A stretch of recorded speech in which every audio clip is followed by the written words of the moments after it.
Chapter 1. Miss Allison thought that Silas Kane's 60th birthday party was going off rather better than anyone had imagined it would. Such family gatherings, for the Mansells, through long business partnership with Silas, might also be ranked as relatives, were, in Miss Allison's sage opinion, functions to be attended in a spirit of considerable trepidation. Nor had this one promised well at its inception. To begin with, Silas was at polite variance with old Joseph Mansell. Their disagreement was purely on a matter of business, but although Joseph Mansell, a husband and a father, had existence outside the offices of Kane and Mansell, Silas and his business were one and indivisible. He was not, at the best of times, a man who contributed largely to the gaiety of an evening party. He was invariably civil, in an old-world style that seemed to suit his neat little imperial and the large stock ties he wore, and he would listen as patiently to a discussion on surrealism as to the description of the bird life on the Farne Islands, which was being imparted to him at the moment by Agatha Mansell. Both subjects bored him, but he inclined his head with an assumption of interest, smiled kindly and coldly, and said, "Indeed," or "Is that so?" at the proper moments. Miss Allison, glancing from his thin, pale face with its austere mouth and its calm, aloof eyes to Mrs. Mansell's countenance, wondered whether a realization of her host's complete indifference to her conversation would shake Agatha Mansell's magnificent assurance. Probably it wouldn't. Mrs. Mansell had been to college in the days when such a distinction earned for a woman the title of blue-stocking, and the right to think herself superior to her less fortunate sisters. She had preserved through 30 years this pleasant feeling of superiority, and an alarmingly cultured voice which could make itself heard without the least vulgar effort above any number of less commanding accents. "We were disappointed at seeing no gunnets," announced Mrs. Mansell. "Of course, when we were on Iona last year, we saw hundreds of gunnets." "Ah, is that so, indeed?" said Silas Kane. "I saw a film about a lot of gunnets once," suddenly remarked young Mr. Hart. He added disparagingly, "It wasn't too bad." Neither Silas nor Mrs. Mansell paid any heed to this contribution to the conversation, and young Mr. Hart, who was rising 15, returned unabashed to the rending of a drumstick. Young Mr. Hart was not really a member of the family, but his mother, by reason of her first marriage with Silas's nephew James, ranked in the Kanes' estimation as a Kane. James had been killed in the Great War, and although the Kanes bore no ill will towards Sir Adrian Hart, they could never understand why Norma, who was left in comfortable circumstances, had taken it into her head to marry him. Neither Norma nor Sir Adrian was present at this gathering. Norma, who had developed in her 30s a passion for penetrating into the more inaccessible parts of the world, was believed to be amongst pygmies and guerrillas in the Belgian Congo. And Sir Adrian, though invited to the party, had excused himself with a vague and graceful plea of a previous engagement. He had sent in his stead, however, his son Timothy, in charge of Jim Kane, his stepson, who was even now trying to catch Miss Allison's eye over the bank of flowers in the middle of the table. Timothy had come to stay. Jim had brought him down in his cream-coloured sports car, with a charming note from Sir Adrian. Sir Adrian had providentially remembered that Silas, upon the occasion of Timothy's last visit, had said that he must come again whenever he liked, and for as long as he liked.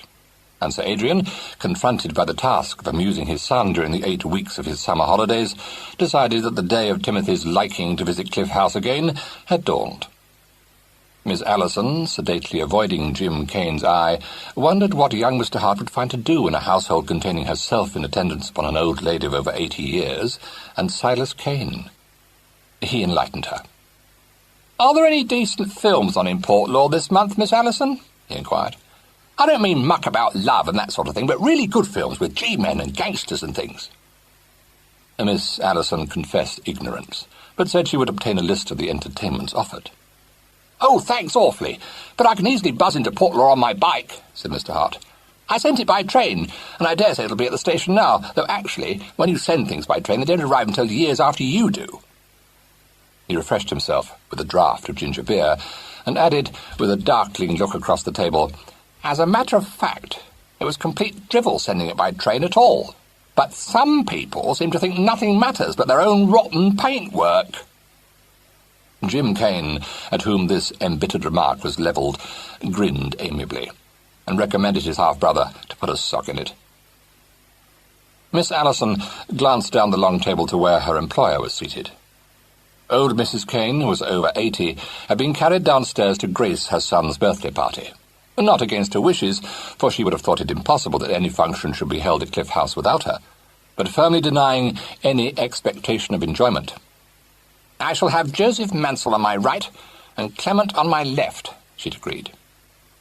Miss Allison, who filled the comprehensive role of companion secretary to Emily Kane, ventured to suggest that more congenial dinner partners might be found than the two selected by her employer.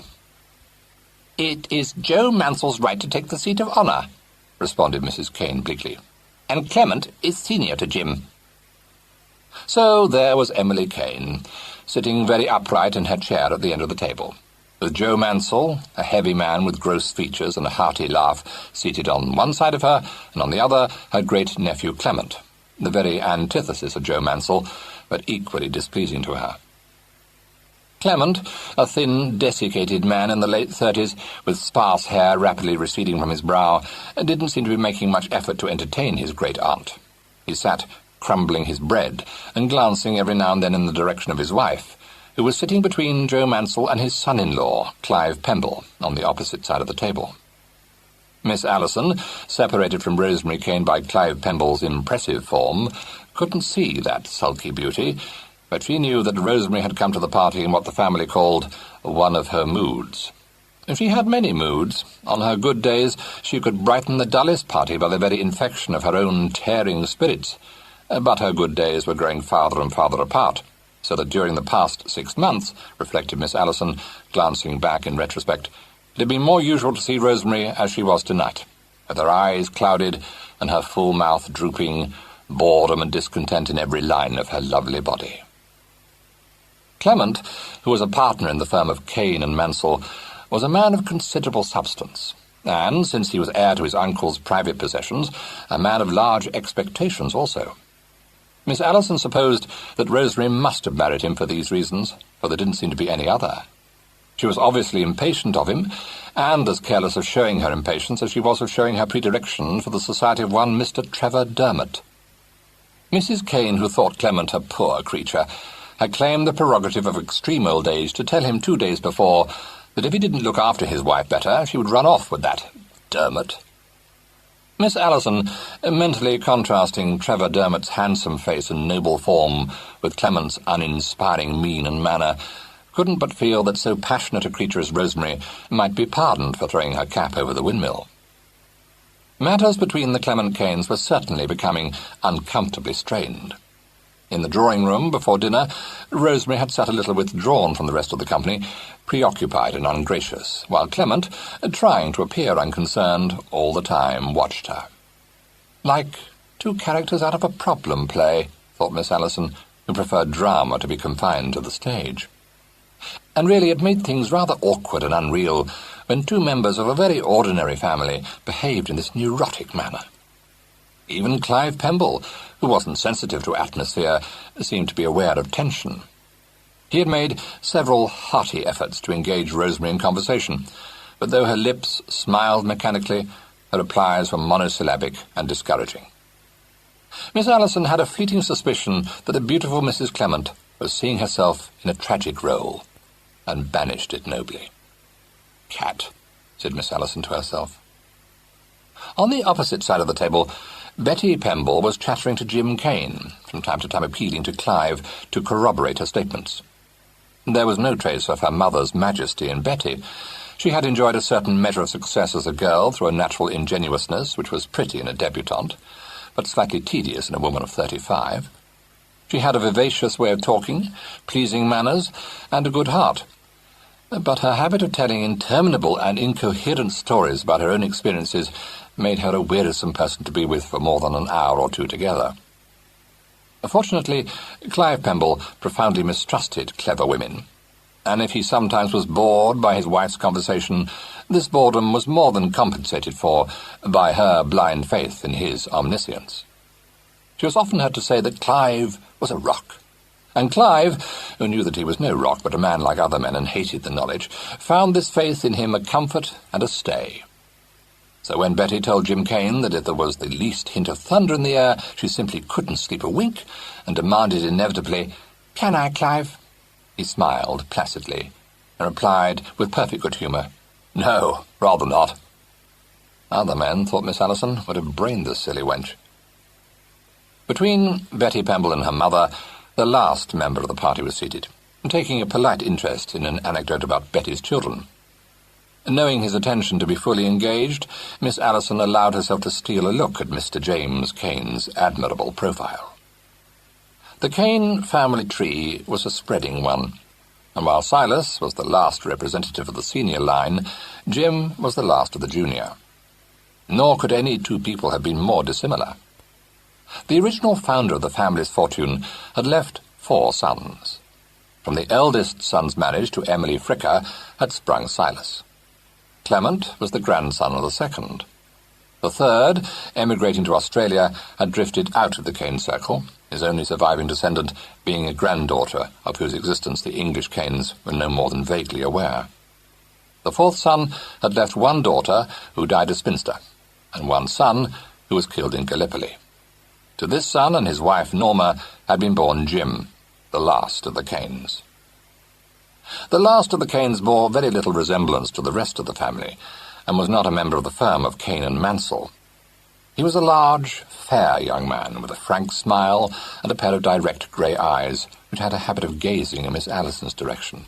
He worked at the Treasury, and although this was a very respectable occupation, his cousins, Silas and Clement, could never feel that he was a really serious or responsible person. He professed no interest in the manufacture of netting, and he spent a great proportion of his spare time engaged in sports, which held no lure for his cousins at all. At Cambridge he got his blue for rugger, a circumstance which seemed right and commendable, though strangely un-Kane-like, to Silas and Clement.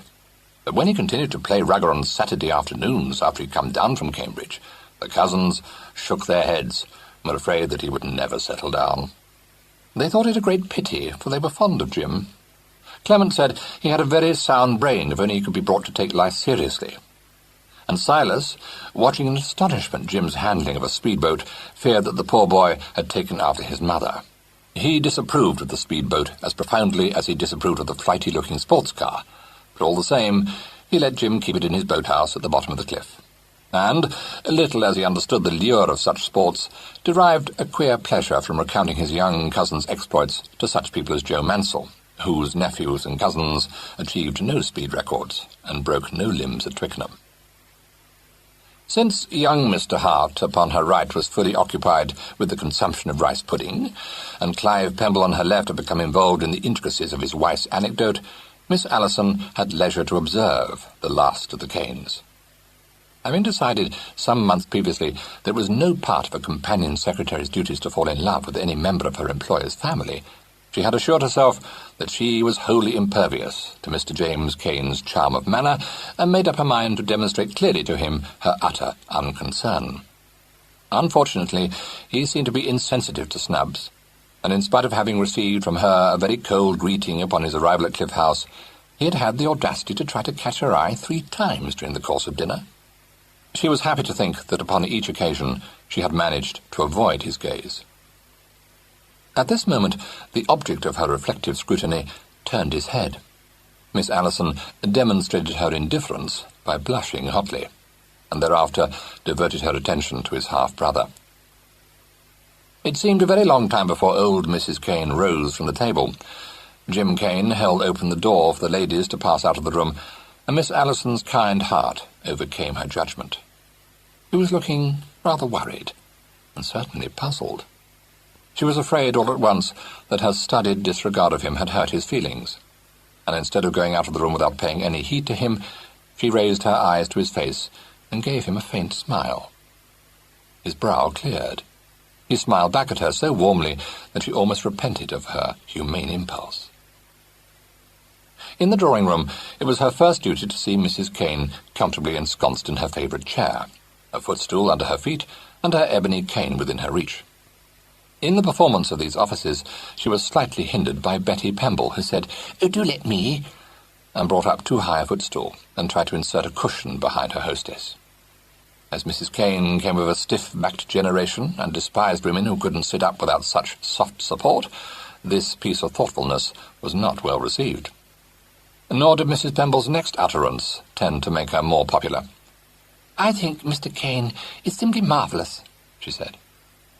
Emily's faded blue eyes stared glassily at her. "In what way?" she asked. Mrs. Pemble, forgetting that she was addressing a lady over 80 years old, said, "I mean, when you think of this being his 60th birthday, it just doesn't seem possible somehow." Emily looked at her with contempt and confined her response to one blighting dissyllable. "Indeed," she said, and turning to Miss Allison, requested her to close one of the windows. "There is a nasty fog creeping up," she announced. "I can feel it in my bones." "No more than a sea mist, I believe," said Mrs. Mansell. "You may believe what you choose, Agatha," said Emily, "but I call it a nasty fog." "Yes, I think it's a kind of a fog," said Betty. Emily looked at her with renewed dislike. Betty plumped herself down upon the rejected footstool and said, "I simply must tell you what Peter said to me when I told him I was going to Uncle Silas's birthday party. You know the children always call him Uncle. They absolutely worship him. But, of course, he's simply marvellous with children, isn't he? I mean, he has a kind of way with them. I suppose it's a sort of magnetism.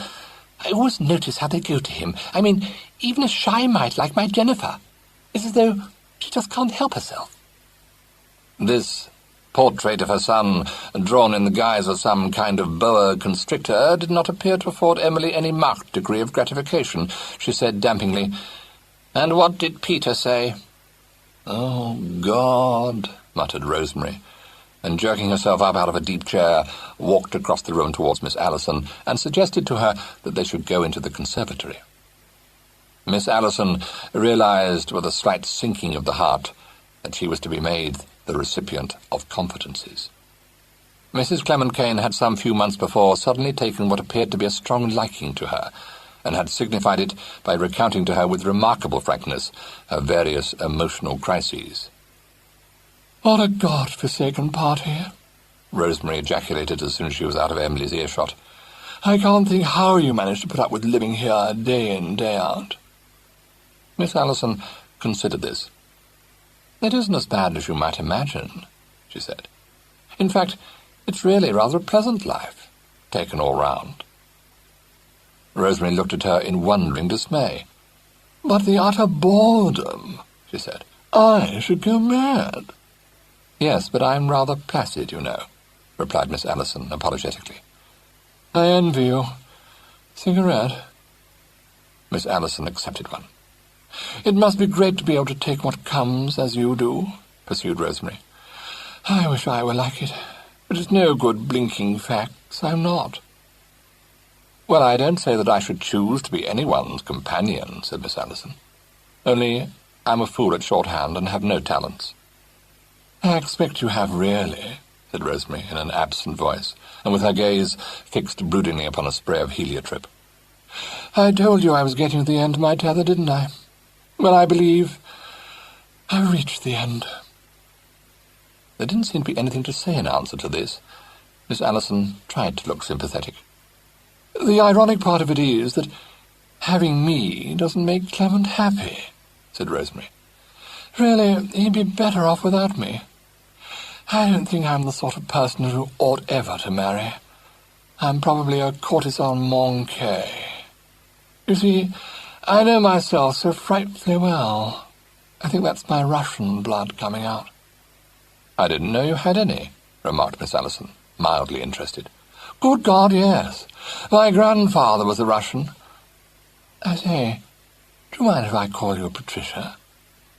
"Not at all," said Miss Allison politely. "And please call me Rosemary. You don't know how I hate that ghastly Mrs. Kane. There's only one thing worse, and that's Mrs. Clement." She threw away her half-smoked cigarette, and added with a slight smile, "I suppose I sound a perfect brute to you. I am, of course, I know that. You mustn't think I don't see my own faults. I know I'm selfish, capricious, extravagant, and fatally discontented. And the worst of it is that I'm afraid that's part of my nature. And even if I go away with Trevor, which seems to me now the only way I can ever be happy, it won't last." "Well, in that case, you'd far better stick to your husband," said Miss Allison sensibly. Rosemary sighed. "You don't understand. I wasn't born to this humdrum life in a one-eyed town surrounded by in-laws with never enough money and the parlourmaid always giving notice and all that sort of ghastly sordidness. At least I shouldn't have that if I went away with Trevor. We should probably live abroad, and anyway he would never make the fatal mistake of expecting me to cope with butcher's bills. It isn't that I won't do it, it's that simply that I can't. I'm not made like that. I'm the sort of person who has to have money. If Clement were rich, really rich, I dare say I shouldn't feel in the least like this. Oh, you can say what you like, but money does ease things." "Of course, but I was under the impression that you were pretty comfortably off," said Miss Allison bluntly. Rosemary shrugged her shoulders. "It depends what you call comfortable. I dare say lots of women would be perfectly happy with Clement's income. The trouble is that I've got terribly extravagant tastes, I admit it freely, and I wish to God I hadn't, but the fact remains that I have. It's my Russian blood again. It's an absolute curse." "Yes, it does seem to be a bit of a pest," agreed Miss Allison. "All the same, if you've got any amount of English blood as well, why not concentrate on that?" Rosemary looked at her with a kind of melancholy interest and said simply, "Of course, you're awfully cold, aren't you?" Miss Allison, realizing that to deny this imputation would be a waste of breath, replied, "Yes, I'm afraid I am." "I think that must be why I like you so much," Rosemary mused. "We're so utterly dissimilar. You're intensely practical and I'm hopelessly impractical. You don't feel things in the frightful way that I do, and you're not impulsive. I shouldn't think you're terribly passionate either, are you?" No, not at all," said Miss Allison. "You're lucky," said Rosemary darkly. "Actually, of course, I suppose the root of the whole trouble is that Clement could never satisfy me emotionally. I don't know if you can understand at all what I mean. It's difficult to put into words." Miss Allison, hoping to avert a more precise explanation, hastened to assure her that she understood perfectly. "I don't suppose you do really," said Rosemary, rather thoughtfully. "It's all so frightfully complex, and you despise complex people, don't you? I've got that awful faculty of always being able to see the other person's point of view. I wish I hadn't, because it makes everything 1,000 times more difficult." "Does it? I should have thought it made things a lot easier." "No. Because, don't you see, one gets torn to bits inside. One just suffers doubly, and it doesn't do any good. Even though I'm in hell myself, I can't help seeing how rotten it is for Clement, and that makes it worse. I'm simply living on my nerves." Miss Allison, who from the start of this conversation had felt herself growing steadily more earthbound, said, "I expect you need a change of air. You've got things out of focus. You must have cared for your husband when you married him, so—" "That's just it," Rosemary interrupted. "I don't think I did, really." She paused to light another cigarette, and said meditatively, "I'm not a nice sort of person, you know. At least I am honest with myself. I thought I could get on with Clement, and I knew it was no use marrying a poor man. With the best will in the world, it just wouldn't work. I knew he was going to come into money when his cousin died, but I didn't in the least realize that cousin Silas would go on living for years and years, which of course he will. Look at Great-Aunt Emily. I don't know that I actually put all into words, but subconsciously I must have thought that Clement was going to inherit almost any day. They all say cousin Silas has a weak heart, you know. Not that I believe it." "Would money make so much difference to you?" asked Miss Allison curiously. "I don't know," replied Rosemary. "I think it would. Not having enough of it makes me impossible to live with. I'm not a good manager. I hate everything to do with domesticity. It isn't in my line. I can't help getting into debt because I see something I know I can't live without another moment, like this bracelet, for instance, and I buy it without thinking. Then I could kill myself for having done it, because I do see how hateful it is of me." "I suppose," suggested Miss Allison somewhat dryly, "that it doesn't occur to you that you might send the bracelet back." "No, because I have to have pretty things. That's the Russian in me. C'est plus fort que moi. To do him justice, Clement knows that. He doesn't grudge it me a bit, only it worries him not being able to make both ends meet. Now he says we shall have to move into a smaller house and do with only 2 maids. It's no use pretending to myself that I don't mind. I know I shouldn't be able to bear it. I feel stifled enough already." "When are you moving out of Red Lodge?" inquired Miss Allison, with the forlorn hope of leading the conversation into less introspective channels. "On quarter day, I suppose. I believe the people who've bought it would like to move in sooner, but I don't really know. We don't discuss it." This magnificent unconcern made Miss Allison blink. She said, practically, "But oughtn't you to be looking for another house? It'll be rather awkward if you don't, surely." Rosemary shrugged. "What's the use?" she said. Miss Allison, feeling herself to be unable to cope with the problem, said apologetically that she thought she ought to go back to the drawing-room. "I often think," remarked Rosemary, preparing to follow her, "that you placid people must find life very easy. I wish I did." Not thinking this observation worthy of being replied to, Miss Allison merely smiled, and stood aside for her to pass into the drawing-room. Their reappearance coincided with the arrival of the gentleman from the dining-room. As the door opened, old Mrs. Kane abandoned even the smallest show of interest in the diet of Betty Pemble's children, and looked towards it. Her deeply lined countenance, with its close mouth and pale, rather starting eyes, had in repose a forbidding quality. But as her glance fell on Jim Kane, her whole face seemed to soften, and her mouth to relax into one of its rare smiles. She said nothing, but when he came across the room towards her, she looked pleased, and made a little gesture towards the chair beside hers. He paused by a table to stub out his cigarette before coming to her, and then drew up the indicated chair and sat down. "Well, what have you got to say for yourself?" inquired Emily. He smiled. "That sounds as though I've done something I shouldn't. Have I?" She gave a grim chuckle. "I'll be bound you have. When are you coming to stay?" "Next week. May I?" She nodded. "They don't give you long enough holidays at that treasury," she said. "Where's your mother gone gallivanting off to now?" "Belgian Congo," replied Jim. "It's no use asking me precisely where in the Congo, because no one can make out the address on her last letter. It looks like Mwaro Gawaro. We can't help feeling that that's improbable." "Pack of nonsense," said Emily, but without rancour. "At her age, too, leaving the boy, what's his name, with us, are you?" "That was the general idea," Jim admitted. "Not mine, but Adrian's. Do you mind? Adrian says Cousin Silas was kind enough to invite him." "I dare say. He won't bother me," said Emily. "I like young people about the place. Miss Allison can look after him." A gleam stole into her eye. She added sardonically, "You better talk it over with her." She looked towards her companion and nodded imperiously. Miss Allison came to her at once. "My great-nephew wants to talk to you about his brother," she announced. Jim Kane had risen at Miss Allison's approach, but shook his head at her glance of mild surprise. "No, I don't," he protested. "I mean, not about Timothy."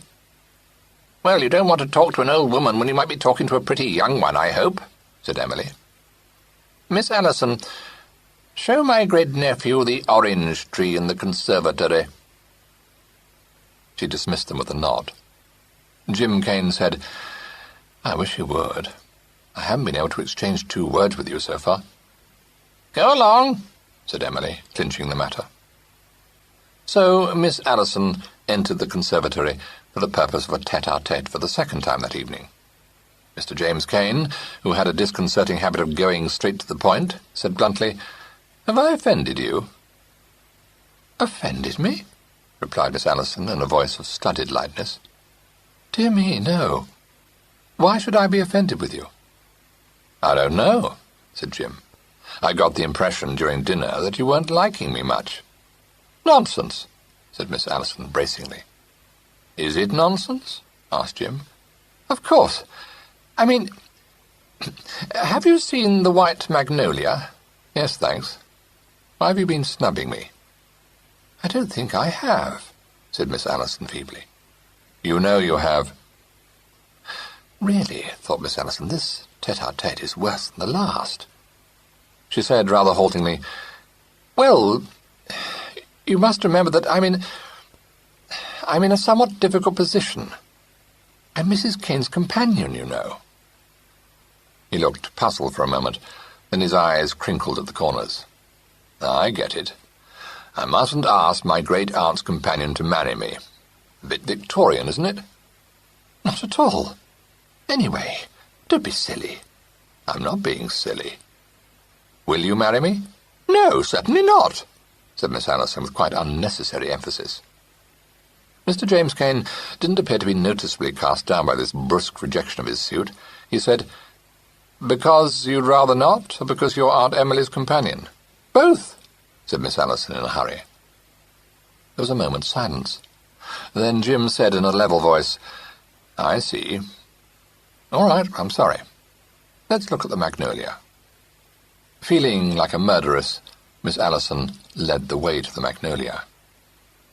"Improbable-looking flowers, aren't they?" remarked Jim. "Yes, so waxen," agreed Miss Allison. "The orange tree is over here." "I've lost all interest in orange trees," said Jim. "Do you think you'll be able to cope with my young brother till I come down?" "Are you coming down?" asked Miss Allison involuntarily. "Next week. Not if you'd rather I didn't." "Of course I wouldn't. Please don't be absurd." "Come now, that sounds a lot more hopeful," said Jim. "At least you can't dislike me." Miss Allison made no response. "I shall persevere," said Jim. "If ever I marry," declared Miss Allison, "it'll be a millionaire." "It?" said Jim. "Well, you know what I mean." "Rather. I see lots of them trotting about the city. Failing a millionaire, wouldn't a young man in comfortable circumstances do?" "No," said Miss Allison firmly. "I must have pots of money. I need it." Jim grinned appreciatively. "You've been talking to Rosemary." She laughed. "Yes, but I ought not to have said that." "A companion's life seems to be stiff with embargoes," he remarked. "The sooner you give it up, the better. Would Aunt Emily's consent be any use to you?" She shook her head. "Then it is pure dislike."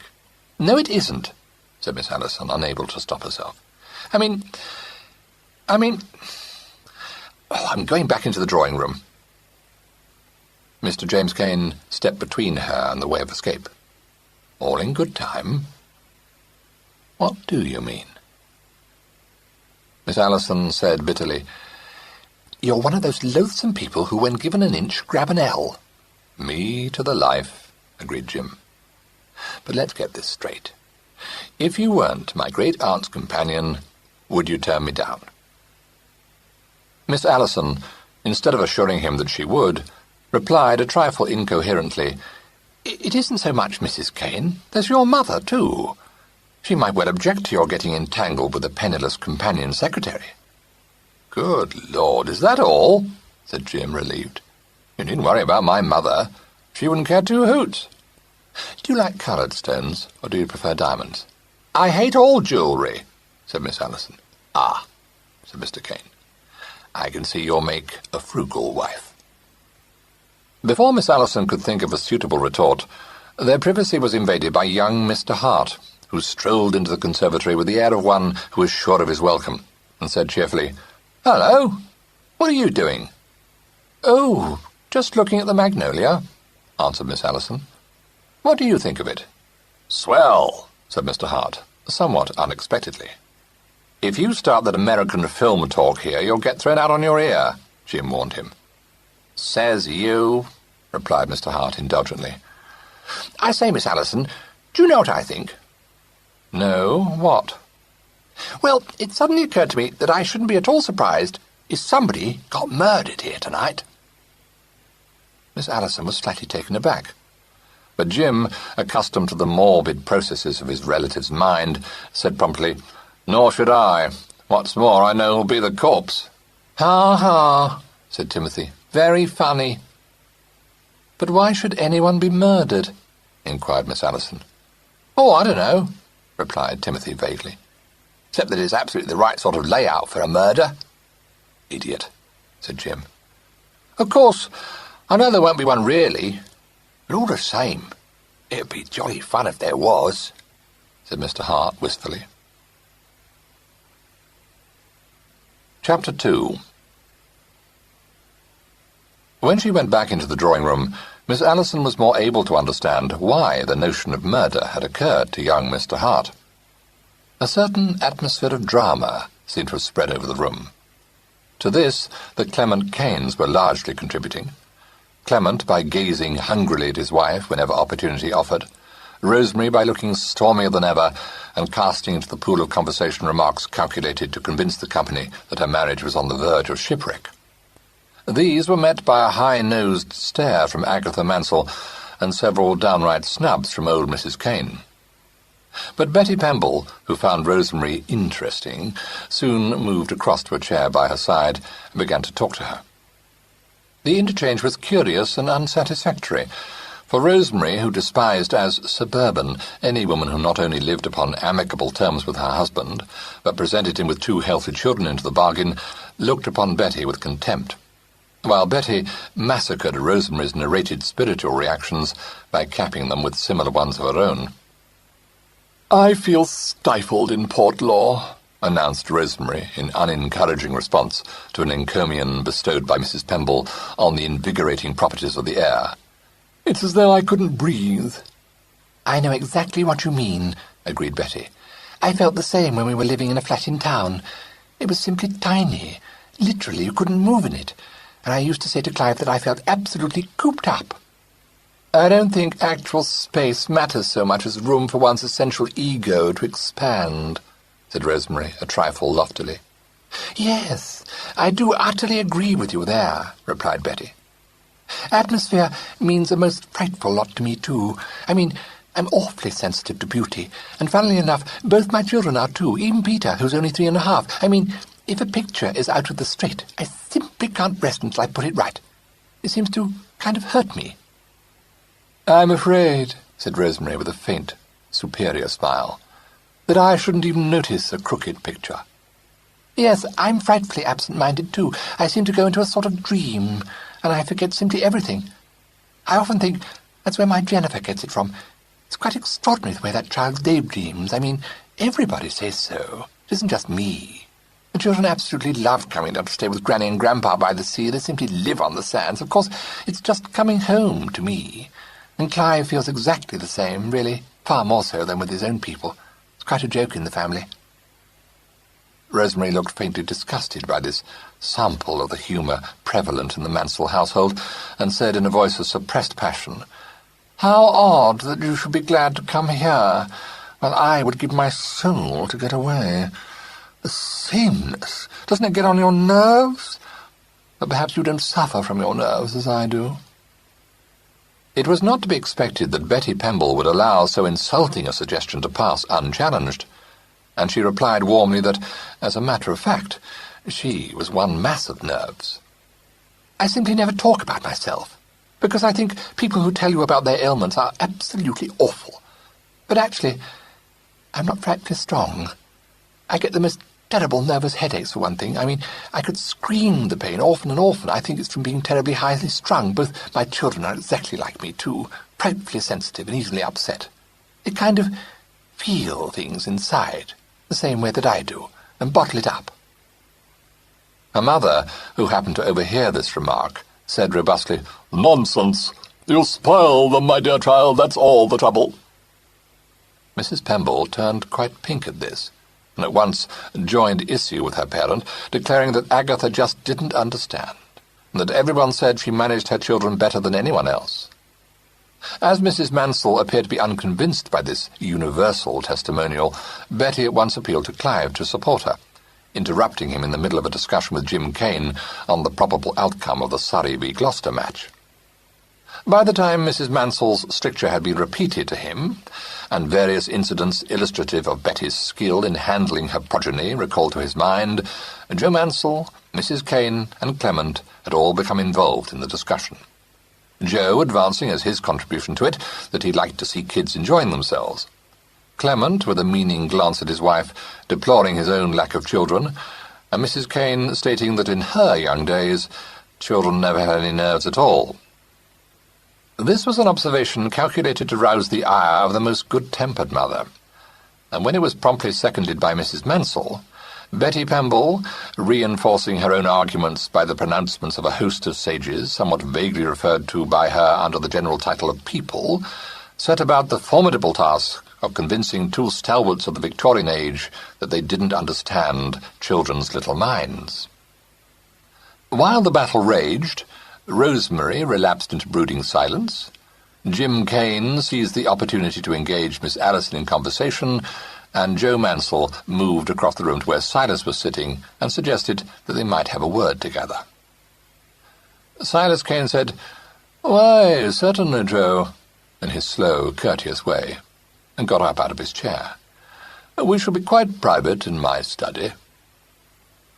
And Joe Mansell followed his host to this apartment, a severe room looking out onto the shrubbery at the side of the house, and remarked that having Betty and the children staying at the Gables brought quite a lot of life into the place. "Ah," said Silas. "And are they with you for long?" "Oh, about a month, I expect. Betty likes the children to have a thorough change, you know. Not but what they tell me it's very healthy at Golders Green, very. Still, it's not like the sea. Between ourselves, it's a fortunate thing that we're able to have them, for things aren't too good on the stock exchange at the moment. The wife and I suspect Clive's finding things a bit tight. Just a bit tight."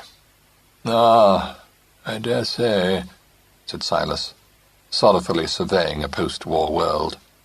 "The times are very unsettled." "Yes," agreed Joe. "No stability wherever you look. But that's not what I want to talk to you about." He tipped the long ash of his cigar into the empty grate and cleared his throat.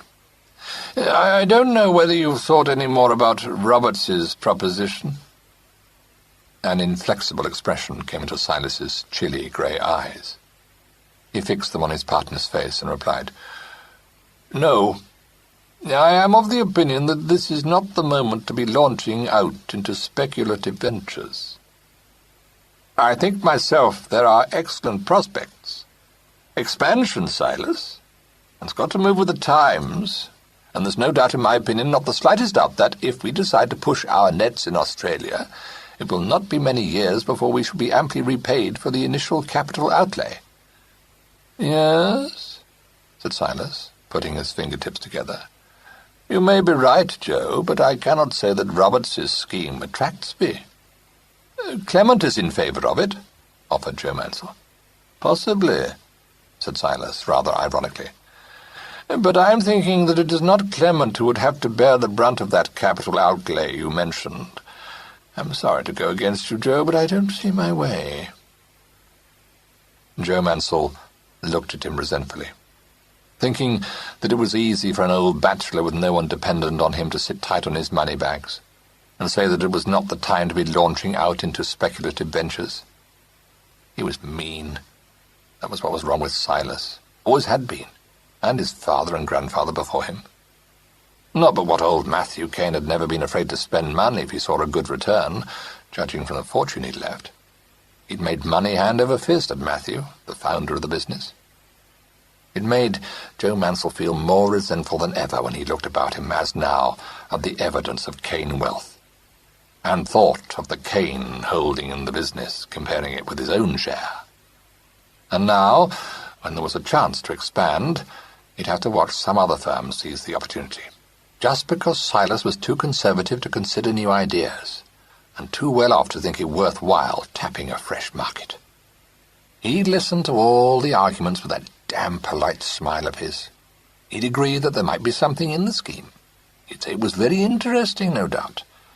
But when you got down to brass tacks with him, and it came to talking of the capital he'd have to advance to start the show, you'd find yourself up against a brick wall. But Silas, watching Joe with veiled eyes, was thinking that it had always been the same tale with him. He'd no judgment. He rushed into things. It was just like him to allow himself to be talked over by a plausible fellow with an American accent. He was lavish with other men's money, was Joe. Clement, too, of whom he'd thought better, lacked judgment. All he cared for was to make more money to spend on that flimsy wife of his.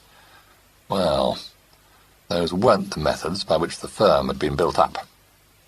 He said as much, but with his usual civility.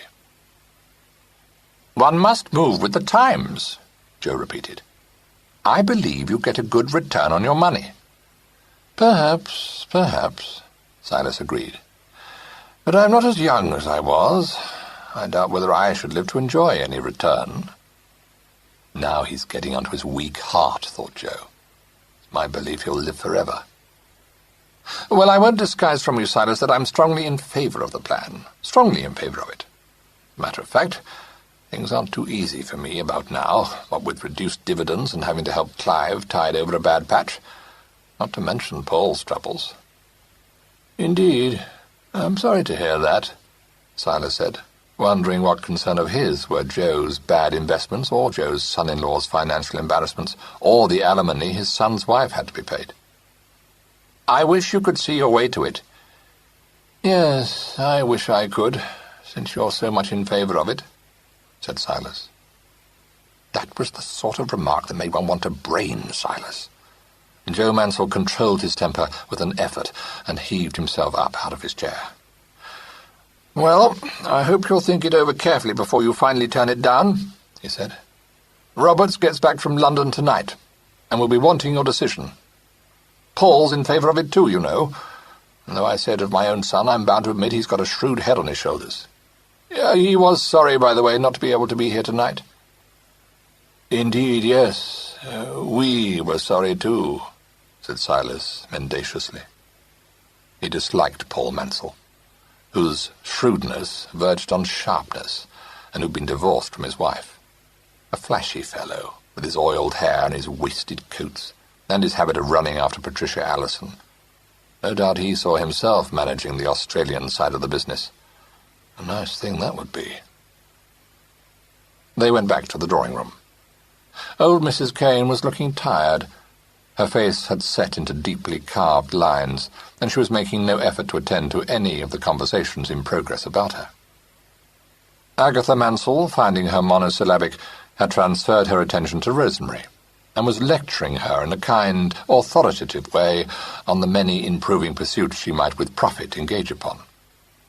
When her husband preceded Silas into the room, she looked across at him with a question in her eyes, and upon his slightly shaking his head, got up, announcing that it was growing late. With the Mansells went Clive and Betty Pemble, to be followed in a few minutes by the Clement Kanes. Clement having lingered to ask Silas what the decision was on the Australian project. Upon hearing that his cousin disliked it, he said in a dispirited tone, "You may be right. All the same, we might have seen big profits. It's a pity Mansell isn't in a position to advance the necessary capital himself." "I fancy you would none of you be so anxious to risk your own money," replied Silas dryly. Clement flushed. "I don't think there would be much risk. However, you've a perfect right to refuse if you feel like that about it. Come, Rosemary, are you ready?" Silas escorted them to the front door. Emily roused herself and addressed Jim abruptly. "There's a nasty fog outside. You'd better stay the night." He shook his head. "Thanks, Aunt, but I must get back. It isn't thick enough to worry me. Besides, I shall leave it behind me." "Don't tell me," said Emily snappishly. She added, "High time that child was in bed." Young Mr. Hart was affronted, but stood in too much awe of Emily to expostulate. He was indeed experiencing considerable difficulty in keeping his eyes open. "Good Lord, yes," said Jim, becoming aware of his relative's presence. "You'd better go up, Timothy."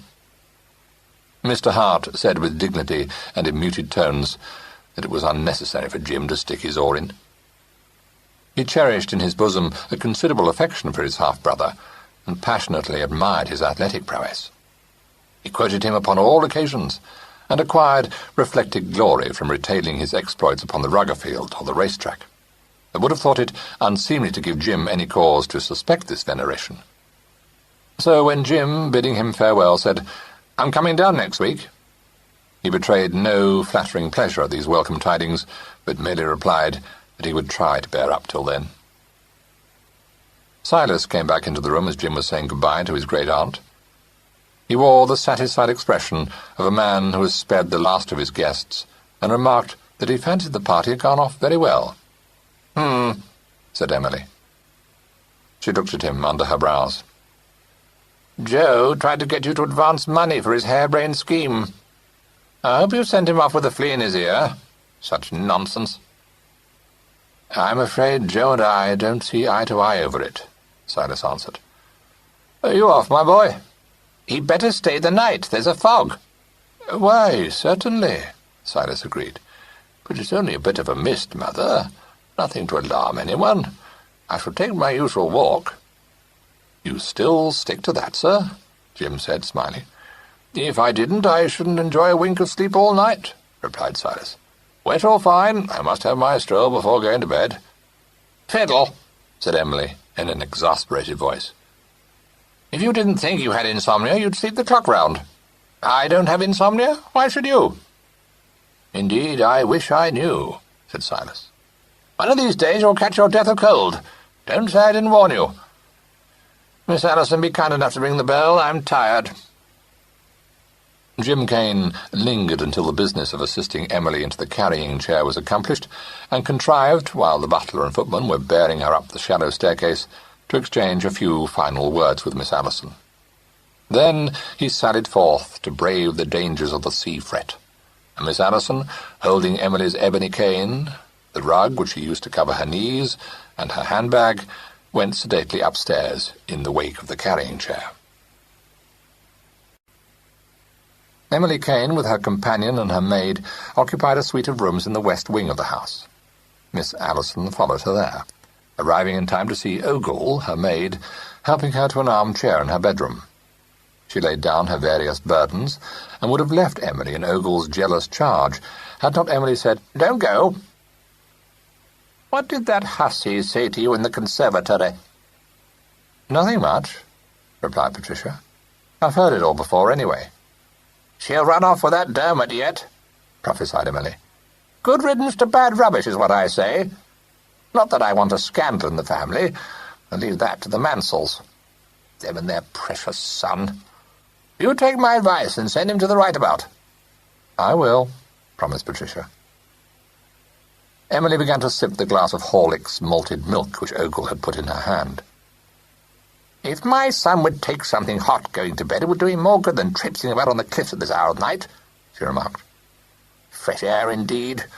There's a great deal of nonsense talked about fresh air these days. I have no patience with it. Why he doesn't catch his death of cold, I don't know." "I expect he's hardened to all weathers by this time," said Patricia concerningly. "That remains to be seen. He's as pig-headed as his father was. Never knew a Kane who wasn't. Jim's as bad as the rest of them. I warn you. Here, take this away." Ogle relieved her of her empty glass and went out with it. Emily said, "I had a very dull evening. Don't you start being discreet with me, young woman. That hussy's working up for mischief, or I don't know the signs. What's the matter with her?" "Well, as far as I can gather, she wants more money, on account of her Russian blood." Mrs. Kane stared for a moment, then gave a cackle of laughter. "She does, eh? Would do her more good to have a few children, and you may tell her I said so." Patricia laughed. "I expect you'll tell her so yourself, Mrs. Kane." Ogle came back into the room and began to make ostentatious play with a dressing-gown. Patricia bade her employer good night and went away to her own bedroom. Mr. James Kane's proposal kept her mind occupied for quite some time, but didn't trouble her dreams. She slept as soundly as ever, and didn't wake until the housemaid entered the room at 7:45 with her early morning tea. "If you please, miss, Pritchard would like a word with you," said this damsel, evidently thinking the request an odd one. Miss Allison blinked and said sleepily, "Pritchard wants a word with me? What on earth for?" "I don't know, miss. He didn't say, but he looks ever so queer," replied Doris eagerly. Miss Allison sat up. "Is he ill?" "Oh, no, I don't think so, miss. He never said he was ill, but I'm sure there's something wrong. It struck both Mallard and I. He looked queer." It seemed to Miss Allison that there must be something very wrong indeed to make Pritchard, who was almost the perfect butler, request an interview with her before ever she was out of bed. She got up and slid her feet into her slippers. "All right, I'll see him at once. Ask him to come upstairs, will you?" "He is upstairs, miss," said Doris. "He's waiting on the landing." Miss Allison put on her dressing gown and sallied forth onto the passage. Pritchard was standing at the head of the staircase. Miss Allison would not have described his appearance as queer, but he certainly looked rather worried. At sight of her, he apologized for disturbing her at an unreasonable hour, and said in a lowered voice, "I wouldn't have troubled you, miss, if I hadn't thought the matter serious, not to say disturbing. The master, miss, is not in his room, and his bed has not been slept in." Miss Allison stared at him rather blankly. Various explanations chased one another through her head, only to be dismissed as inadequate. She said mechanically, "Are you sure?" "You may see for yourself, miss," replied Pritchard, leading the way to Silas Kane's room. The sight of the bedclothes turned neatly back, the uncrushed pillow, the pyjamas laid out, was oddly frightening. There could be no doubt that Silas had not slept in his bed.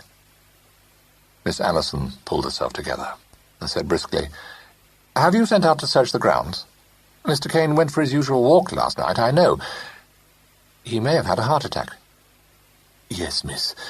I thought of that at once. There's no sign of him being seen yet, but I've sent Edwards and Pullman along the cliff walk. I believe the master generally went that way. I thought it best to tell you at once on account of the mistress."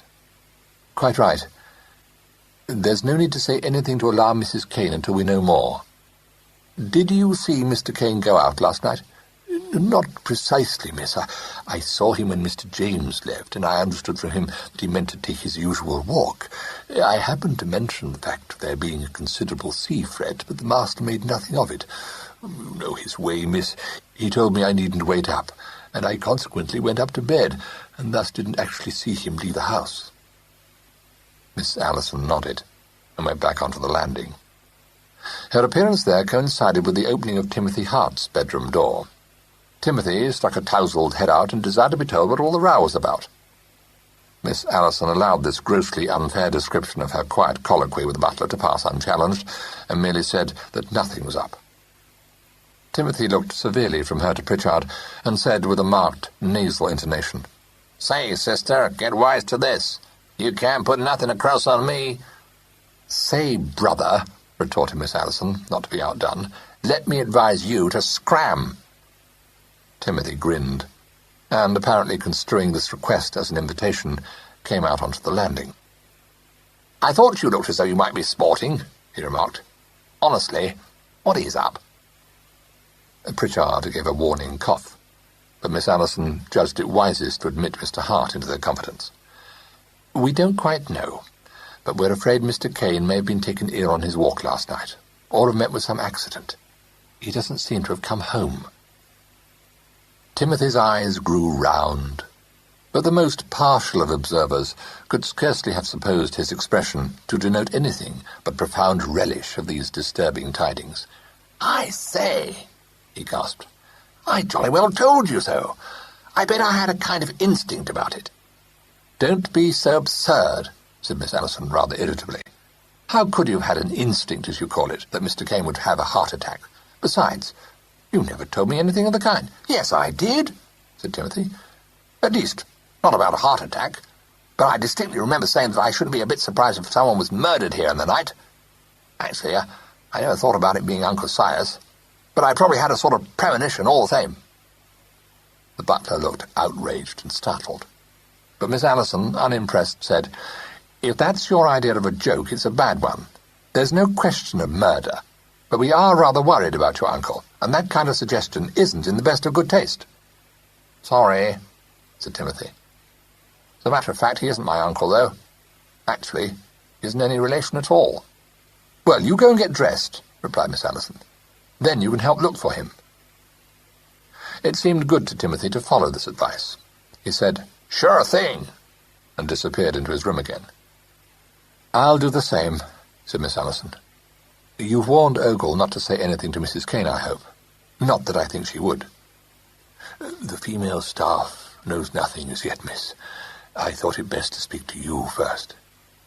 "Don't tell them anything, then, till we know just what's happened. I'll be down in a few minutes." She dressed in haste, but was beaten in the race by Mr. Hart, who was downstairs 10 minutes ahead of her, having decided that excessive ablutions in a moment of stress would be frivolous. He didn't await her arrival, but went out at once to take part in the search for his host.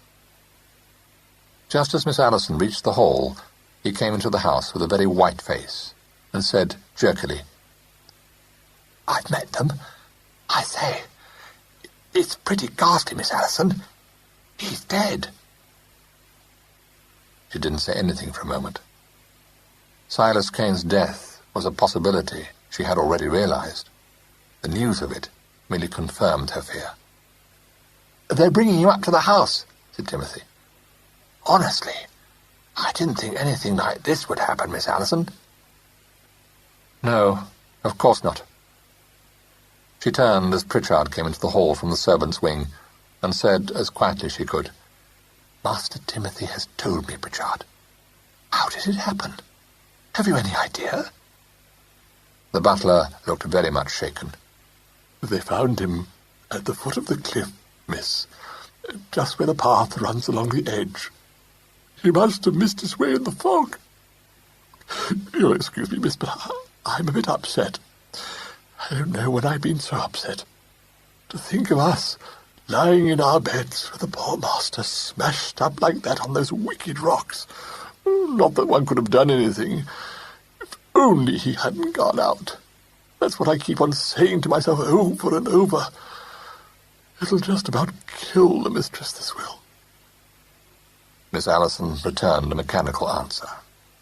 She didn't think that Mrs. Kane was of the weak stuff to be killed by shock or even by grief, but the task of breaking the news of Silas's death to her was not one to which she looked forward. After a moment's reflection, she decided to postpone it until Emily had had her breakfast, and with this end in view, went off in search of Ogle. It was a point of honour with Ogle always to disagree with Miss Allison, of whom she was profoundly jealous, but her adoration of Emily made her on this occasion acquiesce in Patricia's decision. In acquiescing, however, she took the opportunity to tell Patricia that she knew Emily far better than anyone else did, and could assure the anxious that Emily would bear up under this shock as well as she had borne up under all the other shocks incident in her long life. She was right. When Miss Allison, standing beside Emily's bed, said, "I have some very bad news for you, Mrs. Kane," Emily looked her over piercingly and rapped out, "Well, don't beat about the bush. What is it?" Patricia told her. Emily made no outcry, shed no tear. Only her face seemed to set more rigidly, and her eyes to become fixed upon some object beyond Patricia's vision. Her thin hands, their fingers bent with gout, lay motionless upon the quilt.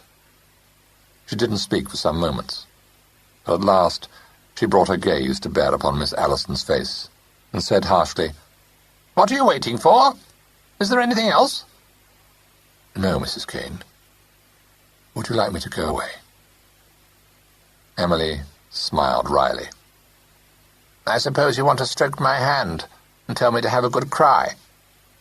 "No, I don't," replied Patricia frankly. "It is my business to do exactly what you wish. Only you must tell me what that is, because I've never faced this situation before, and I don't know what to do." "Good girl," approved Emily. "I dare say you think I'm a heartless old woman, eh? When you reach my age, you'll know that death doesn't mean so much as you think it does now. Go downstairs and make yourself useful." She paused, and for the first time, Patricia saw a twinge of some emotion contract her features. "Clement," she said.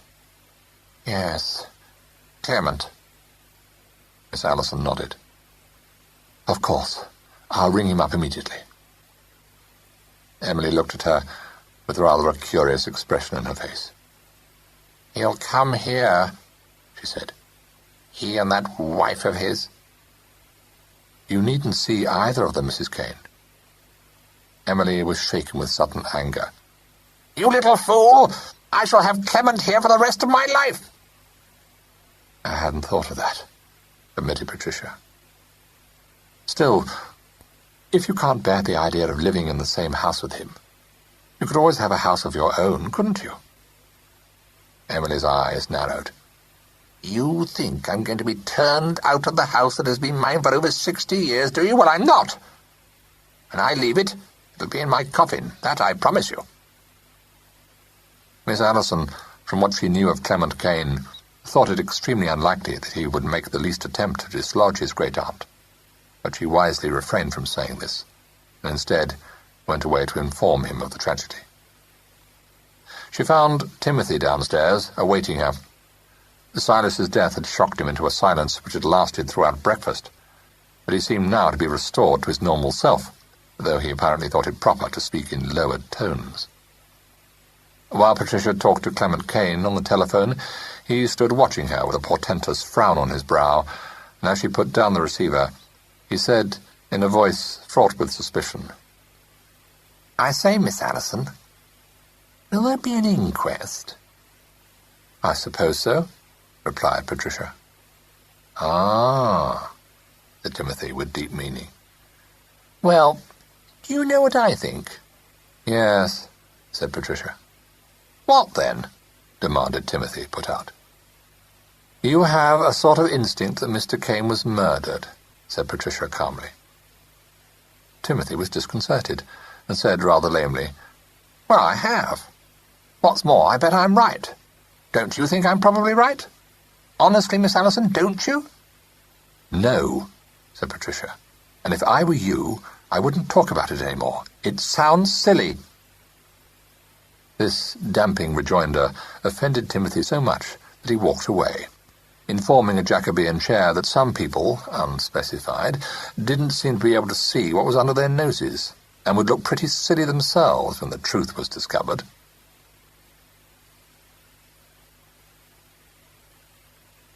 Chapter 3. Clement Kane, very gently laying the receiver down, sat for a minute or two without moving. To Miss Allison, he had uttered conventional exclamations of surprise and distress, but when their brief conversation was ended, neither surprise nor distress was discernible on his face. It was singularly expressionless. He sat looking at the telephone, and presently drew a long, slow breath. He got up and felt in his pocket for his cigarette case, selected and lit a cigarette, and walked across the room to put the dead match tidily in an ashtray. He stood smoking for several minutes. Then he stubbed out the cigarette, gave his cuffs a twitch, and walked upstairs to his wife's room. Rosemary always breakfasted in bed. She said that she knew she was quite unbearable in the morning, and as she saw no possibility of improving, it was really more sensible to segregate herself in her own room. Clement found her with the remains of her breakfast thrust on one side, and a large box of carnations lying across her knees. He didn't permit himself to look at these for more than a second. He knew who must have sent them, but it would be beneath his dignity, besides provoking a nervous storm in Rosemary, to request her not to encourage Mr. Trevor Dermot's advances. Rosemary cradled the carnations in her arms. 2 pale pink blooms brushed her cheek. She said, "Lovely, lovely things. Isn't it funny how some people can't understand that flowers are quite literally a necessity to anyone like me?" "If there's such a necessity to you, I can only say that I'm surprised you don't pay a little attention to the garden," said Clement in a peevish voice. She shrugged her shoulders. I've told you often and often that it's just no use expecting me to do things like that. I'm not that sort. I wasn't brought up to it." He saw the sullen look descend on her face and said quickly, "I know, I wasn't blaming you. I didn't come up to talk about anything like that. Miss Allison has just been on the telephone. Really, it is so unexpected and shocking that I'm almost unable to realize it. Silas is dead." She let the flowers fall, ejaculating, "What?" Yes, a dreadful accident. Death must have been instantaneous, I understand. He took his usual walk last night in the fog. There was a considerable fog, wasn't there? You remember, we were obliged to drive very slowly on account of it. Well, as I was saying, in the fog he must have lost the path, just when it winds close to the cliff edge, and gone over. Doesn't bear thinking of, does it? She fixed him with a wide, glowing stare. Dead? Cousin Silas actually dead? Clement, I can't believe it. No, it doesn't seem possible, does it? I am very much distressed to think that such a thing should have happened. Yes, of course, she agreed. But I do believe in being absolutely honest with oneself. And you must see, Clement, that it'll make the most tremendous difference to us. It's almost as though there's a providence that steps in when one's almost desperate. Like that thing Mummy took up last year, Right Thought or something, where you simply fix your mind on what you want and utterly believe it'll come to you, and it does, as long as you don't do anything about it. Clement felt doubtful whether the exponents of whatever this odd creed might be would relish Rosemary's description of it, nor did he feel that fixing one's mind upon the death of a relative could really be called right thought. He ventured to say so, but quite mildly, and added that, though he quite understood what Rosemary meant, he thought she should be careful of what she said. One would not like to seem callous. She brushed this aside impatiently. My dear Clement, I know I have a lot of faults, but at least I'm honest. I can't pretend to be sorry Cousin Silas is dead, because I'm not. Perhaps I am callous. Sometimes I think there is something inside me which is quite cold. Not that I've any reason to mourn for Cousin Silas. I didn't like him, and he never understood me. I suppose you'll be head of the firm now, won't you? Well, I believe... that is to say, I know that I shall have the biggest holding in the business. I really haven't considered it yet. And Cliff House, she pursued. That's yours too, isn't it? Yes, he said reluctantly. I suppose it is. She sank back against her pillows, clasping her hands across her eyes, her head a little thrown back. No more poky, hateful houses, she said.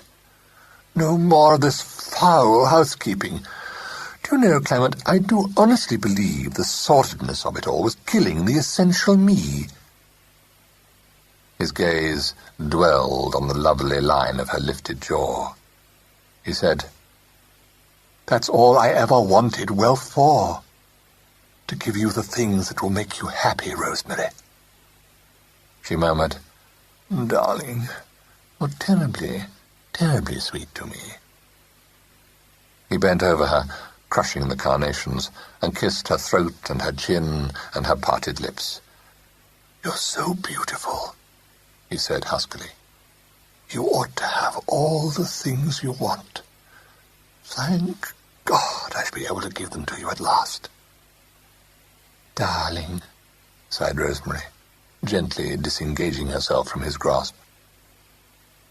He went away to the office, uplifted as he hadn't been for many weeks, thinking of his inheritance in terms of pearls for Rosemary, furs for Rosemary, huge, expensive cars for Rosemary. The news of Silas's death was before him. In the outer office, faces composed in decent grief met him. The head clerk, speaking in hushed tones, begged on behalf of the staff to offer condolences. He went immediately to Joseph Mansell's room and found him there with his son Paul and the tall, lean man with the goatee beard, who was Oscar Roberts. All three were deep in discussion, but the talk was broken off as he entered the room. Joe Mansell rose ponderously from his chair and came forward, saying, "I'm glad you felt able to come to the office, Clement. This is a terrible business.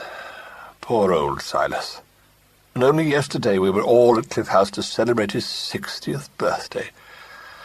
I know how you must feel it. I was only saying to Roberts just now that Silas was almost like a father to you. Poor fellow. Poor fellow. It was that heart of his, I suppose." "I don't know," Clement replied. "I only heard over the telephone, and I didn't ask for details. Really, I was so shocked I could scarcely take in the bare fact of Silas's death." "No wonder, no wonder. When I heard of it, I couldn't believe my ears. Bowled over. Doesn't do to think of the years I've known Silas. Right from the cradle. He'll be a great loss to the firm." Paul Mansell, who'd been contemplating his well-manicured hands with smiling complacency, looked up and murmured his agreement with this sentiment. The fourth member of the party, observing father and son with a distinct twinkle of amusement in his deep sunken eyes, said in a slightly nasal drawl, "Well, I guess talking won't mend matters. I'd like to offer my sincere condolences, Mr. Kane. Maybe the old man and I didn't see eye to eye, but I sure did respect him.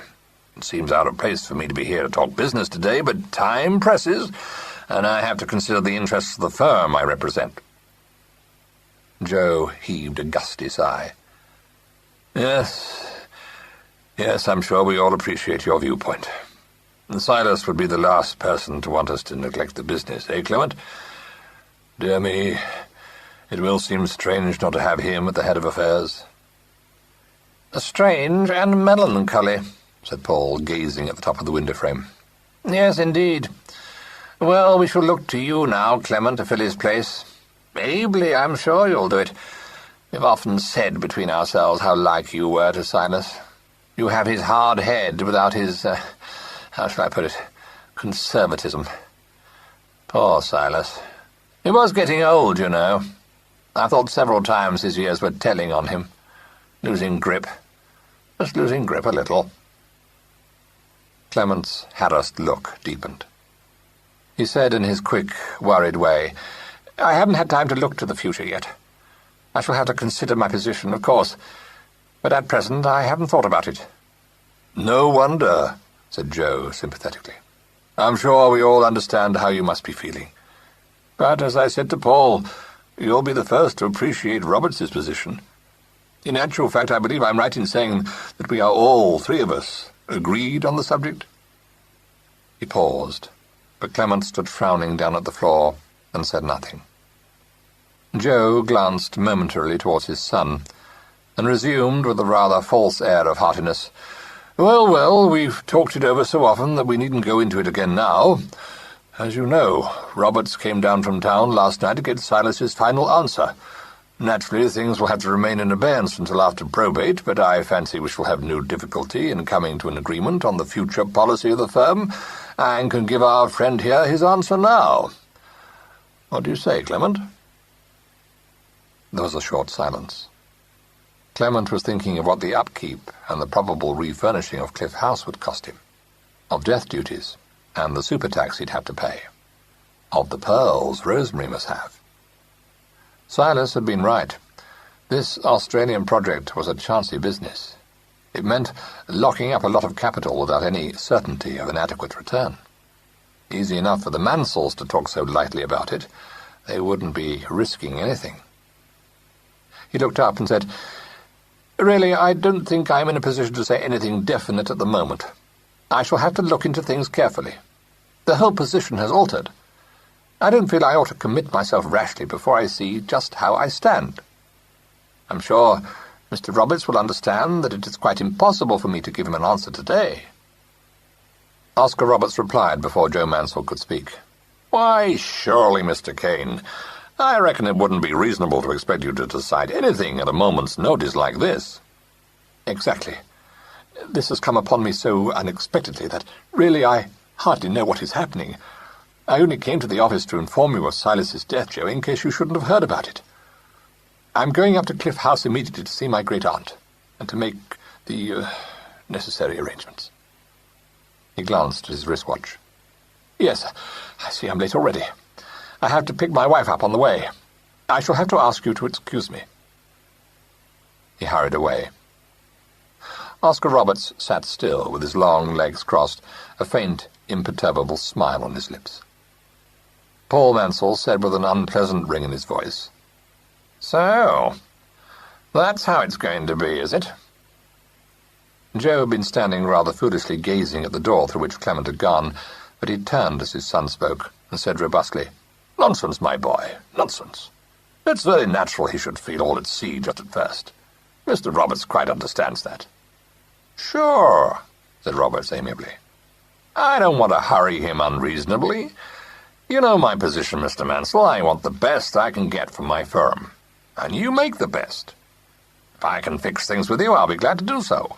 If I can't, well, I'll have to negotiate with the next best." "Quite, Joe said. "We fully appreciate your position, and I think I may say, yes, I am sure I may say, we shall be able to give you a definite answer at no very distant date." On this note of optimism, they parted. No sooner had Oscar Roberts left the room than Paul said furiously, "That damn skunk! I suppose you see what's going to happen now he's got his hands on the money bags." "We mustn't leap to conclusions," Joe said. "He hasn't had time to find his feet yet. That's all it is." "Oh, that's all it is it?" Paul said. "Just hasn't found his feet. Well, if you ask me, he's finding them a damn sight too quickly. When I think we've got rid of that old fool Silas, only to find Master Clement—" "Paul, my boy, Paul," Joe interrupted, losing a little of his high colour. "You're talking very wildly indeed." "Yes, and I feel wild," his son threw back at him. "Like a fool, I thought that if once Silas was out of the way, we could see our way clear. Now we've got to—" Joe brought his open hand down upon the desk between them. "Hold your tongue!" He saw Paul staring at him and said in a milder voice, "It's very tiresome, but I don't despair of Clement by any means. He'll come round. Why, he's been in favour of the scheme all along, but this tragic business of Silas's death— My dear boy, you can't be too careful what you say. Anyone hearing you might well wonder whether I had anything to do with Silas's death," Paul said, looking him in the eye. Joe made a gesture with one hand. "Of course it would be a preposterous idea, but we don't want to give people the least cause to suspect that we did want him dead. And when you talk of having believed that once he was out of the way, well, it's injudicious, my boy. Extremely injudicious." Paul lit a cigarette and flicked the match into the grate. "Naturally, I only meant that we've heard so much about Silas's weak heart that I couldn't help envisaging the possibility of his death." Naturally, Joe agreed. "But though the very notion is absurd, one has to be careful. There's bound to be an inquiry, and one doesn't want the least hint of suspicion. Not that any sane person could possibly imagine for a moment—" "Well," said Paul blandly, "if the police suspect foul play, I fancy they'll be more interested in Clement's movements last night than in mine." He paused and inhaled a deep breath of smoke. "What makes you think there was foul play, Dad?" Joe started. "I? Good God, I don't think it. Nothing of the sort. Nobody could think such a thing. Nobody who knew Silas." He was wrong. Mr. Timothy Hart, having spent an awe-inspiring hour watching the proceedings of the police, inspecting the scene of the accident and cross-examining Pritchard and Ogle, told Miss Allison that he was now quite sure that Silas had been bumped off. Miss Allison took instant exception to this vulgar and unfeeling expression, and said that he was talking nonsense. He looked her over with a sapient eye. "You can say it's nonsense if you like, but all the same I bet you think it was murder." "I do not," said Patricia emphatically. "I think it's all absolutely horrible, and that you're making it worse by trying to turn it into a cheap thriller." She walked away from him, up the stairs to Mrs. Kane's rooms, conscious of a faint wish that Mr. James Kane was present to quell his half-brother. She was a young woman not easily shaken out of her calm, but the events of this fateful day were, she suspected, a trifle on her nerves. Policemen and ambulances, official questions, servants whispering together, and a general atmosphere of surmise and suspicion were not conducive to a calm frame of mind. Nor was relief to be found in Mrs. Kane's presence. Emily was in her own sitting-room, motionless in a straight-backed armchair, staring before her with blank, cold eyes, her shrunken mouth compressed, as though guarding secrets. Miss Allison knew herself to be overwrought when an odd fancy seized her that there was something ruthless about her employer. Emily brought her gaze slowly to bear upon Miss Allison's face. "Well," she said, "so they've taken him away?" "Yes," replied Patricia. "Nice scandal," Emily said. "Inquests, post-mortems. My husband would turn in his grave." "It's very unpleasant," agreed Patricia, "but it's only a matter of form." Emily looked at her queerly. "It is it?" Coming immediately after Timothy's sinister pronouncements, this grim utterance made Patricia feel uncomfortable. She met Emily's look and said after a moment, "What do you mean, Mrs. Kane? What are you thinking?" "I?" said Emily sharply. "I don't think anything. All I know is that my son is dead. What I think won't bring him to life again. Yes, what is it?" Ogle, in the doorway, brought the news of Mr. and Mrs. Clement Kane's arrival. Emily gave a short laugh and said, "Show them up." To Patricia she added brusquely, "You needn't go. In fact, you're to stay." In a few minutes, Ogle ushered the Clement Kanes into the room. Rosemary was wearing a blue linen frock, but Clement had found time to procure a black armband. Emily observed this immediately and said, "I'd like to know what you've got to mourn about." This was not a very promising start to the interview. Clement replied that to wear an armband was usual, a mark of respect.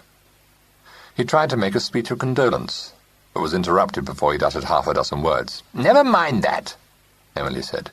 "I don't want your sympathy. I don't want anyone's sympathy if it comes to that."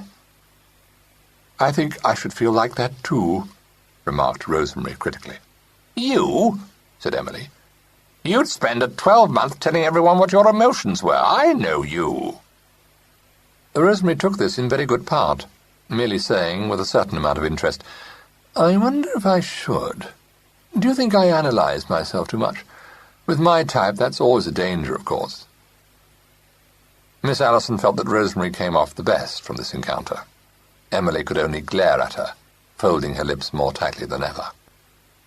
Clement, always ill at ease in his great-aunt's presence, began to speak of future plans. Miss Allison guessed, when he said that he knew Emily wouldn't wish to be alone in the house, that Rosemary had made up her mind to move into Cliff House immediately.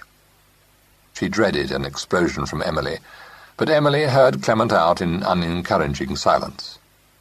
Watching her, Miss Allison felt that behind the mask of age, Emily's brain was working hard. There was something rather terrible about this stout, alert old lady who sat so still and looked so bleakly out of eyes that were arctic blue and expressionless. "Of course," Clement was saying, "we only wish to do what will be most agreeable to you. That goes without saying. But naturally I know how much supervision an estate entails, and it seemed to me that is to say, I wondered whether you might not prefer us not to wait for probate, which you know may take some time, but to come and stay with you as soon as possible." Under his great-aunt's unwinking stare, his voice dwindled and finally ceased. Rosemary took up the thread, saying, "It seems rather silly not to move in now, don't you think? Particularly as the people who have bought our house want possession as soon as possible." "I suppose," said Emily, "that one of your maids has given notice." "Both," replied Rosemary with complete candour. "Cook gave notice yesterday, because she says she can't get on with the kitchener, and this morning that devil of a house parlourmaid said she was going too, because Cook's leaving made her feel unsettled. I simply can't face it." "You can move in here when you like," said Emily. Miss Allison, seated by the window, looked up from her needlework in momentary surprise, then bent her head again over the embroidery. "Darling, how angel of you," said Rosemary. "You've simply saved my life." Very kind indeed," Clement said, looking at the floor. "I need hardly say that we look upon this house as yours, Aunt Emily." "Oh, utterly," agreed Rosemary. "I loathe having to look after a house. I haven't the least intention of interfering with anything here, except, of course, quite small details, like having my own rooms redecorated, which I absolutely must have done. I'm one of those people who are ridiculously sensitive to colour, and I know that if I had to have a blue sitting room, for instance, it would get on my nerves to such an extent that I should probably go mad. But as for ordering meals or telling the servants what to do, I should be quite hopeless. I shall beg and implore Patricia to carry on just as usual." Miss Allison smiled, but said nothing. Emily, having listened to this speech with an expression of contempt on her face, turned her eyes towards Clement and addressed him abruptly. "I've invited Jim to stay next week. If you don't like it, you'll have to lump it." "My dear aunt," protested Clement, "you have every right to invite whom you please. And as for my not liking to have Jim here, good heavens, I shall be extremely pleased to see him." "I'll tell him," said Emily sardonically. She moved her hands in her lap. "And there's another thing. What you do with the business is no concern of mine. If you mean to take up with that plausible American, I'll have you know that your cousin was set against it. I dare say you and those Mansells think yourselves very clever, but there's not one of you has the head my son had." Clement reddened, and replied with some annoyance, "Really, aunt, it is quite unnecessary for you to tell me that. I spoke to Silas about it last night, and I may say that upon reflection I fully agree with his view of the matter.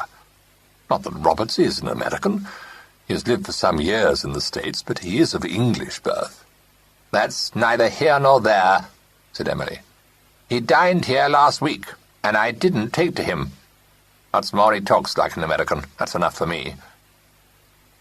Clement permitted himself to smile superciliously and to give the faintest shrug of the shoulders before changing the subject. He told his great-aunt that she must prepare her mind for the unpleasantness of an inquest, to which she replied that she was not born yesterday. By the time the Clement Kanes took their departure, Clement at least had won Miss Allison's sympathy. It seemed to her that he was behaving towards Emily with patience and considerable restraint. Indeed, so unresentful a snubs did he show himself to be that Patricia ventured to ask Emily, when he'd gone, what she found to dislike in him. "He's a fool," Emily said harshly. "A weak fool, he and that wife of his." Her fingers worked on the silk of her gown. "A nice pair to succeed my son. A nice pair for me to live with for the rest of my days." A faint colour crept into her cheeks. Between their puckered lids, her eyes stared straight ahead. "I wanted Jim," she said, more to herself than to Patricia. "It ought to be his. All of it. Clement. He's only half a man." Patricia said nothing. The note of hatred in Emily's voice was inexplicable and rather shocking. "And his father," said Emily with concentrated venom, "was just such another. I've always hated him, the whole pack of them. Jim's the only one worth tuppence." She pulled the shawl more tightly about her shoulders and said, "I won't see anyone else. If any of those Mansells call, you can send them about their business." Both Agatha Mansell and her daughter called during the course of the day, but although Agatha insisted upon seeing Patricia, she accepted without comment the message that Mrs. Kane felt unable to receive visitors. Betty Pemble, however, assured Miss Allison that she quite understood, and gave into her charge an untidy posy of mixed flowers, the touching offering of her children, who, according to her account, had thought of it quite by themselves upon being told the sad news of Uncle Silas's death. "I just told them that dear Uncle Silas has gone away on a long journey," she said. They're such mites, you know, and I've never let them hear about death or have ugly toys or stories about ogres and things. I mean, I do frightfully believe in keeping the little minds free from everything but happy, beautiful things, don't you? A waste of time, pronounced Agatha. Children are singularly heartless creatures. Not from conviction, but with the object of preventing Mrs. Pemble from entering upon an involved argument in support of her offspring's sensibilities, Miss Allison made haste to take the flowers, and to agree that all ugly things should be kept from the young. Betty, who had hitherto believed Miss Allison to be hard and what I call unsympathetic, was pleased, and told her earnestly that when one of his Pemble aunts had sent Peter a gollywog for Christmas, she had instantly taken it away from him, and given him instead a sweet little woolly lamb. Yes, said Agatha magisterially, and had I been his mother, I should have given him a good spanking for screaming from sheer temper as he did. I well remember the occasion. Not that I see what a gollywog has to do with Silas Kane's death. She turned to Patricia, and desired her to recount the precise circumstances of the accident. She didn't appear to believe that Patricia was unable to gratify her curiosity, for she continued to question her long after Patricia had confessed almost entire ignorance. Her manner was so majestic, and her voice so overpoweringly cultured, that Patricia found herself apologizing for knowing so little. It didn't occur to her, until that masterful presence was withdrawn, that Agatha Mansell, who despised gossip and considered accidental deaths sensational and therefore vulgar, had been oddly anxious to possess herself of all the facts for the case. 2 more callers visited Cliff House to leave cards and sympathetic messages. One was Paul Mansell, who contrived to waylay Miss Allison in the garden and to pay her unseasonable addresses. The other was Oscar Roberts, who said naively that, having enjoyed the old lady's hospitality, he wanted to do the civil thing. Mr. Hart, having looked Paul Mansell over with the mercilessly critical eye of the youthful male, informed Miss Allison dispassionately that he seemed to be a pretty good tick. Oscar Roberts, however, whom he encountered in the drive, instantly won his approbation. Unlike Emily, Mr. Hart had no prejudice against Americans. America for him was an El Dorado, populated in its wilder regions by venial sheriffs and heroic cowboys, and in its towns by bootleggers, gangsters, kidnappers, and G-men. That another side to American life might exist, he was happily unaware, so that when Oscar Roberts addressed him in the accent of his favourite film star, he believed that he stood in the presence of one who might at any moment produce a gun from somewhere about his person, and accorded him a reverent admiration that was strong enough to enable him to pardon Mr. Roberts for having committed the awful solecism of hailing him as son. They fell easily into conversation, Oscar Roberts being apparently amused by so much obvious admiration, and having the tact neither to disclaim American citizenship nor to correct Timothy's ideas of American life. A polite reference to Silas Kane's death opened the floodgates of Timothy's confidence. He reiterated his belief that Silas had been bumped off, and although Mr. Roberts looked rather startled for a moment, he didn't make any snubbing remarks, but on the contrary listened to Timothy's various theories with perfect gravity, and even allowed himself to be led off to inspect the scene of the accident. Appealed to, he agreed that no doubt some evil-minded person might have pushed Silas off the cliff. "Well, don't you think that's probably what did happen, sir?" said Timothy, bent on acquiring an ally. Oscar Roberts stroked his pointed beard and suggested mildly that the possible murderer must have taken a big chance on Silas's choosing to walk along the cliff that night. "No, because everyone knew that Uncle Silas took a walk along here every night," said Timothy, triumphantly disposing of this objection. "Is that so?" said Roberts. "Kind of a habit with him, maybe?" "Yes, because of not being able to sleep." "Well," replied Roberts, shaking his head, "I'll say that certainly looks as though you might be right, son." Timothy looked up at him with glistening eyes, and in a burst of gratitude invited him to come back to the house for tea. Oscar Roberts declined the invitation, but on the way to the drive across the gardens, they encountered Miss Allison, who'd come out in search of Timothy, and Timothy immediately begged her to add her persuasion to his. Oscar Roberts, however, intervened before she could speak and countered with an invitation to Timothy to accompany him back to Portlaw for tea at his hotel. Patricia couldn't but feel grateful to anyone who offered to relieve her of Mr. Hart's company on this very trying day, and as Timothy seemed anxious to go with his new friend, she gave permission, only qualifying it by insisting on his first washing his hands and brushing his hair. He went off to do this, leaving her to stroll towards the drive with Roberts. She said, "It's really most awfully kind of you. Are you sure he won't be a nuisance?" He replied with his slow smile, "Why, no, Miss Allison. I've got a kind of fondness for kids of his age. I'm at a loose end just now, and I'll be mighty glad of his company." His smile grew. "Guess he hopes I'm one of those gunmen he sees on the movies." She laughed, but said with some misgiving, "He's a dreadfully bloodthirsty child. I do hope he hasn't favoured you with his theories about Mr. Kane's death. I've done all I can to squash him, but without much success." "I shouldn't worry," he answered. "Kids just naturally get those ideas." She felt impelled to say, "Of course there's nothing in it. It was an accident. I don't want you to get a false impression from Timothy." He looked down at her with a twinkle in his eyes. "Any impression I get won't come from Timothy, Miss Allison," he said deliberately. Chapter 4. Greatly to Timothy's disgust, the inquest on Silas Kane's death contained no thrills. A verdict of death by misadventure was returned, a post-mortem examination having established the fact that Silas must have had a heart attack. His own doctor gave some highly technical evidence and annoyed Timothy by agreeing that, although an attack was unexpected, he wouldn't go so far as to say that he was surprised that Silas should have had one. The excitement of his birthday party, coupled with over-fatigue, might well have produced it.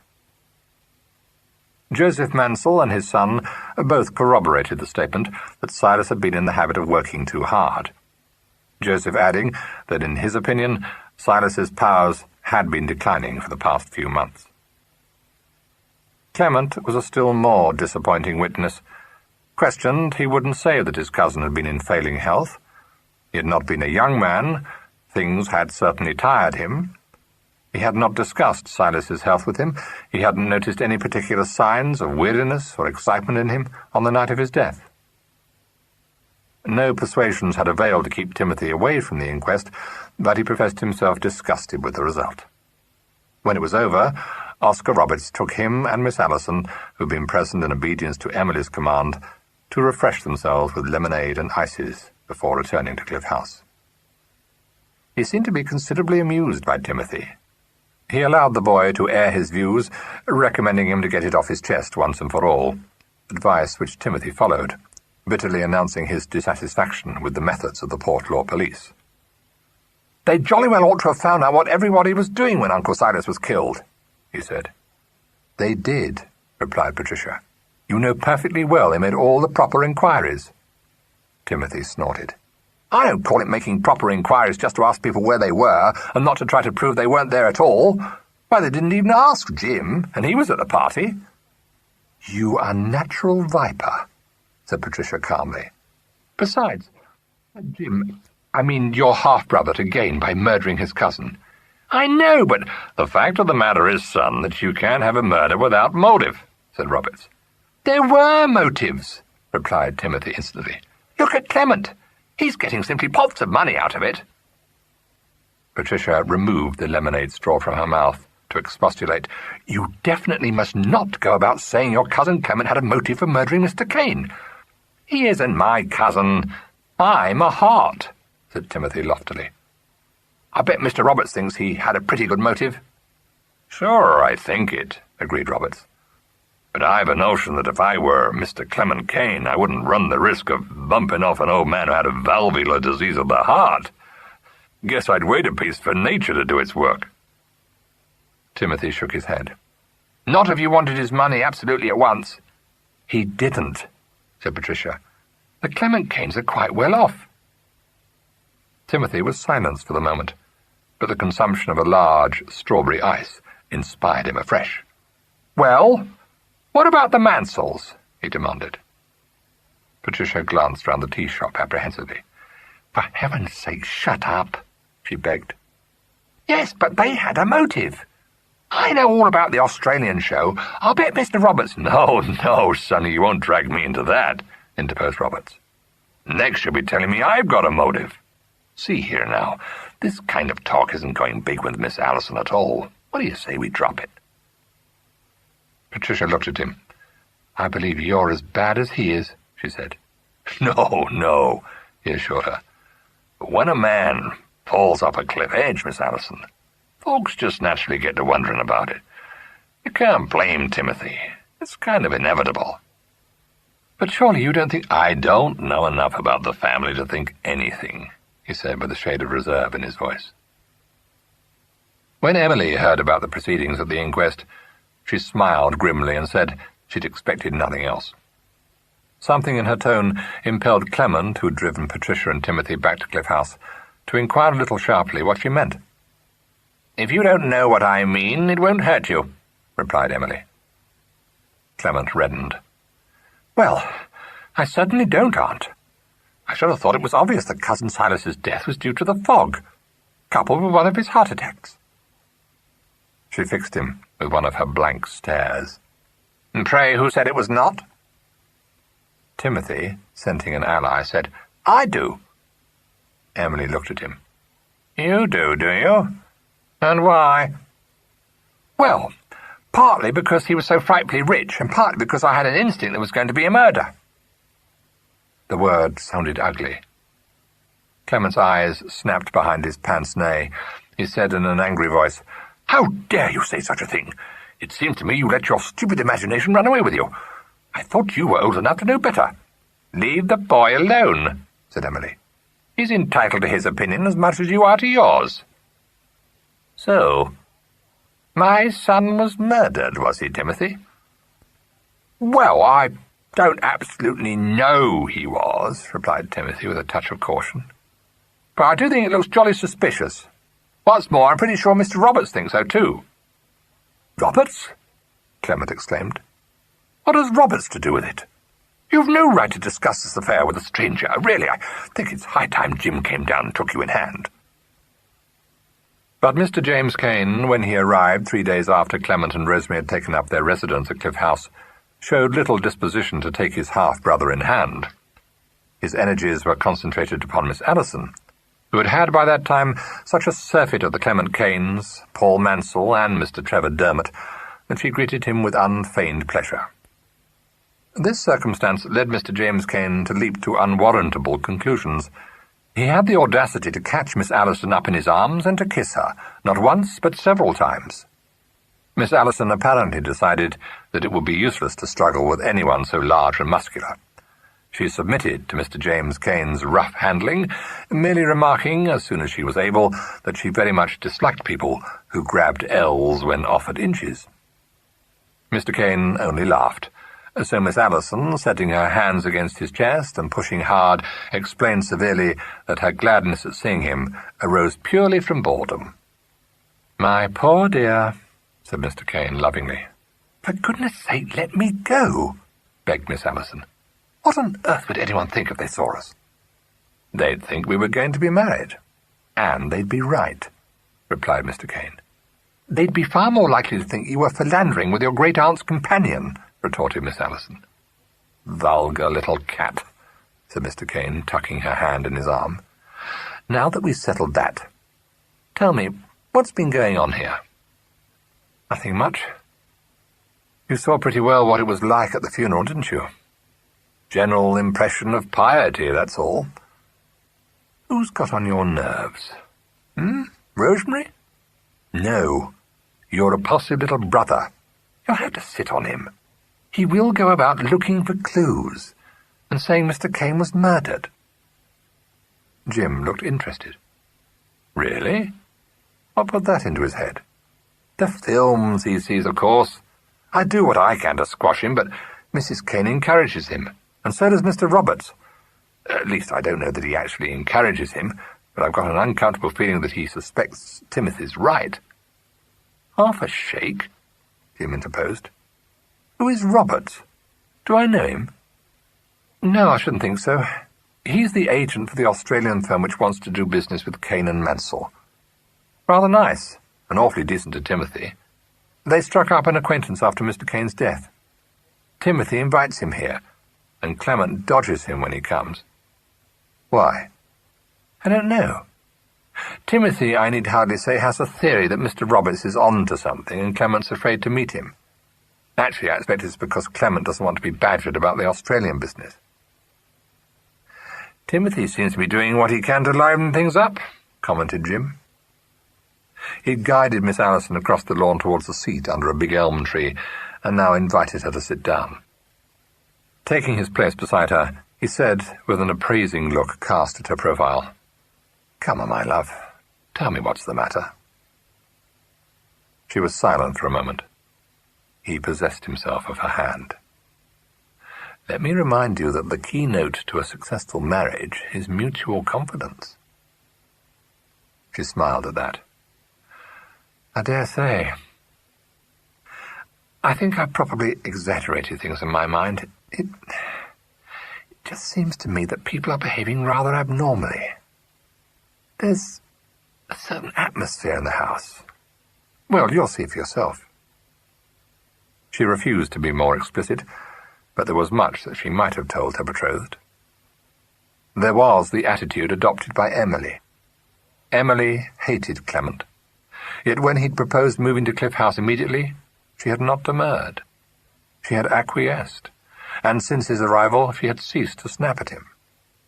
Patricia had no fault to find with this, but when she saw Emily looking at Clement, she knew that the implacable old lady resented his presence and would always resent it. But after her first outburst, she hadn't spoken again of her dislike, nor had she uttered one word in criticism of Clement's wife. Only she watched them both, her face wooden in its impassivity. Clement seemed to Miss Allison to be ill at ease, but she thought the new responsibilities resting on his shoulders might account for this. He was often irritable. He fidgeted, frowned, grew querulous over trifles, and looked more harassed than ever. He complained of his partner's stupidity once or twice. It was as though he invited Emily to comment on the firm's policy, perhaps to support him with her ruthless certainty. Miss Allison saw him as a weak man, mistrusting his own judgment, needing the approval of a stronger character before he could be brought to make a decision. It was plain that he could expect no help from Rosemary. Rosemary was passing through an emotional crisis. She told Patricia that she'd reached a turning point in her life, and that it was tearing her in two. Patricia was uncharitable enough to suspect that she was reveling in the drama she had created, and received this piece of information with a marked lack of sympathy. What sympathy she felt was for Clement and for Trevor Dermot, both helpless in the snare of Rosemary's beauty, but the pity for them was charged with contempt. She thought them fools to be slaves to Rosemary. Yet in Trevor Dermot, whom she profoundly disliked, there was a quality which Rosemary might find disturbing if ever he awoke to a realization of the part he was hereafter destined to play in her life. Miss Allison called him privately the flamboyant male, but suspected that his flaunted masculinity was an integral part of him, and no pose assumed to match his vigorous good looks and lusty body. Stupid he might be, but his hot brown eyes, lacking intelligence, held a spark of purpose. He was of the type that must snatch what it desires. It was too evident that he desired Rosemary, so delicately playing him on the end of her line. "You can't go on living with a fellow like Kane. A fellow who's only half alive," he said. Rosemary looked at him thoughtfully. He supposed her to be comparing his splendid physique with Clement's thin, stooping frame. He didn't preen himself, but he laughed, sure of his superiority. Actually, no comparison was in her mind. He attracted her strongly. She was loath to let him go, but Clement, possessing his cousin's fortune, was beyond comparison. She said seriously, "Clement needs me, Trevor." It was true. She didn't disguise from herself the fact that she needed Clement's money, but she began to feel rather holy. This was reflected in her face, uplifted to Dermot's. He said, "My God, and don't I need you? Are you going to sacrifice us both to a man who doesn't satisfy you, can't so much as start to understand you?" She sighed. She saw herself immolated upon the altar of wifely duty, the victim of a tragic love affair. That she saw herself gowned by Ravi, wearing a long, mournful rope of pearls, only made the vision more picturesque. It didn't lessen its pathos. "It was just a beautiful dream, Trevor," she said, not very originally, but with deep feeling. "I don't dream," replied Dermot, grasping her arms above the elbows.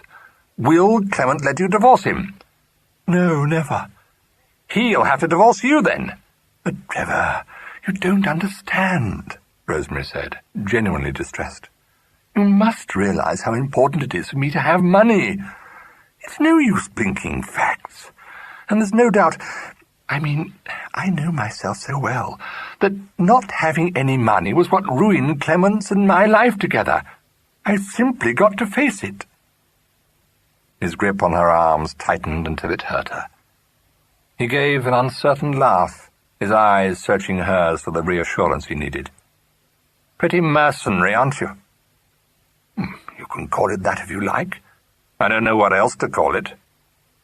"Of course I realize. I always have that I'm a hateful person," Rosemary said.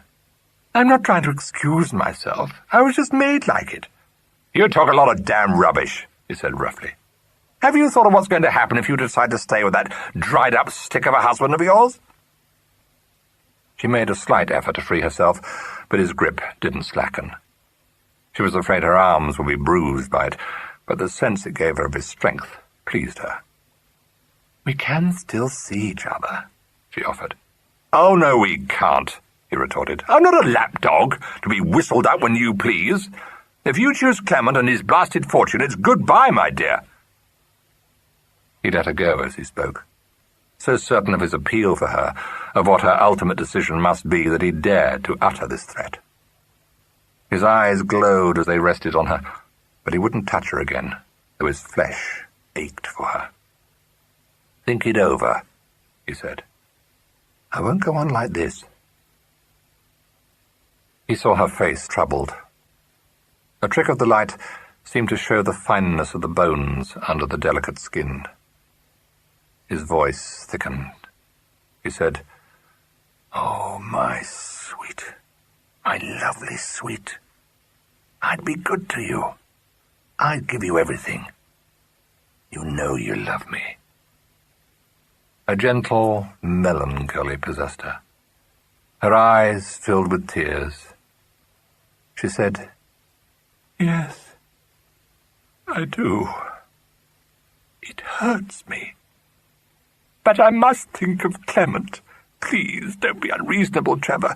You don't know how dreadfully, dreadfully difficult it all is." A sense of frustration crept over him, but he still couldn't believe that he might lose her. He repeated, "You'll have to make up your mind once and for all. I mean it." "Not now, Trevor," she begged. "I can't. It's no use expecting me to. I just can't." "No, not now, but this week. I'm going to London tomorrow. I shall be back on Saturday, and I shall want your answer then." He had had no previous intention of returning to town, but he thought his absence might clinch the matter. The mere contemplation of 4 days to be spent without sight of her made his heart faint within him. He couldn't believe that she might be able to bear them with equanimity. Her mouth drooped a little, but she accepted the ultimatum without demurring. She would miss him very much, but she thought perhaps the temporary separation would be a good thing for him. If it could be avoided, she didn't want to lose him altogether. Probably 4 days spent apart from her would chasten him enough to make him agree to her terms. Most of this was told to that most discouraging of confidants, Patricia Allison. I can't imagine what it is about me that induces neurotic idiots like Rosemary to tell me their life stories, Patricia said despairingly to Mr. James Kane. What I can't bear, said Rosemary intensely, is the thought that I've got to hurt Trevor. That's what I've got to face. Miss Allison was feeling tired. She had left Emily in Ogle's jealous charge and was on the point of going to bed when Rosemary had waylaid her and dragged her off to her own room for a private conference. "Well, if that's all you've got to face, you're lucky," she said. But don't you see how much, much worse it is to hurt Trevor than to be hurt myself?" said Rosemary. Miss Allison shook her head, stifling a yawn. "No." Rosemary gave her one of her long, critical looks. "I expect you're one of those lucky people who don't feel things very deeply," she said. Miss Allison agreed. It was the easiest thing to do. "I so terribly want your advice," Rosemary said earnestly. "I'm afraid Trevor may do something desperate." "Well, I can't stop him," replied Patricia. "I dare say he'll get over it." "You don't know what it is to be the victim of a grande passion," said Rosemary. Miss Allison felt extinguished. Rosemary thrust her slim fingers up through her hair. "Sometimes I feel as though I should go mad," she announced, apparently holding her head on by main force. "What am I to do?" "Snap out of it," recommended Miss Allison, gratefully borrowing the expression from Mr. Hart's vocabulary. "Sorry to be so unsympathetic, but from what I've seen of Trevor Dermot, I think you'd better be careful. He doesn't look to me the sort of man you can play about with safely." Rosemary raised her head from her hands. "I suppose you think it's all terribly silly," she said. "I dare say it seems so to you, but you don't know what it is to be desperately in love, do you?" This was too much for Miss Allison. She said in an affronted voice, "Considering I've just got engaged to be married—" "Oh, yes, but that's so different," Rosemary interrupted, with a smile of immeasurable superiority. "I mean, you've fallen in love in a sensible way, haven't you? I envy you awfully. I would give anything to be able to take things in that quiet way. I know I spend myself too much. It wears me out. Of course, personally, I can't imagine being swept off one's feet by Jim. I know you don't mind my saying that, do you? It isn't that I don't like him. I think he's very nice, in a dull sort of way. What I mean is, he isn't a bit out of the ordinary, is he?" "Well, he ought to hit it off splendidly, then," said Miss Allison, nettled. Rosemary's interest in another person's affairs was always evanescent. Her mind had already reverted to the drama of her own life, and she only smiled absently at this remark and said, "I don't think Clement could live without me, do you?" "I've no idea," replied Miss Allison. "Do you mind if I go to bed? I'm rather sleepy." "Oh, are you?" said Rosemary, faintly surprised. "I don't feel as though I should ever be able to sleep in this room. I think it's the paper. I lie awake counting those damn baskets of flowers." "Why not try turning the light out?" suggested Miss Allison. "My dear," said Rosemary earnestly, "if I do that, they close in on me. They do, really. It's my nerves. I've told Clement it's got to be repapered at once. I can't stand it. Do you think I should like a shaded apricot paint?" "Yes, I'm sure you would," said Miss Allison, edging towards the door. "I think you've probably got marvellous taste," remarked Rosemary. "The awful part about me is that I think I shall like a thing, and then when it's done I find I loathe it." She sighed. "I suppose you want to go to bed?" "I don't a bit. I feel as though every nerve in my body was stretched taut. Do you ever get like that?" "Often," said Miss Allison. "I don't suppose you do really," said Rosemary. "If you did, you'd never be able to live in the same house with that ghastly maid of Aunt Emily's." Miss Allison laughed. "Oh, there's no harm in Ogle. She's jealous of anyone trying to come between her and Mrs. Kane, that's all." "She hates me," said Rosemary. "She spies on me. She hates Clement, too. I've got a sort of sixth sense that tells me she does." "I think you're mistaken," said Patricia. Not because she did think so, but with the unhopeful object of nipping this obsession in the bud. "She just doesn't care twopence for anyone but Mrs. Kane." But Ogle's dislike of the Clement Kanes was so bitter that it superseded her mistrust of Miss Allison. She said, "Them to be in the master's place, driving my dear into her grave with their nasty ways." "Nonsense," said Miss Allison. Ogle shot a smouldering look at her under her thick, low brows. "You may call it nonsense if you please, miss. I'm only an ignorant old woman that never had any fine education, but I know what I know, and no one will ever persuade me different." She went on putting Emily's clothes away, handling them tenderly, as though they were a part of Emily. 45 years I've been with her. I know her better than Mr. Silas did, better than the old bastard did." She paused, and added grimly, "He was a bad husband to her. Light come, light go. She never said anything. She was never one to talk about her troubles." "You shouldn't tell me this," Patricia said gently.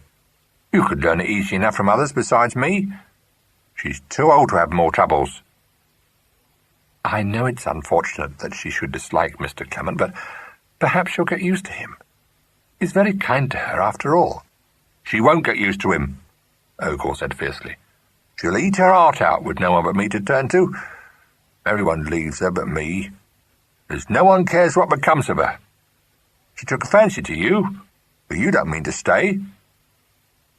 Patricia said guiltily, "I'm going to be married." "Yes, miss. She told me. You're going to marry Mr. James." "Why don't you stay with her, the both of you?"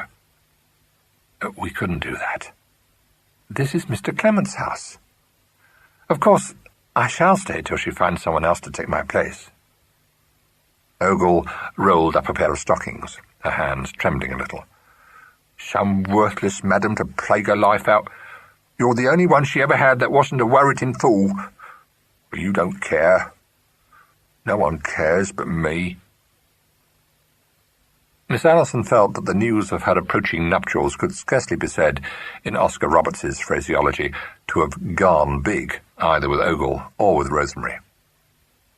Emily, however, had seemed pleased, and Clement, though it was evident that he thought his cousin might have done better for himself, congratulated both parties, and said that Miss Allison would be a great loss to everyone at Cliff House.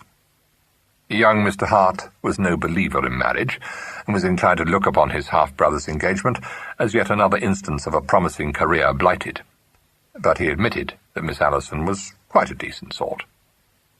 "Anyway, you're not half as bad as that Malcolm dame you were nuts on 2 years ago," he said.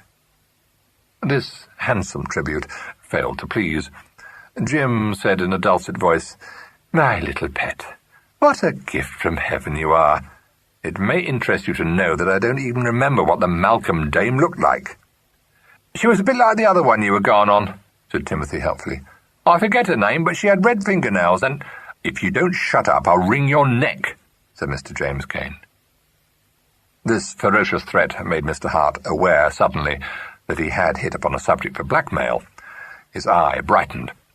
He said, "I bet Miss Allison doesn't know about the others." "There weren't any others," said Jim. "Don't try to be funny." Mr. Hart drove his hands into the pockets of his trousers and said with a grin, "Say, buddy, let's talk business." Jim sighed his resignation. "You're barking up the wrong tree. My life's an open book." "Sure it is," agreed Mr. Hart. "The way I figure it, talk English." "Right," said Mr. Hart briskly. "Will you take me with you when you have the speedboat out?" "I might." "Nix on that," said Mr. Hart, reverting to a foreign tongue. "I've got the drop on you, Beau, and don't you forget it." Miss Allison arrived on the scene a few minutes later to find Mr. Hart in a highly dishevelled condition, ensconced on the branch of a tree, well above Jim's reach. She shook her head regretfully. "You should have wrung his neck while you had him," she said. "I know I should," replied Jim. "Blackmail's his latest racket." "Do you swear to take me out every time with you in the boat?" demanded Mr. Hart. "No, do your worst," said Jim. "You are a rotten cad," said Mr. Hart, disgusted. "I've a jolly good mind to blow the gaff." "Ha!" exclaimed Miss Allison. "I knew it. You've got a guilty secret. "Timothy, is there another woman in his life?" "Hundreds of them," said Timothy with relish. Miss Allison appeared to be overcome, and begged Mr. James Cain in throbbing accents not to touch her. "Curse you! You've been my ruin!" groaned Mr. Cain, shaking his fist at the tree. "I say, Jim, you will take me, won't you?" said Mr. Hart, abandoning blackmail. "Yes, and drop you overboard with a weight tied round your ankles. Come down!" "Is it Pax if I do?" inquired Mr. Hart suspiciously. "All right," agreed Jim. Mr. Hart descended and gave his trousers a perfunctory brush with his hands, and said darkly, "I know one person who'll probably have a fit when he hears about Miss Allison and you getting married." "Talking about serpent's teeth," began Miss Allison hastily. "No, you don't," interrupted Jim. "Go on, Timothy. Who is it?" "Mr. Mansell," replied Timothy. "Not old Mr. Mansell, the other one. I shouldn't be a bit surprised if he tried to poison you or something. He's batty about Miss Allison." "What, that bounder?" said Jim. "Fellow with waved hair and a wasp waist?" "Pat, I thought better of you." "Nor was your trust misplaced," answered Patricia cheerfully. "I think he's a horror." "He is, too," nodded Timothy. "I jolly well hope he comes oiling round you again before he knows about your being engaged to Jim. Then Jim can dot him one on the boko." This programme appealed to him so strongly that his eyes gleamed with simple pleasure, and he added, "It'd be a pretty good lark if he did come and start making love to Miss Allison. I should think you could knock him out easily, couldn't you? I say, let's lay a trap for him. I bet Clement would be as pleased as Punch if you beat him up." "Why?" demanded Miss Allison. "'Cause he can't stand him, of course. He had a stinking row with him on the phone yesterday. I know, 'cause I was in the room. And when Clement rang off, he waffled a whole lot to me about people bothering his life out, and never seeing any point of view but their own, and being sick to death of the whole Mansell family." Jim told him he ought not to repeat such confidences, but they didn't come as news to him. Clement had already unburdened himself to his cousin, complaining of the enormous death duties Silas's estate would have to bear, of the weight of responsibility Silas had left him. He'd even touched upon the Australian project. But though Jim could sympathise, he felt himself to be quite unqualified to advise. Clement made it plain that he was being badgered by his partners. It seemed to Jim that one half of his mind liked the Australian plan, while the other half shrank from it. He vacillated, as Silas would never have done, mistrusted all the Mansell's arguments in favour of the scheme, and ended by absenting himself from the office on the score of having so much to do in picking up the threads of Silas's private affairs that he had no time for more than flying visits to the office. The ingenuity he displayed in evading Oscar Roberts lent a certain amount of colour to Timothy's theory.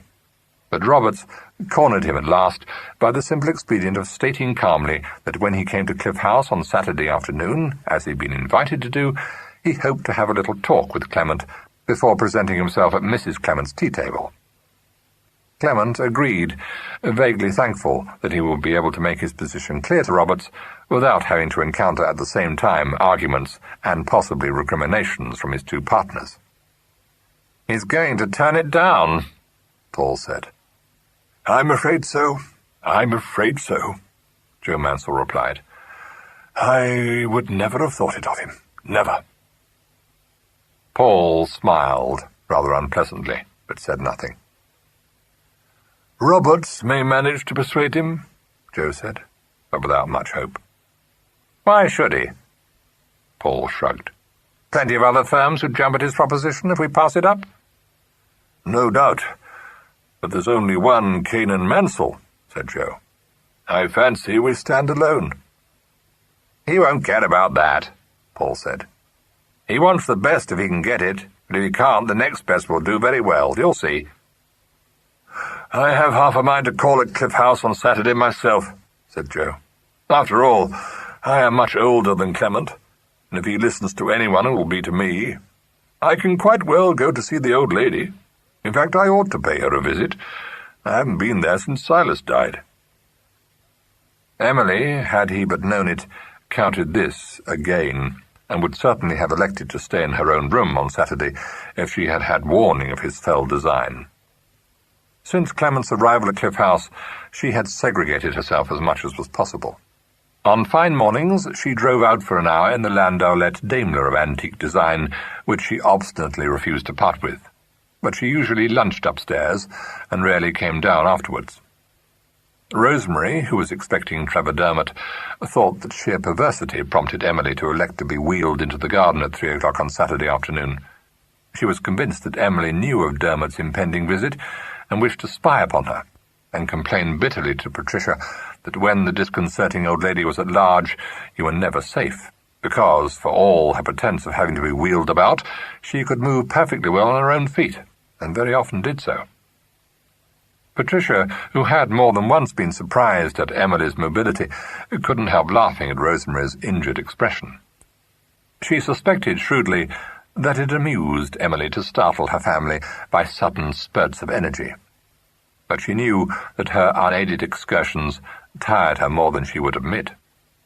She quite agreed that it would be impolitic to present Trevor Dermot to Emily, and managed, by the exercise of considerable tact, to settle her on the south side of the house, out of range of the front avenue. Here Jim joined her, a circumstance which made it possible for Miss Allison to slip away into the house to make up the weekly accounts which formed a part of her duties. Rosemary, aware that a highly dramatic and possibly violent scene lay before her, armed herself for it by putting on a dove-grey frock and a peeling picture hat. The fact that Emily was seated within earshot of the drawing-room, that Clement was working in the study, and that Timothy showed a disposition to drift in and out of the house, made her decide to conduct her interview with Dermot elsewhere. Accordingly, she strolled out of the house and down the avenue to meet him, naively informing Miss Allison that she thought it would really be better if Clement didn't see that provocative touring car drive up to the door. Miss Allison quite agreed with her. She watched her compose her face into an expression of wistful saintliness, enjoyed a private laugh at her expense, and retired to wrestle with accounts in a little room she used as an office. These didn't take her long, and by 3:30 she'd finished. She picked up the detailed list for Clement, and was about to take it to his study, when she heard a bell ring faintly in the distance, and going out into the hall, encountered Pritchard on his way to the front door. He opened it, and Oscar Roberts stepped over the threshold, saying pleasantly, "Good afternoon. I fancy Mr. Kane's expecting me." "Yes, sir. Will you come this way?" said Pritchard, relieving him of hat and cane. Oscar Roberts smiled at Miss Allison, and was about to follow the butler, when a sudden report, as from a gun, startled them all into immobility. For an instant, no one moved. Then Pritchard muttered, "My God, what's that?" and almost ran to the study door and flung it open. Clement Kane lay crumpled across his desk, one arm hanging limply at his side, the other crooked under his fallen head. Chapter 5. Miss Allison didn't scream, because she wasn't in the habit of relieving her feelings by a display of hysterics, but her knees felt suddenly weak, and she grasped a chair back instinctively. Pritchard, after one instant's shocked recoil, had started forward to his master's side. Miss Allison heard him say in a shaken voice, "My God, he's been shot through the head. Oh, my God." Oscar Roberts, with a murmured word of apology, put Miss Allison out of his way and strode into the study. He wasted no time in verifying Pritchard's statement, but after a quick glance round the room, leapt for the open window, threw a leg over the sill, and the next instant had plunged into the shrubbery on the other side of the narrow gravel path. Miss Allison set her teeth and walked into the study. The butler was looking very white, and made a sign to her not to come near his master's body. "Don't, miss. I wouldn't," he said, wiping his face with his handkerchief. "The police. We must telephone to the police," Miss Allison said in an unnaturally calm voice, and picked up the receiver from the instrument on the desk, keeping her eyes carefully averted from Clement's huddled body. A quick step sounded in the hall, and the next moment Jim Kane came into the room. "What was that?" he demanded. I could have sworn I heard it. He broke off. Good God, he said, and went at once to the desk and bent over Clement. He straightened himself almost at once, nearly as white as Pritchard. Who did it? He said curtly. The butler shook his head. Miss Allison, connected with the police station, said baldly, I am speaking from Cliff House. Mr. Clement Kane has been shot. Will you please send someone at once? Oscar Roberts, rather dishevelled and out of breath, reappeared at the window and climbed into the room again. Those gosh-darn rhododendrons, he said. He's gotten away, the skunk. Who? Said Jim sharply. Do you know who did this? Did you see him? Not to say saw, Roberts replied. I kind of heard a rustle amongst those bushes and made for it. It's like a jungle out there, and he had the start of me. The way I figure it, he was making for the front drive. You've got all of a 20-foot bank of those rhododendrons right the way up the drive. There was a cinch for that guy. Through that darn shrubbery to the drive, across it into the rhododendrons. Surest thing you know, he was over the wall with a clean getaway before I reached the drive. Say, did you ring up the police? Miss Allison nodded. Jim said, Look here. Do you know who did this? Roberts bent to brush the leaf mould from his trousers. If I knew who did it, I wouldn't be standing here waiting for your comic police, Mr. Kane, he replied enigmatically. Jim stared at him, his brows knit. Any ideas on the subject? He said. That's a large question, Mr. Kane.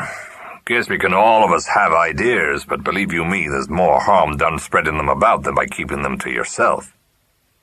His deep-set eyes fell on Miss Allison. He said, significantly, Maybe you'd like to take Miss Allison out of this. I'm all right, said Patricia, pressing her handkerchief to her lips. Timothy's voice was heard in the garden. I say, what's up? It panted. I swear I heard a shot. Oscar Roberts moved swiftly to the window to block the view, just as young Mr. Hart came plunging out onto the path from the shrubbery. Hello, Mr. Roberts, said Timothy. Who's shooting around here? Roberts said quickly, Hello, son. Whereabouts have you been? Well, I went down to the lodge to meet you, but that's fine. Look, now, did you see anyone? Timothy stared. No, only Mr. Dermot. I say, what on earth? Miss Allison gave a start and groped for a chair. Jim, he couldn't have. Shut up, of course not, said Jim roughly. Keep calm. Mr. Dermot, repeated Roberts in his drawling voice. I get you. And what was he doing? I don't know. He looked like nothing on earth. He simply bolted for his car and went off at about 100 miles an hour. Has he had a row with Clement or something? Jim removed his hand from Miss Allison's grasp and joined Roberts at the window. I say, Timothy, push off, will you? Keep your mouth shut. There's been an accident or something. Clement's been shot. Timothy's eyes grew round. Speechless, he stared at his half-brother. Jim said, Go and keep Aunt Emily company, old thing. Do you mind? Gosh! Gasped Timothy, and ducking under Jim's arm, thrust his shoulders into the room. A moment later he withdrew them, started to say something, and ended by vanishing discreetly into the shrubbery. When he reappeared, he was rather wan of countenance, and made no further attempt to look into the study. Sorry, he said jerkily. It's something that disagreed with me. Who did it? We don't know. Clear out and keep Aunt Emily away. See? Mr. Hart, unusually subdued, said that he did, and departed. Jim turned back into the room. Come on, Pat. You can't do anything here. As far as I can see, there's nothing to be done till the police turn up. Suppose you clear out. Yes, she agreed, getting up. Of course. I'll go to Mrs. Kane. Do you want me to tell her? Or what? I should think you'd be the best person. Feel all right?" "Perfectly, thanks." She moved to the still open door and went out, and through the drawing-room to the south side of the house where she'd left Emily. Emily was standing by her chair, leaning on her ebony cane, with her other hand on Timothy's arm. Ogle was engaged in spreading her rug over the chair for her to sit on, fussily scolding. "That'll do," said Emily snappishly. "I suppose I can stretch my legs if I choose. Anyone would think I was decrepit. I've had a little stroll and I feel better for it." She sank down into her chair, rather out of breath, and allowed Ogle to fold the ends of the rug over her knees. "You can tell Jim that Ogle brought the rug," she informed Miss Allison. Ogle, on her knees and tucking Emily's feet up tenderly, raised her head and said pugnaciously, "I knew she'd feel the wind chilly. I didn't want telling to fetch her rug, let alone like she was." A phantasmagoria of nightmarish conjecture for an instant possessed Miss Allison's brain. She looked from the maid's dark countenance, upturned to hers, to Emily's wrinkled one, with the clenched jaw and the remote eyes staring straight ahead. She said hurriedly, "Mrs. Kane, there's something I've got to tell you. It's very bad news." Emily's grim mouth twitched sardonically. She glanced up. "I dare say I can stand it. What's the matter now?" "Mr. Clement has been shot," said Miss Allison boldly. There was a long pause. Ogle's head was bent over her task. Her hands arranged the rug mechanically. "What do you mean by that?" said Emily at last. "Is he dead?" "Yes, Mrs. Kane." "Murdered?" said Timothy. The old eyes snapped at him. "I didn't suppose it was suicide," said Emily sharply. "Didn't you hear the shot? I did." "No, I did not," said Emily. Her hands folded themselves together in her lap. "So, Clement's dead," she said. "He's no loss." Miss Allison saw Rosemary coming towards them from the direction of the lake and realized that she'd been forgotten by them all. She said, "Oh, good heavens, Mrs. Clement." Emily looked contemptuous. "Well, she won't break her heart over it." She watched Rosemary's slow approach. "Where's that Dermot?" she asked abruptly.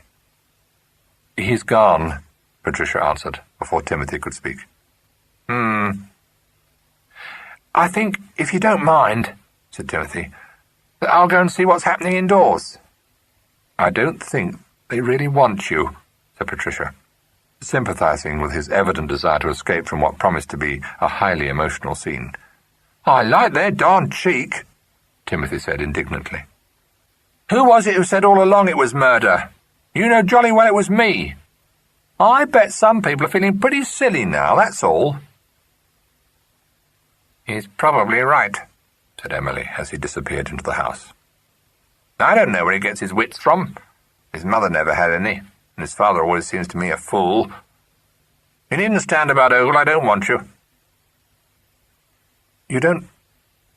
Surely you don't connect this with Mr. Kane's death," said Patricia. "I never said so, did I?" retorted Emily. She waited for Rosemary to mount the shallow steps onto the terrace, and then nodded an imperious summons to her.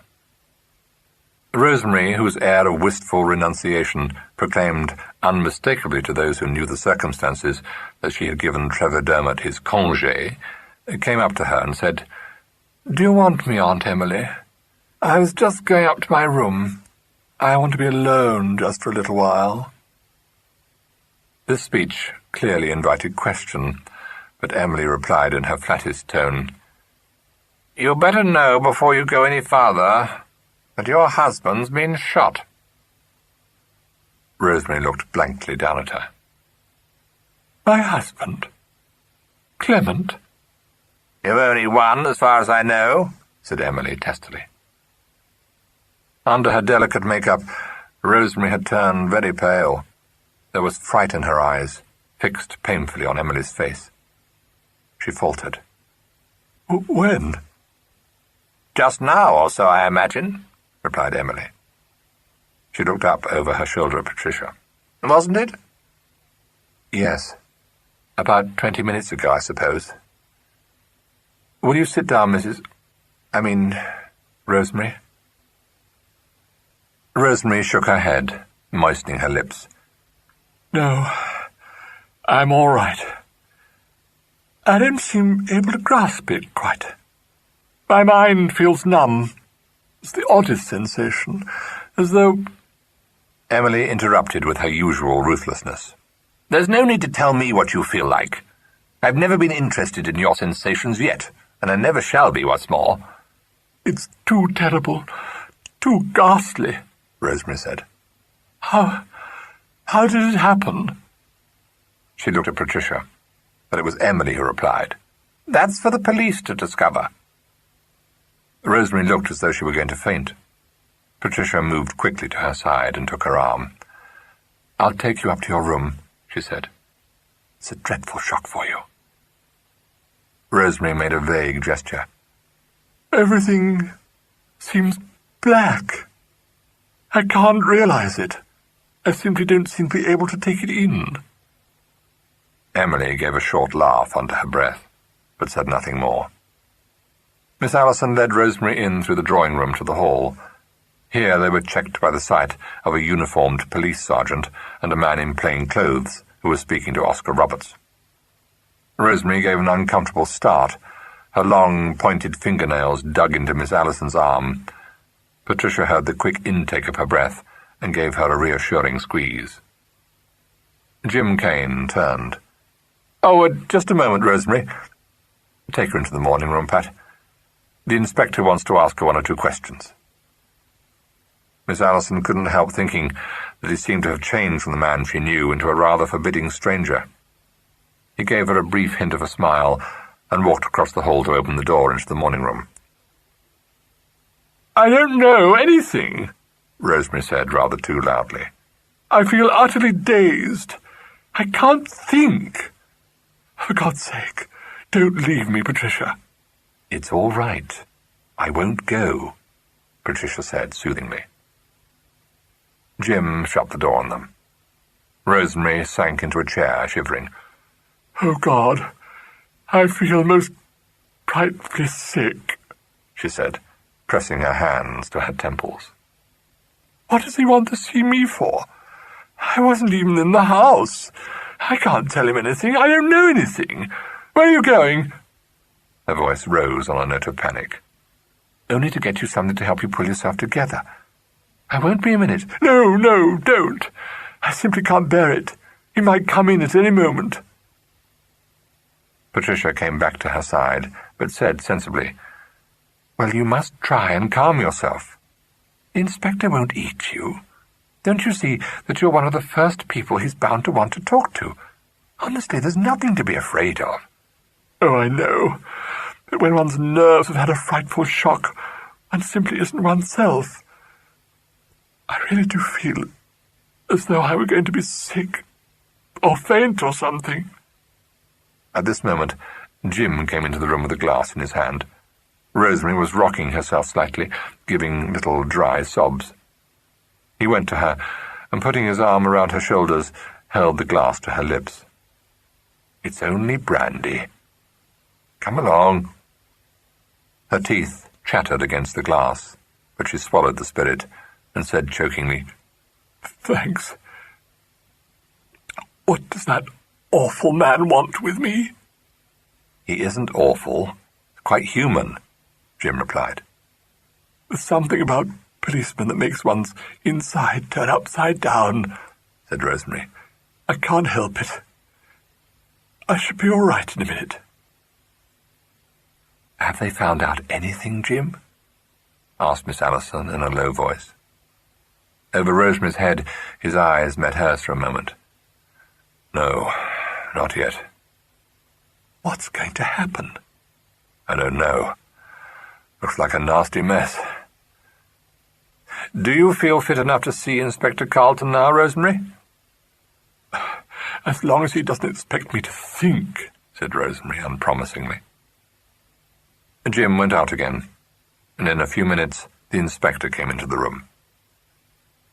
His initial speech of sympathy for the murdered man's widow, and his apology for being obliged to disturb her at such a time, did much to restore Rosemary's poise. She stopped rocking herself to and fro, and achieving a wan smile, explained that she was one of those excessively highly strung people whose nerves were simply unequal to the task of bearing her up in the face of disaster. The inspector said that he quite understood. "Everything seems to be a blank," added Rosemary, passing a hand across her eyes. "I'm sure no one could be surprised that you should feel like that, madam. It must be a terrible shock. I understand you were not in the house when it happened." "Thank God, no," answered Rosemary with a strong shudder. "I think I should have gone quite mad." "Yes, indeed, madam. I wonder if you would mind telling me just where you were at the time." "I think I must have been down by the lake. I went there, at about 3, I should think. Miss Allison saw me go, didn't you, Patricia?" Miss Allison corroborated this, and found herself favoured by the inspector with a long, searching look. "Miss Allison?" he said. "Yes. You are Mrs. John Kane's secretary, I understand." "Yes." "You were in the house at the time of the murder?" "Yes, I was in the room next to this." "Thank you," said the inspector, making an entry in his notebook. He glanced at Rosemary again. "Was anyone with you in the garden this afternoon, madam?" "Oh, yes," replied Rosemary nervously. A friend of ours called. I was sitting talking to him by the lake for quite some time." "His name?" asked the inspector, pencil poised. "Dermot. Mr. Trevor Dermot. A very old friend of ours." The inspector looked up. "Is Mr. Dermot on the premises now?" "No, oh no. He left some time ago. I mean, before I had the least idea of this frightful thing having happened." "Mr. Dermot did not, to your knowledge, see your husband this afternoon, madam?" "No, I know he didn't. He never came up to the house at all. My husband had a business appointment, and I walked down the drive to meet Mr. Dermot. He simply left his car down the drive, and we sat by the lake till he had to go." The inspector looked at her. "You were expecting Mr. Dermot this afternoon?"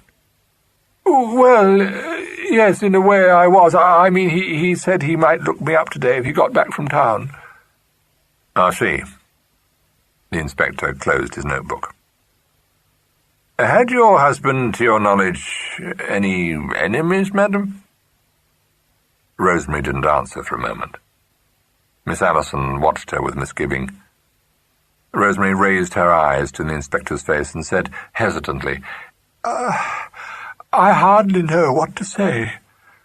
As a matter of fact, I do happen to know that he was having a good deal of trouble at the office with his partners.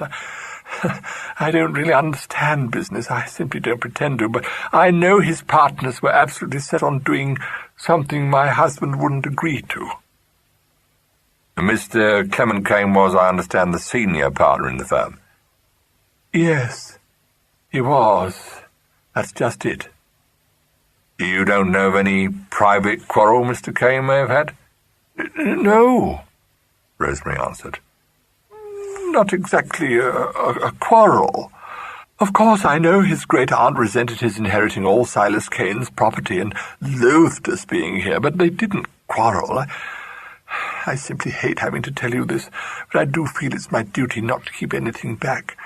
And actually, it's no secret that his great-aunt hated Clement.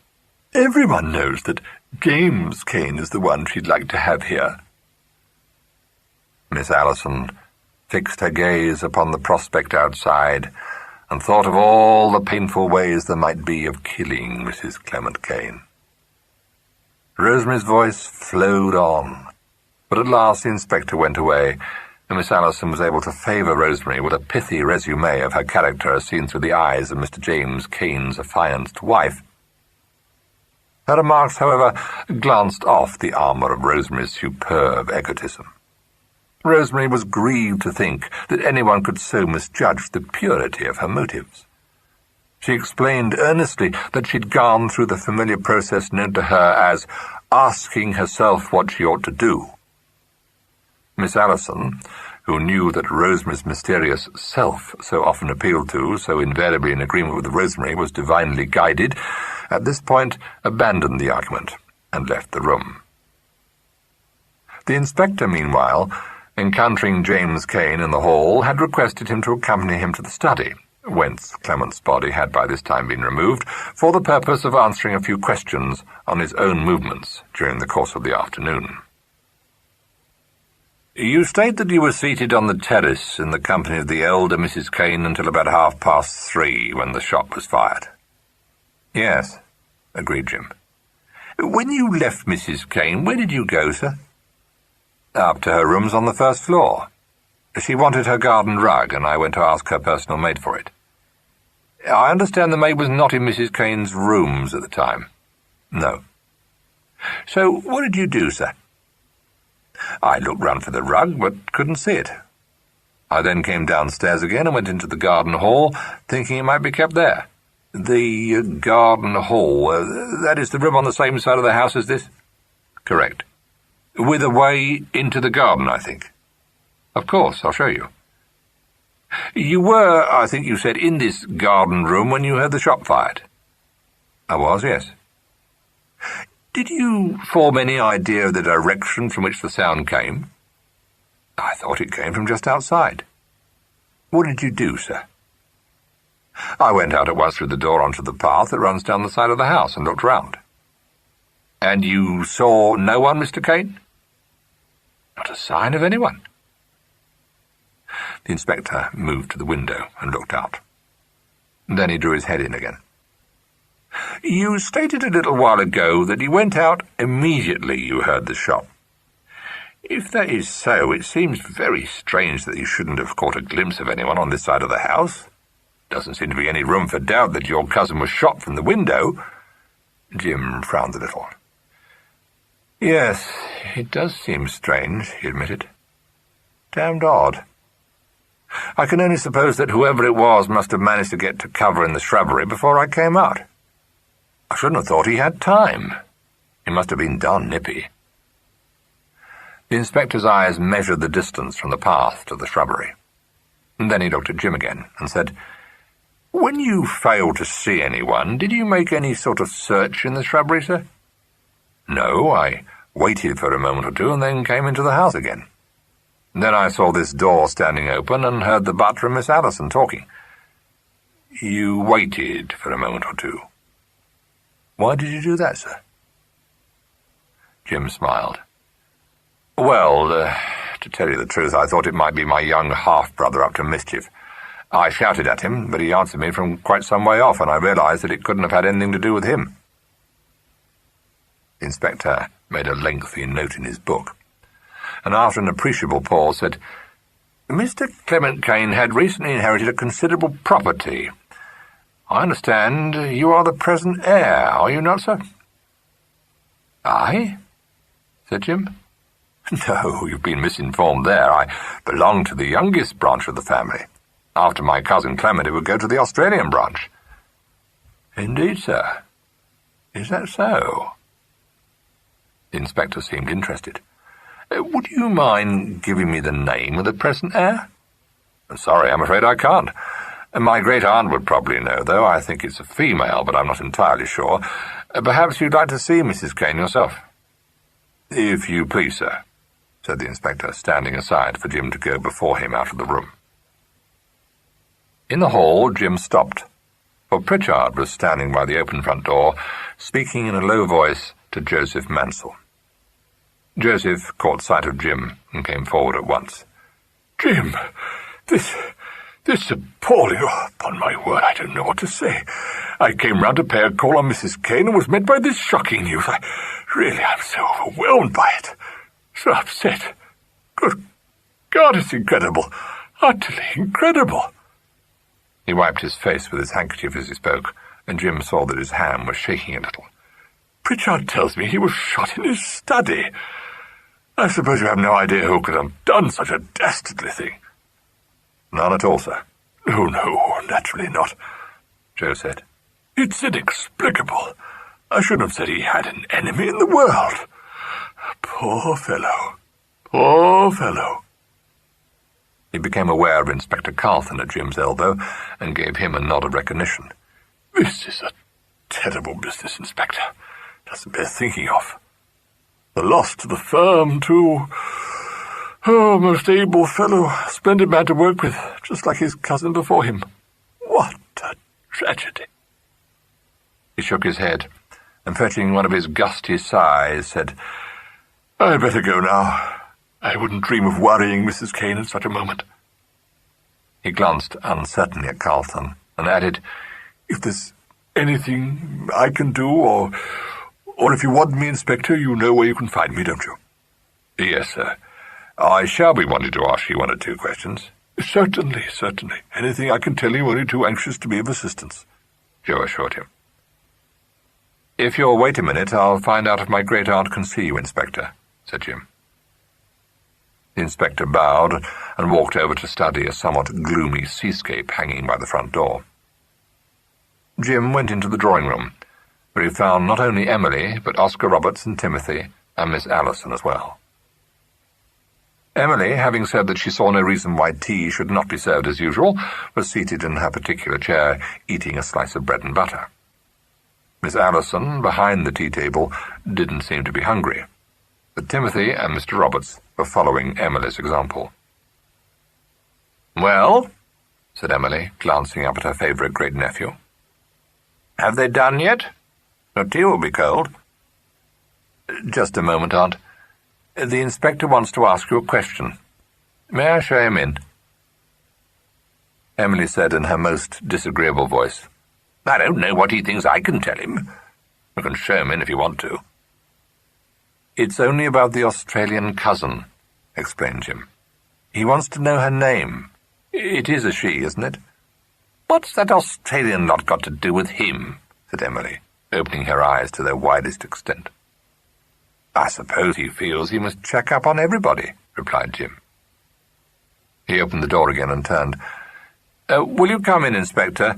Mrs. Kane will see you." The inspector, in asking to question Mrs. Kane, was doing no more than his duty, but he came rather diffidently into the room, and, confronted by the old lady seated so upright in her chair, and holding in her hand a cup and saucer, at once apologized for intruding upon her. Emily nodded at him, and stared in a way calculated to upset the coolest nerves. "Very sorry to disturb you, madam, I'm sure. If you would just be good enough to confirm that you were seated upon the terrace with Mr. James Kane up till approximately 3:30 this afternoon." "Yes, I was," said Emily. "I understand you asked Mr. Kane to fetch a rug at about the time of the murder." "I dare say," said Emily. "Not that I know when the murder was committed, for I don't." "You did not hear the shot, madam?" "No, I did not," said Emily. "If I'd heard the shot, I should have said so." "Yes, madam, I'm sure." The inspector coughed and added tentatively, "I beg pardon, but are you at all deaf, madam, if I may ask?" Emily, who in common with most people afflicted by slight deafness, strongly resented such an implication being made, glared at him and said angrily, "There's nothing wrong with my hearing at all. I hear very well indeed, so long as people don't mumble at me." The inspector recognized this bitter rider. He'd heard it from his own father many times. He made haste to assure Emily that he quite understood. "If I didn't hear the shot, it was because I wasn't near enough," said Emily. "I went for a little walk while my great-nephew was looking for the rug." The inspector looked consideringly at her. She was a very old lady, he knew, and there was a cane leaning against the arm of her chair. "Is there anything more you want to know?" demanded Emily. Just one point of view, please, madam. Might I have the name and address of the present heir to the property? There was a pause. Emily was still staring at the inspector, as though at some irrelevant intruder. She said at last, "I don't know what you're talking about." Jim said helpfully, "The Australian lot, Aunt Emily. Isn't there a cousin or something?" Emily transferred her gaze slowly to his face. "What about her?" "Well, she must be the heir," Jim pointed out. "Rubbish," said Emily scornfully. "She's no such thing. You're the heir." Her words produced something in the nature of a sensation. Even Oscar Roberts, who'd been tactfully gazing into his teacup, looked up. Miss Allison gave a gasp, and Timothy summed up the situation by saying in an awed voice, "Gosh!" Jim blinked. "But hang it all, Aunt, I can't be. My grandfather was the youngest son. Surely this Australian woman must be senior to me." Emily drank her tea and set the cup and saucer down on a small table at her elbow. "If you'd ever taken the trouble to read your great-grandfather's will, which I have no doubt you didn't, you'd know that while there's a male heir living, the property can't descend to a female," she said. "Good God," said Jim blankly. "Do you mean Matthew Kane entailed it?" "It's no use talking to me about entails. I don't know anything about them, but the property doesn't go to a woman while there's a male Kane living. That I do know." An astonished silence fell. Oscar Roberts broke it, saying, "Well, I'll say that beats all. Imagine you not so much as suspecting you stood next in the line of succession, Mr. Kane." "I had no idea," said Jim. "I never even thought about it." "Why should he?" demanded Emily with a fierce look at Roberts. "He couldn't expect both his cousins to die within a month of each other, could he?" "I'll say not, Mrs. Kane," replied Roberts, smiling. "But to find yourself heir to a fortune without having had the least suspicion of its coming your way, say, that certainly is romance." End of Side 6.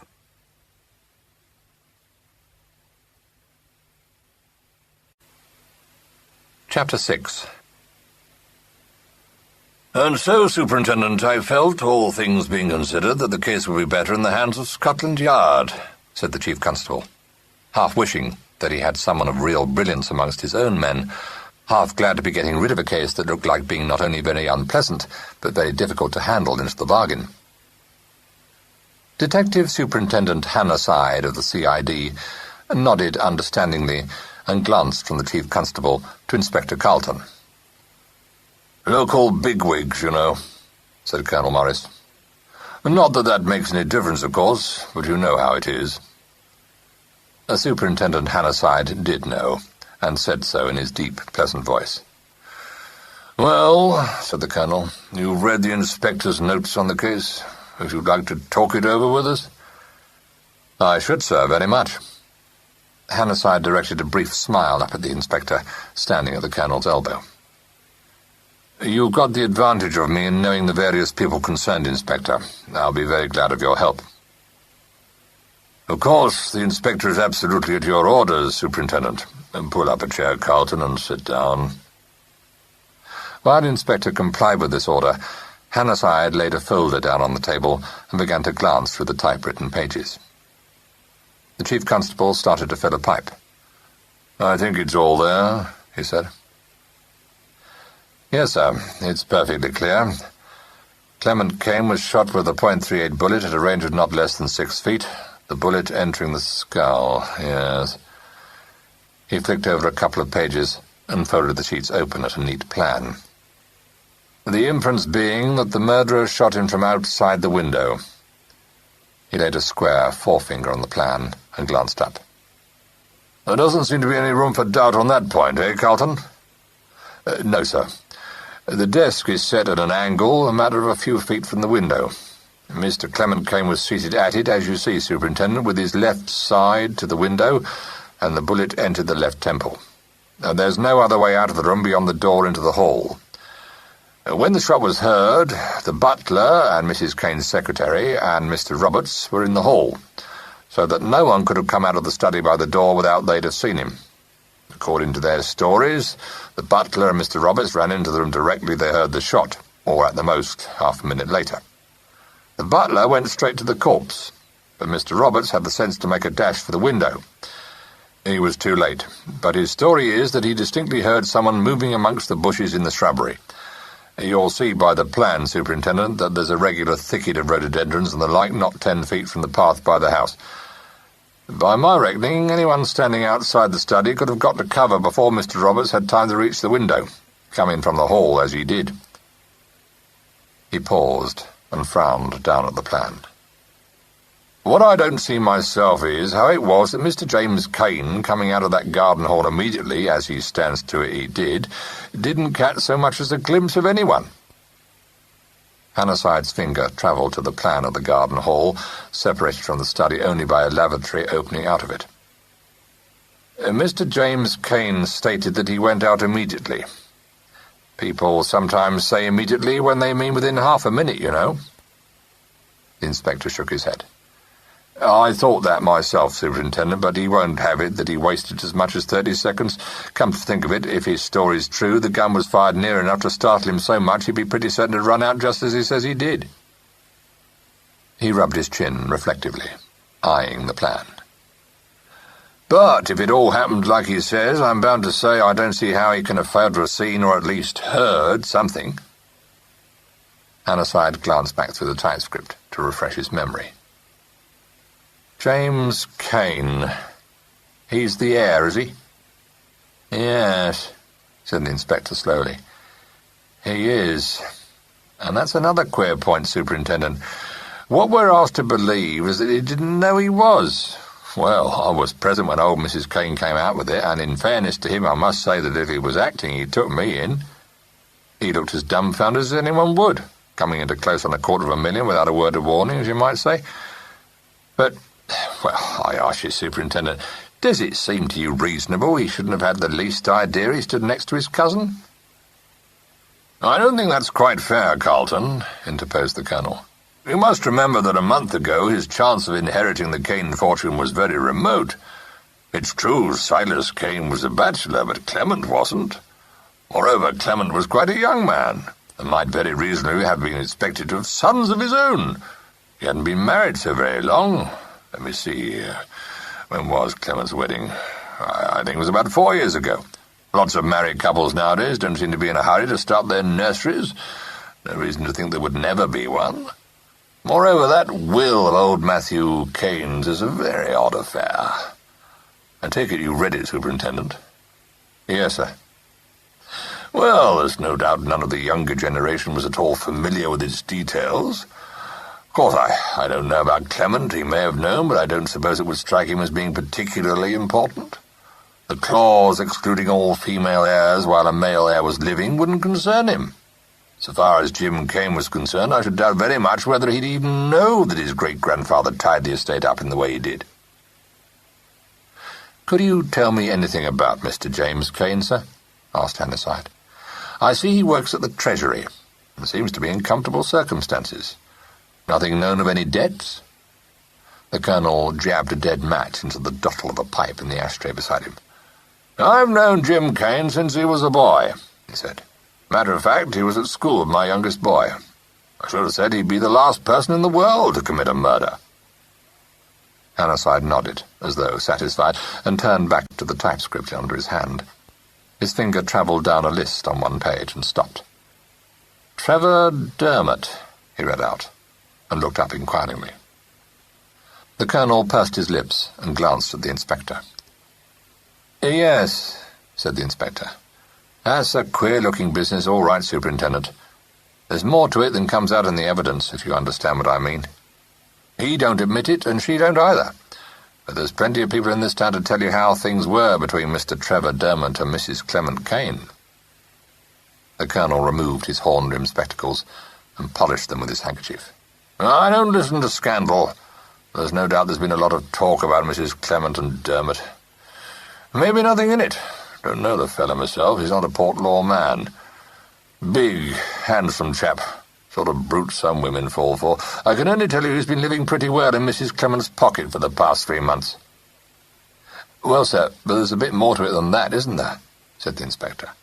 By what Mrs. Clement's servants say, she'd have run off with Dermot if it hadn't been for Clement Kane coming into the property. Oh, I don't know that I set much store by servants' gossip, said the Colonel. Both under notice, too. But I'm not saying that Dermot isn't badly hit where Mrs. Clement's concerned. I should say he was head over ears in love with her. She's a remarkably beautiful young woman. A mercenary, of course, but I dare say a man like Dermot wouldn't see that. You couldn't picture Rosemary Kane giving up a fortune for the sake of a grande passion. No, sir, agreed the inspector. What's more, his actions on the day of the murder make it look very much as if Mrs. Clement had told him she wouldn't, down there by the lake. I mean to say, when a man goes off to his hotel and drinks himself silly and then drives off into the blue and gets pinched for driving a car under the influence of drink at 5 o'clock in the afternoon, it looks as though he's had a bit of a facer, doesn't it?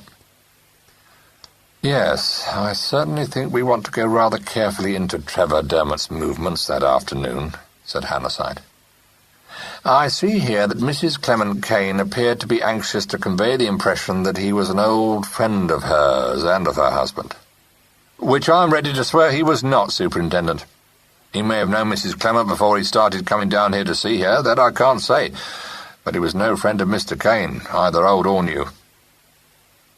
Does anyone corroborate this story of the schoolboys about him driving off at... Oh, yes, I see the head gardener's wife at the lodge also saw him. He seemed in a great hurry, and looked ever so queer. Hannasyde smiled slightly.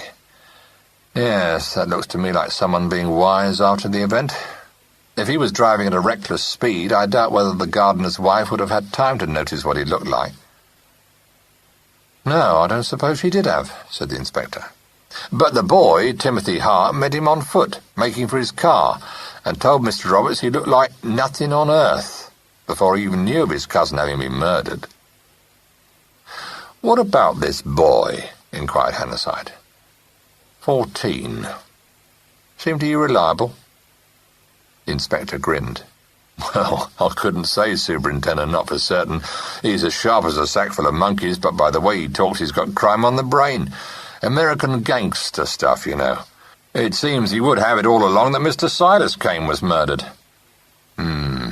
Yes, said Hannasyde. I'd very much like to look over the police record of that case, if I may. Accidental death, wasn't it? That's what it was brought in, replied the inspector, rather guardedly. There wasn't any evidence, nothing to make a case on. He was an old man, and not a good life either. If he was murdered, the likeliest person who'd done him in was Clement Kane. You might say the only person who had what you could call a real motive. We established the fact that Clement drove from Cliff House to his own home that night, and he could hardly have got back to Cliff House in time to catch Mr. Kane on his walk. But I'm bound to say that case looks different in the light of this fresh one. I'll send for the records. While these were being fetched, Hannasyde continued to run down the list of suspected persons. He said, after a moment, I see you put a query against Jane Ogle's name. She's the old lady's maid, isn't she? That's right, said the inspector. She's been in service up at Cliff House for a matter of 30 years. She fair dotes on Mrs. Kane. You know the style, I dare say. Well, it's hard to know how to take her. She's one of those who can't answer a simple question without thinking you're trying to trap her into saying something she doesn't mean to. On the face of it, her way of carrying on is highly suspicious, but at the same time I know she's an eccentric old maid, and it doesn't do to set too much store by the silly way she acts. You'll see by my notes she was in the garden at the time of the murder. According to what I've been able to get out of her, she thought the old lady ought to have her rug, and took it down to her before ever Mr. James Kane went to ask her for it. She says she carried a tray down to the pantry at the same time, thus accounting for having gone out into the garden by way of the back door. By the time she reached the terrace where Mrs. Kane should have been sitting, James Kane had gone into the house after the rug, and there was no sign of the old lady. Hannasyde looked up. I thought Mrs. Kane was supposed to be very infirm. The inspector smiled wryly. Well, she is and she isn't, Superintendent, if you take my meaning. Some days she'll be carried pretty well everywhere, or at the best creep about with a stick and someone's arm to lean on, and others she'll get taken with a fit of energy and move without anyone's help. She says she went for a stroll towards the lake, and I'm bound to admit I shouldn't be surprised if she did. The way she has it in for Mrs. Clement, it's quite likely she'd go to spy out what young Madam was up to with her fancy boy. What's more, if her story's true, she'd be out of sight of the terrace in about 3 minutes, even walking at her pace. She goes through the rose garden, and that's surrounded by a big yew hedge, as you'll see when you go out to Cliff House. And the maid went to look for her through the gardens? She says she did. She says she found her beyond the rose garden by the potting shed and the glass houses. Well, that's certainly on the east side of the house, same as the shrubbery. Call it southeast. But it's far enough away from the study for a deaf person not to have heard the shot. But it's only their word for it that we've got, Superintendent. By the time anyone else got out to the terrace, Mrs. Kane had got back there. Mind, I don't say her story isn't true, but what I do say is that it wouldn't make a bit of difference to Jane Ogle if it wasn't. She'd lie herself black in the face to protect the old lady, and the impression she gives me is that that's just what she is doing. That, or she was up to something herself. Oh. Hannasyde considered for a moment. A bit far-fetched, isn't it? Exactly what I say, nodded the Colonel. I'm ready to admit Emily Kane's a ruthless old woman. To tell you the truth, I'm scared stiff of her, and she never made any secret of the fact that she detested Clement. But somehow I don't see an old lady of 80 being able to commit that murder, get to cover before Jim Kane could see her. If we're going to consider the possibility of Mrs. Kane's having committed the murder, sir, mustn't we also take into consideration that James Kane would be very unlikely to give his great-aunt away? Interposed Hannasyde. The Colonel was silent for a frowning moment. Yes, I suppose you're right there. But damn it all, the idea's preposterous. Yes, sir. I can't get round to it myself that it was the old lady, agreed the inspector. My idea is the maid might have shot Clement Kane, either with Mrs. Kane's knowledge or without it. He saw a sceptical look in Hannasyde's eye and added, I'm not saying it doesn't sound crazy, Superintendent, but the point is, Jane Ogle is crazy where her mistress is concerned. Ever since Clement Kane came into the fortune and Miss Addison got herself engaged to young Kane, she's been going about saying how there's no one cares about the old lady but her, and a lot of silly talk about her seeing to it no one should make her mistress's last days a misery to her. What about the gun? Asked Hannasyde. I see the bullet was a .38. That's not a very common caliber in this country. Any line on it? Yes, Superintendent, there is a line on it. We've established the fact that old John Kane, that's Emily Kane's husband that was, once owned a .38 Smith & Wesson. That's interesting, Hannasyde said. Has that gun been produced? No, it hasn't, sir, and it doesn't look as though it will be. No one's seen it for years, according to the evidence. I've asked for it to be found, but you know what a big household like that is. If the gun's really lost, it would take anyone a month of Sundays to look for it through all the chests and lumber rooms and cupboards full of junk that there are in the place. But if it wasn't lost, anyone living in the house, and James Kane too for that matter, might have known where to put their hands on it any time they wanted. I see. Again, Hannasyde seemed to be considering the point. He glanced down at the typescript, and said, after a slight pause, Some dissension in the firm of Kane and Mansell, apparently. Can you give me any line on these Mansells? The inspector glanced at Colonel Morris.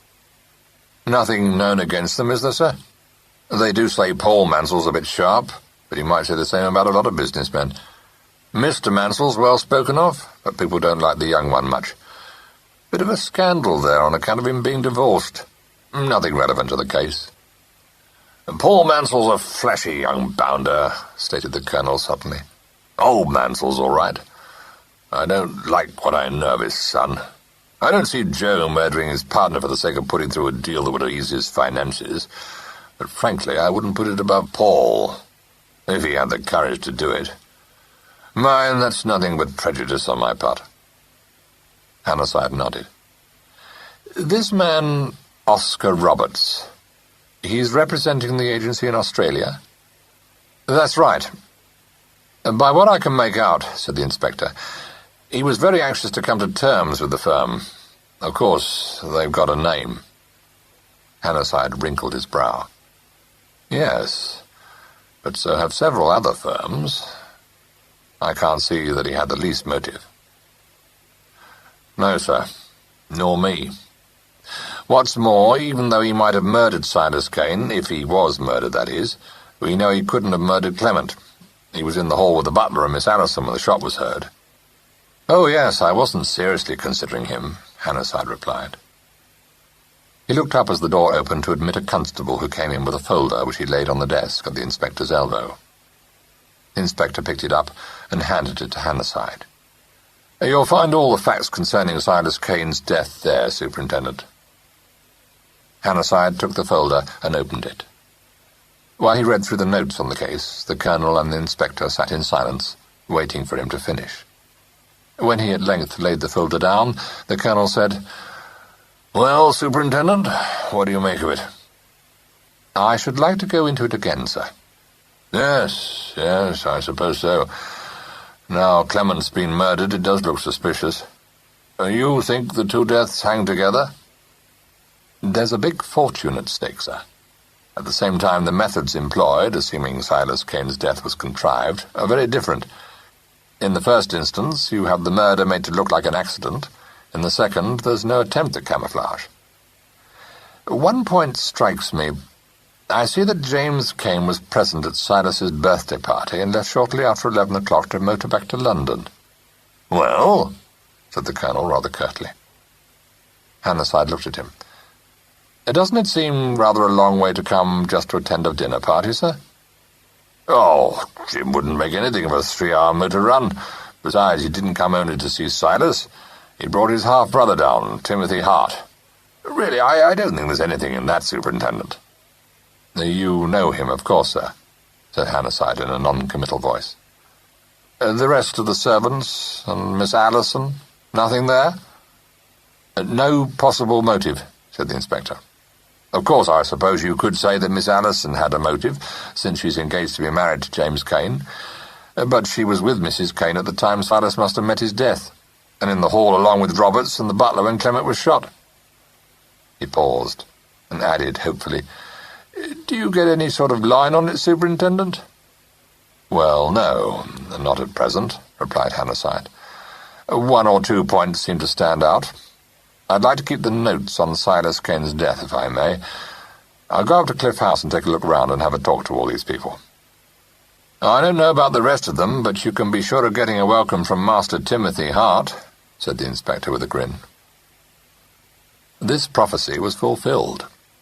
From the moment of hearing that a superintendent from Scotland Yard had taken charge of the case, Mr. Hart's spirits, a little quenched by this first sight of violent death, rose to dizzy heights. His elders might look upon the affair with anxiety, but Mr. Hart anticipated nothing but the keenest enjoyment to be derived from association with a member of the CID. Superintendent Hannasyde, who was a large, thick-set man with a square, good-humoured countenance and little conversation, he regarded with awe, not altogether unmixed with disappointment. But the superintendent's satellite, a bird-like sergeant with bright eyes and a flow of small talk, at once took his fancy. Realizing instinctively that there was little to be got from Hannasyde, who annoyed him by regarding him with a palpable twinkle in his eye, he attached himself firmly to Sergeant Hemingway, while the superintendent pursued his investigations in peace. Finding his footsteps dogged by Mr. Hart, the sergeant suggested that he would be better employed in the pursuit of his usual avocations. Timothy said simply, "I'd rather watch you, thanks." "Ah," said the sergeant. "You would you? You take care I don't have you up for obstructing me in the execution of my duty." This piece of facetiousness did not please. Timothy said somewhat severely, "You must think I'm a pretty good ass to swallow that. Besides, I'm not obstructing. I bet I can help you a lot more than you know." "Well, what I don't know I shan't grieve over, see?" "All right," said Timothy with an air of veiled menace, and left him. 20 minutes later, the sergeant, pursuing investigations in the shrubbery, discovered that Mr. Hart was once more with him. "Say, Sarge," quoth Mr. Hart cheerfully, If you're looking for the gat, I reckon you've got another guess coming to you. The sergeant looked at him with assumed ferocity. Scram, he said. Next doing, replied Mr. Hart. Whose garden is this, anyway? Well, if it's yours, it's the first I've heard of it, said the sergeant, allowing himself to be led into argument. It isn't. As a matter of fact, it belongs to my brother now, so it's all the same. Besides, he told me to come out here. Told you to come out and pester me? Demanded the sergeant, revising his first favourable impressions of Mr. James Keynes's character. No, of course not, said Mr. Hart impatiently. He said I was to clear out into the garden, and I have.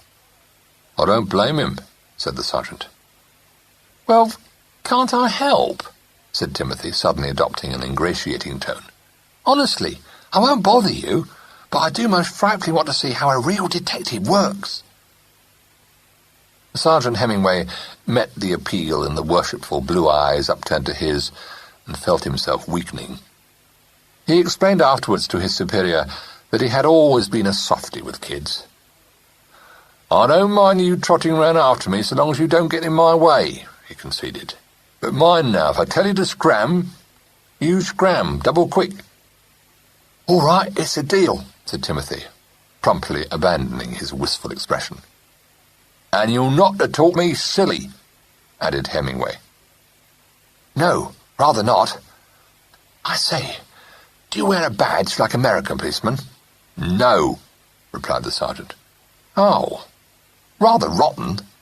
It's great when the detective suddenly turns up the lapel of his coat and there's his badge. What do you do? Hand in my card. You know what I think would be a good idea? Timothy eyed him rather suspiciously. No, if you give over wasting my time with asking me silly questions. Well, I wanted to know. Besides, you're wasting your time anyway. I told you the gap wasn't here, only you wouldn't listen. I looked for it myself ages ago, because I thought probably the murderer would be pretty likely to hide it amongst the bushes. Well, he didn't, and I don't think it's in the bushes on the other side of the drive either. I haven't actually combed them, but I've got a theory about it. I'll tell you what it is, if you like. The way I look at it is, you'll tell me whether I like it or not, said the sergeant. Go on. What is it? Well, look here, said Timothy eagerly. I know we haven't proved anything yet, but suppose it was Mr. Dermot who did it. All right, I'm supposing it. He had a row with Cousin Rosemary down by the lake. At least, not exactly a row, but a big scene, with her turning him down, and him realising that while Cousin Clement was alive, he would never see her again. Look here, where did you get all this from? Demanded the sergeant, shocked.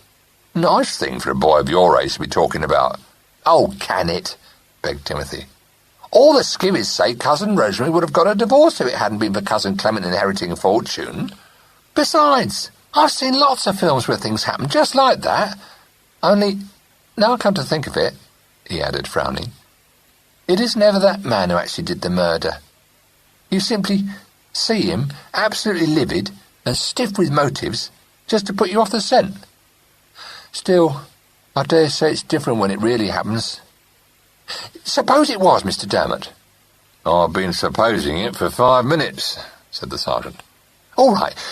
He parts from Cousin Rosemary in a complete flat spin, gets his gun out of the car, which he left halfway down the drive, and bursts up through the shrubbery to the study window, shoots Cousin Clement, bunks into the shrubbery again, and instead of making for the wall beyond the bushes on the other side of the drive, as Mr. Roberts thinks he did, goes back to the lake, chucks the gun in, and makes for his car. When I met him, he was definitely coming from the lake, and he looked absolutely batty. I've worked it all out, and he could easily have done it. What's more, the only person who could have seen him was Cousin Rosemary, and naturally she wouldn't split on him. Sir, said the sergeant, shaking his head, it's lucky for the rest of us you're not in the force. We'd be nowhere. No, but really, protested Timothy, don't you think there might be something in my theory?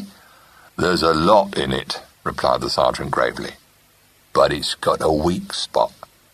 That's what you must learn to do if you're going to be a detective, find the weak spots in your own theories. Well, I'm not going to be a detective. My mother wants me to be an explorer. Actually, I expect I shall be a barrister. Because if you're an explorer, you seem to me to go to the most lousy places and muck about with camels and things. I like cars. Oh, I say, what is the weak spot in my theory? Eh? Said the sergeant, who'd not been attending very closely. Oh, the weak spot. The gun, sir. The gun. People don't generally carry guns about in their cars just on the off chance they might need them. Not in my experience, they don't. That's just where you're wrong, said Timothy triumphantly. I don't absolutely know that Mr. Dermot carries one now, but he used to, because he told Cousin Rosemary he always had a gun in his car when all those motor bandits kept on holding people up. So now will you let me show you how he could have got back to the lake without anyone seeing him? All right, said the sergeant. You show me. An hour later, when the sergeant left Cliff House in company with his superior, Timothy bade him a regretful farewell, addressing him as Sarge, and prophesying that he would be seeing him. You seem to have made a hit with that youth, remarked Hannah as they walked down the drive. Has he been a nuisance? Taking it by and large, Super? No, replied Hemingway. I don't deny he pretty well took the hind leg off a donkey, but one way and another I've gleaned a good bit from him. This dashing Dermot, for instance, he'll bear looking into. Well, I ask you, Chief, if it's such common talk Mrs. Clement Kane was as near as a toucher to going off with him that a kid of 14 knows all about it, you may bet your life there's something in it. There is something in it, said Hannah. That young woman is badly scared. When she isn't engaged on describing her mental reactions to me, she's trying to throw suspicion on every other member of the household. The sergeant nodded sapiently and made a pronouncement. There are two kinds of witnesses I've got it in for. There's the one that says too little and the one that says too much. You don't get any forwarder with the first, and you get too far with the second. Then you won't like this case, said Hannah. We've got both.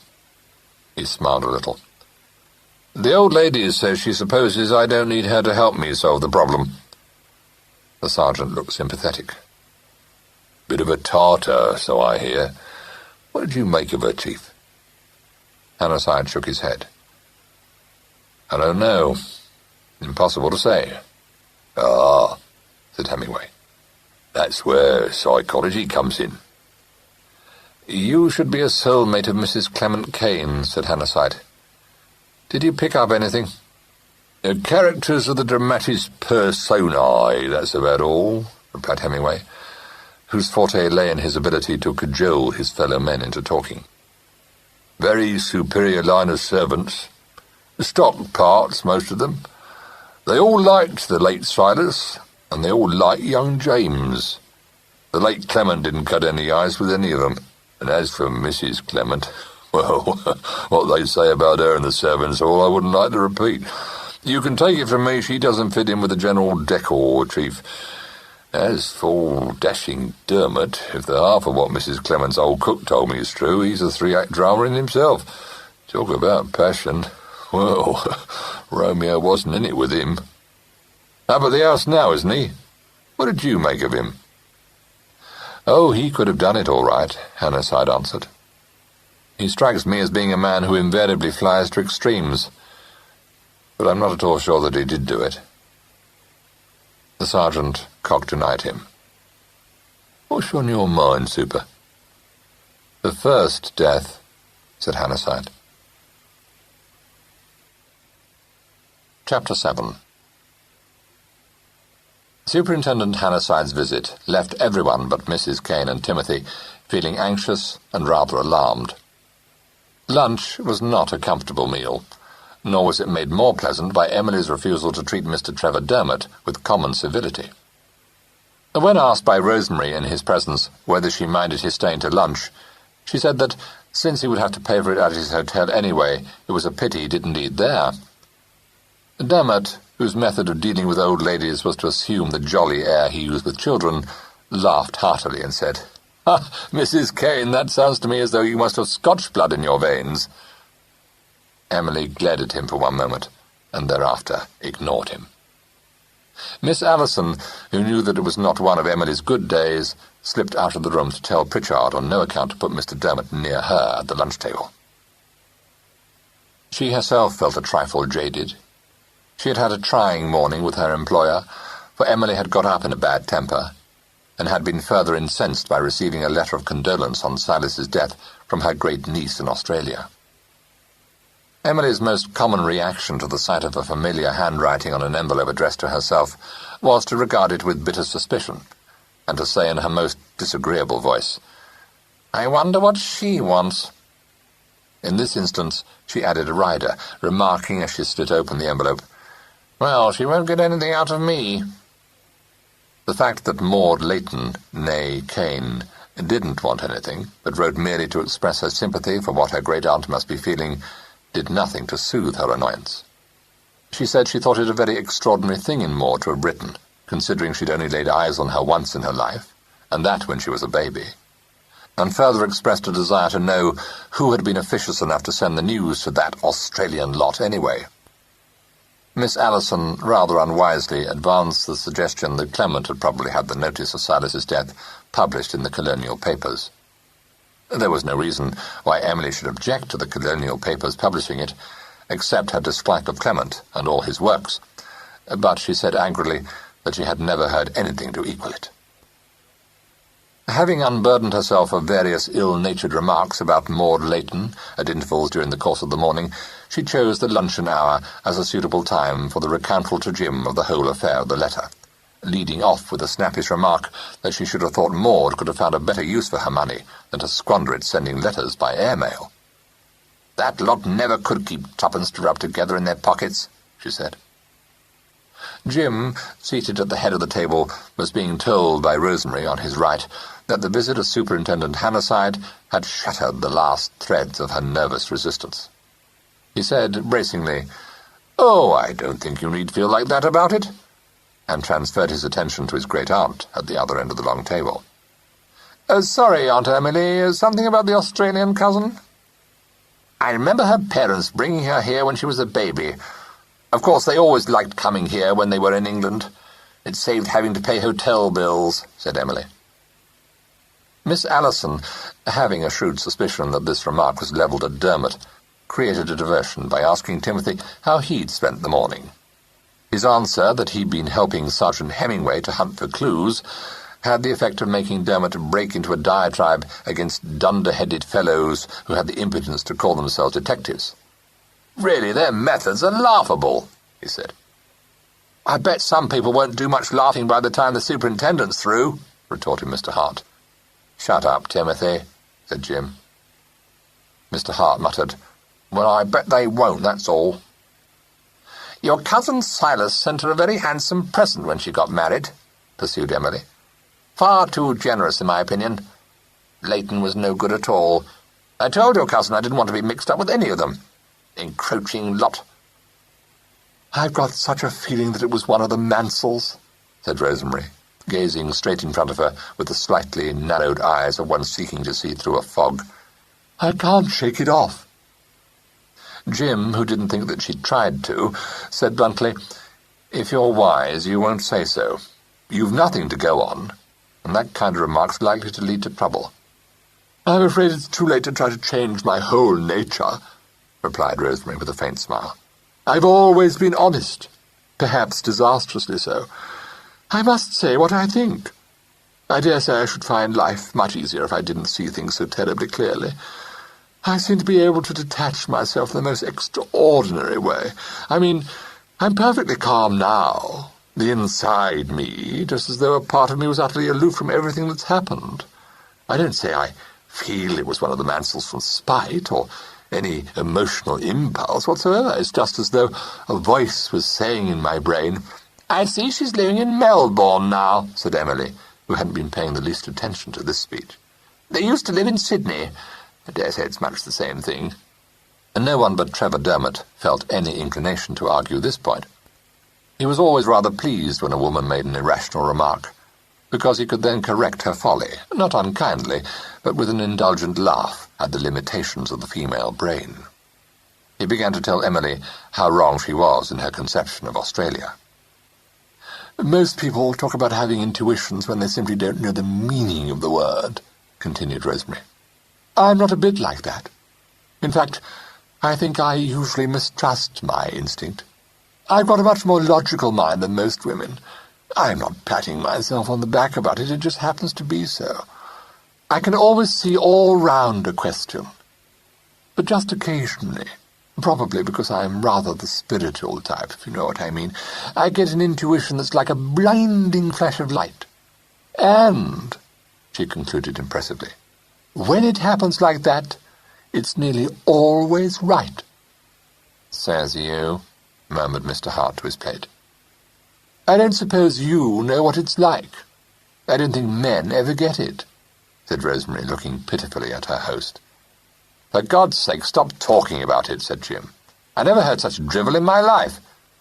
He pulled himself up and added, "Sorry, but I really can't do with a lot of baloney," supplied Mr. Hart helpfully. "On top of everything else," ended Jim, apparently accepting this suggestion. "But don't you see, Jim, that if the Mansells didn't do it, there's only you left?" asked Rosemary. "Not quite, I think," struck in Miss Allison, showing her claws. Mr. Hart looked up approvingly. "Atta baby!" he applauded. Emily, who'd been sitting in somewhat toad-like immobility, staring before her while Trevor Dermot lectured her on the size of Australia, chose at this point to demonstrate her deafness by demanding of Miss Allison what Timothy had said. "I said atta baby, and what's more, I meant it," announced Timothy, with a hostile glance at Rosemary. "Considering everything, I think it's a bit thick of Cousin Rosemary to go about saying no one but the Mansells or Jim could have murdered Cousin Clement. I can jolly well think of 2 other people who could have done it, and if you like, I'll tell you who they are." "Shut up," said Jim sharply. "Leave the boy alone," commanded Emily. "Of course, I quite understand how you feel about it," said Rosemary. "But one has to face facts, you know. You mustn't think I believe it was Jim, just because my reason tells me that it might have been. I'm only pointing out—" "Really, you know, really, I wouldn't," put in Dermot uneasily. "A case of least said, soonest mended, what?" She turned her wide gaze upon him. "But don't you see that it's important, Trevor? I'm trying to be absolutely dispassionate. I want to know the truth. I can't bear pretense. Let us, for God's sake, be honest with each other."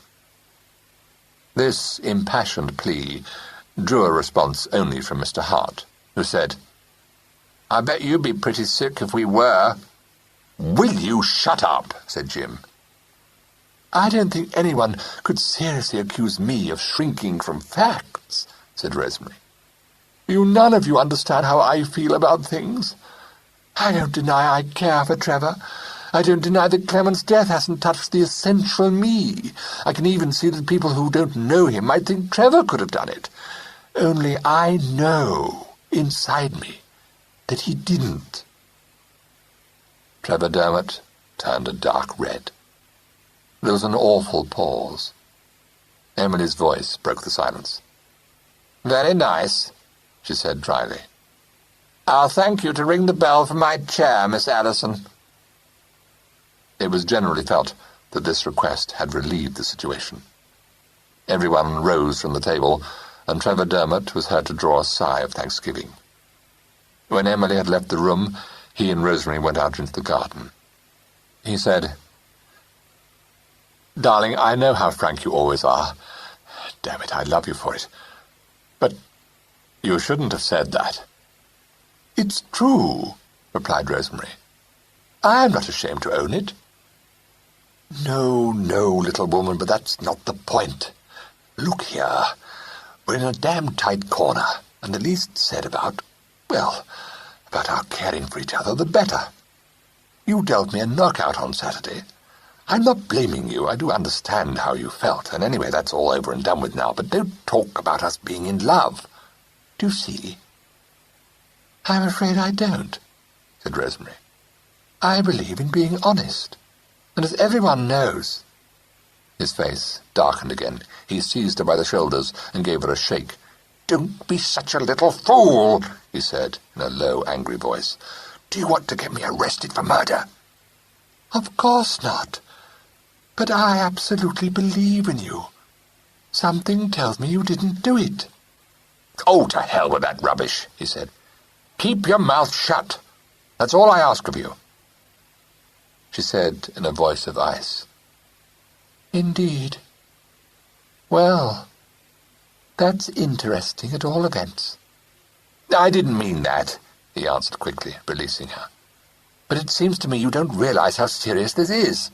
Of course I didn't do it. Naturally I didn't. But when I left you, I went back to the Royal and had one or two, and like a fool started to drive up to town. Got pinched about 10 miles from here. You see how suspicious it looks. Then there's that little swine Timothy, yapping to the police about having seen me drive off from here in a flat spin. All lies, of course. And so I told that thick-headed superintendent." "Why do you say that to me?" asked Rosemary calmly. "You were quite beside yourself. I don't blame you, but it's quite useless to tell me that you were—" "All right. Go and tell the police I was crazy with the shock of having lost you. Go on, tell them, if you're so damn keen on the truth." "Whatever else I am," said Rosemary, "I am loyal." Miss Allison would have enjoyed the unconscious humour in this remark, but Dermot saw nothing absurd in it, and replied at once, "I know. Fact of the matter is, the whole thing's a bit on top of me. You must be guided by me." He gave an unconvincing laugh. "That pretty little head of yours wasn't made for all this brain work, darling. Just do as I say, and everything will be all right." He left her, and after vainly trying to engage Miss Allison in a discussion on the affair, with particular reference to her own spiritual reactions, Rosemary rang up Mrs. Pemble, and begged her to come to tea. "I feel stifled here," she announced. "There's no one I can talk to. I feel if I have to bottle it all up much longer, I shall go out of my mind." Betty was suitably flattered by this invitation, and made haste to assure Rosemary how well she understood what she meant. "The only thing is, it's Nanny's afternoon off, and I can't leave the children," she said. Rosemary was not very fond of children, but the prospect of acquiring a sympathetic listener was too enticing to be foregone. She at once included Jennifer and Peter in her invitation, consoling herself with the thought that Timothy could quite well amuse them. Timothy, however, did not see the matter in the same light, and said so with more frankness than civility. Rosemary somewhat unwisely retorted that he would do as he was told, whereupon Timothy went off immediately in search of his half-brother, whom he found in the library with Miss Allison, and enlisted his support. Jim was sufficiently annoyed to hear that Rosemary had invited a comparative stranger to tea at such a time to uphold Timothy. Miss Allison went farther, and said darkly that one of these days Rosemary would get what was coming to her. At this point Rosemary came in, also to enlist Jim's support. Jim said in a rather cold voice that he wanted Timothy to go on an errand to Portlaw. This led to a spirited and slightly acrimonious dialogue, during the course of which Jim requested Rosemary to remember that this was hardly the moment to invite strangers to tea. Miss Allison advised her not to indulge in any indiscreet conversation with a garrulous woman like Betty, and Rosemary supposed, viciously, that she ought to have asked Jim's permission to invite anyone to his house. Before he could reply, Pritchard came into the room to tell him that Mr. Paul Mansell wished to speak to him on the telephone. He said, "All right, I'll come." And to Rosemary, "Aunt Emily's permission is the one you should have asked." "I think," said Rosemary as he went out, "that as Clement's widow, I am entitled to some consideration." "Considering you have just informed us all that you are in love with Mr. Dermot, I think the less you say about being Clement's widow, the better it will be," retorted Miss Allison. Rosemary looked at her. "You don't understand me a bit, do you?" she said. "I've always had the feeling that you disliked me." Miss Allison deigned no response to this, so Rosemary went away. "Say, sister," quoth Mr. Hart, "you're a peach." Miss Allison laughed. Oh, Timothy, I'm afraid I'm merely a cat. I suppose you couldn't take those ghastly children down to the lake and push them in? Nope, said Mr. Hart. I don't want the cops to have the drop on me. I expect you're right, agreed Miss Allison. Jim came back into the room. Can you lose yourself, or do you want me to give you a real errand? He inquired of his half-brother. I'm going to Portlaw to see James Cagney's new film, replied Timothy. You can give me an errand if you like. Well, buy me a box of matches or a local paper or something, said Jim. Mr. Hart said that he would, if he remembered, and vanished. What did Paul Mansell want? Asked Patricia. He's coming up to see me to talk things over. I told him I really hadn't had time to get my bearings, but that didn't seem to deter him. The Australian business, she said. She raised her eyes to his face. Jim, let them do what they want. My dear, good child, I can't decide on a matter like that at a moment's notice, he replied. I haven't gone into it. All I know is that Silas and Clement were dead against it. Jim. She laid a hand on his and clasped it. Never mind that. It can't matter to you how much money you have to put up for it. Let them do as they like. He looked down at her, half smiling. I thought you wanted to marry a very rich man. Don't be silly. I'm serious, Jim. Let the Mansells have it as they want. They'll still be a very rich man. True, my love, but that isn't quite the point. I'm not a bit interested in Cain and Mansell's nets, but Silas and Clement were, and I shouldn't like to let them down. I can't possibly decide a question of that size offhand. Jim, couldn't you get out of having anything to do with the firm? Yes. What I rather think I should like to do, if the Mansells would consent, is to turn the whole thing into a public company. Would they like that? Depends on who had control. They might. Then do it. Jim, I'm frightened. Pat, you cuckoo. I know, but I'm still frightened. I don't want to sound like Rosemary, but there's some awful feeling of danger hanging over this place. You can say I'm overwrought if you like, and perhaps I am. I've tried to shake it off, but I can't. I tell you, Jim, I can hardly bear to let you out of my sight for fear something may happen to you. He put his arm round her comfortingly. My sweet, you let this get on top of you. Yes, I know. But don't tell Paul Mansell you won't consent to the Australian scheme. Please don't, Jim. No, of course I shan't. I don't propose to commit myself in any way till I've had time to look into it. They want an answer at once. Jim, don't you realize that there's someone utterly ruthless at work? His arm slackened about her. The smile faded from his face. Go on. What are you getting at? First Mr. Cain and now Clement, she said, nervously rolling her handkerchief between her hands. It sounds fantastic. I know it sounds fantastic, but that Scotland Yard man thinks Mr. Cain's death was murder. He asked me question after question. Are you seriously suggesting that the Mansells did away with Silas and Clement, all because of a split on a matter of business policy? Not old Mr. Mansell, no, but Paul could. You don't know him, Jim. He's horrible.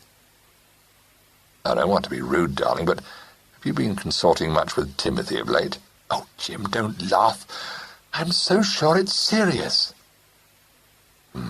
Well, I promise I won't turn down the Australian scheme today. Will that do? I wish you'd consent to it. Not really, Pat. She reflected. No, I suppose not. Sorry. Do as you think best. I've gone a trifle over at the knees. What you want is a good stiff blow, said Jim. How would you like one in the seamew? I rather thought of having her out tomorrow." "I should probably be scared white," replied Miss Allison candidly. "However, I quite see that if I mean to go through with this marriage, I shall have to get used to racing cars and speedboats. I'll go with you if Mrs. Kane doesn't want me." Shortly after 3 o'clock, Paul Mansell arrived at Cliff House, bringing with him his sister and her 2 children. Betty Pemble had been inspired to array her offspring in their best clothes, undeterred by any consideration of the unsuitability of jade green silk for garden wear. Peter, who was a strong-minded-looking child of 3, wore, in addition to his jade knickers, a frilled shirt of primrose yellow. Judging from his expression, which was forbidding, he didn't regard his gala raiment with favour. Jennifer, on the other hand, who was 3 years his senior, was looking pleased and rather smug. She had beguiled the tedium of the drive out from Portlaw with a flow of innocent prattle which made her uncle wonder savagely why no one had had the sense to stifle her at birth. Upon arrival at Cliff House, she skipped out of the car and offered to embrace her hostess. "How do you do, Mrs. Kane? Look, Mrs. Kane, I've got my party frock on. Do you know, Peter was awfully naughty, Mrs. Kane, and he screamed because he didn't want to have his clothes changed. I wasn't naughty. I'm 3 years older than Peter, Mrs. Kane. He's only a silly baby." "Hush, darling," said her mother fondly. "Give Auntie Rosemary a nice kiss, Peter, dear." "No," said Peter, with a glowering look at Rosemary. "Don't want to." Betty bent over him and said in a coaxing voice, "Darling, you know you promised Mummy you'd be a good boy. You love Auntie Rosemary, don't you?" Master Pemble, exasperated, thrust her off with one fat, clenched fist. "I don't want to," he repeated loudly. "Oh, please, don't worry about it," begged Rosemary. "I can never see why children should be expected to kiss everyone. Really, I don't in the least want him to." "No, Peter must do what he's told," said Betty firmly. "I always insist on them obeying me, you know. It's the only way. Now, darling, listen. You wouldn't like Mummy to take you home again, would you?" "I want to go home," replied Master Pemble. "I want to go home now. I do want to go home, I do." His mother interrupted this steady crescendo, saying, "Oh, Peter, don't you know how sad it makes Mummy when you behave like this?" "I'm not naughty, Mummy, am I?" asked Jennifer, jumping from one foot to the other with more energy than grace. "I kissed Mrs. Kane without being told to, didn't I, Mummy?" "Yes, darling, but don't jump about like that. You'll get so hot." Master Pemble, pardonably annoyed, saw fit at this point to deal his ecstatic sister a shrewd blow in the ribs. Jennifer at once complained of his brutality in a whining voice, and by the time Betty had reminded her that Peter was only a very little boy, after all, and told Peter that boys never, never hit girls, the original cause of the dispute had been forgotten. Rosemary, who by no means enjoyed the unenviable role of one waiting to be embraced by a reluctant child, made haste to conduct the party onto the south lawn below the terrace. "You don't know how glad I am to see you," she told Betty. "Honestly, if you hadn't come, I think I should have gone mad." "My dear, I was only too pleased to come. I know so well what you must be—" "No, Peter, dear, you mustn't pick the pretty flowers. Just look at them, but not touch. Aren't they lovely? I'm sure Auntie Rosemary wouldn't mind you smelling them. Jennifer, darling, you show Peter how to smell the pretty flowers." She turned to Rosemary. "Jennifer's got the most extraordinary love for beauty. Of course, it's just heaven to her to be in this perfect garden. She'll talk of nothing else for weeks. I do believe in bringing them up to have only beautiful thoughts, don't you?" "I don't know," said Rosemary impatiently. "I don't know anything about children. I suppose they'll be all right playing about by themselves, won't they?" "Oh, perfectly," Betty assured her, sitting down in one of the deck chairs under a large cedar. "So long as they don't go out of sight or anything. Run along, darlings, and play quietly together." "There isn't anything to play with, Mummy," objected Jennifer. "Never mind, darling. Just run along and amuse yourselves. Mummy wants to talk to Auntie Rosemary. But, Mummy! Pussy! Suddenly exclaimed Master Pemble, as the kitchen cat crossed the lawn. I want the pussy! Both children immediately launched themselves in the direction of the cat, screaming, It's my pussy! I saw it first! You're not to have it! A fight to the death seemed inevitable, but the cat, after one horrified look, made for the shelter of the nearest hedge like a streak of lightning. The children, after vainly trying to lure it out again, returned disconsolately to their elders, and Peter informed Rosemary that he had had a pussy once. Yes, and do you know what happened to him, Auntie Rosemary? Asked Jennifer eagerly. He got out onto the road, and a motor car came and killed him flat. He was squashed, corroborated Peter with enthusiasm. I can't think who told them that, said Betty in an annoyed voice. I mean, I've always been so careful not to let them know anything about death and that sort of thing. For the next quarter of an hour, all conversation between the two ladies was punctuated by admonitions from Betty to her children and answering whines from them that there was nothing to do. Fortunately for Rosemary's temper, she caught sight of one of the gardeners and had the happy thought of consigning the children to his care. They went off with him, followed by a fire of affectionate reminders not to get hot, or cold, or overtired, or dirty, and were not seen again until tea-time, the entertainment offered by the gardener being of a high order, namely the plucking and drawing of a fowl killed that morning. While Rosemary was unburdening herself to Betty Pemble in the garden, Jim Kane was confronting Paul Mansell in the library, and thinking privately that he was a fairly nasty piece of work. Upon arrival at Cliff House, Paul had stayed only to greet Rosemary before going into the house. Pritchard had shown him into the library, where Jim presently joined him, and after a slight interchange of civilities, he had broached the object of his talk. His father and he, though averse to obtruding the matter so soon, were anxious to know what the chief shareholder's policy was to be. Jim laughed and shook his head. No use asking me that yet, Mansell. I haven't had time to find my feet. Nets aren't much in my line, you know. Quite. We quite appreciate that, smiled Paul, crossing one leg over the other and gently swinging a suede-clad foot. I expect it would suit you best to let Dad buy you out. You don't want to be bothered by business. I know I wouldn't touch it if I were in your place.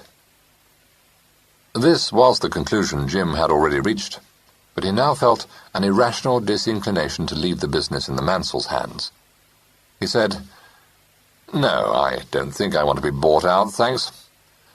How would you and your father feel about turning it into a public company?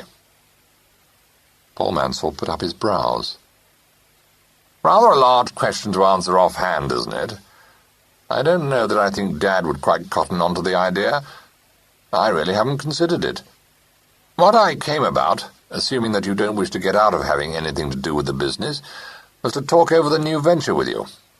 I don't know whether you've been told anything about our Australian scheme. A certain amount, replied Jim. Ah, perhaps I'd better explain it to you, Paul said languidly. Jim heard the explanation out, merely interrupting once or twice to put a question. His questions were so pertinent that Paul began to realize that this big, cheerful young man was not the fool he'd supposed him to be. His eyes narrowed a little. His voice grew more suave. On the face of it, it looks good, Jim admitted when Paul Mansell had done. At the same time, I know next to nothing about the business, and I want to go into things before I start making any decisions. I take it you don't expect me to give you an answer offhand. I think, said Paul gently, that it would be wisest for you to allow yourself to be guided by us.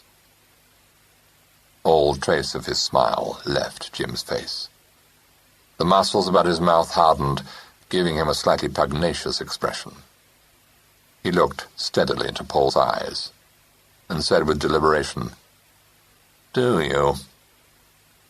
Paul made a graceful gesture with one hand. My dear fellow, haven't you just said that you know nothing about the business? Next to nothing, said Jim. Paul smiled. I stand corrected. There isn't really much difference, is there? Not much, replied Jim. Just that I am aware that Silas and Clement, whether rightly or wrongly, disliked the scheme. Your cousin Silas, countered Paul, was an old man with strong prejudices, and your cousin Clement, if I may say so, was handicapped by a wife who could never get enough money to spend. Do forgive me if I'm being too frank. Not at all, said Jim with equal courtesy. You may very likely be right in all you say of this scheme, but I am sure you'll realize that in the face of my cousin's known dislike of it, I should have to be a thundering fool to go into it without knowing anything more about it than what you've told me. You are as cautious as your cousins, I see. May I point out to you that while you are acquiring a knowledge of the business, the opportunity to expand it would have gone? Roberts has been very patient, but he's not acting for himself, and cannot be expected to wait forever. Certainly, said Jim. But may I, in my turn, remind you that I came into this inheritance without the least warning only 2 days ago. From what I've seen of Roberts, I should say he would be the last person to want to hustle me into the affair without going into it thoroughly first. Paul Mansell uncrossed his legs and rose. Then am I to tell my father that the matter must still rest in abeyance? That's about the size of it, said Jim. I shall hope to see Mr. Mansell in a day or two. There's more than this point to be discussed. You'll stay to tea, won't you? I'm afraid I must get back to the office, thanks. My brother-in-law will no doubt call for his family on his way home from the golf course. He paused, and his eyes glinted a little. By the way, I understand that I have to congratulate you on becoming engaged to Patricia Allison. Thanks very much, yes, said Jim. You are fortunate, smiled Paul. A charming girl. So sensible, too. Do offer her my congratulations. One ought not to congratulate the lady, I believe, but in this case I really think congratulations are due to her. You almost overwhelm me, said Jim pleasantly, and held the door open for him to pass out into the hall. He went out into the porch to see his visitor drive away, and was about to go back into the house when a taxi drove up the avenue, and set down a middle-aged gentleman of lean proportions and expensive tailoring, who said placidly, "Ah, there you are. I fancy I must have forgotten to let you know I was coming." "Hello, Adrian," said Jim, stepping forward to greet the newcomer. "Where on earth did you spring from? I thought you were in Scotland." Chapter 8.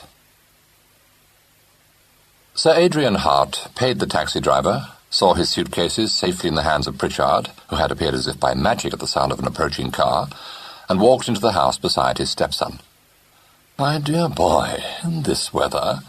he asked plaintively. Jim, no fisherman, apologized. "I forgot. When did you get back to town?" "Yesterday evening," replied Sir Adrian. "I thought I'd better come down and see what was happening here." He put his monocle into his eye and glanced at Jim with a pained, faintly inquiring expression. "Rather unusual, isn't it?" "It is a bit, sir," said Jim. "Not altogether pleasant, either." "Ah, no, I dare say not," agreed Sir Adrian. "I have never been mixed up in a murder case myself, but I imagine the situation must be very disagreeable. A pity you should have been here at the time. Don't know what your mother will say." "How is Mother?" asked Jim. "Have you had any news of her?" "No," said Sir Adrian, preceding him into the library. "Not a word. I wonder whether you might not have had a letter." "Nothing since the card she sent from that illegible address. What do you suppose can have happened to her?" "I have no idea," replied Sir Adrian. "If your mother were not such an erratic letter-writer, I should consider it really rather disturbing. However, I have no doubt there is some perfectly ordinary explanation for her silence." He sank into a chair. "Well, my dear boy, you'd better tell me all about it. I imagine you are not at the moment in a very enviable position. No, not entirely, said Jim. The evidence all seems to point my way. I don't think the police can bring themselves to believe that I really had no idea I was the next heir. I confess I was rather surprised that you were apparently ignorant of the fact, remarked Sir Adrian. Did you know, sir? Oh, yes. I'm sure your mother told me the rights of it years ago. If it is not a vulgar question, how much do you inherit? I'm not altogether sure. Cousin Silas left close on $250,000, but the death duties are colossal. I expect there'll be enough left for your simple needs, said Sir Adrian. Jim grinned. More than enough, I should think. But my needs aren't going to be quite so simple in the future. I'm engaged to be married. Sir Adrian looked mildly surprised. Dear me, are you? I don't think you mentioned that in your letter, did you? No, I didn't think it went well, cheek by jowl with the announcement of Clement's death. Artistic discrimination. Have I the pleasure of knowing the lady? Rather, sir. It's Patricia Allison, Aunt Emily's companion. Sir Adrian frowned slightly. I don't think I've met her. Yes, you have, Adrian, the last time you were here. If you say so, no doubt it is so. I find as I grow older that people make very little impression on me. Is this what your mother would consider a suitable alliance?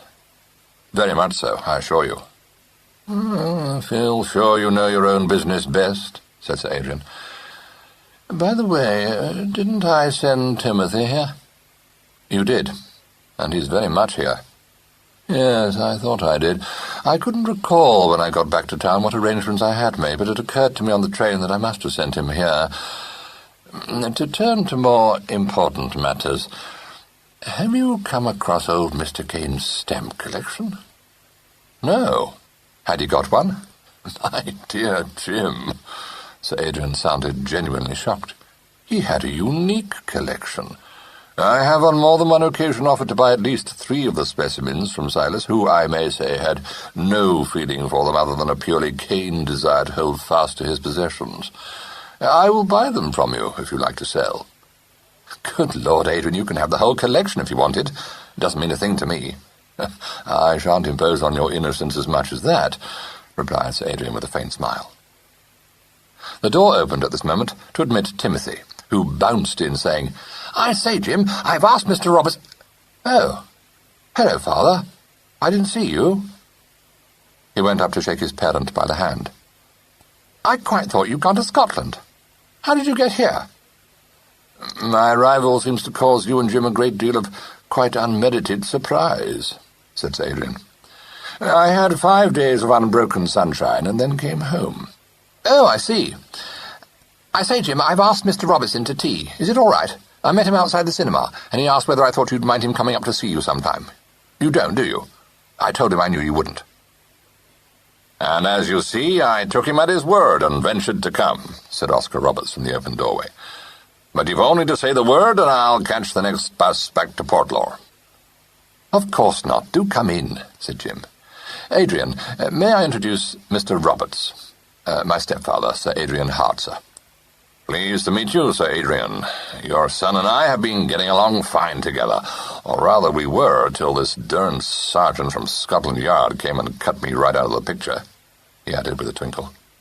Oh, I say, sir, that's not fair, protested Timothy. It was only that I wanted to see how a detective really works. Oscar Roberts dropped a hand on his shoulder and pressed it. Sure you did, sonny. I was only kidding. Well, I fancy you don't want a stranger butting in on your family party, Mr. Kane. Maybe if I came along tomorrow. Sir Adrian said, I seem to be in the way. I'm sure you would like some private conversation with my stepson, Mr. Robertson. I was just about to go up to my room. You may come with me, Timothy. He bore Timothy off with him. Oscar Roberts took the chair his host pushed forward and said, I've not come to persuade you into falling in with my proposition. Jim laughed. Thank God for that.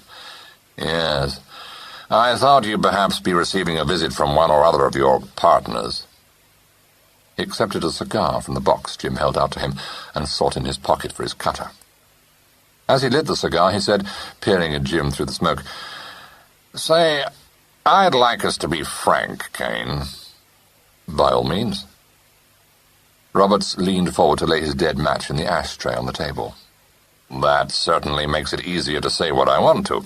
I wouldn't like you to get me wrong over this little business deal I'm trying to put through. If I can get them, I want Kane and Mansell's nets for my firm to handle down under, but I'm not apt to start a general holocaust, all to get the best, when the next best will suit pretty near as well." "I beg your pardon?"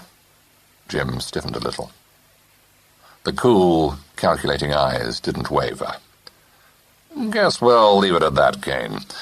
There's been some mighty queer happenings in this house, and I'm bound to admit they seem to hang together a piece with my coming onto the scene. Maybe that's just a coincidence, maybe it's not. But I'd like to have you know that I'm not pressing your partners for an answer. I've a notion they'll try to put the screw on you. Well, I'm not turning it. I certainly shall be glad to get the matter settled one way or the other, but I appreciate your position, and I wouldn't be the one to push you into a deal you don't properly understand and might regret. That's no way to do business. I'd like to have you think it over and get some impartial advice. You won't keep me waiting any longer than is reasonable. I'll treat myself to a little vacation." "It's extraordinarily decent of you," said Jim. "I do want time to find my feet. But isn't it asking rather a lot of you to keep you kicking your heels while I try to get abreast of this infernal net business?" "If I see a chance of putting the deal through, I'll be content to kick my heels for a space." He regarded the tip of his cigar inscrutably. "It's not uninteresting, kicking my heels in Portlaw." "You're interested in my cousin's murder," said Jim bluntly. "Well," Roberts glanced at him with a slight look of amusement, "I feel I might be responsible in a roundabout way. You'll admit it's a fairly cute little problem the police are up against." "A filthy case. They're called in Scotland Yard now." "Yes. I had the pleasure of receiving a call from Superintendent Hannasyde this morning." "I believe he's pretty good. Rather a nice chap, I thought." "Sure. I reckon he's the competent type they breed up at Scotland Yard. He's smart enough to get right on to Silas Kane's death. The trouble is, he's got mighty little to go on. Somebody certainly handled that business well. You have to hand it to them." "You've always thought my cousin Silas was murdered, haven't you?" Jim asked curiously. "I wouldn't say that. I thought maybe his death would bear some more investigating than it got." "Yes, it looks like that now. But at the time I didn't think any of us suspected there might have been foul play. It's going to be investigated now, all right." "That's so. But when you get a kind of family affair like this, it always seems to me the police have to work under a big handicap. This superintendent from London's no fool, but he doesn't know the folks he's dealing with. He can find out a lot through asking questions, but he can't get to know them the way a man moving amongst them like I am can. They're just naturally on their guard with him." "He ought to have been a detective," said Jim, laughing. Oscar Roberts smiled, but said nothing. "Do you mind telling me," said Jim, "have you got hold of something the police haven't?" There was a slight pause. "Why, no, I wouldn't say that," replied Roberts in his measured way. "I'm not holding out on the police.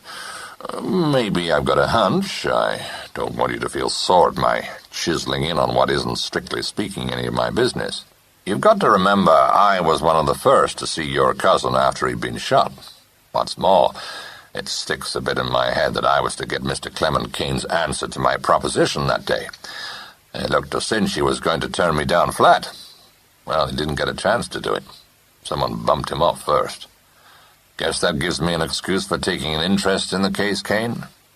"Oh, I've no objection," Jim said. "Good luck to you." "Thanks." Roberts uncrossed his long legs and prepared to get up. "There's just one other thing I'd like to say." He rose and hesitated for a moment. "Don't misunderstand me, Kane. I'm going on a hunch only, but I'm bound to say that if I stood in your shoes, I'd watch out for trouble." Jim got up a spark of anger in his eyes. "I think your hunch is fantastic, sir, but, by God, if the Mansells think they can frighten me into falling in with their damn schemes, they've got another guest coming to them." Oscar Roberts chuckled. "That's the spirit. But all the same, I wouldn't sit around by open windows all by yourself, Kane. An easy target's kind of tempting." Jim's chin jutted mulishly. "If I thought there was a word of truth in it, damn it, I'd turn the whole Australian project down now." "Now, that's not what I want at all," said Roberts. "I appreciate the way you feel, but I certainly didn't come here to put you right against my proposition."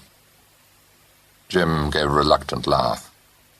"I'll try to keep an impartial mind, and thanks for the warning. Come out and join the tea party now."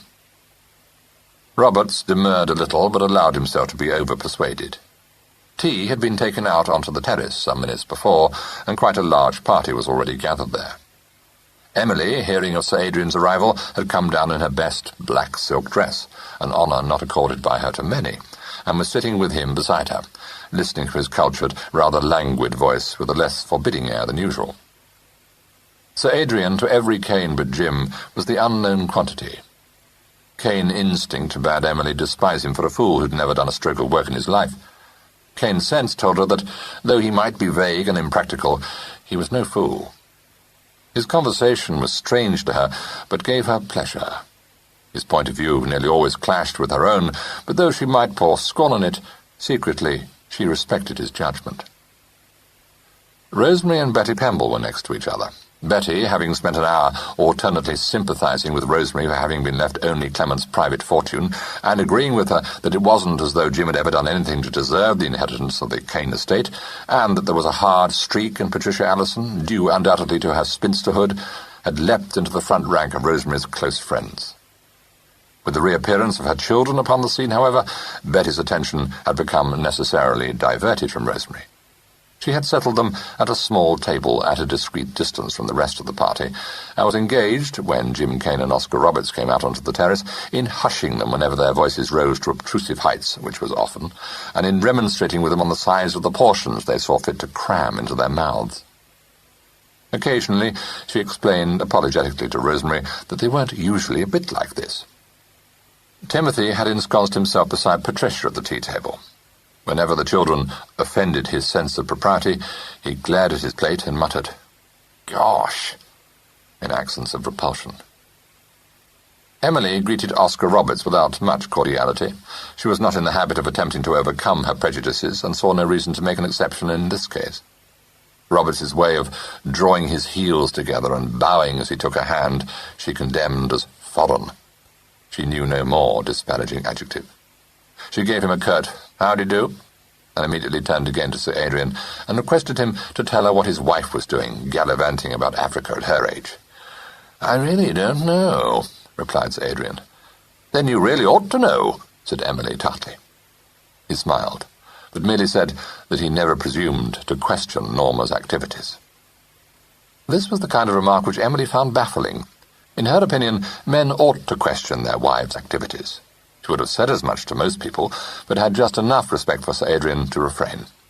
She said instead, "She'll get eaten by cannibals one of these days." "Oh, I don't think so," replied Sir Adrian with easy optimism. "She's very capable, you know, an amazing woman. I find myself quite unable to keep pace with her extraordinary vitality." His glance wandered to Timothy's face, and from his to Jim's. "I fancy neither of her sons has inherited her forceful character." "A good thing, too," said Emily. "What do you mean to do with that boy of yours?" Sir Adrian looked rather alarmed. "Do with him?" he repeated. "Yes," said Emily impatiently. "What are you going to put him into?" "Oh, well, it is rather too soon to think about that. He seems to me singularly ill-suited to any profession which I can at the moment call to mind." Emily gave one of her croaks of laughter and said, after a moment, "I suppose you know the police suspect Jim?" "I imagine they would be very likely to do so," he replied, gently polishing his eyeglass. "A lot of nonsense. I've no patience with it." Sir Adrian got up to take his cup to Miss Allison, and as Oscar Roberts began to talk to Emily, remained standing by the tea-table, sipping his tea and exchanging a few commonplaces with Patricia. He presently drifted away to a vacant chair beside Betty Pembles, who at once engaged him in conversation. Her children, having finished their tea, had gone off in search of their new friend the gardener, so that Betty was able to give her undivided attention to Sir Adrian. She thought him a most distinguished-looking man, and was only too glad to be given the opportunity of telling him how much she felt for the family, and how she wished there was something she could do to help. Sir Adrian replied courteously, but in a rather bored voice, and when Betty said that she expected he felt as though Jim were his own son, he said, "Dear me, no, not in the least," with a good deal of mild surprise. He might have added that he had little or no parental feeling for Timothy either, but happily for Betty's opinion of him, he was not in the habit of talking about himself, and so didn't. He had, however, said enough to make Betty confide later to her husband that, charming though he was, she couldn't help feeling that there was something rather sinister about Sir Adrian. Miss Allison didn't find him sinister, but he seemed to her unapproachable. It was quite impossible to discover whether one were making a good or a bad impression upon him, for his manner was the same towards everyone. She could fancy that one saw him through a mist which he had carefully wrapped round himself, and behind which he dwelt, blissfully aloof. He seemed to take more interest in the whereabouts of old John Cain's stamp collection than in Clement's murder, and when Jim, in the privacy of his own bedroom, recounted his interview with Roberts to him, he said, with a faint look of distaste, "Rather lurid, don't you think?" "Yes, I do," replied Jim. "Lurid and absurd. But you can't get away from the fact that, whether because they disliked the Australian scheme or for some other reason, Cousin Silas and Clement are both dead." "Are you feeling nervous, Jim?" "No, not exactly nervous. I'm not sitting about by open windows much." "Well, I see no harm in that if you feel there might be danger in it," said Sir Adrian. "But I find that my mind is quite unable to accept the possibility of a third murder taking place while the police are investigating the first and the second." "Highly improbable," agreed Jim. His eyes narrowed at the corners in a rueful smile. "If you're apparently the third victim, it's surprising how much improbability you can swallow." "Yes, I have no doubt it obscures your judgment," said Sir Adrian. Jim laughed. "If ever I get badly rattled, I shall come and hold your hand, Adrian. You're the most tranquilizing person I know. With you about the place, even the first two murders seem a bit far-fetched. If you stay long enough, we shall begin to doubt whether they ever really happened. I'm sure you never had any murders in your family, did you?" "No, we have always contrived to keep out of the penny press," replied Sir Adrian, looking through his stud-box for a pair of cufflinks. Jim shook his head. "You must loathe being mixed up with a vulgar lot like us," he said solemnly. "Don't be absurd, my dear boy." Jim strolled towards the door. "I'll go and change." "Oh, Adrian, can you bear it? I've gone into trade. At least it looks as though I probably shall." "I can bear it, but I doubt whether your mother will like it. She'll think it very unenterprising of you." "Oh, Mother will want me to finance an expedition to the North Pole, I expect," grinned Jim. "You are quite wrong. Unless my memory is at fault, your mother wishes to make Central China her next objective," said Sir Adrian, busy with his tie. Later that evening, Miss Allison, finding herself alone with him for a few minutes, broached the same subject to him. "Mr. Roberts told me he had warned Jim to take no risks," she said. "Do you think it possible that the Mansells could really contemplate murder just to get their own way of this business deal?" "No, I do not," replied Sir Adrian. "It is, of course, a temptation to believe an ill-conditioned young man like the younger Mansell to be capable of almost any crime, but one should guard against allowing mere prejudice to colour one's judgment." "I've told myself that," said Miss Allison. "I expect I'm being stupidly anxious, but you see, it means rather a lot to me. When you care for a person, your reason gets rather swamped." "I hope you are not implying that I am the callous stepfather of legend," said Sir Adrian, looking quizzically down at her. She smiled. "Of course not. But he's not like your own son, or your fiancé, is he?" Certainly not in the least like my fiancée, and I am happy to say not much like my own son either, though I have no doubt that Timothy will improve as he grows older. You are an unnatural parent, Adrian. I am afraid I must be. And you don't think that any danger threatens Jim? Extremely unlikely, I should imagine. From what I have heard of it, but I am lamentably ignorant on such matters, it doesn't seem to me that the proposed expansion of the business in Australia is of sufficient moment to provide a motive for 3 murders. There is, however, another possibility that occurs to me. Yes? Please tell me what it is. No, I don't think I'll do that, he replied. It is a mere supposition which a very little investigation may easily disprove. I will have a talk with the superintendent from Scotland Yard tomorrow. That reminds me, I must request the butler to ring up the police station the first thing in the morning. If you'll give me the message, I'll pass it on to Pritchard, Sir Adrian. That's part of my job, you know. That would be very kind of you. If you would tell the butler to inform the station sergeant that I should be obliged if Superintendent, I don't know his name, but perhaps you can supply that, would call at Cliff House sometime during the course of the day, I should be most grateful. She couldn't help laughing.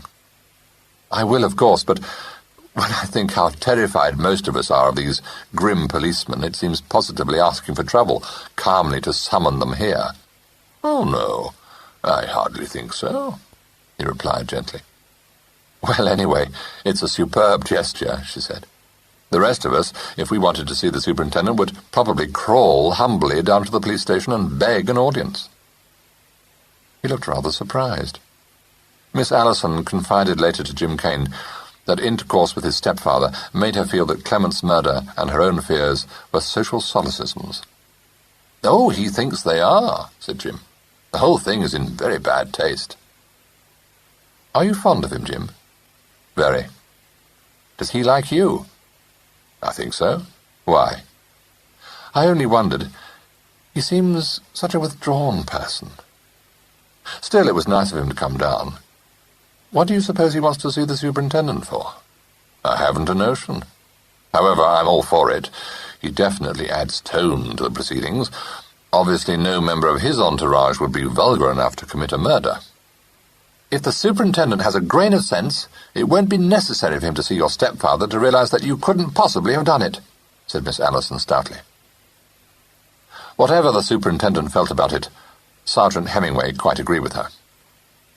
You've got to take psychology into account, Chief, he said. To my way of thinking, a nice young fellow like James Kane doesn't waltz about murdering his relations. I agree. But there's also the question of motive to be taken into account. He has more than anyone else. Too much, said the sergeant briskly. He's what I might call dripping with motive. I've a strong idea myself that what we want to look for is something a bit more recherché. This is one of your clumsy hit-you-in-the-eye murders. It's got class. Who's this Adrian, what's his name, that wants to see you? Your young friend's father, I imagine. What? Terrible Timothy? You don't say. Well, if he's half the turn his son is, you ought to have a lively morning of it, Super. Superintendent Hannaside, however, was unable to detect much resemblance between Timothy and his father. He went up to Cliff House shortly after 11 o'clock and encountered Timothy in the porch. He bade him a pleasant good morning, but received a gloomy, though civil, response. You don't look very cheerful, he remarked. I hope you haven't mislaid a clue. Timothy acknowledged this poor jest with a perfunctory smile, and replied with cold dignity that no one could be expected to look cheerful with people simply being rottenly selfish the whole time. No, it certainly must be very difficult for you, agreed Hannaside. It isn't that I care two hoots, because I don't particularly want to go out in any rotten motorboat, said Timothy bitterly. Only, considering I asked first, I think it's pretty mean of Jim to take Patricia, that's all. Superintendent Hannaside, who had a mind trained to grapple with elusive problems, was able fairly accurately to guess the cause of Mr. Hart's discontent. He replied suitably, but said that, in his opinion, jaunts upon the sea for one engaged in solving a mystery would be a waste of time. "Is your brother out now, then?" he inquired. "Yes, and I should jolly well laugh if Patricia was seasick," said Mr. Hart. "I shouldn't be a bit surprised if she was, either." Pritchard came to the door in answer to the superintendent's ring at this moment, so Hannasyde parted from Mr. Hart, docketing in his brain the fact that Mr. James Cain, possible murderer, was apparently feeling carefree enough to disport himself in a motorboat with his fiancée. Sir Adrian Hart received the superintendent in the library.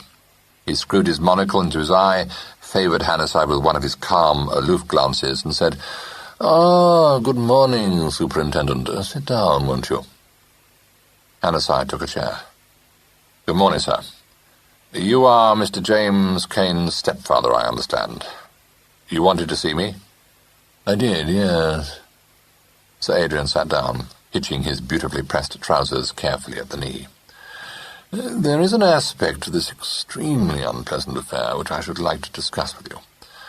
I don't know if you are aware of it, but a gentleman of the name of Roberts has seen fit to warn my stepson that he may shortly figure in this case as the third victim."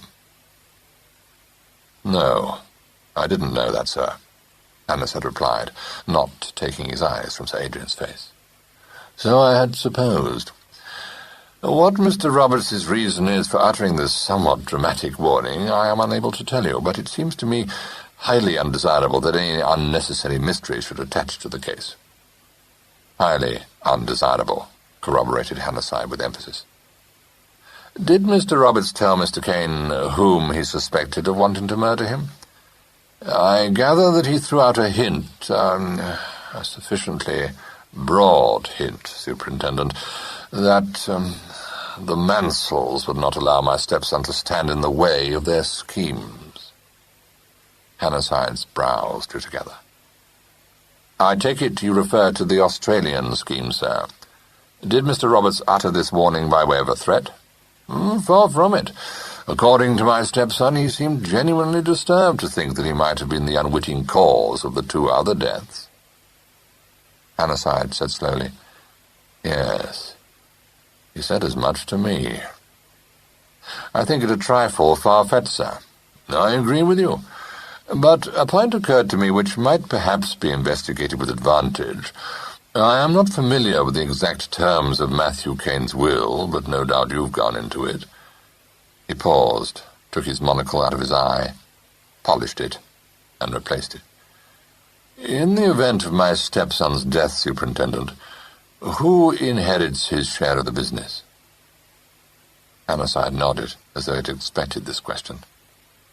"Mrs. Leighton would inherit it, sir." "You are sure of that? It would not by any chance, failing a male heir, go to the other two partners?" "No, certainly not." Sir Adrian frowned a little. Yet, if the Mansells wish to acquire complete control over the business, I imagine a lady would not be as hard for them to handle as my stepson might be. She might even agree to being bought out. My stepson tells me that he informed Paul Mansell that he had no desire to be bought out." "Oh, Mansell actually suggested that, did he? That's interesting. Does Mr. Cain attach much weight to Mr. Roberts's warning?" "Not undue weight, I think. He has a certain value for my opinion," said Sir Adrian placidly. "What is your opinion, sir, if I may ask?" "I think it most improbable that anyone should have the courage to attempt a murder under your nose, Superintendent." "It would take some nerve," admitted Hannasyde. "Still, I'm glad you've told me all this, sir. It is always well to be on the safe side," said Sir Adrian, getting up. Hannasyde looked at him under his brow. "Do you want me to give your stepson police protection, sir?" "That I leave entirely up to you, Superintendent. I hardly think it should be necessary." Hannasyde rose. "Well, I can promise you that the matter will have my very careful consideration, sir. Is that all you wish to say to me?" "Yes, I think so. Thank you," replied Sir Adrian, walking over to the door. Hannasyde went out before him into the hall and bent to pick up his hat from the chair on which he had laid it. As he did so, he was startled by the sound of an eldritch shriek proceeding from the direction of the front drive.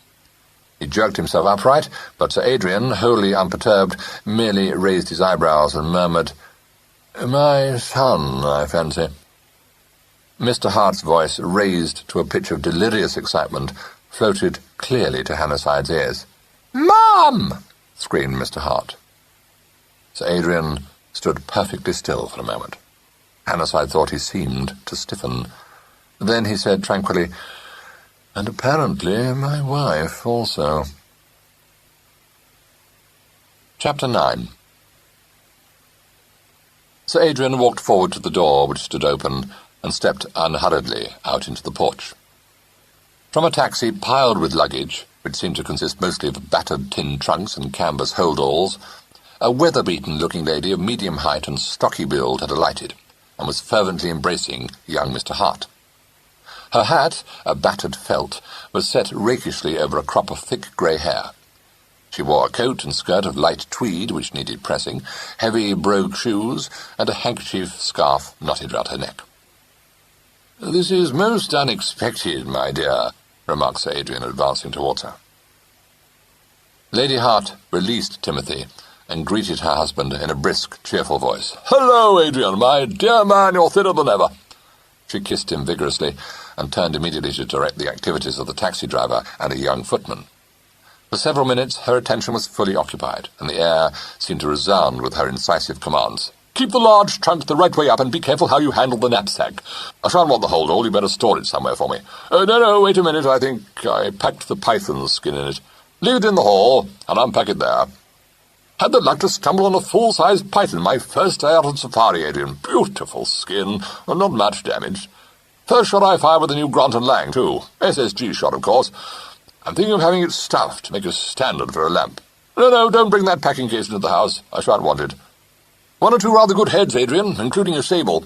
I meant to send them to be mounted when I was in town, but I've had so much to think of I forgot. Where's Jim?" "I think he's gone out in his speedboat," replied Sir Adrian. "What has brought you back so unexpectedly, Elmer?" "I'll tell you all about that in a minute," responded his wife. "I must see this stuff disposed of first. I seem to have brought my canvas bath with me. That was a mistake, of course. I had meant to leave it in town. It had better be put in the garage or somewhere. Yes, and the canteen, I shall want that. I've been in such a rush ever since I landed that I've had no time to sort things out yet. However, it doesn't matter. There's plenty of room here to store everything." "Mummy, when did you get back?" demanded Timothy. "Do you know Cousin Silas and Cousin Clement have been murdered? Do you know I was actually here when it all happened, Mum? Oh, Mum, do listen." "I am listening, my pet. Don't pick that topi case up by the handle, it's broken." "Yes, Timothy, I know. Thrilling for you, darling. You shall tell me all about it presently." By this time, the footman had been reinforced by the arrival of Pritchard. Lady Hart, announcing that she could safely leave everything to him, thrust a hand through her husband's arm and marched him into the house, saying, "Well, it's nice to see you again, Adrian. Of course, I haven't looked at a paper for weeks, but I got all the news in town. They have been going it down here. Poor old Clement." She became aware of Hannaside's silent presence and demanded an instant introduction. Upon hearing that he was a member of the CID, she shook him vigorously by the hand, said she was glad to see him, and promised herself a chat with him as soon as she'd settled down. Hannaside responded to this by saying that he would very much appreciate an interview with her, whereupon she replied, "If you want to interview me, there's no time like the present. I never believe in putting off until tomorrow what can be done today. In fact, you'll find me very businesslike. First, I must take my hat off and have a wash. Then—" Hannaside tried to tell her that he had no wish to intrude upon her so unreasonably soon after her reunion with her family, but she interrupted him, saying with great decision, "Nonsense, my good man. There's no silly sentimentality about me. Sit down and make yourself at home. I shan't keep you waiting long. I want to get to the bottom of this business." Hannaside, who felt that an explanation of her sudden and unheralded return to England was called for, thanked her and retired, at Sir Adrian's suggestion, to the library. In about 20 minutes' time, both Lady Hart and Sir Adrian joined him. Lady Hart having discarded the battered felt and the handkerchief scarf, and dragged a comb through her short, crispy grey locks. Sir Adrian said, "Is there any objection to my presence, Superintendent?" "None at all, sir." Lady Hart will, I'm sure, understand that, taking into consideration her relationship with the present owner of this property, it is my duty to ask her one or two questions." "Perfectly," said Norma, striding up to the table and selecting a cigarette from a box on it. "Don't beat about the bush with me. I'm not afraid of plain speaking. You won't offend me. Got a light, Adrian?" Sir Adrian struck a match for her. She lit a cigarette, threw up her head slightly to inhale a deep breath of smoke, and took up a stance by the table, her stoutly shod feet well apart, and her hands thrust into the pockets of her tailor-made jacket. Her grey eyes, sharp between lids slightly puckered as though from being constantly in the glare of a tropical sun, met Hannah's eyes without flinching. "Now, Superintendent, what is it?" "I should like to know, please, when you landed in England," said Hannah sighed. "Nothing easier. August the 9th. I came by plane. I don't think I should go anywhere by sea again, by the way, Adrian," she added over her shoulder. "On August the 9th, repeated Hannah. "The day before Mr. Clement Kane's death, in fact." She nodded. He glanced towards Sir Adrian and saw that he was looking at his wife with a kind of patient expectancy, not unmixed with amusement. "My dear Norma," said Sir Adrian, "I feel sure you had some excellent reason for returning so hurriedly, but do tell us what it was." "Really, Adrian, you're hopeless," she said roundly. "You must have seen the news of George Dixon's illness in the papers. Now, don't look vague, my dear soul. You know perfectly well we've been expecting it for months." "George Dixon," said Sir Adrian. "I don't think I know." "Member for East Madingley," said Norma impatiently. "Oh, yes, he's applying for the Chiltern Hundreds. I got the news, hideously overdue, of course, by runner. I was on safari at the time. I broke camp and marched back to Kyongobwara, got the lorry there, and had a pretty stiff trip of it to the airport." "Good God," said Sir Adrian, in accents of deep foreboding. His wife, paying no heed to this ejaculation, began to stalk up and down the room, occasionally smoking her cigarette, but more often waving it in the air to illustrate her points. "I may have a fight, but I don't mind that. I'm used to overcoming difficulties. Roughing it in the wilds teaches one that, at least. Besides, the Socialist candidate's a bad speaker. Makes a poor impression on the platform. I'm confident that I shall get in. I've been up there already, of course. Seen our agent, the local committee." "My wife," explained Sir Adrian to the superintendent, "intends standing for Parliament." "Certainly I do," said Norma. "I feel it's my duty, and thank God I've never been one to shirk that." "Quite, Lady Hart. Do I understand that upon landing in England you went north immediately to East Madingley?" "Immediately? No, certainly not. I had a great deal of business to attend to in town, and several people to see. I left for my constituency the following evening. In fact, I've been in the devil's own rush ever since I got the cable in the Congo." "I'm sure you have," said Sir Adrian. "That would account for your not having warned me of your arrival." "Rubbish, Adrian. Don't be so forgetful. You must have had my cable." He shook his head, smiling. "Well, that's most extraordinary," she said. "I'm pretty sure I sent you one. I know I sent cables to Jevons and Sir Archibald. However, it's possible that in the hurry I may have forgotten. It doesn't really matter. I knew you'd be in Scotland anyway." "May I ask where you went when you landed in England, Lady Hart?" "Ask me anything you like," said Norma, with a lavish gesture. "I went all over the place, seeing first this person and then that. First, of course, I had to hand me guns in, and attend to all that nonsense. Then I saw Sir Archibald for a few minutes, rushed off to buy a pair of gloves." "Did you spend the night at home, Lady Hart?" "No, only went home to dump me luggage.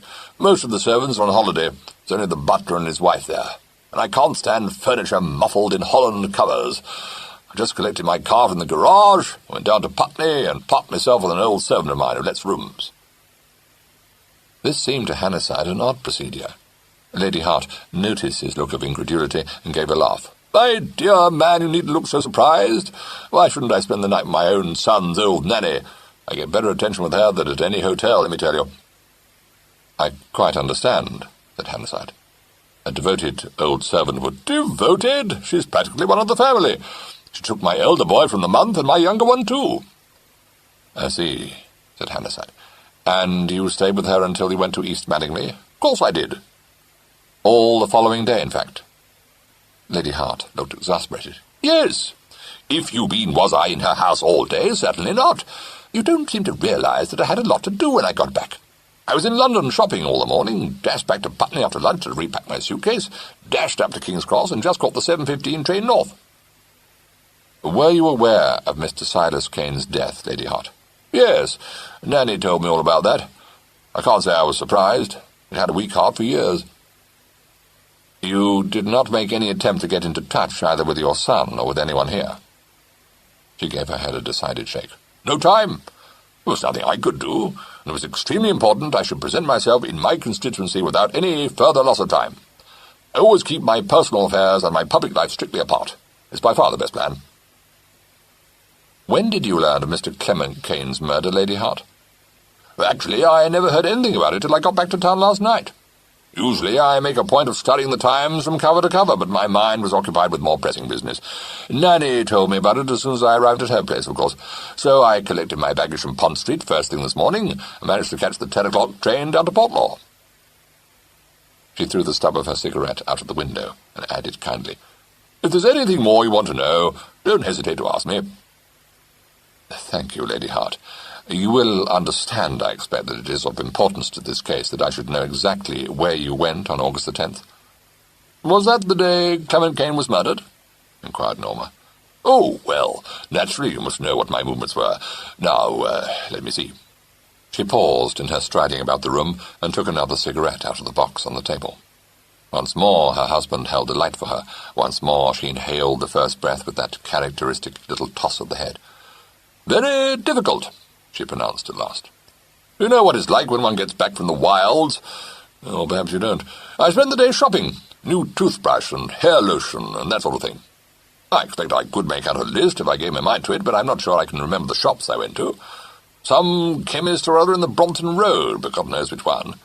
I went to Harrods too, and various other places." The shops are really quite immaterial, Lady Hart. If you could tell me where you lunched, it would be helpful." "Oh, at some tea shop or other. I rather think it was the Lion's Corner House. Or no, wait, it might have been Stewart's, somewhere in Piccadilly." "Whichever restaurant it was a crowded one?" "They all are," said Norma. "If it weren't so out of the way, I should have gone to my club, but it's in Cavendish Square. Waste of time." "And in the afternoon?" inquired Hannah. "I hadn't done all the shopping I had to, so I went back to Putney. It was Saturday, you know, early closing day in London." She gave a sudden laugh. "Good Lord, of course you can't prove any of this, and no more can I. You're thinking that old Nanny would lie like a shot. So she would, bless her. Well, I've done most things. Experience is the most important thing in life, but I've never yet been suspected of murder. Now, don't misunderstand me. I don't mind a bit. In fact, it'll provide me with a grand piece of copy for the book I'm writing." Hannah couldn't help smiling, but he said, "There is another question I should like you to answer, Lady Hart.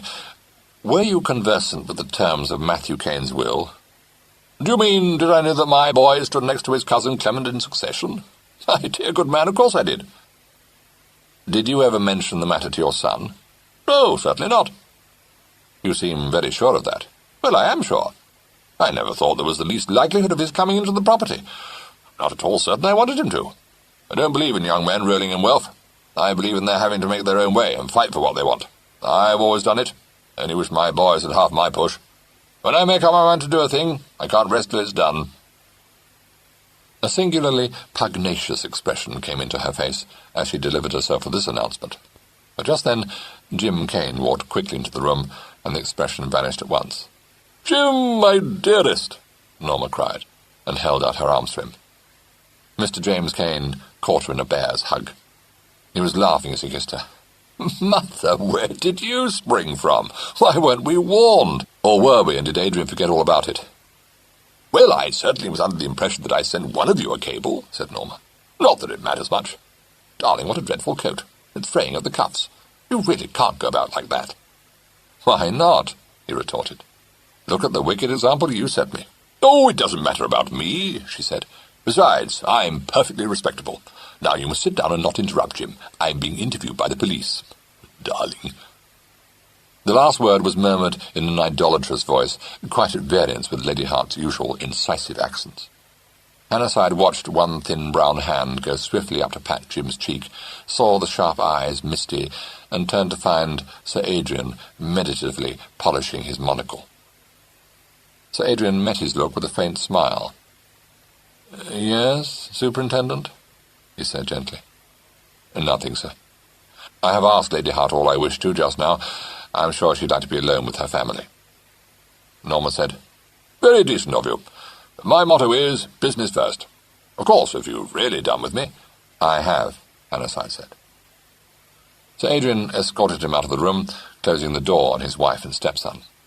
In the hall he said, "Have you a piece of paper and a pencil, Superintendent? If you have, I will give you that address you want." Hannasyde produced both articles. "Thank you. I was going to ask you for that. As a matter of form, I must check up on Lady Hart's story."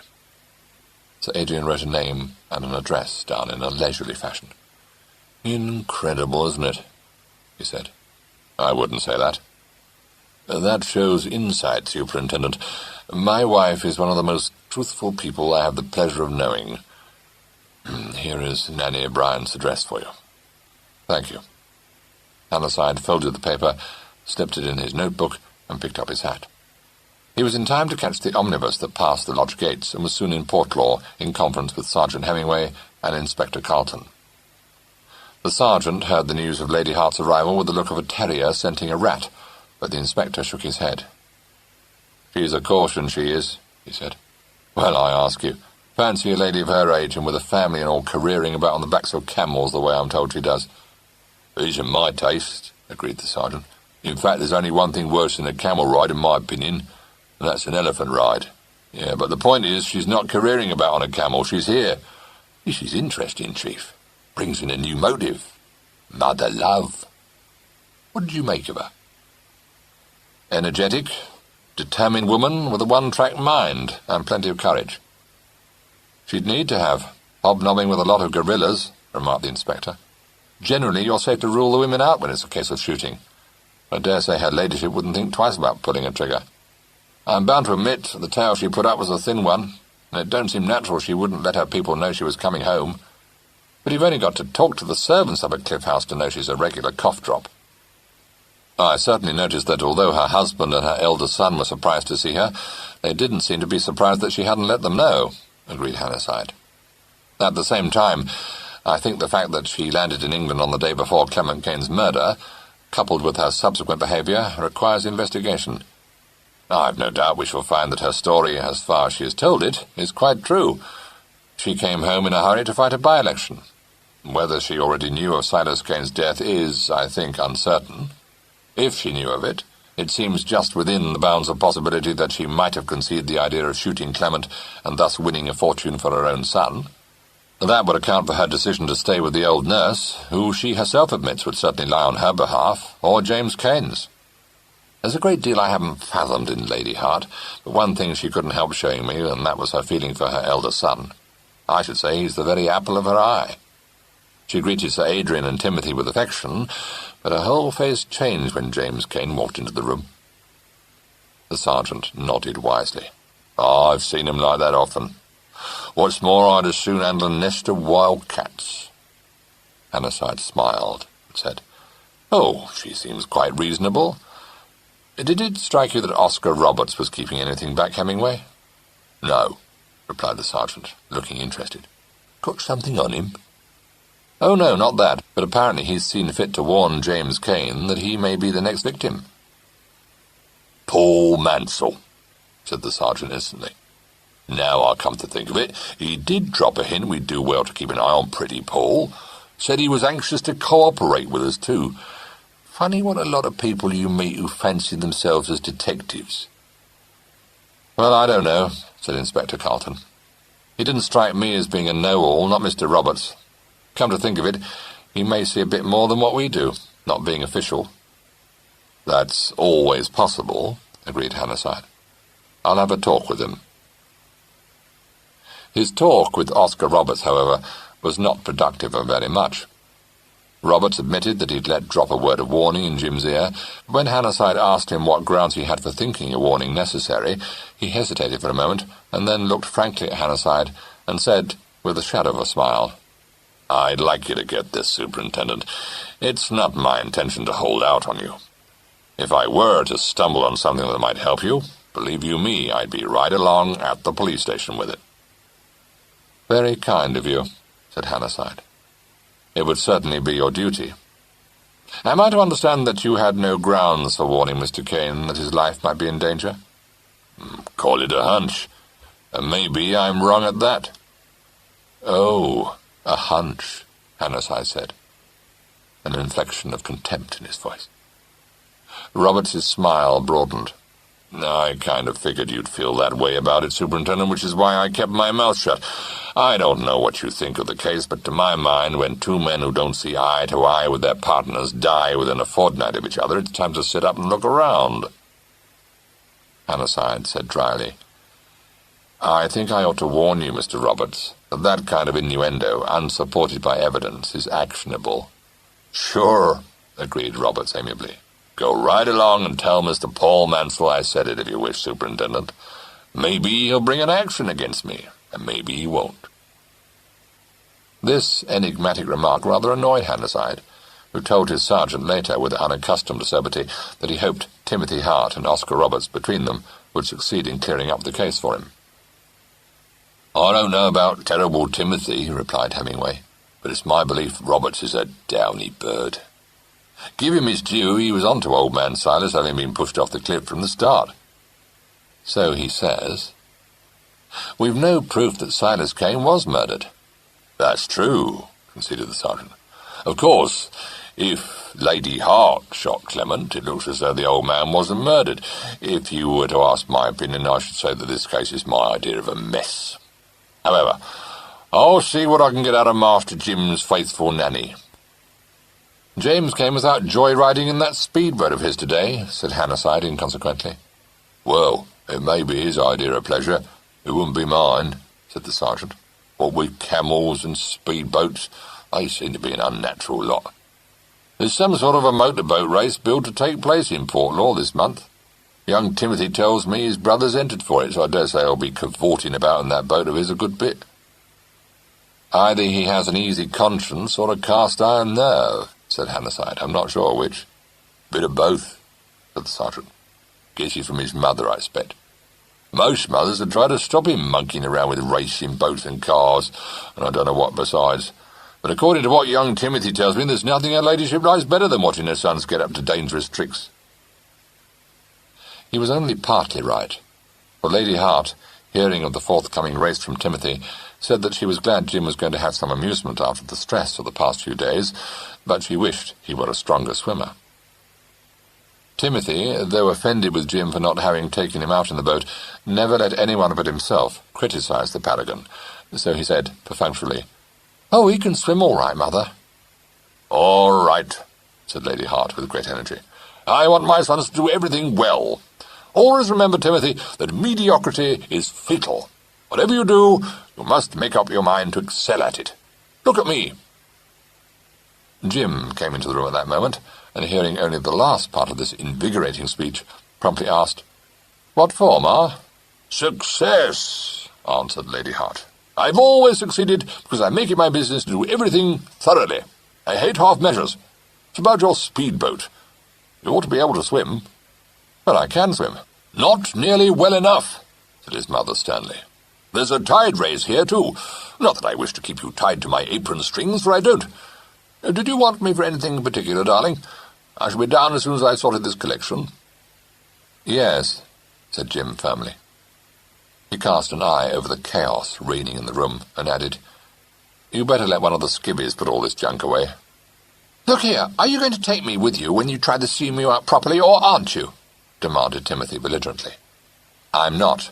I'll take you some other time." "Well, I call it absolutely rotten of you. I bet I can handle her as well as you can, what's more." "Clear out now. I want to have a chat with Mother. You've had your innings." "I don't see why, just because you—" Mr. James Kane interrupted the speech by advancing purposefully upon his young relative. Mr. Hart retreated in good order, promising vengeance. Jim shut the door upon him. "Getting altogether too uppish." "Can you bear a shock, Mother?" Lady Hart looked up from the task of stowing clothes away haphazard in a large chest of drawers, and stared at him with foreboding in her eyes.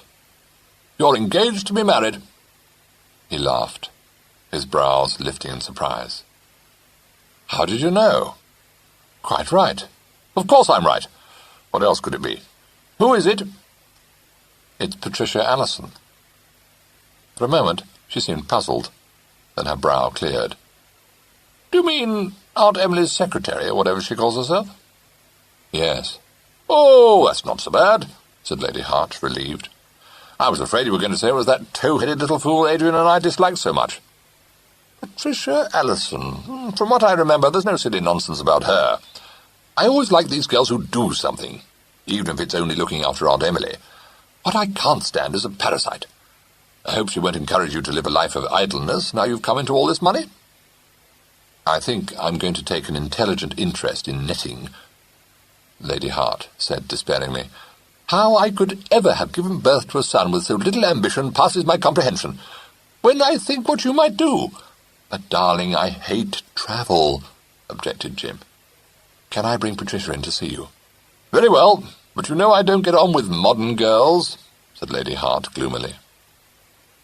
However, when Patricia presently came into the room, looking very cool and charming in a severe linen coat and skirt, her future mother-in-law said approvingly, "That's what I call a sensible kit. I hate frills and furbelows. Jim tells me you're going to be married. I should think you'll suit one another very well. It's always been my dread that he might marry something out of a tobacconist's shop, so you can imagine what a relief it is to me to know he's had the sense to choose a really nice girl. Not that I'm a snob, but there are limits, and young men are such fools." "I know," said Patricia. "It's nice of you to take it like that. I was afraid you might feel that he could have done a lot better for himself." Lady Hart seemed to find this amusing. She gave her jolly laugh and said that she had no use for pampered young women who had nothing to do except lacquer their fingernails and drink too many cocktails. While Patricia sorted and put away her scattered belongings, she walked up and down the room, energetically planning a useful future for her elder son, and laying her commands upon Patricia not to allow him to fritter away his time either in money-grubbing or more frivolous pursuits. By lunchtime she was on the best of terms with Patricia, and had even favoured her with a brief sketch of her own parliamentary plans. She evinced not the smallest interest in the shocking events that had taken place at Cliff House during the preceding fortnight, and Patricia, feeling that Jim's mother was hardly the person in whom to confide fears for his safety which might, after all, be groundless, made no attempt to talk to her on the subject. At the luncheon table, Lady Hart dominated the company. She ate casually of any dish that happened to be placed in front of her, and described, in trenchant yet picturesque terms, the adventures she had lately been through. Emily, who liked hearing about foreign lands, listened to her with a good grace, only interrupting her occasionally to say either that she'd never heard of such a thing, or that she had no patience with such outlandish ways. On Norma's proposed excursion into the realm of politics, she spoke with vigour and decision, condemning it from the outset as ridiculous nonsense, and announcing that she didn't know what the world was coming to. Norma then delivered a stern lecture on her responsibilities as a citizen, and the lunch party came to an end without anyone having mentioned murders, clues, or policemen, a change which Miss Allison at least felt to be an advantage. Chapter 10. The news of Lady Hart's spectacular arrival at Cliff House reached the offices of Cane and Mansell within 2 hours of her taxi's return to Portlaw. The taxi driver described it with humorous embellishments to a man selling newspapers, who passed it on in due course to a junior clerk, who retailed it to his senior, who thought proper to mention it to Joe Mansell. Joe, surprised, told his son over the lunch table. Paul Mansell, stirring his coffee, said reflectively, "Oh, that's funny. Damn funny." Joe cast a quick look at him, and then averted his eyes. "She's a very unaccountable woman, Norma Hart, very. Of course, she may have heard of Silas's death." "Wonder if she had anything to do with Clement's death," said Paul. "Violent sort of female, what?" Joe stirred restless in his chair. "Really, my boy, really?" "Well, I don't know," pursued Paul, watching his parents' discomfort with rather a mocking expression in his eyes. "Seems to me she might well be the guilty party. Rather a good shot, isn't she?" Joe set his coffee cup down. "Now look here, Paul," he said in an angry undertone. "I'll tell you something. You make a great mistake to talk like that. A very great mistake. There's nothing looks worse than trying to cast the blame onto someone else." "Someone else?" repeated Paul, lifting his brows. "Well, you know what I mean. The less you say, the better. This is a very nasty business. Upon my soul, it's taken years of my life. I've never been through such a fortnight. Never." Paul leaned back in his chair, smiling, and keeping his eyes under their drooping lids fixed maliciously on his father's face. "I do believe you think I killed Clement," he said softly. "You know very well I think nothing of the sort. I wish you wouldn't talk in that silly way. It's folly, rank folly. Of course I know you wouldn't dream. Good God, the very idea is preposterous. There's no need to discuss it. All I mean is that most unfortunately you've no alibi. That is, you can't prove an alibi for the time of poor Clement's death. The police are bound to be suspicious of you. Well, they are suspicious. No use blinking facts." "I'm not afraid. It's you who seem to have got cold feet. The police can't prove a thing against me. You needn't worry, Dad." "I am worrying," Joe said with suppressed violence. "You don't seem to realize what a ghastly business this is. Silas and Clement both gone within a fortnight." Paul shrugged nonchalantly, took out his thin gold cigarette case, and opened it. "Speaking for myself, I don't look on their deaths as much loss," he drawled. For a moment, Joe didn't answer. Then he said, in a low voice, "Sometimes, Paul, you seem to me to be utterly callous. How you can sit there and say such a thing of two men you've known from the day you were born—" "Oh, Lord, don't put out the pathetic stop, Dad," Paul interrupted.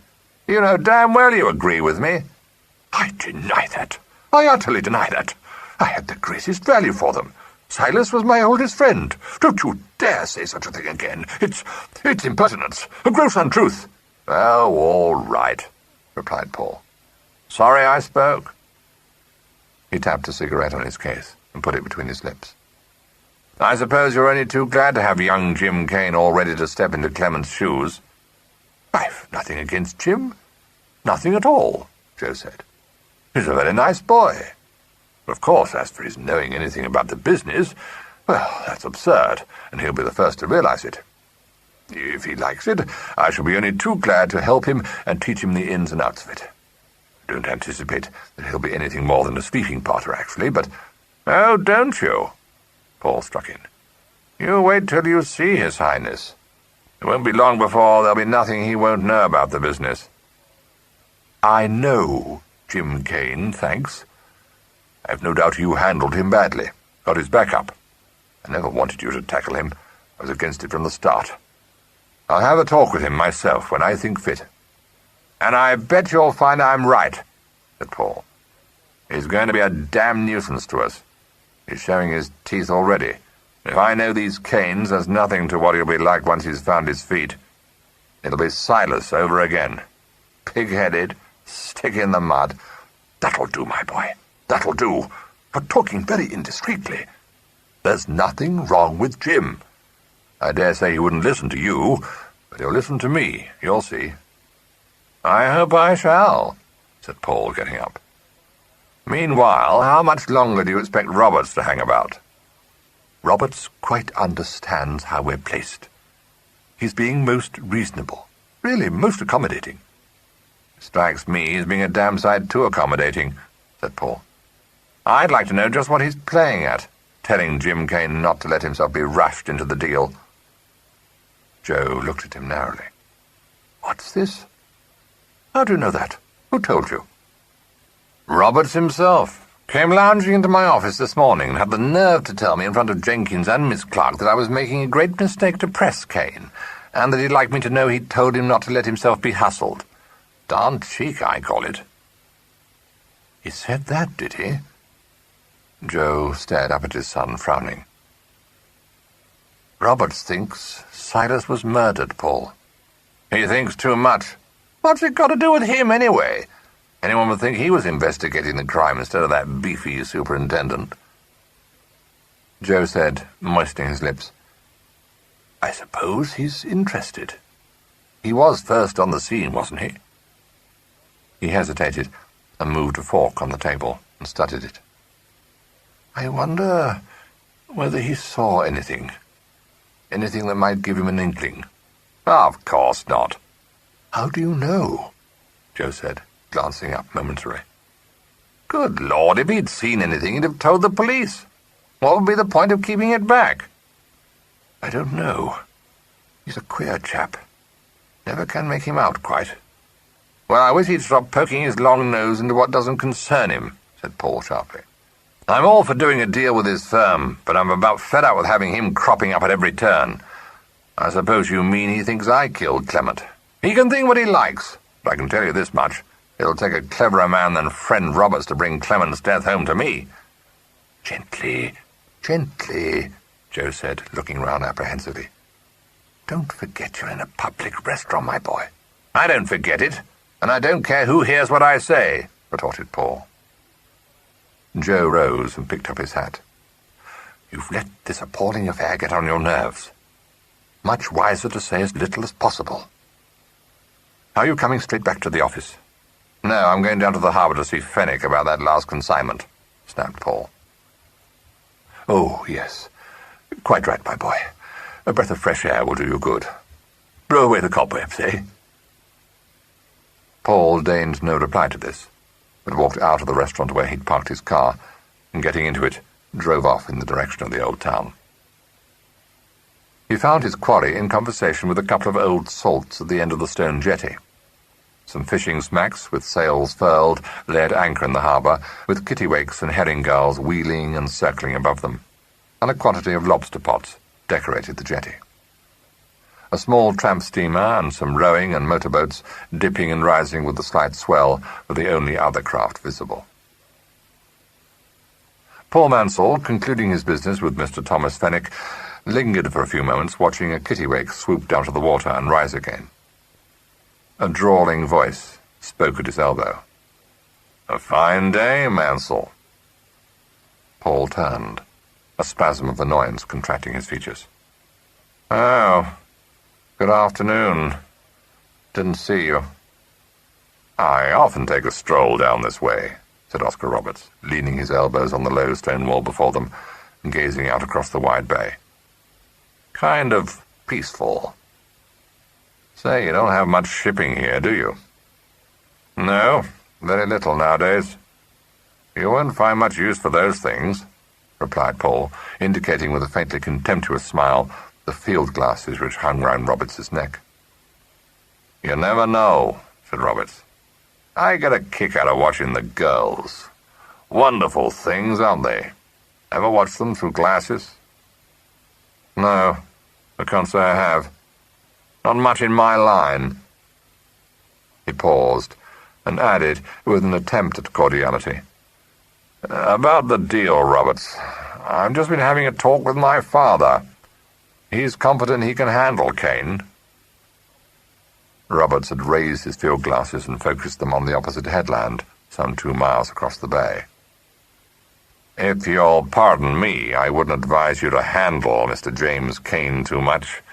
I've a notion it won't pay." Paul's face darkened. "What do you mean by that?" he demanded. Roberts still kept his glasses trained on the opposite headland. "Oh, just one of my hunches," he said amiably. "I'd leave that young man alone if I were you." His glasses raked the white cliff gleaming on the other side of the bay. "Seems extraordinary what you can pick out with these things, doesn't it? I can see the whole line of the cliff path over yonder, and the very spot where old Mr. Kane went over the edge." He lowered his glasses and turned to Paul. "Like to take a look?" "No," Paul said angrily. Oscar Roberts regarded him with a faint smile. "Say, is anything wrong? You sound kind of put out." Paul met his look and held it. "Not in the least. What should be wrong?" He took the glasses which Roberts was still holding out to him and focused them on the headland. "Yes, a very fine pair. he said in his normal voice. "I see Kane's speedboat's tied up to the landing stage under the cliff. Do you know if he's entering for the race next week?" "So I believe," answered Roberts. "Why?" "Oh, no reason. Seems a bit callous considering everything. Hello? Someone's going out in the boat." "That'll be Kane himself, trying her out, I fancy. We'll have a look at his form." "I'm afraid I've got something better to do than waste my time watching Kane handle a speedboat," replied Paul, giving back the glasses. Roberts took the glasses and looked through them. He said suddenly, "That's not Kane. That's the boy." Paul Mansell was preparing to walk away, but he stopped. "Timothy? I say, isn't that a bit dangerous?" "I'll say it is, the darn little fool." Paul said uneasily, "You know, the current's very strong here. I don't believe that kid's got any right to take Kane's boat out. Do you think we ought to do something? I mean—" "Sure, I think we ought," Roberts said briskly. "Can you drive one of these things?" He pointed at a small motorboat tied up alongside the jetty. "Well, no, I can't say I ever have, but I dare say—" "Hold these glasses, then. Guess I can manage," Roberts said, and thrusting the glasses into Paul's hands, ran towards the boat and lowered himself into it. After a quick inspection, he lifted his head and shouted, "By the Lord's mercy, she's full up!" and cast off. Paul saw him thread his way between the fishing smacks to the mouth of the harbour and went back to watch the speedboat's progress. Timothy was heading across the bay towards the harbour, steadily gaining speed. Through the glasses, Paul could see the froth of foam about the Seamew's lifting bows, and just the top of Timothy's head as he crouched over the wheel. The roar of the engine sounded across the water. Paul guessed Timothy to have opened the throttle to the full, and bit his lip. Nearer at hand, Roberts's borrowed motorboat chugged to meet the Seamew. Mr. Fenwick came along the jetty and said, "What's up, Mr. Mansell? Who's that gone off with Bob Aiken's boat?" "It's that blasted kid from Cliff House, monkeying about with Mr. Jim Kane's Seamew," Paul replied. "He'll capsize her for a certainty." Mr. Fenwick smiled indulgently. "What, Mr. Timothy? He's all right, Mr. Mansell. He won't do no harm. He's more like a fish than a boy, he is. He's got no right to be in that boat. Anything might happen. Oh, you don't need to worry your head over him, Mr. Mansell. The way I always look at it is this. Boys—" He stopped short, staring across the bay. "Hello! What's up with her?" The Seamew, which had been skimming across the water on a straight course for Portlaw, seemed to be losing speed. Paul rested his elbows on the wall to keep the glasses steady, and said in a voice sharpened with apprehension, "She's keeling over! Her bows are right out of the— Good God, she's gone down!" "Lord love a duck, what's he done to her?" exclaimed Mr. Fenwick. "Can you see him, Mr. Mansell? Is he all right?" "I can't make out. There isn't a sign— Yes, there he is.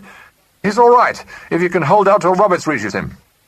"He'll do that easy enough," said Mr. Fenwick, shading his eyes under one horny hand. "It beats me how he come to lose her like that. Wasn't turning, was he? I couldn't see. She just seemed to disappear. He's making no headway against the current. What the devil possessed the little fool to do it?" "Ah, now you're asking," said Mr. Fenwick, his calm gaze upon the motorboat forging steadily through the water. "That's a boy all over. Proper varmints they are. How's he doing?" "He's still there. He's seen Roberts, I think. Yes, it's all right. Roberts has reached him. Gosh." He lowered the glasses and wiped his forehead. "Bloody little fool," he said angrily. "I hope he gets it hot." Out in the middle of the bay, Oscar Roberts, having hauled an exhausted boy into the motorboat, was saying very much the same thing. Timothy lay on the floor of the boat, gasping for breath and spitting salt water. Roberts said, "Guess there's a mighty big kick in the pants coming to you, son," and opened the throttle again, steering not for Portlaw, but for the landing stage on the farther side of the bay, under Cliff House. Mr. Hart was quite unable to speak for a minute or two, but as soon as he was able to catch his breath, he jerked out, "She simply sank. I didn't do a thing." Roberts smiled a little and said, "Don't waste that one on me. You keep it for that brother of yours." "But I didn't," Timothy asseverated, sitting up. "She was going perfectly." "Maybe you struck a rock, then." "I did not," Timothy said indignantly. "Good Lord, I should know if I'd hit anything." "You should," agreed Roberts, somewhat dryly. "But a boat doesn't sink for no reason, sonny, does it?" "Of course not. But I swear it wasn't anything I did. Oh, I say, I forgot. Thanks awfully for pulling me out. There's a most frightful current. I couldn't make any headway against it." He added gruffly, "As a matter of fact, I expect I'd have drowned if you hadn't come along. Thanks awfully, sir." "That's all right. It's just lucky I happened to be around. How are you feeling?" "Oh, I'm okay. But I don't understand about the Seamew. Honestly, I do know how to handle her. Well, you saw I could, didn't you?" Roberts laughed. "I can't exactly say that, son. It didn't look too good to me, which is why I'm here now. Maybe you best be half-drowned for a while. Your brother's on the landing stage." Timothy glanced towards the shore. "Well, I don't care. There was something wrong with the boat. One minute she was all right, and the next... Well, I don't know. I think the bottom was ripped off her. She just filled with water. But I swear she never hit anything." "The fact of the matter is," said Roberts, putting the engine astern as they drew near to the landing stage, "speedboats weren't meant to be handled by schoolboys." They came gently up to the landing stage, where an extremely wrathful young man awaited them. "What the hell?" exploded Mr. James Kane. His saturated relative clambered out of the boat and said unhappily, "I'm frightfully sorry, Jim, but honestly, it wasn't my fault." "Where's the Seamew?" demanded Jim. "Well, she sort of sank," said Mr. Hart, more unhappily than ever. "But—" Jim interrupted him without ceremony. He spoke with admirable fluency for 2 blistering minutes. Mr. Hart wilted perceptibly and gave several watery sniffs. Roberts, having tied up the boat, stepped out of it and suggested mildly that Timothy had better go and change his wet clothes. Jim, though expressing a savage hope that Timothy would contract pneumonia and die of it, agreed, and told him to get out before he was kicked out. Timothy fled. Jim turned to Roberts. He still looked very angry, but the alarming note left his voice. "What happened, sir?" "That's more than I can tell you," replied Roberts. "I was on the end of the jetty yonder with young Mansell when he saw the kid get into the Seamew and cast off. Watched him through my field glasses, which, now I come to think of it, I told Mansell to hold for me. It didn't seem to me he was handling the boat any too well, so, to be on the safe side, I set out to meet him. What he did to the Seamew I can't make out, but she went down within about 30 seconds of my first seeing her lose speed. It looked to me as though he must have hit something and torn the bottom out of her." Jim said, frowning, "Damn little ass. He ought to know the bay well enough by now. He must have been steering an idiotic course if he hit the rocks." "Maybe he had his hands too full to think much about his course," said Roberts, smiling a little. "He's not precisely in the habit of taking speedboats out, is he?" "No, certainly not. He did it to get back on me for not taking him this morning. I'll larn him. Guess he's had a bit of a fright already, Kane. There's an almighty strong current out there." Jim gave a reluctant grin. "It would take more than that to put the wind up Timothy, sir. By the way, thanks very much for going to the rescue. You must come up and meet my mother. She arrived quite unexpectedly this morning." "Is that so? I'd like to meet her very much, but I think I ought to take the boat back. Maybe the owner will be looking for it." "Mansell's sure to explain.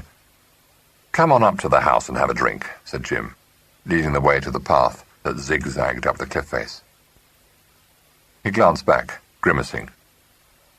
"You can imagine my feelings when I heard the Seamew start up. I was on the terrace at the time. I guessed it was that devilish brat, of course. The worst of it is, my mother will probably be rather bucked about it. so Timothy will get the idea he's done something fairly clever.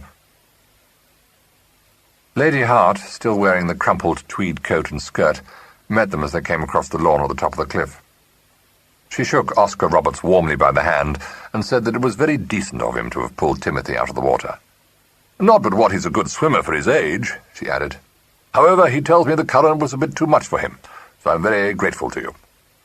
Darling, I'm so sorry about the seamew, but you can buy another, can't you?" "Yes, but for God's sake don't let Timothy think he's a hero, Mother. He deserves to be flayed." "No, I can't agree with you there, Jim," she said decidedly. "Of course he'd no business to take your boat out, I grant that. But you must admit it showed an adventurous spirit." She turned to Roberts. "I hate milksops, don't you?" He agreed smilingly. Jim groaned. "I knew it," he said. "You're rather pleased, Mother." "Well, I admit I didn't think he had as much enterprise. However, he's very upset at having lost your boat, so don't be unkind to him, darling. After all, it might just as well have happened to you. Timothy says there was something wrong with the boat." "There was nothing wrong with her whatsoever," said Jim. "What that loathsome whelp of yours did was to run her over the Pin Rocks." They had by this time reached the terrace. Rosemary was seated there, becomingly dressed in floating black draperies. While Jim went into the house to fetch a cooling drink for his half-brother's preserver, she informed Lady Hart and Oscar Roberts that she had had a premonition that something dreadful was going to happen, and added, somewhat unwisely, that fond as she was of Timothy, she couldn't help seeing that he was getting very out of hand. This led, not unnaturally, to a spirited defence of her son by Norma, and Jim, returning with beer and glasses, found both ladies engaged in a highly acrimonious argument. Though considerably annoyed with Timothy, he felt impelled to defend him against Rosemary's attack, with the result that Rosemary, looking offended, withdrew into the house, saying that no one seemed to have the least consideration for her. "That young woman," said Lady Hart, accepting a glass of beer from her son, "badly wants an object in life." "She's got one. You wait till you see him," said Jim involuntarily. Recollecting the presence of a stranger, he added hastily, "A beer or a gimlet, Roberts?" "I'll have a beer, thanks, but don't mind me," replied Roberts, twinkling. "I've seen him too." Jim laughed. "Awfully Nordic, isn't he? He's bunked to town, I understand. My own feeling is that he's too Nordic to be a murderer. Hello, Adrian. Have some beer." Sir Adrian, who'd come out onto the terrace from the drawing-room, declined this offer, but desired his stepson to tell him what had been happening. He appeared to be quite unmoved at the thought of the danger Timothy had been in, merely remarking that he hoped Jim didn't expect him to enact the role of avenging parent. Timothy presently joined the party on the terrace, chastened but anxious to justify himself. Failing, however, to induce Oscar Roberts to support his statement that he had been steering a course well outside the line of Pin Rocks, or win from his half-brother any sign of belief in his story or forgiveness for his crime, he went away to nurse his sorrows in solitude. He bore himself with unaccustomed lowliness throughout the rest of the day, and retired early to bed. He bade Jim good night in a painstakingly offhand voice, received in reply the curtest of valedictions, and flushed to the ears. This quite melted Miss Allison's heart, and she presently slipped out of the drawing-room and went upstairs to tap on his door. After a slight pause, she was told gruffly to come in, and entered to find Timothy reading in bed. He lowered his book and said in a goaded voice, "What is it?" Miss Allison went to sit on the edge of the bed. "I know you're sick to death of the whole subject," she said, "but do you mind telling me just what happened?" "You wouldn't believe me if I did," he replied bitterly. "Well, you might give me a chance, anyway." "I don't care whether anyone believes me or not," said Timothy. Miss Allison removed the book from his grasp. "Come off the roof. You know as well as Jim does where the rocks are. If you say you were beyond them, I believe you." "Well, I was." "Cross your heart, Timothy." "Yes, I swear I was. Besides, if I'd hit anything, I'd have felt it." "And absolutely between ourselves, you didn't muck something up in the engine?" course not. She wouldn't have sunk if I had. Miss Allison twined her fingers together and said, "Timothy, what do you think was wrong?" Something in her voice made him look at her sharply. "I don't know." "Just exactly what happened?" "Well, nothing at first. She was running perfectly. I opened her up awfully gradually, too. As a matter of fact, I didn't mean to take her at full speed at all, but she was going so well, and it was such a grand day for it, that I simply couldn't help letting her out. I was steering an absolutely straight course, and the engine was running as sweetly as anything, when suddenly I felt her check a bit, and then I saw the water rising up in the boat, and she heeled right over. It happened so quickly I didn't really know what did happen, except that I was trapped clean out of the boat. I can tell you it was a pretty ghastly feeling." "It must have been awful," Miss Allison said, her face quite pale. "Well, it was, because for one thing, it took me completely by surprise, and for another, the current got me. Gosh, I was glad to see that motorboat chugging along." "If Mr. Roberts hadn't been there, you'd have been drowned." "I expect I should, really." Her fingers gripped together in her lap. "It might have been Jim." "Yes, I know. That's what I keep on telling him. But he doesn't believe a word I say. He thinks I capsized the rotten boat or ran her on the rocks. But he knows I can handle her, because he's often let me when I've been out with him. I'm frightfully sorry I took her out and lost her, but it's no use going on saying it. He simply doesn't listen. He said..." Timothy.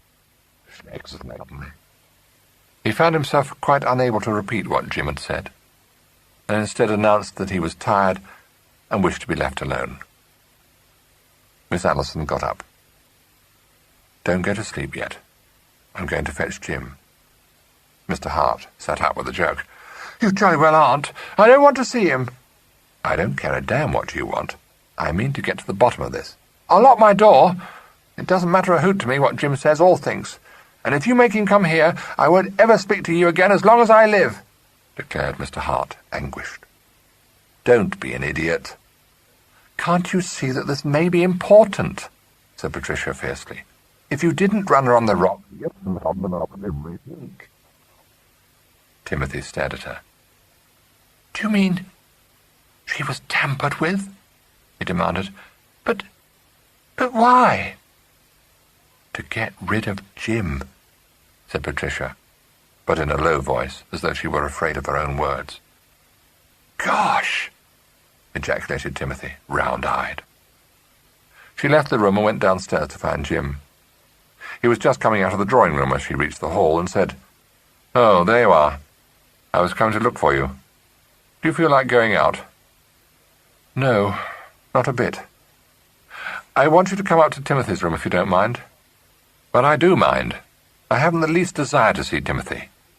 And I have got a most burning desire to have you to myself for a bit." "Don't be vindictive, Jim. It's mean."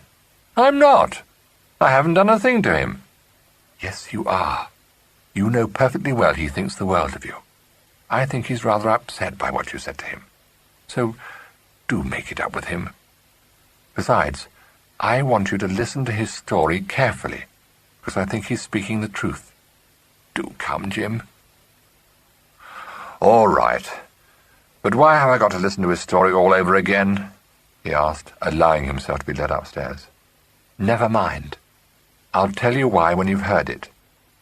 You haven't really listened to him yet, you know." Timothy was still sitting up in bed when they reached his room. His manner towards his half-brother would not have led the uninitiated to suspect that he desired a reconciliation. He said, "You needn't think I wanted her to fetch you, because I didn't. I've told you I was sorry about 500,000 times already. If you don't want to listen, you jolly well needn't." "If you give me any lip, I'll wring your neck," said Jim. "You meddlesome, cocksure little beast." Mr. Hart's countenance lightened at this form of address. "Oh, Jim, honestly, I'm most frightfully sorry about it," he said thickly. "All right, put a sock in it. Pat says I've got to listen to your utterly unconvincing narrative, replied Jim, sitting down on the side of the bed. Well, I wish you would, said Timothy. Because when Mr. Roberts says I ran on the rocks, he simply doesn't know what he's talking about. I didn't. What did you do, then? Tell him exactly what you told me, Timothy, commanded Miss Allison. And do listen with an open mind, Jim. It's important. I can't for the life of me see why, but carry on, said Jim. Timothy drew his knees up and hugged them and repeated the story he'd told Miss Allison. Jim heard him out in silence, but at the end said, Look here, my child. You may think you didn't hit anything, but a boat doesn't go down in 30 seconds for no reason. You must obviously now. Enough. I don't say you crashed bang into a rock, but according to you, you were going all out. At that speed, it would be enough if you merely grazed a rock. Jim, if I'd done that, wouldn't I have felt it? I should have thought so. Never having piled her up myself, I can't say for certain.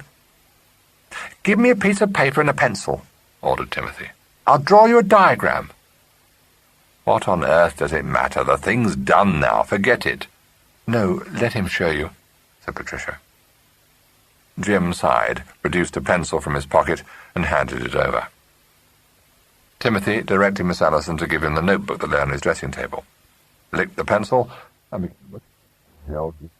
well, that's the bay, roughly. Here is Portlaw, and here is the landing stage below our cliff. Now, the Pin rocks run like this, don't they? More or less, agreed Jim, watching the pencil's progress. Right.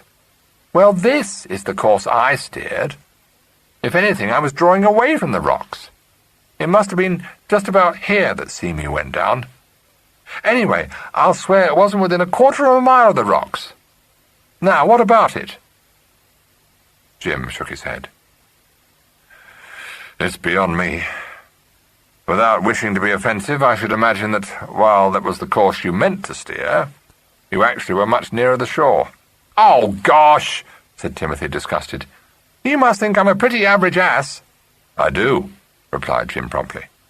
When you let me handle the Seamew before, did I do all right or not?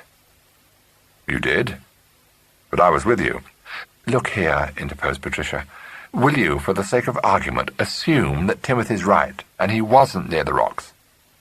Certainly, ma'am. So what? He couldn't have sunk the boat like that through doing something wrong with the engine, could he? No. Could one of the bottom boards, or whatever you call them, have been loose from the start? No. Are you sure? Of course I'm sure. Didn't we have her out this morning? Well, are you sure you didn't graze her on something? God, give me strength, gasped Jim. Talk about adding insult to injury. Are you two beauties trying to make out I sank the boat? No, but are you sure? I am, said Jim emphatically. Then, if Timothy didn't run her on the rocks, and there was nothing wrong with her this morning, why did she sink? Demanded Patricia. She didn't. What I mean is she wouldn't have if... He stopped and glanced quickly from Patricia's face to Timothy's. Good Lord. You don't think someone tampered with her, do you? He exclaimed. Yes, replied Patricia. I do.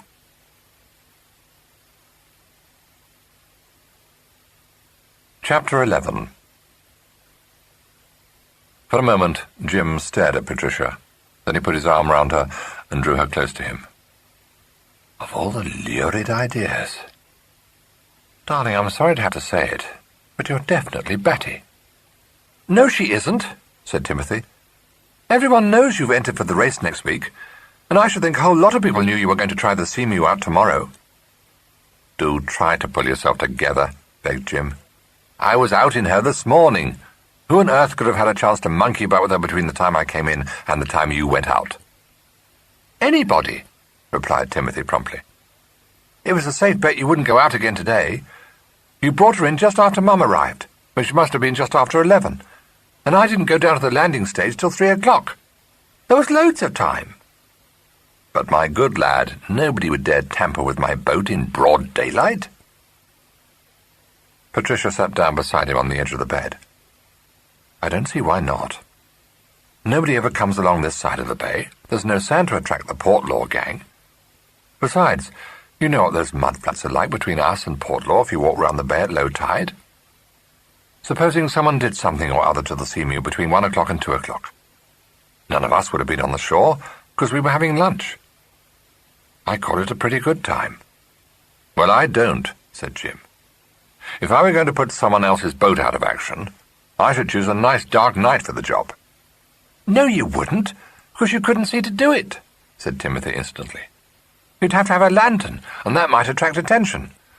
Golly, I bet Pat's right, and someone is trying to do you in.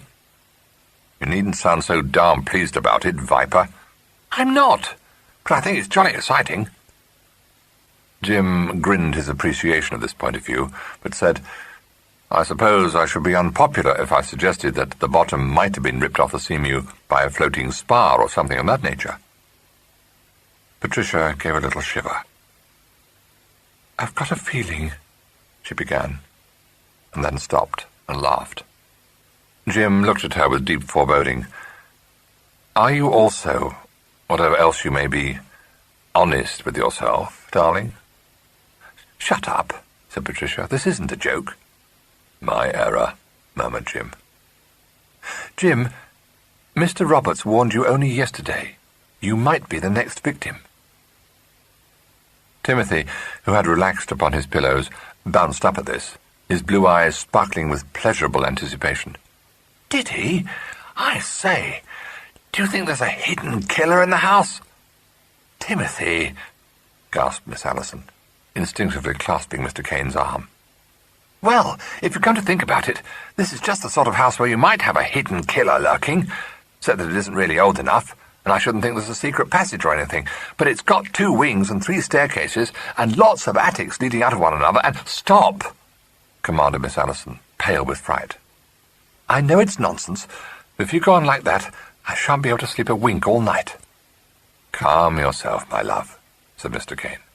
If the hidden killer tried to do me in by tampering with the Seamew, there doesn't seem to be much point in his lurking in the house. No, of course not, said Patricia. Let's get back to the point. You're the only one of us who knows anything about boats, Jim. Would it be possible for anyone to do something to the speedboat that wouldn't show at first? I mean, if you simply knocked a hole in it, it would fill with water at once, and the Seamew didn't. I suppose you could plug your hole, replied Jim. How? Jim reached out a hand for the pencil and Timothy's notebook. Well, imagine this is one of your bottom strakes. If you got a wedge-shaped hole and plugged it so that the broad end of your plug stuck out a bit, presumably it would stay put until you got some way on the boat. It would work loose, and of course as soon as you were going full speed it would be bound to come out, and the force of the water would be enough to rip the strake right off. I see. Do you think that's what was done? No, said Jim cheerfully. Why not? Demanded Mr. Hart. Probably because I haven't got that kind of mind. Moreover, to do that job, you'd have to have the boat out of the water, come armed with a bit and a brace, a pad saw, and a bit of putty to fill up the gaps. It's too darn silly. When was low tide today? Asked Patricia. Lunchtime, wasn't it? 12:45, said Jim. That means that the Seamew must have been lying on the slipway then, doesn't it? Yes, he agreed reluctantly. Jim, don't you see how it all fits in? You tied her up just after 11. She was high and dry an hour later, and floating again by the time Timothy got to her. It was all thought out, and the time calculated. Rot, said Jim. It isn't rot, it's jolly sensible, retorted Mr. Hart. Only, who's the killer? I rather thought Mr. Dermot was the person who did Cousin Clement in, but I don't see why he wants to do you in too. Nor anyone else. I do wish you'd get this silly idea out of your heads. Jim, I shouldn't have thought anything of it if it weren't for what Mr. Roberts said to you. But in face of that— My dear girl, Roberts was talking through his hat. In any case, he saw the whole thing happen, and if there were anything in your theory, he'd presumably be the first to suspect there'd been some dirty work done on the Seamew, but he didn't even suggest it.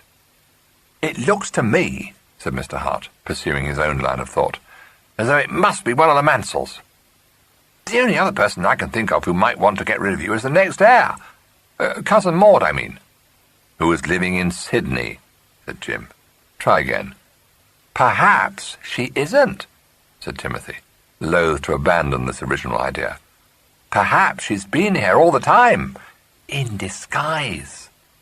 "Very likely, I should think. Now explain how she managed to post a letter to Aunt Emily from Australia when she was in England at the time, and we shall be all set."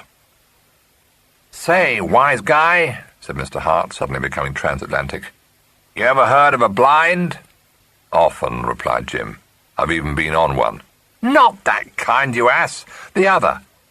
Get a load of this now. What if she wrote the letter before she came to England and left it with someone to post on a certain date?" Jim sighed. "Now I'll tell one." "No, but—" "The Idiot Boy by William Wordsworth," said Jim. "I suppose she knew by instinct that Cousin Silas always went for a walk after dinner, and which night there'd be a fog, and a few other little details like that. Had the whole thing mapped out to the minute 2 months before she did the deed. You make me tired." "I hadn't thought of that," admitted Mr. Hart. "Well, while you are thinking of it, you might also ask yourself whether cutting holes in speedboats is really a womanly trick," said Jim, getting up. Timothy relinquished his theory, though reluctantly. "Oh, all right. It was only an idea. Actually, I shouldn't be a bit surprised if it turned out to be someone we've never even suspected. Pritchard, or someone like that. I say, I wonder if Cousin Silas possessed some frightfully valuable thing which someone else wants. He didn't look like that. I know I've heard of it happening. Something you don't know about. A priceless manuscript, or... Good Lord, if that's it, there probably is a hidden killer in the house." "I don't quite see why killing Jim should help him to get hold of the stolen treasure," objected Miss Allison. "I expect there's some frightfully complicated reason," said Mr. Hart wisely. "Well, we'll leave you to think it out," said Jim. "Come on, Pat." "You go down. I'll join you in a minute," she replied. "I'm just going along to my room." She didn't go to her room immediately, however. As soon as Jim had gone downstairs, she returned to Mr. Hart and said, "Timothy, I wish you'd tell Superintendent Hannasyde what happened today. I know Jim thinks it's all nonsense, but I can't rid myself of the feeling that he's in danger." "All right, I will," promised Timothy. "Not," he added gloomily, "that they'll believe a word I say, as I know jolly well they won't. No one ever does." Telling him to comfort himself with the reflection that she at least had believed his story, Miss Allison withdrew, leaving him to occupy himself until sleep overtook him in evolving a highly elaborate theory to account for the presence in their midst of an unknown killer. She went along the passage towards the west wing, where, next to Mrs. Kane's, her room was situated. For the first time, she thought the passage very inadequately lit, and when she encountered Ogle not 2 steps from Timothy's door, she gave an uncontrollable start of sheer nerves. Ogle, though Miss Allison hadn't questioned her presence in the passage, immediately began to justify it, so that Miss Allison, knowing her to be extremely inquisitive, guessed that she'd been listening outside Timothy's room. She could hardly blame her, for it was one of Emily Kane's least agreeable traits to cull all the information she could from Ogle's expert spying upon the rest of the household. Not unnaturally, there had been a good deal of incentive during the past fortnight for Ogle to listen at doors. Miss Allison, accustomed to this unamiable habit, merely smiled and said, "All right, Ogle, don't apologize." The maid's sallow cheeks flushed, and she said, somewhat naively, "The less the police come nosing round here, the better it will be, miss. What's done can't be undone. You'll pardon me, but if Master Timothy sank Mr. James's boat, it was only what anyone would have expected, and there's no call to drag the police into it." Miss Allison raised her brows. "Why not?" she asked. "They're not wanted here," Ogle said sullenly. "They won't find out anything, any more than they did over Mr. Clement. They only worried the mistress." "The case of Mr. Clement isn't finished," said Miss Allison. I told you before. The inquest was merely adjourned.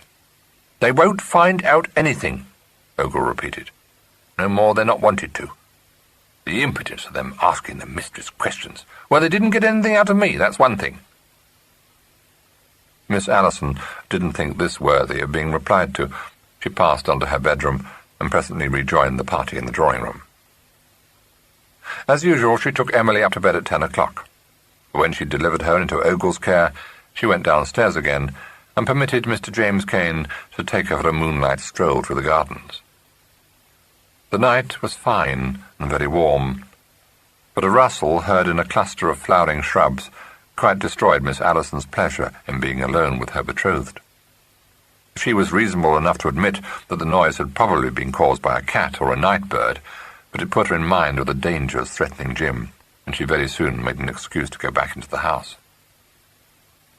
Norma and Rosemary were the sole occupants of the drawing-room, Sir Adrian having drifted away to the library. When Jim and Patricia came through the French windows, Norma was seated bolt upright at a card table, energetically playing a complicated Patience, and telling Rosemary at the same time how much happier she would be if she found an object in life. Rosemary was quite in agreement with this, but explained that her Russian blood made it impossible for her to remain constant to any one object for longer than a few months at a stretch. "My dear girl, don't talk nonsense to me," said Norma bracingly. "You're lazy, that's all that's wrong with you. Why don't you take up social work?" "I don't think my health would stand it," replied Rosemary. "I'm one of those unfortunate people whose nerves simply go to pieces as soon as they're bored."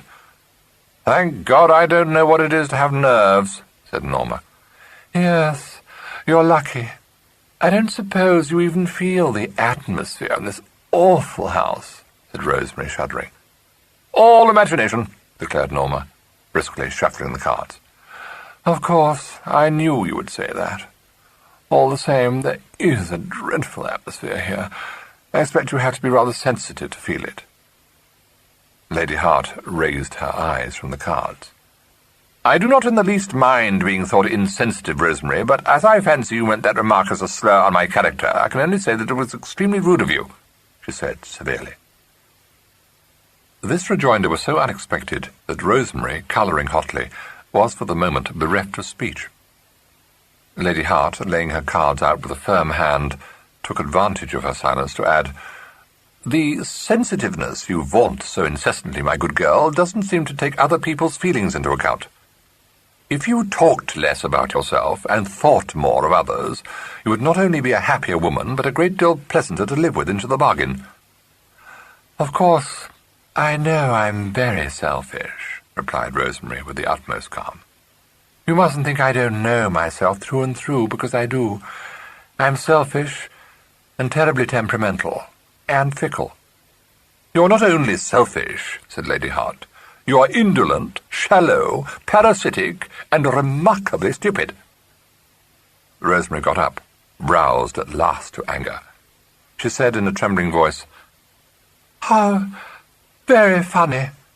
Really, I can hardly help laughing." "Laugh away," advised Lady Hart, her attention on Miss Allison. "When you have seen your husband shot before your very eyes," said Rosemary, a trifle inaccurately, "perhaps you will have some comprehension of what it means to suffer." Lady Hart raised her eyes and looked steadily up at the outraged beauty. "My husband, as I think you are aware, died of his wounds 20 years ago. I saw him die. If you think you can tell me anything about suffering, I shall be interested to hear it." There was an uncomfortable silence. "Sometimes I feel as though I should go out of my mind," announced Rosemary. "No one has the least understanding of my character. Good night." "Good night," said Lady Hart. The door shut with a decided bang behind Rosemary. Jim moved forward from the window where he and Patricia had remained rooted during this remarkable duologue. "Really, Mother," he expostulated. "A little plain speaking is what is wanted in this house," said Norma roundly. The idea of that young baggage telling me I don't know what it is to suffer. Why, she's revelling in being a widow. Do you think I can't see what's under my nose? Atmosphere. Pah! Patricia smiled, but said, I don't much like identifying myself with Rosemary, but I'm conscious of that atmosphere too, you know. A dose of salts will probably do away with it, replied Norma crudely. This prosaic suggestion did much to restore Miss Allison to her usual placidity, but when she presently went up to bed, her mind crept back to the conversation in Timothy's room. The pleasing theory that an unknown killer lurked in their midst didn't seriously trouble her, but she would have been happier could she but have been assured that Jim would lock his bedroom door before going to bed. But nothing was more unlikely than that he would take this simple precaution against being murdered. Further reflection compelled Miss Allison to admit to herself that it would not be a very easy matter for anyone to murder Jim in his bed without running the risk of instant detection. In the warmth and bright light of the bathroom, she decided that her fears were foolish. On the way back to her room, along the shadowy passage, she wasn't quite so sure. And lying in bed with the moonlight filtering into the room through the gaps between the curtains, and a tendril of Virginia creeper tapping against the window, she began to consider the possibility of Timothy's being right after all. In her mind, she ran over the male staff of Cliff House, and fell asleep at last with a conglomeration of fantastic thoughts jostling one another in her head. It didn't seem to her that she'd been asleep for more than a few minutes when she was awakened suddenly by the echoes of a scream. She started up, half in doubt, and switched on the light. The hands of her bedside clock stood at 1:15, she noticed. Just as she was about to lie down again, believing the scream to have occurred only in her unquiet dreams, it was repeated. Miss Allison recognized Mr. Hart's voice, raised to a wild note of panic, and sprang out of bed, snatching up her dressing gown. As she flung open her door, she heard Timothy shriek, "Jim! Jim!" She raced down the passage to his room, and found to her surprise that it was illumined only by the moonlight. Switching on the light, she discovered Mr. Hart cowering at the end of his bed, sweat on his brow, his eyes dilated and glaring at her. "There's a man! There's a man!" gasped Mr. Hart in a grip of rigour. "Jim! Jim, there's a man!" Miss Allison, her own nerves not quite normal, gave a choked exclamation and faltered. "Where? Who?" Mr. Hart paid no attention to her, but panted, "It's the killer! I saw his eyes glittering! He's there! I saw him, Jim!" Miss Allison spun round to look in the direction of his terrified gaze. She saw nothing to alarm him, and at that moment Jim walked into the room, looking sleepy and dishevelled. "What on earth's the matter?" he demanded. "I saw him! I saw him!" babbled Mr. Hart. "There's a man in the room!" "Oh," said Jim, running an experienced eye over his relative. "Wake up, you ass!" He flashed his torch in Timothy's face, and Timothy came to himself with a gasp and a shudder, and clutched his arm. "Oh, Jim," he said sobbingly. "Oh, Jim, a man in a mask. Oh, gosh, I swear there was someone in the room." "Rubbish. You've had a nightmare, that's all," said Jim, giving him a little shake. "Yes, I know, but who's that?" The rising note of terror made Miss Allison look round involuntarily, but all that met her eyes was the spectacle of Sir Adrian Hart, swathed in a brocade dressing gown and with not a hair out of place, entering the room. Jim moved so that Timothy could see the door. "Only your father. Pull yourself together." Mr. Hart relaxed his taut muscles, but still retained his grip on Jim's arm. "Gosh, I thought it was the killer." "You thought it was what?" inquired Sir Adrian, slightly taken aback. "It's all right, sir." The little idiot started a wildcat theory that there was a hidden killer in the house, and gave himself a nightmare. "Pat, you cuckoo, you're just about as bad. The kid was only dreaming." "Yes, of course," said Miss Allison, who was feeling a little shaken. "Silly of me. I ought to have known. Only his eyes were wide open, and I suppose I was half asleep myself, and it didn't occur to me." He became aware all at once of the appearance she must present, with her head in a shingle cap and a kimono caught round her like an untidy shawl, and said distressfully, "Oh dear, I must look like nothing on earth." However, Lady Hart walked into the room just then, and in the face of the appearance she presented, with her grey hair on end and a tropical mackintosh worn over a pair of faded pyjamas, Miss Allison couldn't feel her own déshabillé to be in any way remarkable. "Hello, Timothy. Had one of your bad dreams?" inquired Lady Hart. "Oh, Mummy, I thought there was a man with a mask in the room. It was ghastly." "Have a drink of water," recommended his mother, stalking over to the wash-hand stand and pouring out a glass for him. Timothy took the glass and gulped down some water. "I suppose there isn't anyone prowling about," said Lady Hart. "I noticed that the hall light was on as I came past the head of the stairs. You'd better go and have a look round, Jim. If I'd a gun, I'd go myself, but thanks to the wretched laws of this country, mine are still in custody." "Don't trouble," said Sir Adrian. "The light is on because I switched it on. I was downstairs looking for something to read when Timothy created all this commotion. If the excitement is now over, I propose to continue my search. Do you think a volume of sermons would be soporific?" "Excellent, I should say. Bring one up for your offspring, Adrian," replied Jim. "What Timothy wants is not a book, but a dose," said Norma. "Oh, Mother!" protested Mr. Hart. "Bad luck," sympathized Jim. "Not but what it serves you right for putting the wind up Patricia." He and Miss Allison left him in his mother's expert hands and went back to their rooms. There were no further alarms during the remainder of the night, and Mr. Hart appeared at breakfast later in excellent spirits and full of strenuous plans for the day. Rosemary, who, in spite of being, she told them, a very light sleeper, had slept peacefully through the disturbance, explained this seemingly unaccountable phenomenon by describing her slumbers as a coma of utter nervous exhaustion, and said that from 3 onwards she'd been very restless, oppressed by the atmosphere of doom that hung over the house. "That's quite enough," interposed Lady Hart, helping herself to marmalade with a liberal hand. "We don't want any more nightmares."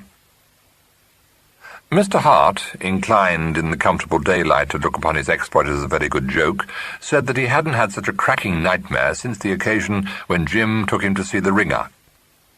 "It's because I'm interested in crime," he said.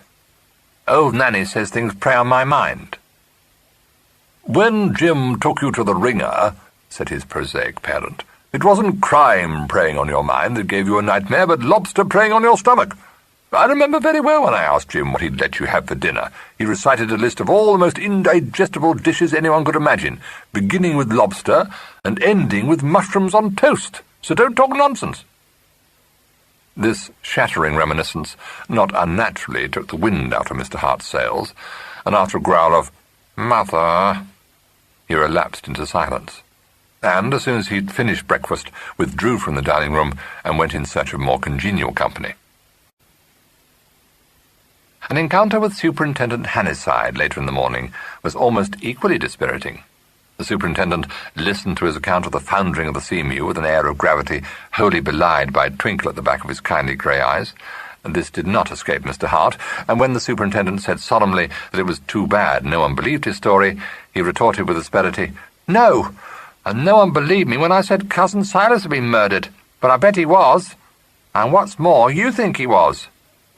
"Leaving your cousin Silas out of it," said Hannyside, "what do you want me to do about the Seamew? Salvage her?" "No, because Jim says if she was tampered with, the straight with the hole in it would have been torn clean off. But I do think you might keep an eye on Jim. Patricia, Miss Allison, you know, believes he's in danger just as much as I do, and so does Mr. Roberts."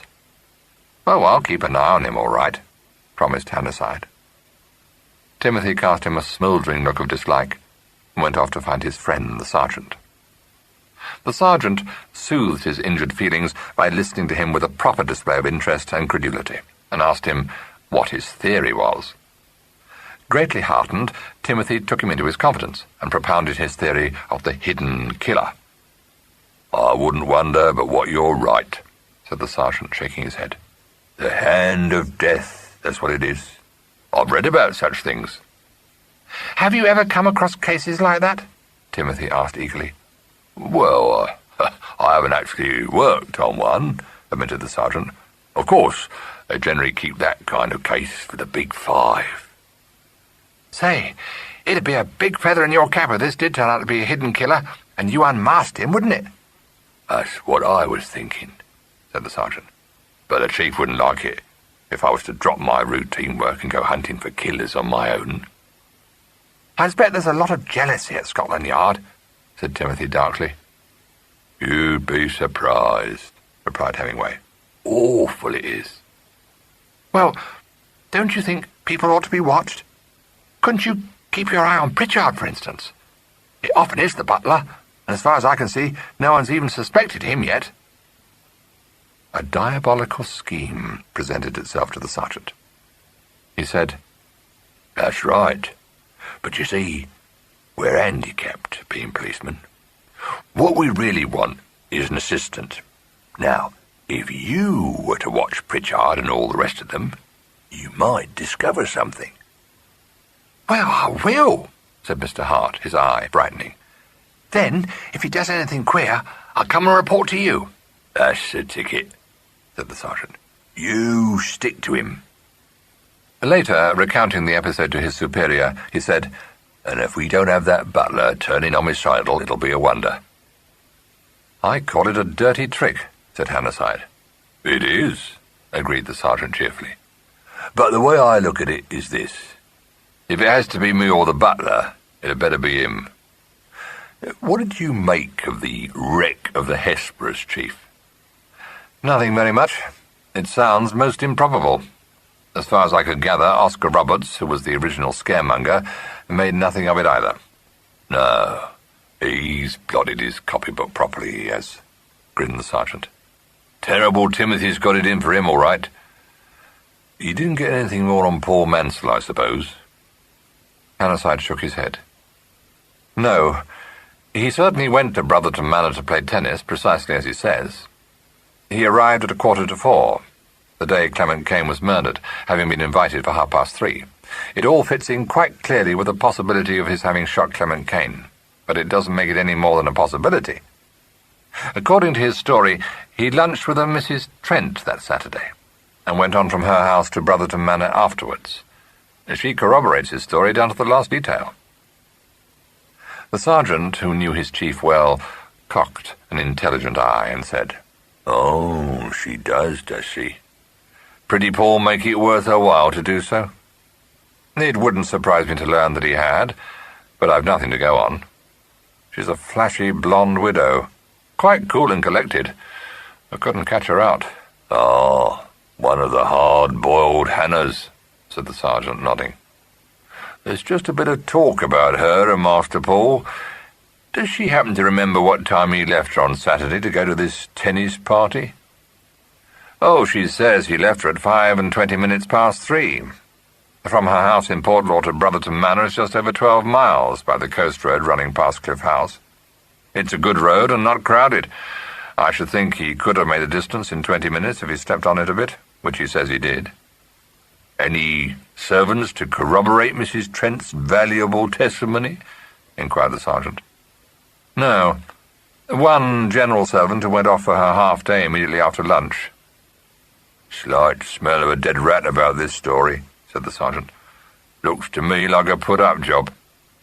Any bright young fellow on point duty happen to remember seeing Paul's car leave the town?"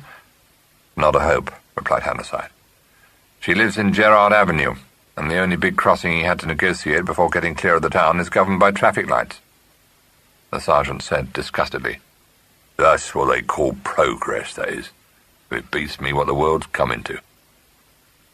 Hannasyde smiled a little, but said, "Someone may have seen the car. Carton's going into that." "Not they," said the sergeant bitterly. "Or if anyone did, they won't be able to say for certain whether it was at 3:15 or 4:15. I've had some." "Well, it is just possible that if he's lying and he did shoot Clement Kane, someone may have seen his car pulled up outside Cliff House. He didn't drive in the main gate, and I should think it unlikely that he drove in the tradesman's gate. It's true there's no lodge there, but he'd hardly dare park his car inside the grounds. If he murdered Clement, I think he must have left his car on the road, entered the grounds by way of the tradesman's gate, and reached the house under cover of the rhododendron thicket. Quite simple. Super, said the sergeant.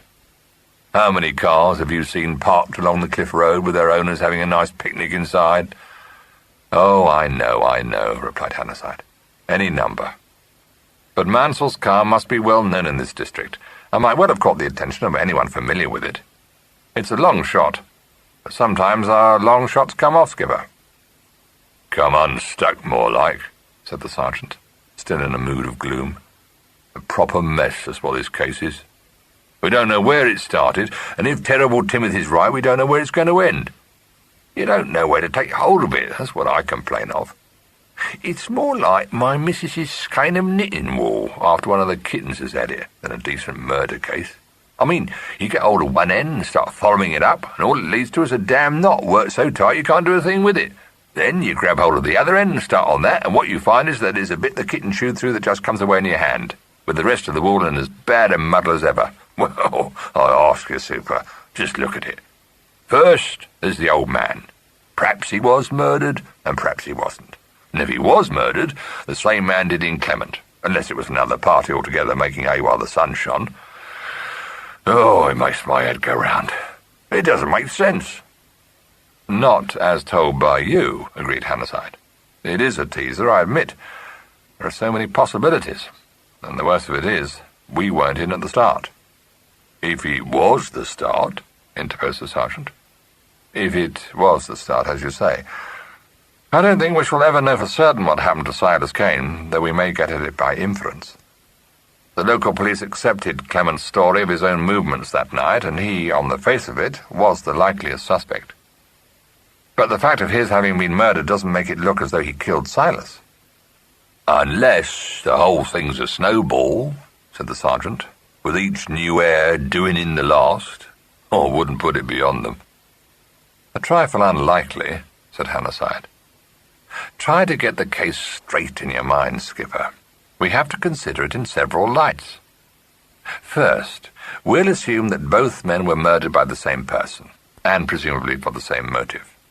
That rules out Dermot, Mr. Kane, Ogle, Lady Hart, and Rosemary Kane.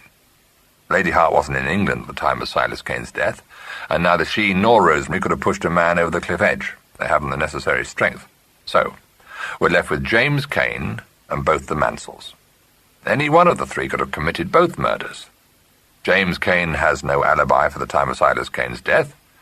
Joe Mansell's depends entirely on his wife's testimony. Paul's once more on the ubiquitous Mrs. Trent, with whom he spent that evening. Yes, but there's a snag in all this, Super, objected the sergeant. There are several, because so far we're only working on assumption. We've got to look at the case from a second angle. Let us suppose that both men were murdered, but by different people and for different motives. The sergeant moaned. Oh, I can't get round to that. Most unlikely, assented Hannasyde, but it could have happened. I'm by no means satisfied that Clement couldn't have motored his wife home on the night of Silas's death, and himself driven back to Cliff House without her knowledge. They didn't occupy the same bedroom, remember. Clement wanted Silas's money badly, not for himself, but for his wife, with whom he seems to have been utterly infatuated. Assuming for the moment that he killed his cousin, just glance over the subsequent events. Upon his coming into the Kane fortune, Rosemary Kane, who, if gossip is to be believed at all, was on the verge of leaving him for Trevor Dermot, immediately gave Dermot the heir. Well, you've seen Dermot. He's exactly the type of unbalanced man who sees red on very little provocation and behaves violently. The sergeant stroked his chin. It fits, he admitted. The trouble is, all the theories fit. You can even have that one without making the old man's death out to have been murder. Oh, that's looking at the case from the third angle, said Hannasyde. I haven't finished with the second yet. Having considered the combination of Clement, Kane, and Dermot, let's glance at the other combination. Clement remains fixed as Silas's murderer. What about the Mansells? Certainly not. The Mansells and James Kane must belong to the first angle, that both men were killed by the same person for the same motive. Retaining Clement, then, let's put Dermot aside. We're left with Mr. Kane, Ogle, and Lady Hart as suspects for the second murder. None of them very likely, but all of them possible. Now we'll take a look at it from the third angle, that Silas Kane met his death by accident. "That's the worst of the lot," said the sergeant. "It gives us the whole boiling to suspect." "No, not quite. I think we must rule the Mansells out. If they didn't murder Silas for standing in their way over a business deal, it isn't very likely that they murdered Clement for doing so." "Well, I suppose that's something," said the sergeant. "All the same, it doesn't alter the stage much, does it?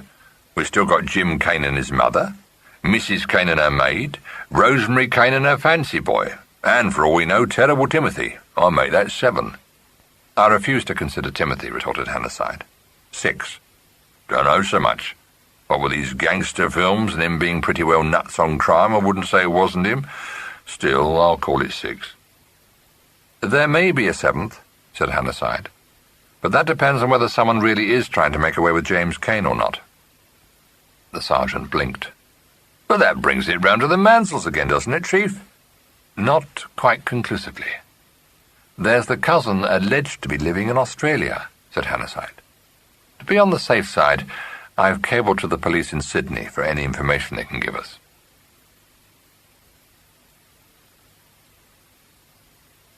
Chapter 11. Discussion, incessantly promoted by Mr. Hart on the probable cause of the Seamew's end, was put a stop to by his mother, who forbade him to mention the matter again in her hearing. She herself, disbelieving his story, had no particular objection to his exercising his imagination in speculating upon the possibility of his half-brother's life having been threatened. But Emily Kane, overhearing one of his more lurid flights, demanded to be told the whole, and was so much disturbed by it that Patricia had considerable difficulty in soothing her alarms and coaxing her back to tolerably good humour. Agitation in Emily invariably made her short-tempered. She would have scorned to betray a feminine weakness or to ask for reassurance. She reassured herself by denouncing the bare idea of Jim's life being in danger as stuff and nonsense, and saying she had never heard anything to equal it, found fault with everyone who came near her, and supposed that Timothy got his silly notions from his mother. Norma took this in good part, laughing in genuine amusement and saying, "Quite wrong, Aunt Emily. He got these particular notions from his friend Roberts. I think they're ridiculous." Emily's mouth worked. She glared at Lady Hart and said, "That man! What's it got to do with him? Encroaching ways. I've no patience with him." Jim came into the room in time to hear this familiar phrase, and said promptly, "Somebody been annoying you, Aunt? You look horribly fierce." From no one but Jim would Emily have tolerated such a teasing form of address, but since he could do no wrong in her eyes, she merely nodded at him, and replied, "If you take my advice, you'll send him about his business." "Who?" inquired Jim, beginning to fill his pipe. "That Roberts. Your cousin wouldn't have anything to do with his flibberty-gibbet scheme. I don't know what he wants here, treating the house as though it belonged to him."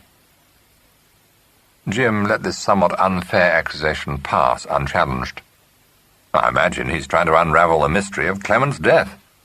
Sometimes I think he's on to something the police haven't discovered, but he doesn't give away much." Emily's twisted hands gripped the handle of her ebony stick more tightly.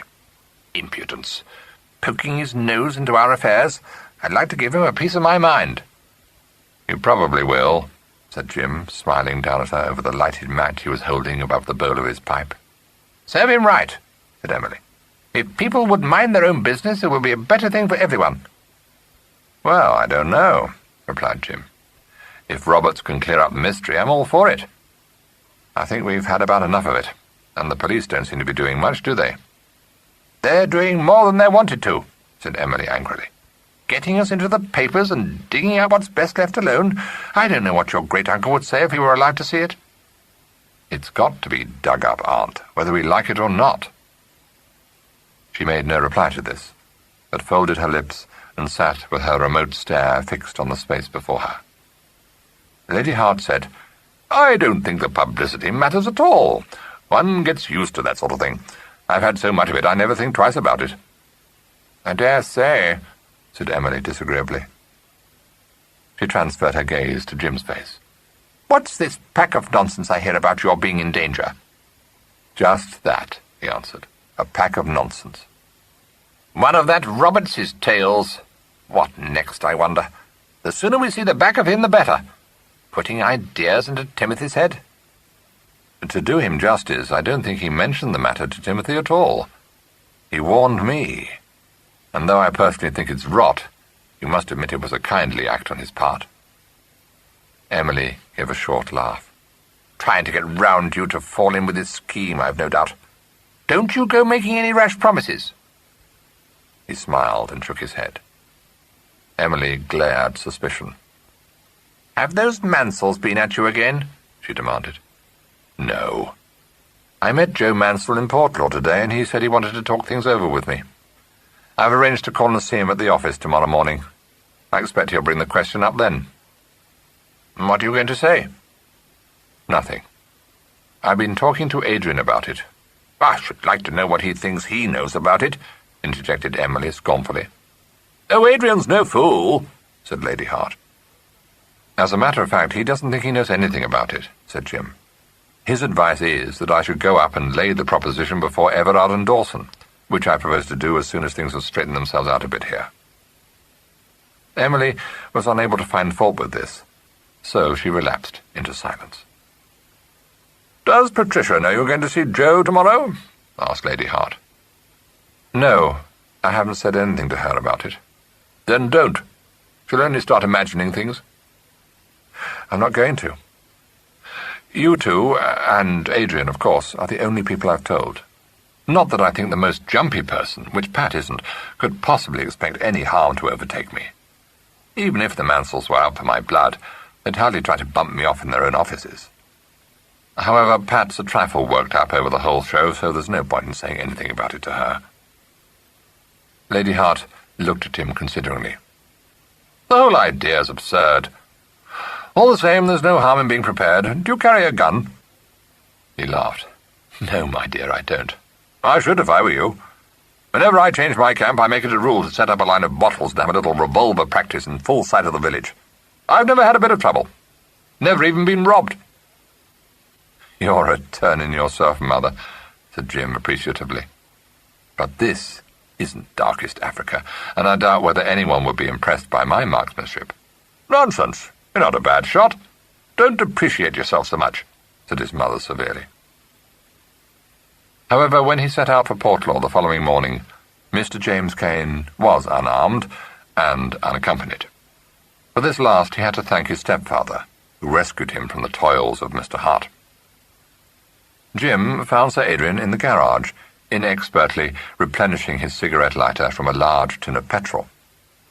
Like most men, more accustomed to working with their heads than with their hands, he can try to make a major operation of a small task. He wore an expression of profound distaste, and when his stepson walked into the garage, said that it was a pity he hadn't arrived sooner. "What a God-forsaken mess," remarked Jim. "Why don't you get the thing filled at a tobacconist's?" "Oh, can I?" said Sir Adrian vaguely.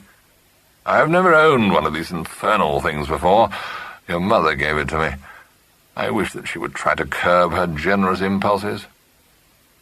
He wiped his hands on an oily rag and looked at the result with patient resignation. "Are you going to see Joseph Mansell now? Your mother's been talking arrant nonsense to me about the advisability of your carrying a gun. I hope you're not infected by the general atmosphere of melodrama reigning in this absurd house."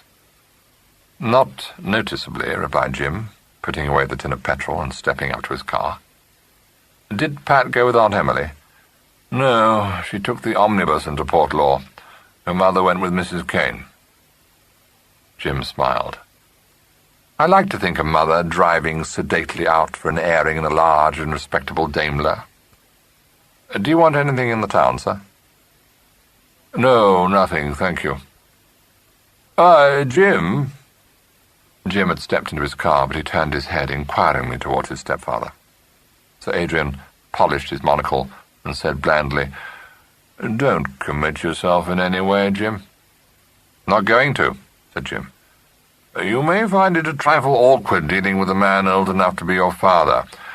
You can, with perfect propriety, point out to Mansell that you have as yet no certain knowledge of your financial position. And Jim, sir, if you see that ill-conditioned son of Mansell, don't let your very natural desire to push his face in run away with you." Jim laughed. "You know, you really ought to come with me, Adrian. I should be quite out of place, believe me, my dear boy." "Well, Timothy, what is it?" His son, who'd entered the garage, said, "Nothing. Oh, I say, Jim, are you going out? Can I come too?" "Certainly not," replied Sir Adrian. "Jim is going into Portlaw on business." "Well, I could wait for him, couldn't I?" "No. Strange as it may seem to you, you are not wanted," said Sir Adrian. "He can come if he likes, sir," said Jim, starting his engine. "I don't mind." "You'll do much better without him." "No, Timothy." "But, father, why can't I—" Sir Adrian's aloof gaze came to bear on his son's face. "No, Timothy," he repeated in a patient voice. Mr. Hart sighed and refrained from further speech.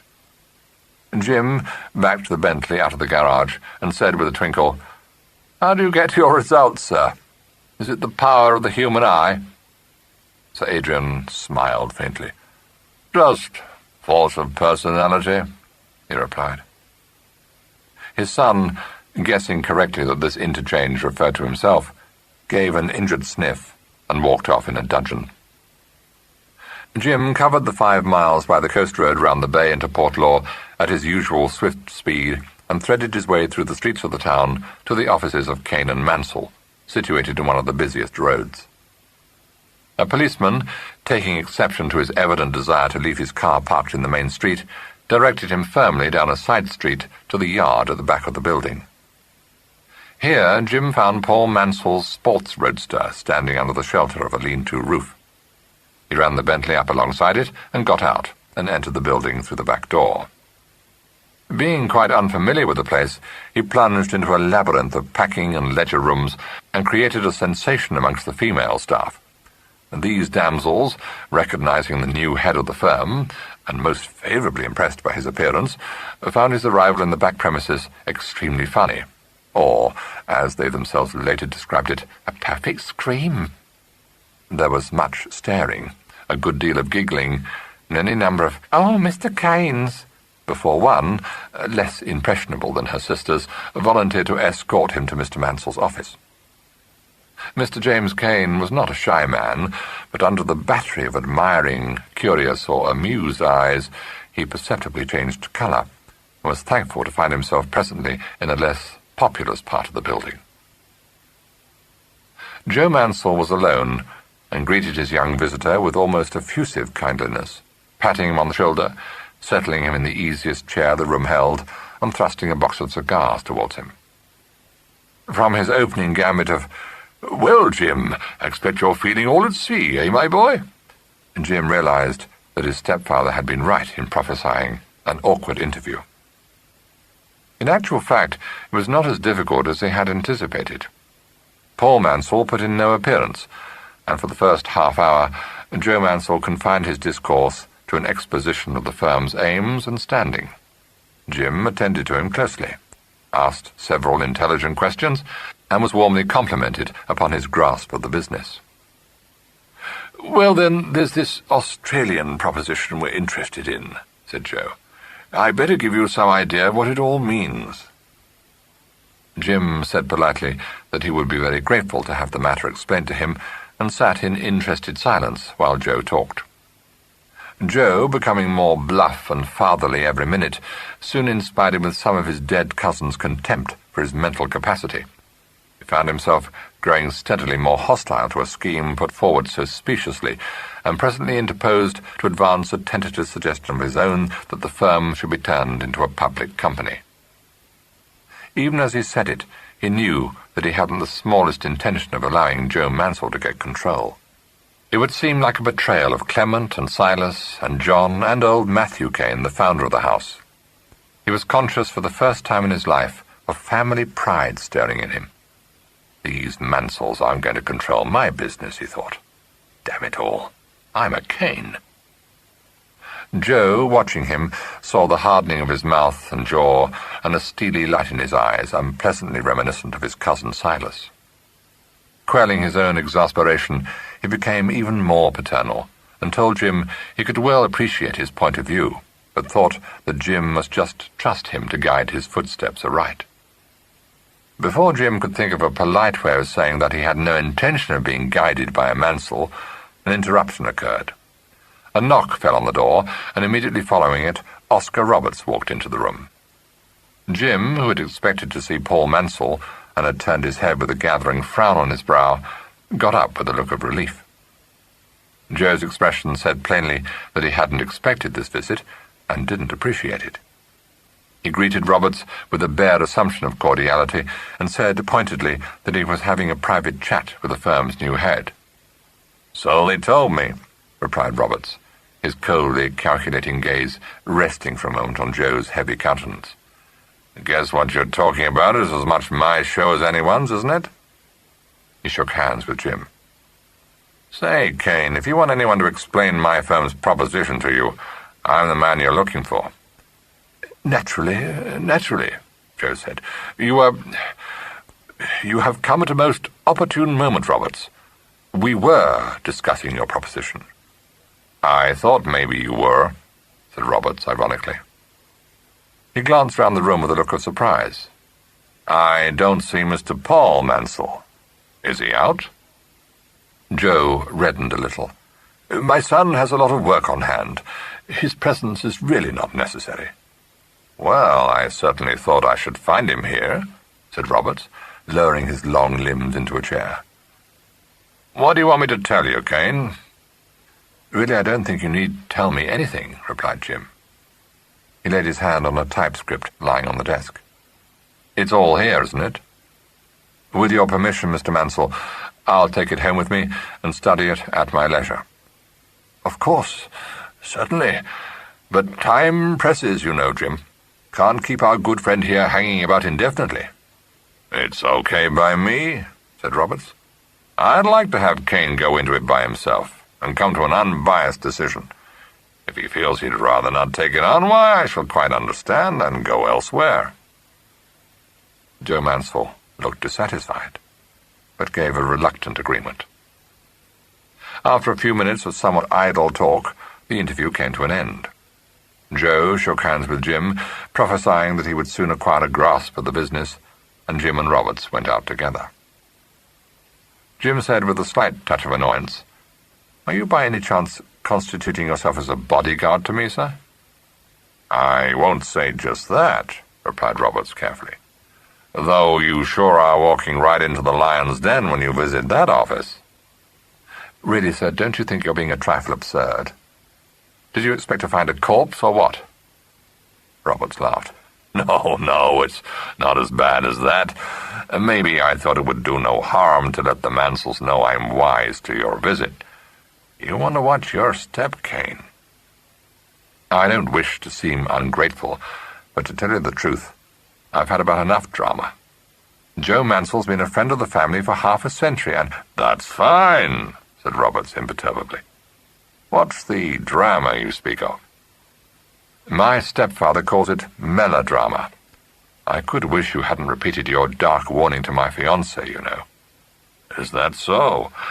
Well, I certainly am sorry if I've upset Miss Allison.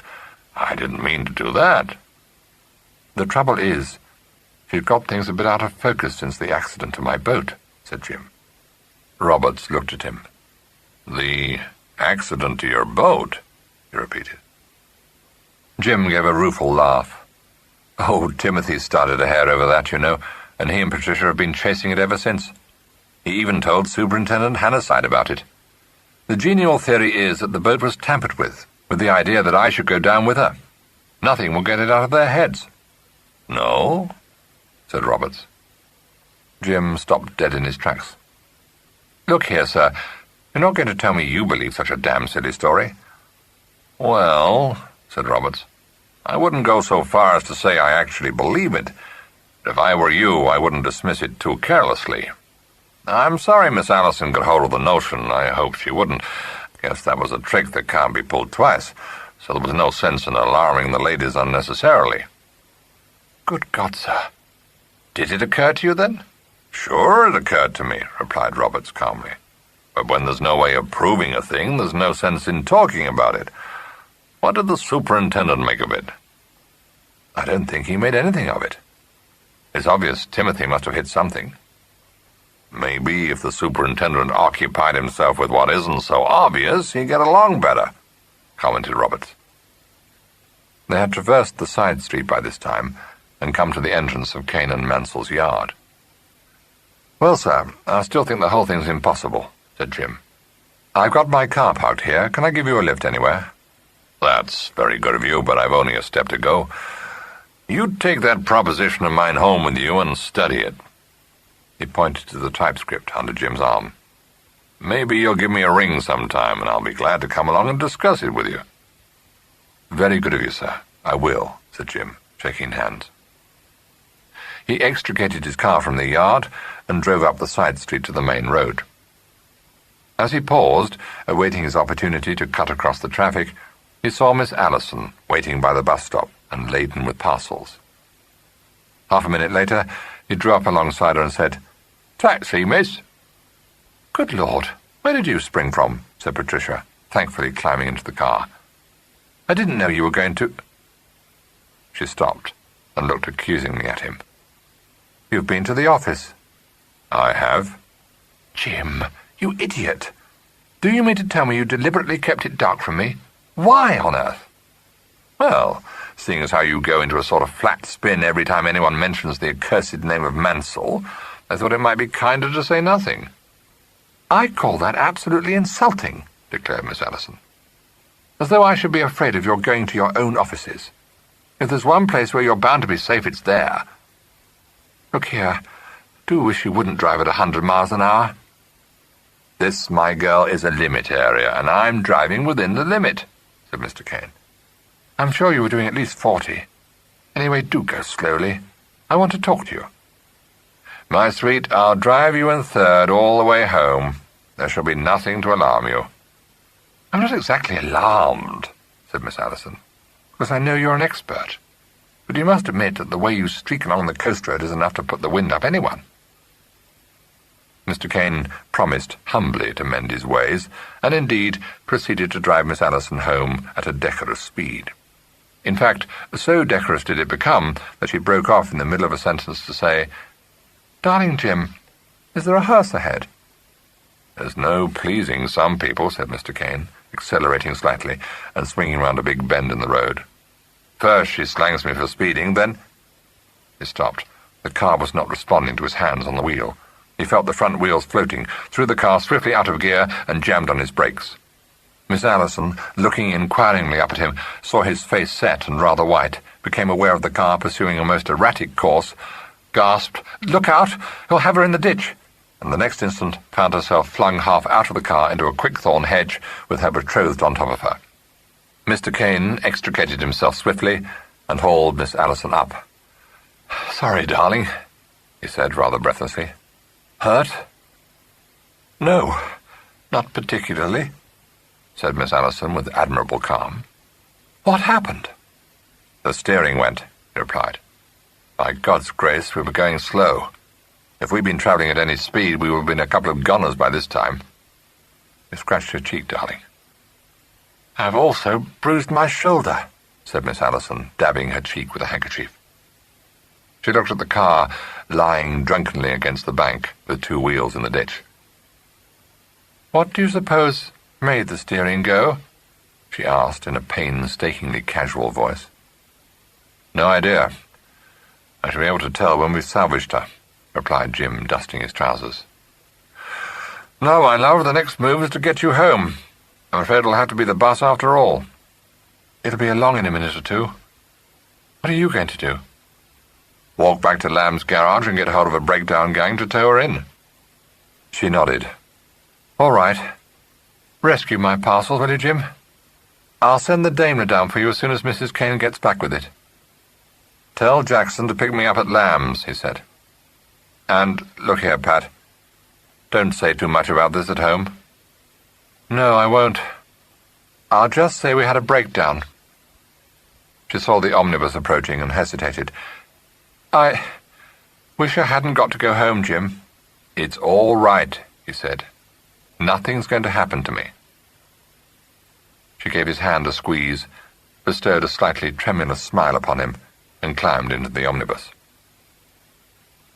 Mr. James Cain stood for a moment or two thoughtfully looking his car over.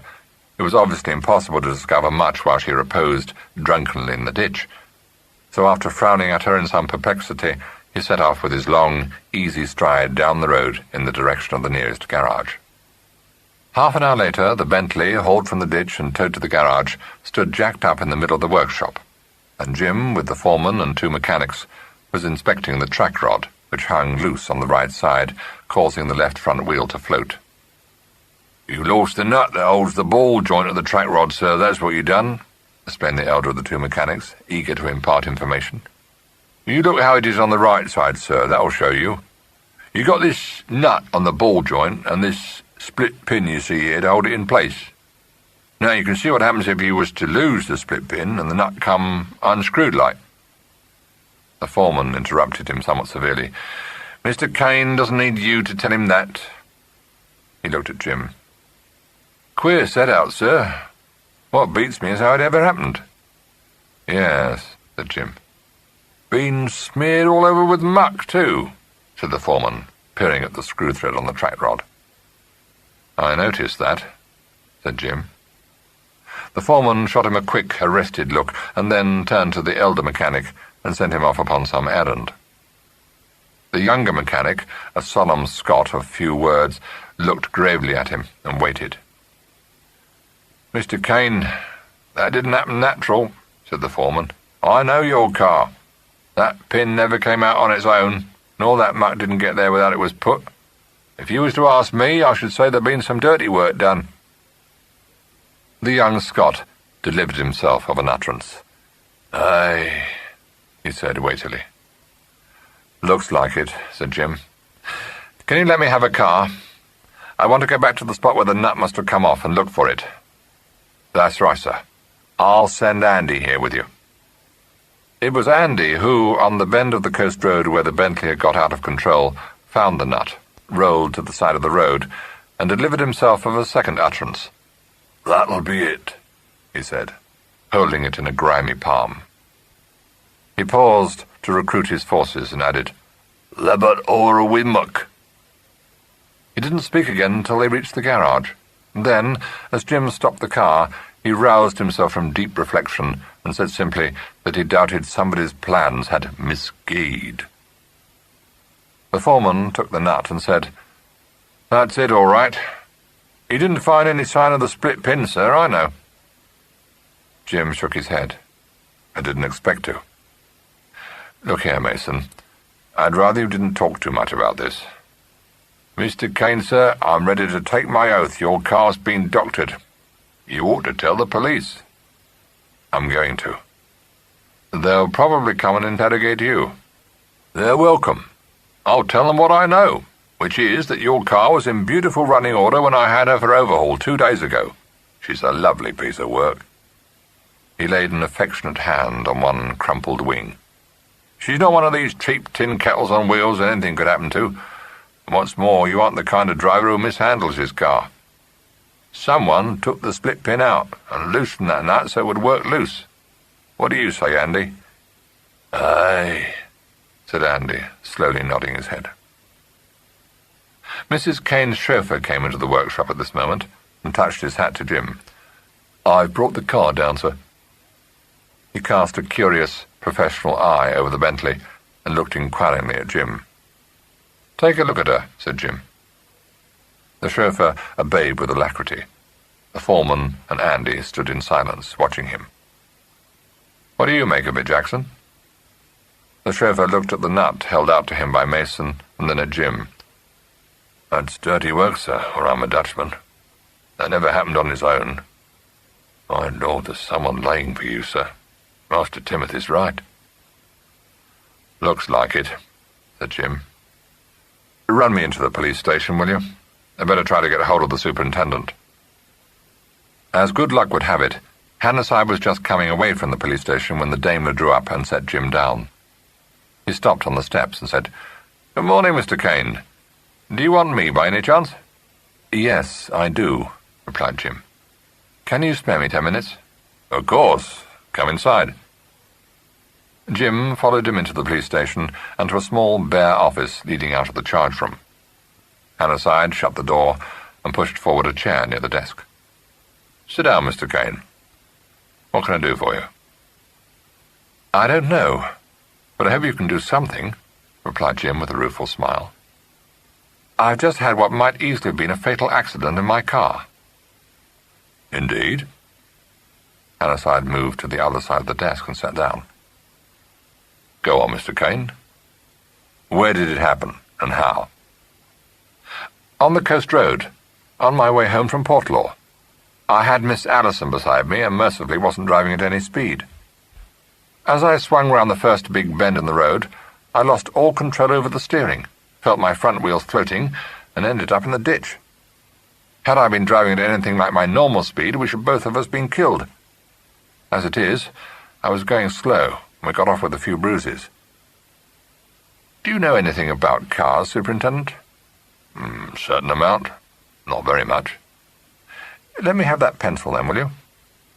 "Thanks. Now, I had the car hauled out of the ditch and towed to Lamb's garage. We discovered that the track rod, that's the rod that runs between the two front wheels, like this, was loose at one end." He sketched a rough diagram on the back of an envelope. "At each end of the track rod there's a ball joint which fits into it and is held by a nut, here. Do you see? Holding that nut is a split pin. When we inspected the car, the nut on the left end of the rod was missing. The pin also, of course. I went back along the road with one of the garage hands and found the nut. It had been smeared over with a lot of muck." "Are you suggesting that it was done deliberately, Mr. Kane?" "No, I'm not suggesting," replied Jim. "I'm asserting it was done deliberately. There can be no doubt about that. Someone removed the split pin securing the nut, and I should say unscrewed the nut down to the last few threads, messed it up thoroughly with a lot of oil and muck, and left it like that. The first big bend in the road with the consequent pull on the wheels did the rest of the trick. Had I not had Miss Allison with me, it was a safe bet I should have been travelling somewhere between 40 and 50 miles an hour, in which case I should have smashed myself and the car to glory." Hannasyde raised his eyes from the diagram he'd picked up and said, "Yes, I understand this all right. Do you suppose your car was tampered with at Cliff House or elsewhere?" "Elsewhere. I can't think that the nut, loosened as it must have been, would have held all the way to Portlaw and halfway back again." "Did you leave your car anywhere in Portlaw?" "Yes, I did," replied Jim. "I left it for about an hour in the yard at the back of Kane and Mansell's offices in Bridge Street." Chapter 13. Hannasyde didn't say anything for a moment or two, but sat looking in his grave, considering way at the large young man before him. He had laid the diagram down again and was gently dropping the point of a pencil on the desk, running his fingers down the smooth sides and letting the pencil slip back again through them. "In the yard at the back of Kane and Mansell's offices," he repeated presently. "Nowhere else?" Jim shook his head. "I don't think I've seen the yard. Is it overlooked?" "Yes, by the windows in the back of the house. But I ran the car under a lean-to shelter running down one side of the wall. I don't think anyone tinkering with the car under that roof will be seen from any of the upper windows, and the ground floor ones are frosted." "I'll go and take a look around," said Hannasyde. "Did you meet anyone in the yard?" "No, not a soul." "Were you expected at the office?" "Yes. Mr. Mansell asked me to call for the purpose of talking over the general situation." "Does that mean the question of the Australian project?" "Largely, yes." "Forgive what may seem to be a somewhat intrusive question, but are you going to adopt that scheme?" "I'm not sure.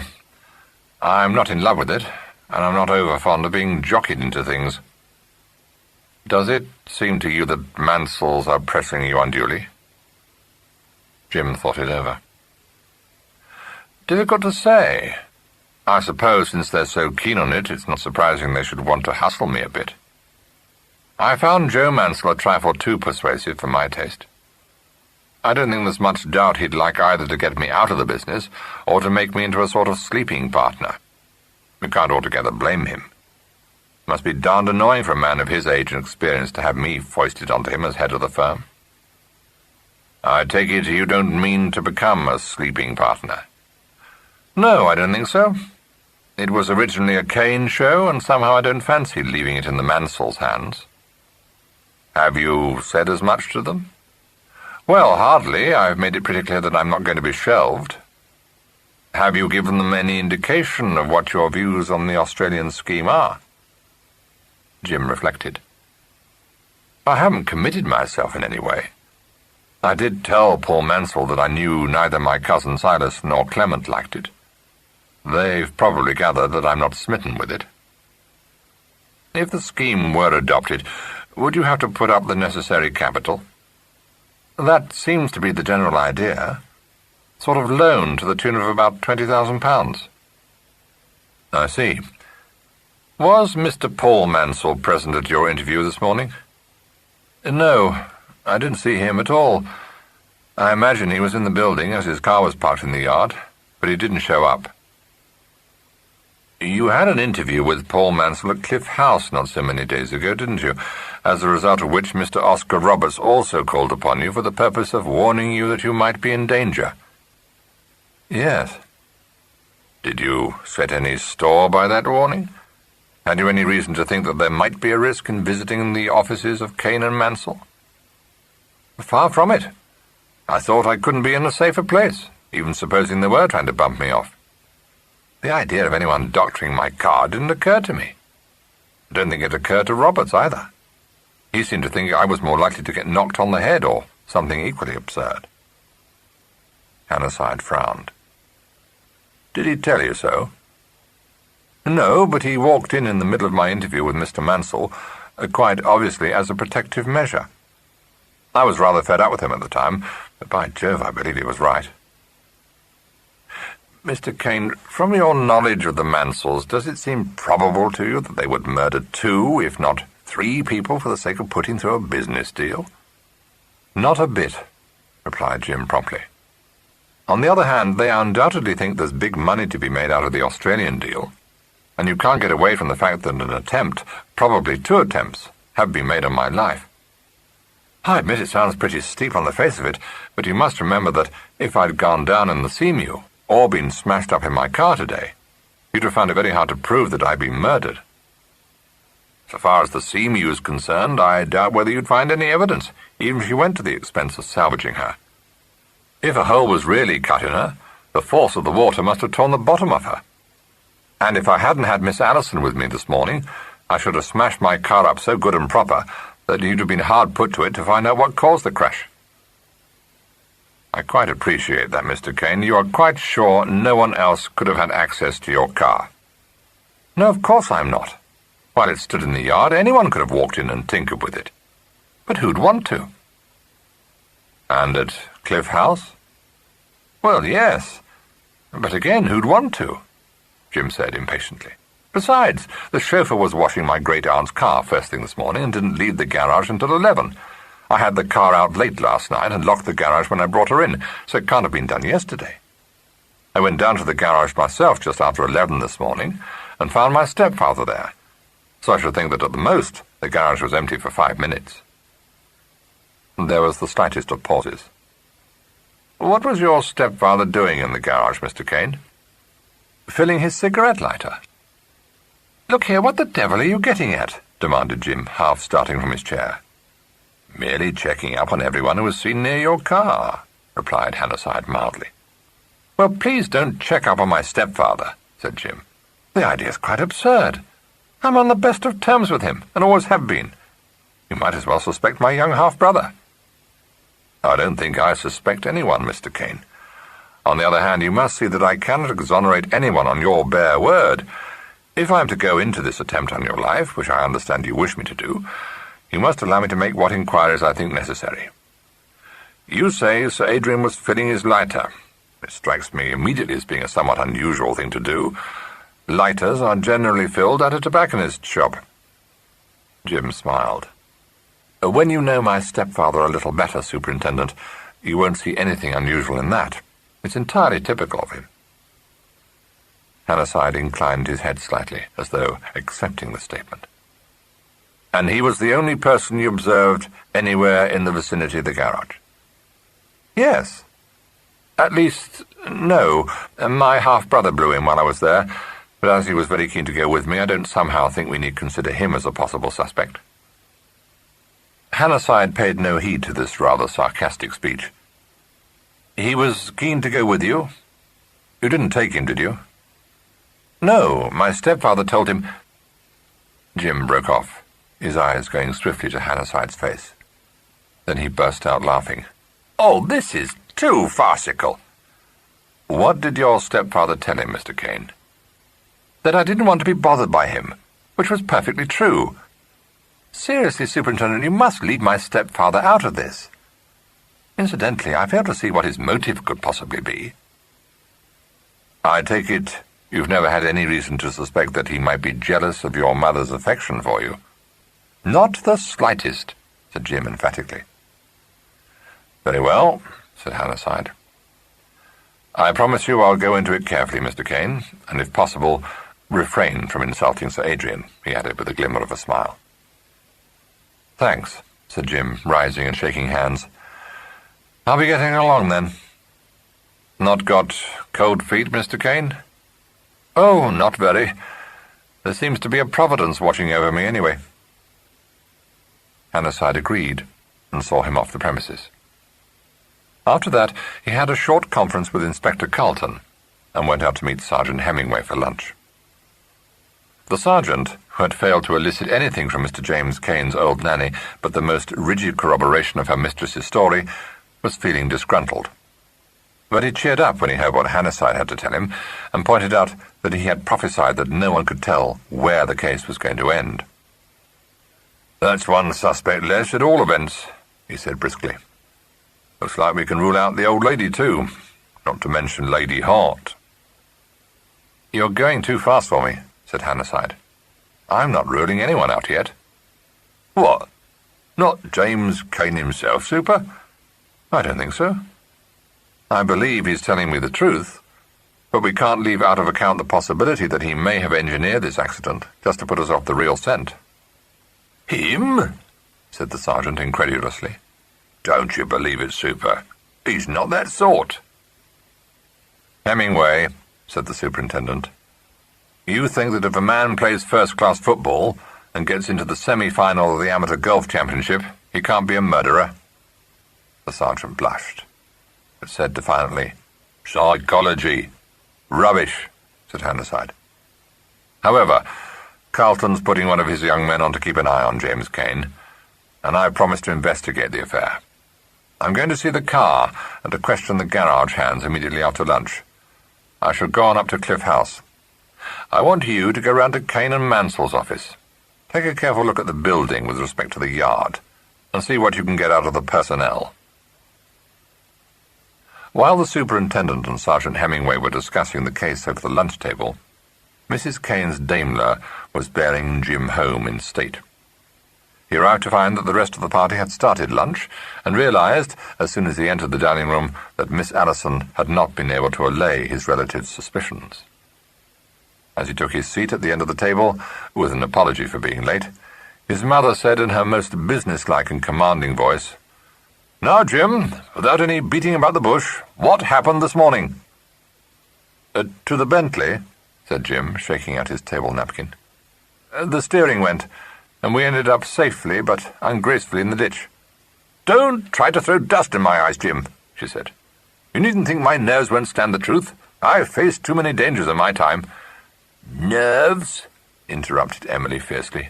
"No one talked of nerves in my young days." "And a very good thing, too," said Lady Hart. "I don't know what they are. Never did." "You don't know how fortunate you are," said Rosemary with a pitying smile. "On the contrary, I do know. Jim, I insist upon being answered." "Well, Mother, A nut holding one of the ball joints had worked loose, and it fell off. "That," said Sir Adrian, helping himself to salad, "of course explains everything. Enlighten our ignorance, my dear boy." "I don't want to hear anything about nuts and ball joints," announced Emily. "If someone's been tampering with your car, say so." Jim looked up to find Miss Allison's gaze fixed inquiringly on his face. "Was it tampered with, Jim?" she asked. "Traitress." "I did try to make out it was an accident, but no one believed me. If it wasn't an accident, we'd all rather know." "Of course it wasn't an accident," declared Timothy scornfully. "And now perhaps you'll believe I did not run the Seamew on the rocks." "I think," said Sir Adrian in his tranquil way, "that since speculation is so rife, you'd better tell us just what did happen, Jim." "Well, sir, it seems fairly obvious the car was tampered with." "That is very disturbing," said Sir Adrian. "If you have not already done so, you should inform the police." "I have. That's what made me late for lunch. The superintendent's going to look into it." "I should think so indeed," snapped Emily. "I don't know what the world's coming to." "Of course, what I am waiting for," said Rosemary, "is for somebody to try to bring it round to Trevor, or possibly even me." No one but Emily paid any attention to this remark, and as she merely said that the least said about that Dermot, the better, Rosemary was discouraged from pursuing the subject. "I have yet to learn that I am an alarmist," said Lady Hart, "but it is quite obvious that we must take immediate steps. This is beyond a joke. Whom do the police suspect?" "Adrian," replied Jim with a cheerful grin. Even Emily laughed at this. Norma said, "Adrian? Good God, the police must be out of their senses. Adrian doesn't know one end of a car from the other." "It grieves me to think I made so ill an impression on the superintendent," said Sir Adrian, delicately dropping tarragon over his salad. "What, if any, is my motive, Jim?" "Oh, stepfather complex, sir. Gnawing jealousy." "Ah, yes, of course," agreed Sir Adrian. "But surely it is a little odd of me to have borne with you all these years and to choose the moment when you are about to leave my roof forever to murder you." "Actually," said Rosemary, who had been listening with deep interest, "people suffering from inhibitions often behave quite irrationally." Emily looked at her with acute dislike. "If you've nothing to say more worth listening to than that, you'd better hold your tongue," she said crushingly. "Well, it's very funny, no doubt, but I'm not going to have such nonsensical things said of my husband," announced Lady Hart. "It annoys me very much indeed, for no one could have been a better father to Jim than Adrian." "I utterly refuse to subscribe to that," said Jim. "He never came the father over me in all his life." "Thank you, Jim," said Sir Adrian, touched. "Something must be done," said Norma in a martial voice. "If I had my revolver... well, anyway, this decides it. From now on you'll carry a gun, Jim." "I haven't got a gun," replied Jim. "Besides, from the look of things, I'm to be done in by accident." "The killer's failed twice," said Timothy. "We've got to be prepared for absolutely anything now. I say, it's most frightfully exciting, isn't it, Jim?" "Lovely," agreed Jim. "The extraordinary thing is that I had an intuition from the start that it was the Mansells," said Rosemary. "I was laughed to scorn, of course, but when I get one of my premonitions—" "I suppose there's no doubt it is one of the Mansells," interrupted Norma, looking at her son. Emily unexpectedly demurred at this. "Joe Mansell's a fool, and always was, but there's no harm in him that ever I saw, and I've known him for 50 years and more." "Yes, but what about Paul?" asked Rosemary. "Do you know, I've always had a feeling about him. I can't describe it, but—" Emily sniffed. "If you're telling me that Paul Mansell murdered my son and Clement, I don't believe a word of it. A whippersnapper like him." "If he didn't, Aunt, who did?" demanded Lady Hart. "I'm sure I don't know. It seems to me people will do anything nowadays. I've no patience with it," replied Emily. By the time the party rose from the luncheon table, a great many methods of protecting Jim from his unknown enemy had been put forward and heartily condemned. The news that a plain-clothes man had arrived and was apparently keeping the house under observation afforded gratification to no one but Timothy, who at once dashed out to make his acquaintance. Emily, bristling, said that they'd had enough of policemen prying about the place and upsetting the servants. Patricia agreed with Lady Hart that to send one man only to guard Jim's precious person was frivolous, and Rosemary complained that the sight of the detective brought it all back to her. Jim, discovering that his bodyguard, a shy but very earnest young man, proposed to accompany him if he left the premises, not unnaturally decided to cancel an expedition to a ruined abbey which Miss Allison had expressed a desire to visit. When Patricia had seen Mrs. Kane comfortably bestowed on the couch in her own sitting-room for her customary siesta, she went downstairs again to join Jim in the garden, the edge of her pleasure in this programme being considerably dulled by Rosemary's saying thoughtfully that it must be rather horrid to reflect that behind any bush or tree a murderer might be lurking. When Mr. Hart exercised a simple sense of humour by stalking his half-brother down to the lakes and suddenly commanding him in gruff accents and from behind a rhododendron to "Stick 'em up," Miss Allison came to the conclusion that 2 chairs on the terrace would be more agreeable to her shattered nerves than wandering about all too well wooded grounds. Mr. Hart, roundly cursed by Jim, was quite unabashed. "Made you jump, didn't I?" he said ghoulishly. "As a matter of fact, I'm guarding you." "Thanks," said Jim.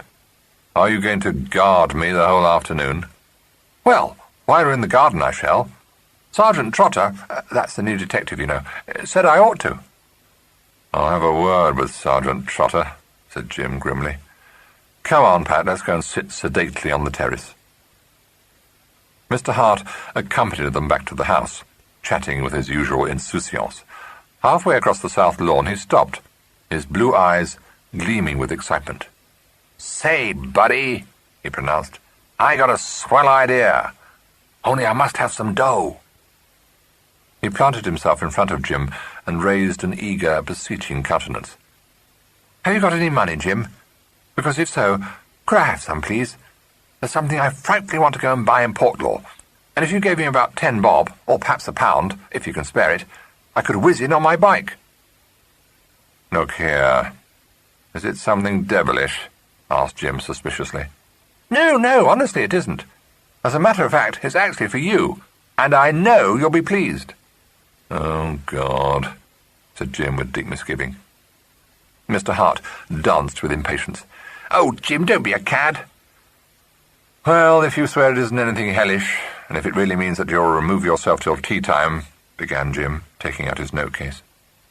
"Oh, good on you!" exclaimed Mr. Hart, waiting to hear no more. He pocketed a £1 note with fervid thanks, and was about to hurry away when a thought occurred to him, and he paused. "I say, can I keep the change?" he asked anxiously. Jim nodded.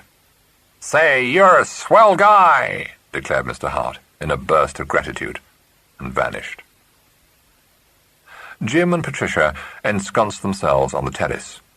They enjoyed peace for nearly an hour, at the end of which time a stately procession issued out of the house. Emily had cut her siesta short and elected to join the rest of the party. This entailed the summoning of the footman and the chauffeur to carry her downstairs, the butler to bear her favourite chair out onto the terrace, and Ogle to bring up the rear with her rug, her shawl, and her spectacles. And by the time Emily had been settled in her chair, a table placed at her elbow, her ebony cane propped up within her reach, and her sunshade fetched for her, the party had been further augmented by the arrival of Oscar Roberts. He was ushered onto the terrace by Pritchard, and after bowing to Mrs. Kane and Patricia, went up to Jim and shook hands. "I met Timothy in the town," he said. "What he had to say made me feel I'd like to come right on up to see you. Are you still telling me I'm crazy?" "I don't think I ever said that, did I?" replied Jim, pulling forward a chair. "Sit down, won't you? Cigarette?" Roberts took one from the case held out for him and lit it. "Might I know just what happened to your car this morning, Kane? I can't say I made much of my friend Timothy's story. It sounded mighty lurid." "Oh, it wasn't lurid at all," replied Jim easily. Just something put out of action in the steering. No damage done. Roberts smiled. Quit stalling, Kane. Well, we're not saying too much about it, you know. A nut had worked loose and came off. We might have crashed badly, but we didn't. We? Miss Allison was with me. Say, Miss Allison, you better stop riding around with this guy. It seems to be kind of dangerous, Roberts said humorously. If you take my advice, young man, you'll leave that car of yours in the garage till this case is cleared up. As she's a bit bent, I shall probably have to, replied Jim. Not that I think anyone would pull the same trick twice. What was the trick? The nut holding one of the ball joints on the track rod was loosened. The split pin securing it was missing when we inspected the car. Roberts interposed. Sorry, Kane, but that doesn't mean a thing to me. What kind of steering system is this? Quite a usual one. Certain makes of car have it. I can soon show you. He produced a pencil and an envelope from his pocket and drew a rough diagram, elucidating it as he did so. Roberts watched with knit brows, putting one or two questions as the drawing progressed. He took the envelope from Jim presently and studied it. Guess you'd have to be familiar with the car to be able to pull this one, he remarked. Now, this nut, you say, came off. If you knew the car, it wouldn't be a difficult job to pull that pin out and loosen the nut. No, dead easy. Given a spanner and a pair of pliers. Could it have been done in a few minutes, do you suppose? I should think so. Roberts gave back the envelope. Well, that certainly is interesting, he said. Looks like you're up against something, Kane. Can't help blaming myself for this one.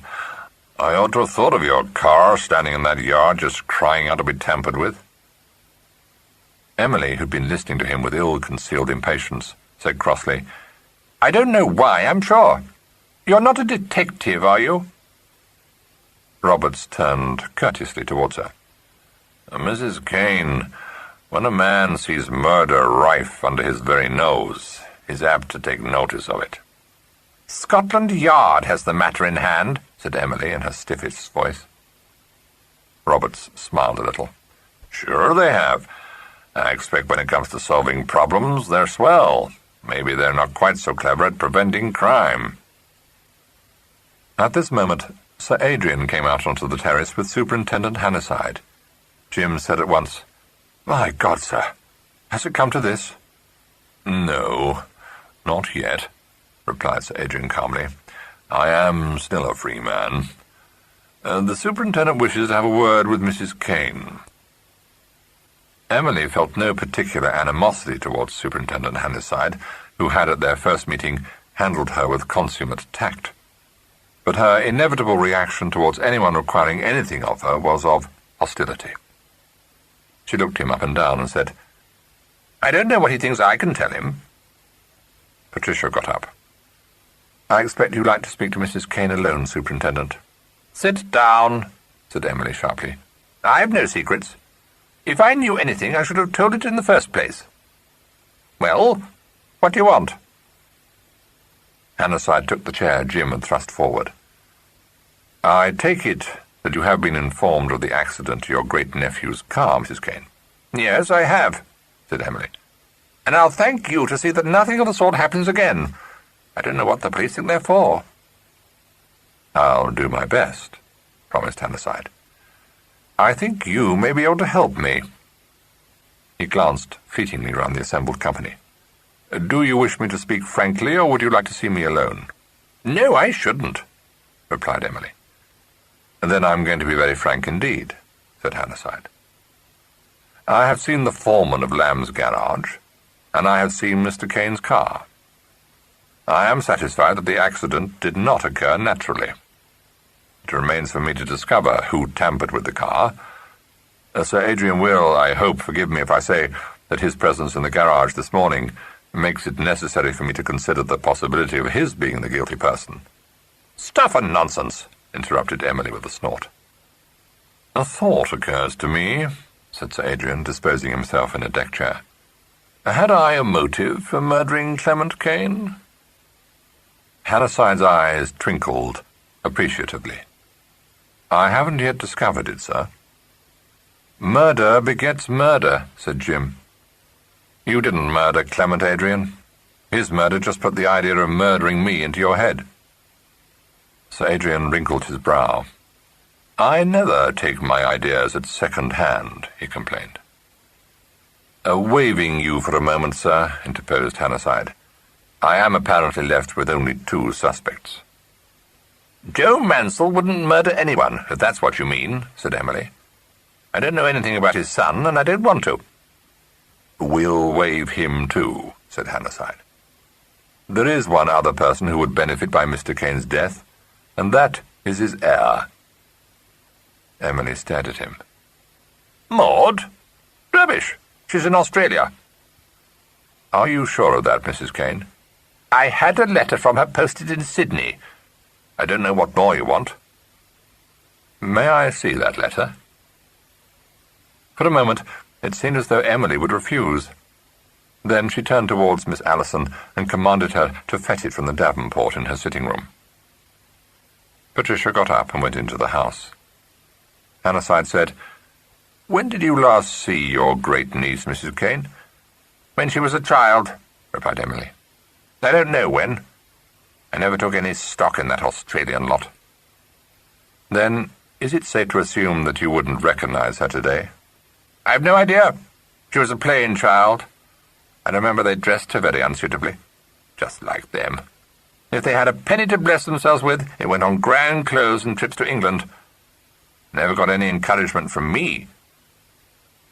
"Do you know anything of the man she married, Mrs. Kane?" "Never saw him in my life. She used to write cadging letters to my son. Of course, we guessed that was at her husband's instigation. He was no good at all." "You never even saw a photograph of him?" "I never saw one, and if I had, I shouldn't have been interested. If you want to know anything about him, we better ask Mr. Roberts. He comes from Australia." Oscar Roberts had been listening with a slight frown in his cold, intelligent eyes. He said slowly, "I'm an Australian, sure enough, but I don't know Sydney very well. What is the man's name, Mrs. Kane?" "Leighton," she replied. "That's what my great-niece signs herself, anyway." "Leighton?" His frown grew. "The only Leighton I ever knew I met in a bar in Melbourne. As far as I know, he wasn't a married man." From the recesses of her memory, Emily unexpectedly brought a new fact to light. "That's nothing. He left her years ago. I remember her mother. She was an empty little ninny, always whining about something or other. He wrote to my son about it. I don't know what she thought he could do about it. Of course, he did nothing at all. Maud was fool enough to take the man back again. But it didn't last. It wouldn't surprise me to hear of him posing as a bachelor in Melbourne, or wherever you say you met him. I've no doubt if he had 6pence in his pocket he wouldn't trouble his head over Maud." "They are not divorced?" Hanaside asked.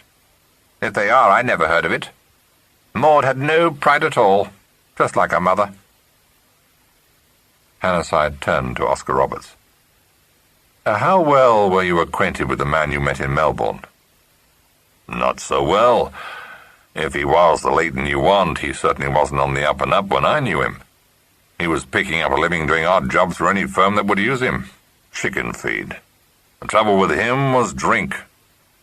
Are you figuring he might be at the bottom of this racket, Superintendent?" "He or his wife?" "Possibly both." "That's ingenious," Roberts admitted. "That certainly is ingenious. But I can get around to it, fitting the hobo I knew." "Would you know that man again if you saw him?" "Sure I'd know him, unless he was wearing a wig or something. Say, you got me thinking, Superintendent. There's a couple of snags I can see." "Yes, Mr. Roberts?"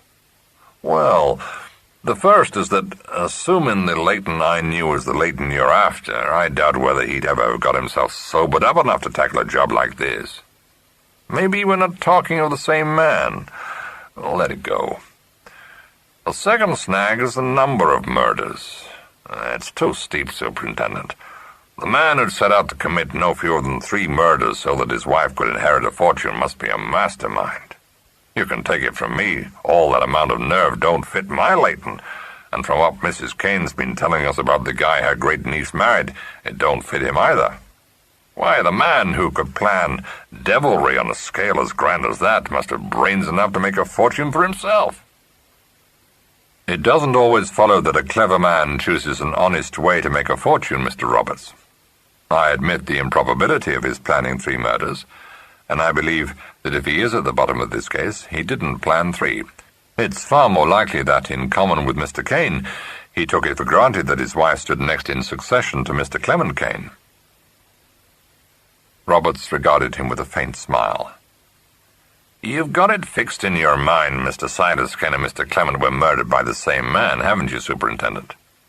Does it ever strike you there's a queer difference in the methods employed? In my profession, Mr. Roberts, we guard against getting fixed ideas. I have as yet no proof that Mr. Silas Kane was murdered. Guess he was murdered, all right. But whether you'll ever know by whom is another matter. I've a hunch that the man who pushed him off that cliff edge is dead himself now. He glanced at Jim. A while back, Kane, you said something that was maybe sounder than you knew. You said, murder begets murder. I believe in this case it did. You take a great interest in this case, Mr. Roberts, said Hannasyde. Yes, Superintendent. It's a dandy little problem. Have you had much experience of crime? Roberts regarded him with his head slightly on one side. Now, why do you ask me that? You seem to look upon it almost from a professional standpoint. You're trying to flatter me, Superintendent. I've been interested in crime for a good many years, but I don't aspire to your standards. But in my experience, a murderer has only one trick in his repertoire. In this case, you have one man killed so neatly you'll never prove it was murder, and another killed so blatantly there's no possibility it could have been anything but murder. Unless I'm mistaken, the 2 methods indicate 2 very different types of minds. One subtle, one ain't. Aren't you rather leaving out of the account the attempt upon Mr. Kane's life? Doesn't it fall into the same category as Mr. Silas Kane's murder? Why, no, I think not, Superintendent. The accident to the Seamew and the accident to the car were tricks that could easily go wrong, and did go wrong. They look to me like a plain guy trying to be clever. Mr. Silas Kane's murderer thought of a plan where there was no room for mistake. You have to hand it to him. If you don't mind, sir, I think we've had about enough of this conversation, interposed Jim. It isn't very pleasant for my great-aunt. Roberts turned at once with a swift apology on his lips, but Emily said fiercely, I've supposed all along that my son was murdered. Not that the police would ever prove it. The Mansells. They didn't do it. Who stood to gain by his death? She gave a short laugh and folded her hands closer in her lap. Patricia, coming out onto the terrace through the drawing-room window, thought that for a moment she looked almost terrible, a little stout old lady with a rigid back and eyes like blue ice. There was a constrained silence. It can't be proved, Aunt. And, after all, Clement's dead, said Jim uncomfortably. Her tight mouth relaxed slightly. Yes, he's dead, she answered. Hannasyde, watching her, said bluntly, Do you seriously believe that he killed your son, Mrs. Kane? Her stare abolished him. She replied in her curtest, most expressionless voice, What I believe is my own concern. It won't help you. You'll never prove anything.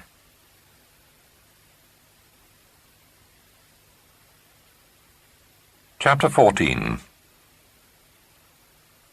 Patricia, who'd been standing quite still just outside the drawing-room window, came forward, relieving a sudden tension.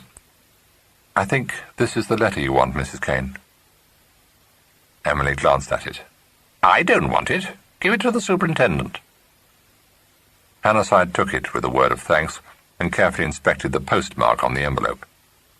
He withdrew a folded letter and gave it back to Miss Allison. "If I may keep the envelope, Mrs. Kane, that's all I want." "Keep anything you like," said Emily. "I don't mind." "Thank you." Hannasyde put the envelope in his pocketbook and got up. "That's all, then, for the present." Jim accompanied him through the house to the front door. "Thanks to my bodyguard, Superintendent. Between him and my half-brother, I ought to be pretty safe." "I hope so," Hannasyde answered. "They're a bit of a nuisance," said Jim cheerfully. "But at least your nice Sergeant Trotter's presence does augur a certain measure of belief in my story." "I'm sorry if I led you to think that I didn't believe your story." "Very handsomely said, Superintendent. Do you, by any chance?" "Believe you? Why not, Mr. Kane?" Jim laughed. "It only dawned on me after I got back here that you probably suspected me of staging the whole show just to put you off the scent. I can prove my innocence by requesting you to inquire of the personnel at my office whether my hands were dirty or not when I walked in the back entrance." "I'm afraid that's no proof at all," replied Hannasyde with his slow smile. "You might have worn a pair of rubber gloves, mightn't you?" "Damn. I never thought of that," said Jim. "I must remain a suspect. It's comforting to think that I'm in the best of company." Hannasyde returned a light answer and took his leave, catching the next omnibus back to Portlaw. He was met at the police station by Inspector Carlton, who hailed his arrival with satisfaction, announcing, not without pride, that he had news to report. "That alibi of Mr. Paul Mansell's," he said. "Well, we've shook it, Superintendent. Your outside chance came off. I've got a young fellow here who's prepared to swear he saw Mr. Mansell's Lagonda drawn up by the tradesman's gate at Cliff House at 3:30 p.m. on the day Mr. Clement was shot." "That's interesting," said Hannasyde, hanging up his hat. "Reliable witness?" "I'd say so. Garage hand. He's waiting in my office." "Right. I'll see him at once." The witness, a tall youth with a shock of resilient brown hair, was quite clear in his evidence. He told Hannasyde that, having Saturday afternoon leave from Jones's garage in Portlaw, he had taken his young lady for a spin on his motorbike, and had passed along the coast road by Cliff House at about 3:30, the time being fixed in his mind by the fact of the said young lady having kept him hanging about in Portlaw till it was a question whether they could reach Bransom, farther down the coast, in time for tea or not. "Yes, I see," said Hannasyde. "You say you saw Mr. Mansell's car outside Cliff House?" "That's right, sir. A 4.5-litre Lagonda it is." "Did you notice its number?" Mr. Bert Wilson scratched his head reflectively. "Well, I don't know as I actually noticed it, so to speak. I know the car, see? Come to that, I know the number of it too, which is—" "No, that isn't what I mean," interrupted Hannasyde. "There are many Lagondas on the road after all. Are you quite sure that this one belonged to Mr. Paul Mansell?" Mr. Wilson had no doubt of this. He offered to take his dying oath it was Mr. Mansell's car, adding, "I work at Jones's garage, see? As a matter of fact, when I saw the car parked there outside Cliff House, I passed a remark to my young lady. 'That's one of our cars, that is,' I said. Well, what I mean is, we had her in for oil and grease only 2 days before. We do all Mr. Paul Mansell's work for him. Why, I know that Lagonda backwards, as you might say." "Was anyone with the car when you passed it?" "No, sir. Parked with her rear wheels just off the road, she was, just by the tradesman's entrance, as my young lady will bear me out." Hannasyde favoured him with one of his long, searching looks. "Do you know what happened at Cliff House on Saturday, August the 10th? he asked. "What, Mr. Clement Kane being done in like he was, sir? Yes, sir, of course. Caused quite a bit of talk in the town, it has. Well, what I mean is, why have you waited till now to come forward with this information?" Mr. Wilson shifted his weight from one foot to the other and looked embarrassed. "It's like this, you see, sir. I didn't make nothing of it, not at first. Kind of slipped my mind, if you know what I mean. Then I see the notice about anyone being able to give information, and I shows it to my young lady, and she says at once, Bert, she says, do you know what? No, I says, what? You ought to tell the police about Mr. Paul Mansell's car, she says. That's what. Oh, all right, Doris, I says, that being a name. Not that I'm one to go poking into what don't concern me, because it's what I don't hold with, I never did. So I tells Mr. Jones, see, and he says as I ought to come round to the police station right off, which I done. And now let's see pretty Paul talk himself out of that one, remarked Sergeant Hemingway when he heard of this interlude. You're more prejudiced against Mr. Paul Mansell than I've ever known you to be against anyone, said Hannasyde. Not prejudiced, said the sergeant firmly. Never let myself get prejudiced. All I say is that he's a nasty, slimy, double-faced tick who'd murder his own grandmother if he saw a bit of money to be got out of it. Very moderate, said Hannasyde, smiling. Well, said the sergeant, nettled. Stands out a mile, doesn't it? Now, if you weren't my superior officer... Hannasyde sighed. Never mind that bit. I've got it off by heart. What would you say if I weren't your superior officer? I'd say, replied the sergeant promptly, you must be nuts to go around suspecting a decent young fellow like Jim Kane when you've got an out-and-out dirty swine like Paul Mansell fair stinking under your very nose. Of course, he added. That's only what I'd say if you weren't my superior officer. As it is, I do wish you'd try to get it out of your head that I suspect Jim Kane any more than I suspect any of the others. I don't. I suspect him a good deal less than I suspect some, but I try to be impartial. Have a shot at it yourself. The sergeant cast him a reproachful glance, but merely said, Are you going to tackle pretty Paul yourself, Chief? Yes. Anything come through from the yard for me? Come to think of it, I believe something has, replied the sergeant, and went to see. He came back in a few minutes with a long envelope which he handed to the superintendent. While Hannasyde slit it open, spread open the several sheets contained in it, and read them quickly through, he stood watching him with an expression of bird-like interest. Anything doing, Chief? He ventured to ask presently. Not a great deal.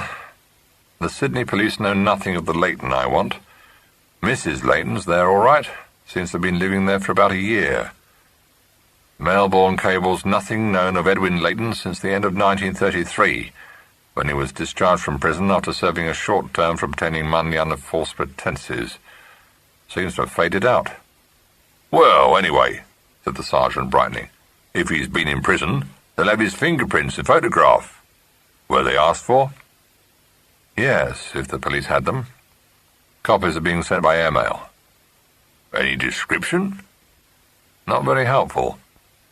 Age 42, height 5'11", hair brown, eyes grey. Fancy that, said the sergeant ironically. Wife know anything of his whereabouts? Apparently not. Hannasyde folded the sheets and slipped them into his pocket. Nothing much to be done about that till we get the photograph. I'll go and call on Paul Mansell. He walked from the police station to the offices of Kane and Mansell, and after sending in his card was very soon escorted to the room at the back of the building on the first floor that was Paul's office.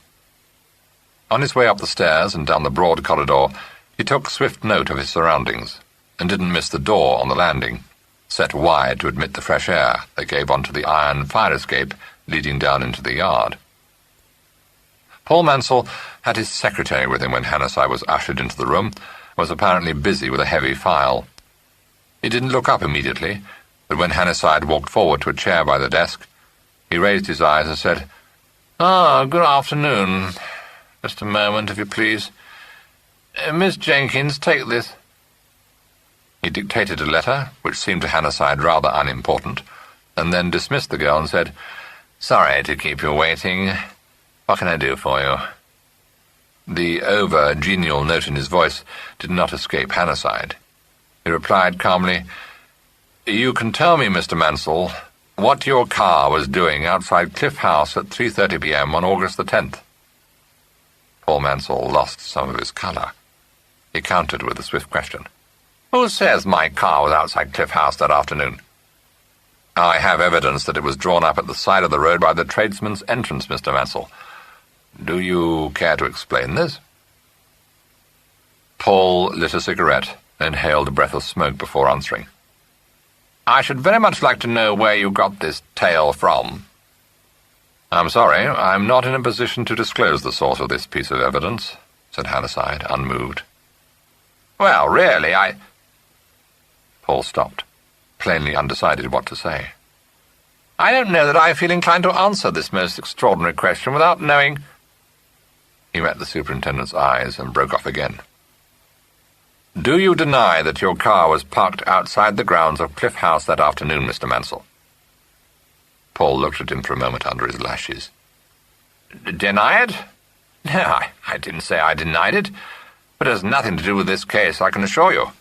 As a matter of fact, the raison d'etre is so simple." "I should be obliged to you if you would tell me what the raison d'etre was," interrupted Hatherside. "Oh, certainly, I've no objection," said Paul. "As I told you before, I was due at a tennis party at Brotherton Manor that Saturday. I stayed talking to Mrs. Trent longer than I meant to. I had to stop at Cliff House to pick up my racket, that's all." "Why?" "Why? Because I'd left it there, of course. If you don't believe me, you can go and ask my sister, Mrs. Pemble, or her husband. They were both there." "Both where?" "At Cliff House, the day before Silas Kane's death. There was a small tennis party. Well, hardly a party, just ourselves and Patricia Allison. My people haven't got a tennis court, and Silas Kane let us use the ones at his place whenever we wanted to. On that particular occasion, it came on to rain just before tea, and we all went into the summer house.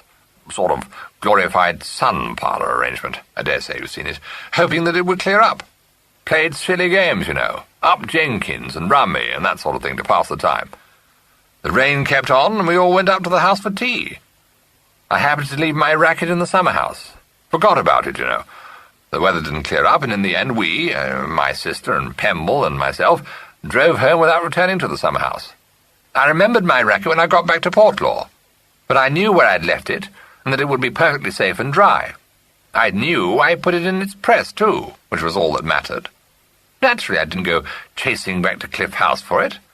Then all this business of Silas Kane's dying, and then Clement came, and what with one thing and another, I never thought about the racket again, till I had to play tennis at Brotherton Manor on the 10th. Of course, I remembered at once where the thing was, and I simply picked it up on my way. That's all. Not really interesting, is it?" "Do you mean, Mr. Mansell, that you just walked through the grounds to the summer house without anyone's knowledge, abstracted your racket and came away again?" "That's it. What do you suppose I'd do? Drive out to the front door and send the butler to get the darn thing?" "I should suppose that a more usual form of procedure would have been to call first at the house to ask permission to get your racket," replied Hatherside. Paul brushed that aside with one of his airy gestures. "Quite unnecessary, I assure you. I know the Kanes so well. I mean, I've always had the run of the place pretty well. I don't say that if I'd had 20 minutes to spare, I mightn't have done the polite as you suggest, but the point is I was late already. You must be fairly familiar with Cliff House by this time. Do you know where the tennis courts are situated? They're a day's march from the house. Damn silly place to put them, I always thought, but that's beside the point. The point being that if you nip in the tradesman's entrance and turn sharp to your left down the first path you come to, you reach the summer house in about half the time it takes you if you start from the house. Anything more I can tell you?" "Yes," said Hatherside. "Why did you conceal this perfectly innocent errand?" "Oh, come, Superintendent. I don't know that I concealed it." "Pardon me, but when I asked you for a precise account of your movements on the afternoon of August the 10th, you not only made no mention of this episode, but you must obviously have misstated the time of your leaving Mrs. Trent's house after lunch. No matter how near to the side entrance of Cliff House the tennis courts may be, you could not, if you left Mrs. Trent at 3:25, have stopped at Cliff House, collected your property, and still have contrived to arrive at Brotherton Manor at 3:45. Paul smoked for a moment or two in uneasy silence. Then he said, "Well, if you must know, I got the wind up a bit. Silly of me, of course. But when I got the news of Clements having been shot and realized I must have been actually in the grounds when it happened, I saw that my perfectly ordinary behavior might strike an outsider as being rather odd. Mind you, if I'd heard or seen anything, I'd have come forward at once. That goes without saying. But I knew my being there had absolutely no bearing on the case, so I lay low about it. I don't say it was altogether wise of me, but it was the very reverse of wise, Mr. Mansell. You must see for yourself that it places you in an extremely invidious position, to say the least of it. Can you bring anyone besides your sister forward to corroborate your statement that you left your racket in the summer house on the day of this tennis party? Oh, Lord, yes, said Paul, with an assumption of nonchalance. Mrs. Trent knew that I had to stop at Cliff House for my racket because I told her so. You might ask yourself with advantage, Mr. Mansell, whether, in view of Mrs. Trent's instant corroboration of a part of your original deposition which you now admit to have been false, her further testimony is likely to carry much weight with me, said Hansard unpleasantly. Well, I don't know whom you expect me to refer you to, said Paul. Miss Allison might remember the incident, but it's quite possible she never knew anything about it. I didn't make a song and dance about having left the damn racket in the summer house. She probably didn't notice that I didn't take it away with me. I dare say it sounds fishy to you, but I can't help that. Unless there's anything more you want to ask me? There is, said Hansard. Will you tell me, please, where you were between 11 o'clock and 12 this morning? Look here, what on earth's it got to do with you where I was? Demanded Paul, his temper fraying a little. Have you any objection to telling me where you were, Mr. Mansell? I don't know that I've any objection, but then let me advise you to answer my question, Paul said with a flash of anger. Damn it, I'm not bound to answer you. Certainly not, said Hansard. Am I to put it on record that you decline to answer me? Good Lord, what a fuss to make. I don't mind answering you, but I dislike being interrogated without any apparent rhyme or reason. Very well, Mr. Mansell, then I'll tell you that an event has occurred which renders it necessary for me to check up on the movements during that hour of anyone connected with this case. Where were you? I don't know. Here, I expect. Where should I be? I must request you to be more precise, Mr. Mansell.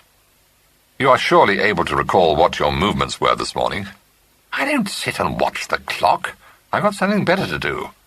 I did what I usually do. Attended to my correspondence first. Dictated some letters to my secretary. Hansard glanced round.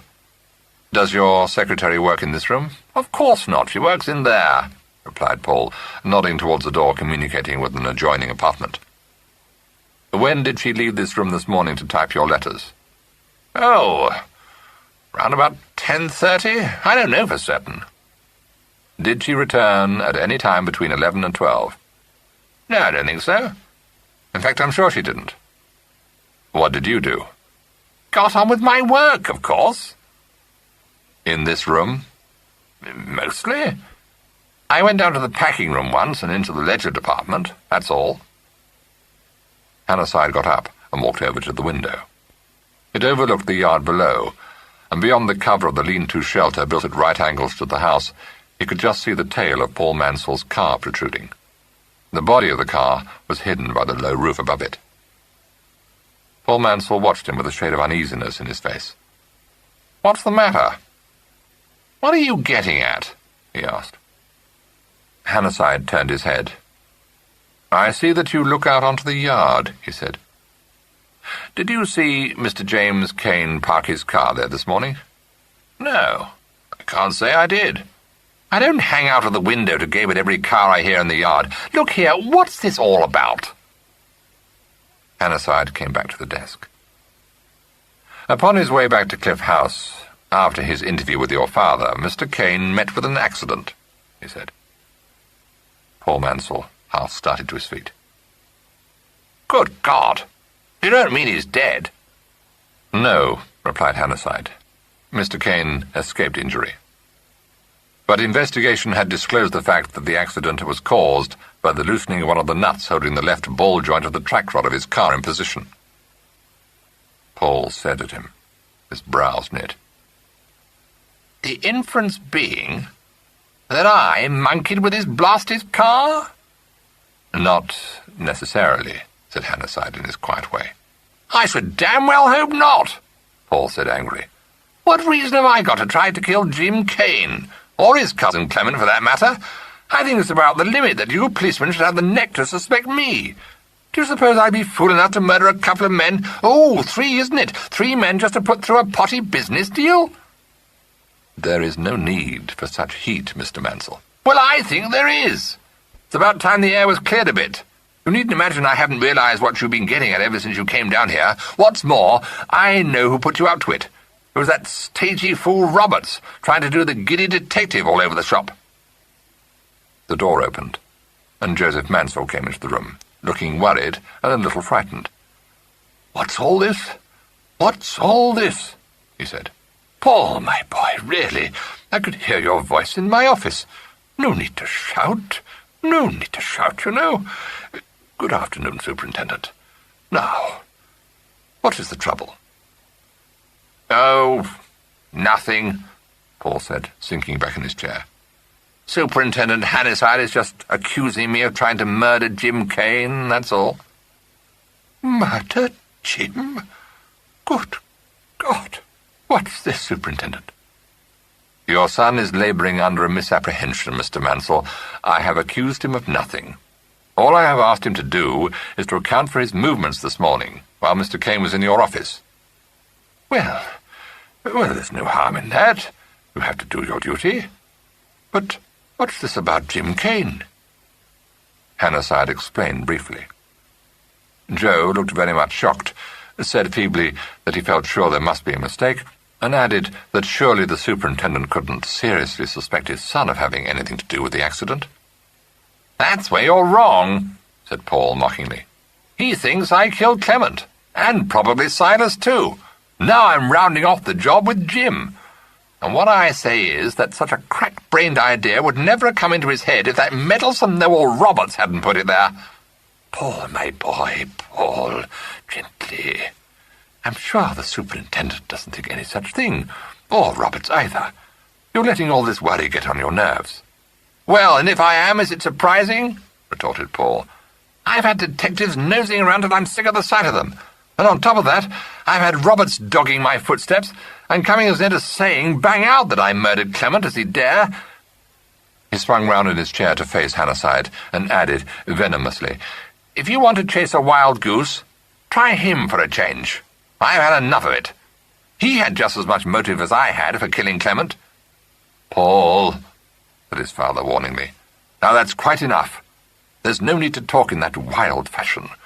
You know perfectly well that Roberts couldn't possibly have killed poor Clement, even if he had had a motive, which, really, my boy, he hadn't. Must keep calm, you know. The superintendent's only doing his duty after all."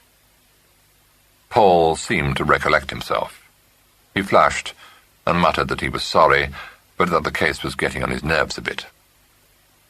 Hanniside, realizing that nothing further could be elicited from him, took his leave and left the room in company with Joe Mansell, who went with him to the head of the staircase, trying all the way to excuse his son's outburst.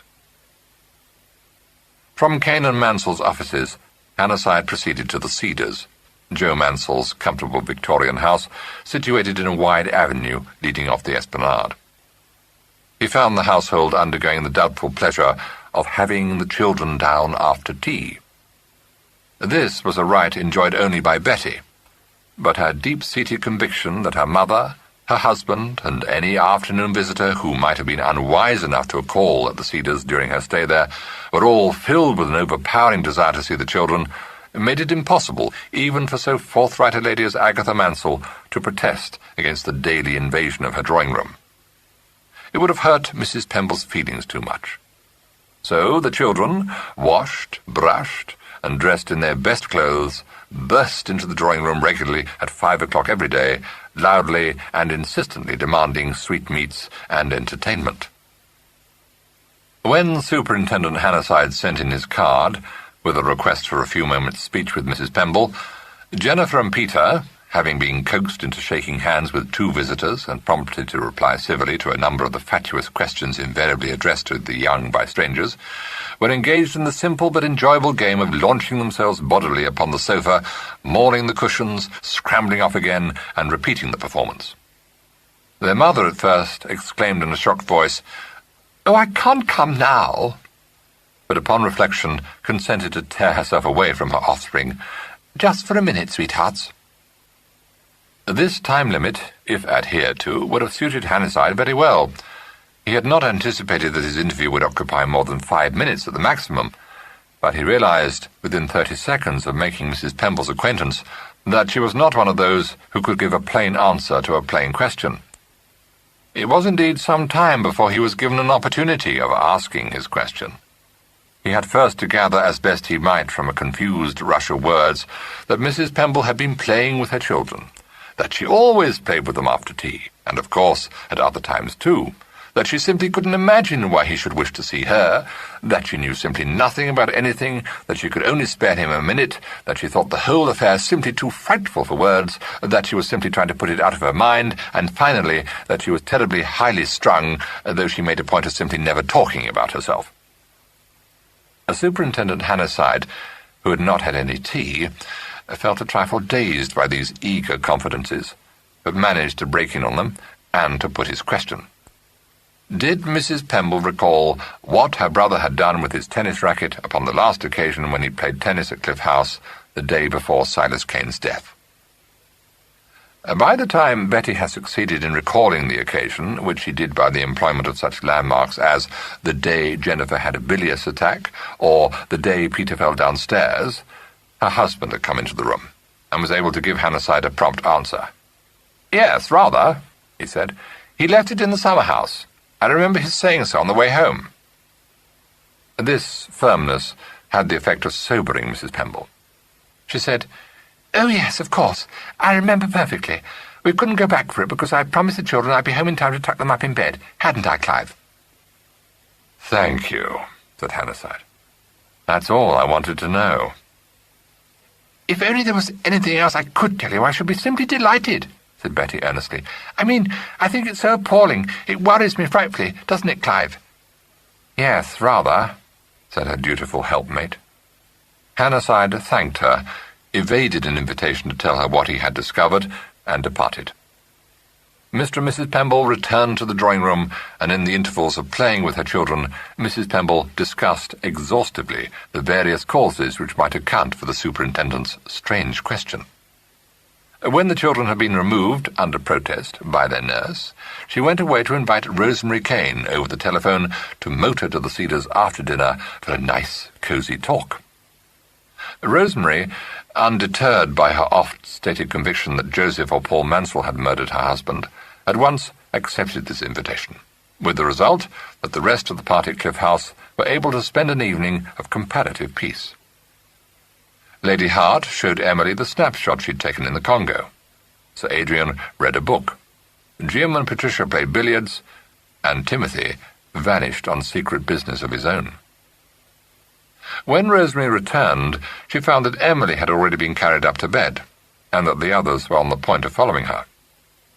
Asked whether she had spent a pleasant evening, she said that it had been a relief to get away from the atmosphere of Cliff House, but that she and Betty Pemble were on different planes. Shortly before 1 o'clock, Sir Adrian, whose habit it was to read far into the night, laid down his book and sat up in bed, listening intently. After a moment, he got up, put on his exotic dressing gown, and went softly out into the corridor, armed with a torch. The house seemed to be in darkness.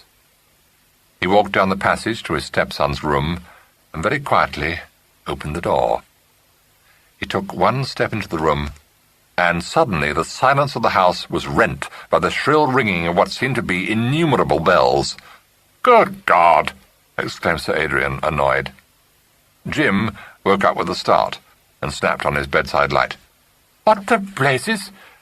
Hello, Adrian. What's all the row about?" "I haven't the slightest idea," replied Sir Adrian. "I came to tell you that I think someone is moving about downstairs, but I imagine whoever it may have been has by this time made good his escape. Will these bells never stop ringing?" "Blast that infernal boy," swore Jim, getting out of bed. "You bet this is his doing." The noise had by this time roused everyone in the house but Timothy. Lady Hart, Patricia, Rosemary, and a group of sleepy and scared servants all clustered in the corridor, demanding to know what had happened, and from Emily's room came the sound of her voice calling to Miss Allison. While Patricia went to reassure the old lady, Jim located the cause of the disturbance, which proved to be an ingenious burglar alarm laid under the sheepskin mat before his bedroom door. It didn't take him long to still the clamour, and in a few moments Rosemary was able to uncover her ears to ask, in an injured voice, who was responsible for making such an unnecessary din. "Timothy, of course," replied Jim, "and to think I gave him the money for it." "Really, I begin to think that boy may go a long way," said Lady Hart, her maternal pride aroused. "I call it extremely clever of him. Much better than anything the police have done. What set it off?" "I did," answered Sir Adrian. "I fancied I heard someone moving about under my room, and came to wake Jim. It was not my purpose, however, to wake the entire household." At this moment, Ogle came up the front stairs, her hair in two plaits, a red flannel dressing gown girt about her with a cord, and a steaming cup in her hand. "Who's making this outlandish noise?" she demanded angrily. "Frightening the mistress out of her senses, I'll be bound." "Have you been prowling about downstairs?" asked Lady Hart severely. "No, my lady, I have not. Prowling indeed. I've been making a cup of Ovaltine for the mistress. She can't sleep, and no wonder is what I say. Such goings-on." She swept by the group in the passage and stalked into Emily's room. "Thank you, Adrian," said Jim in a broken voice. "I undoubtedly owe my life to you."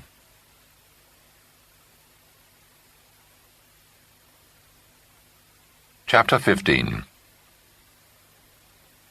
Mr. Hart, learning at the breakfast table of the night's happenings, was torn between pride in the success of his invention and disgust at having slept through the disturbance. He thought it excessively funny that his father should have sprung the alarm, and when rebuked by his ungrateful half-brother for having set such a booby-trap outside his door, said indignantly that it was not a booby-trap, and how on earth could he have guessed anyway that his father would go wandering about the house in the middle of the night? His mother staunchly supported him, and agreed that the alarm should be set every night. Mr. James Cain said that this was what drove a man from home, and expressed a desire for the police to make haste and clear up the mystery. "I must say I think it's high time they did," said Lady Hart. "I begin to wonder whether they're doing anything at all. Most unsatisfactory." She might have been comforted had she known that Sergeant Hemingway was saying much the same thing. "We got no forrader," he grumbled. "We've got no fewer than 9 suspects for Clement Cain's death, and though this attempt on young Cain seems to whittle the number down a bit at first glance, when you go into it you find it's made the whole thing in a worse muddle than what it was before. Take Pretty Paul. You might have thought we'd got him in a cleft stick when we found out about his being on the premises when Clement was shot, but not a bit of it. He pulls out a highly unconvincing story of what he'd been doing, and those Pembles go and corroborate it. It's disheartening, Chief. Are we looking for one murderer or 2 murderers? That's what I'd like to know." "So should I," said Hannasyde. "Well, to my way of thinking, there's just one person behind the whole show, and I've a strong notion it's Paul Mansell.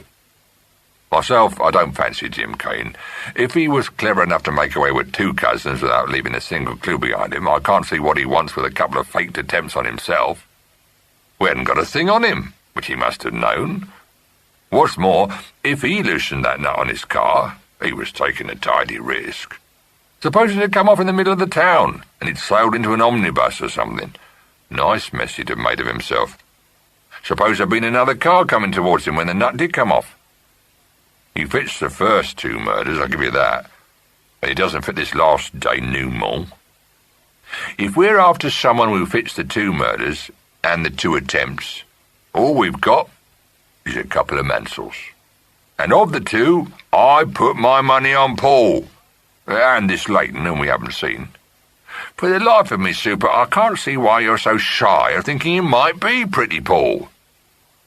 "I don't like his motive," replied Hannasyde. "The stake isn't big enough."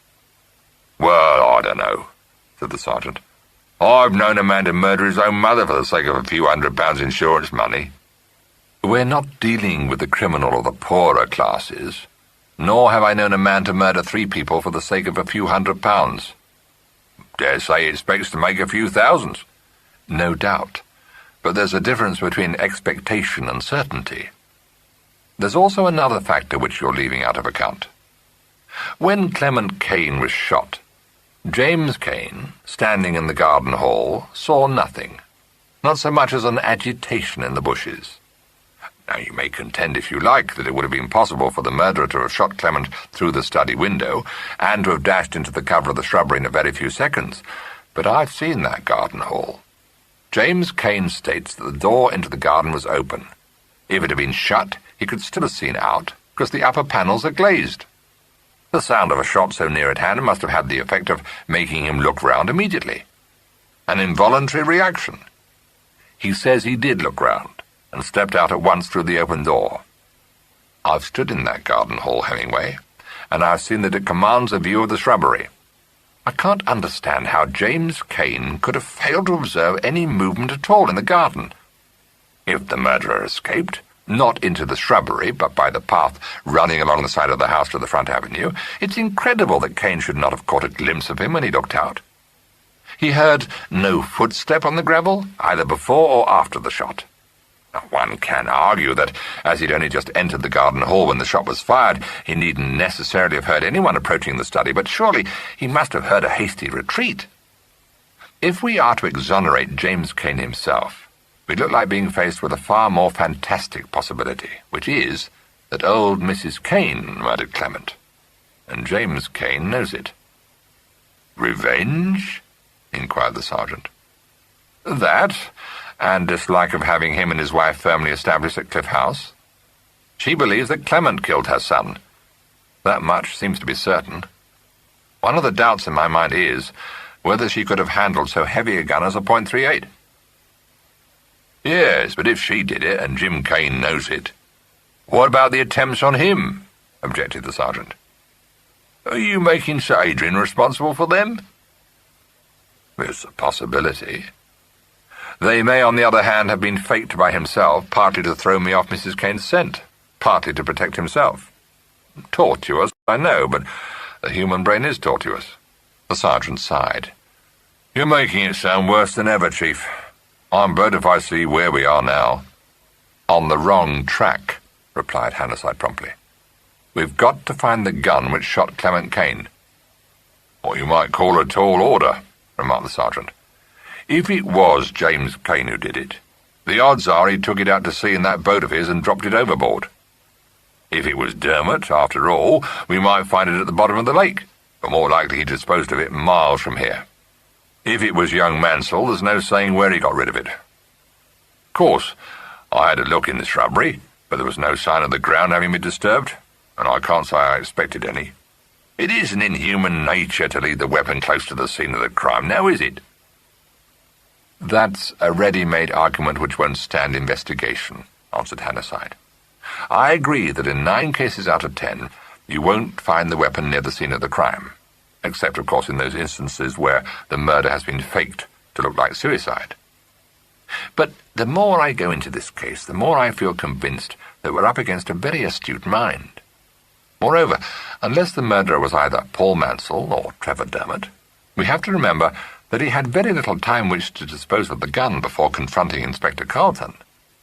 It's true Carlton didn't search anyone, but I hardly think the murderer would have been foolhardy enough to run the risk of being found with the weapon on his person. Instinct would urge him to get rid of it immediately." "Yes, that's good psychology, Super," conceded the sergeant. "What are we going to do? Drag the lake?"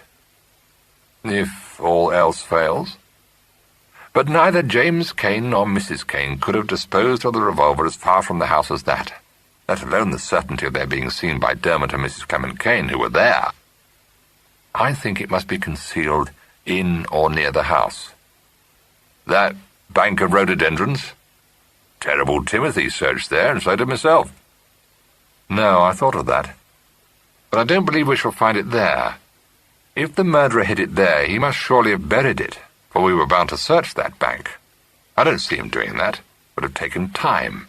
He might have been seen from the house, and at any moment one of the gardeners might have passed by.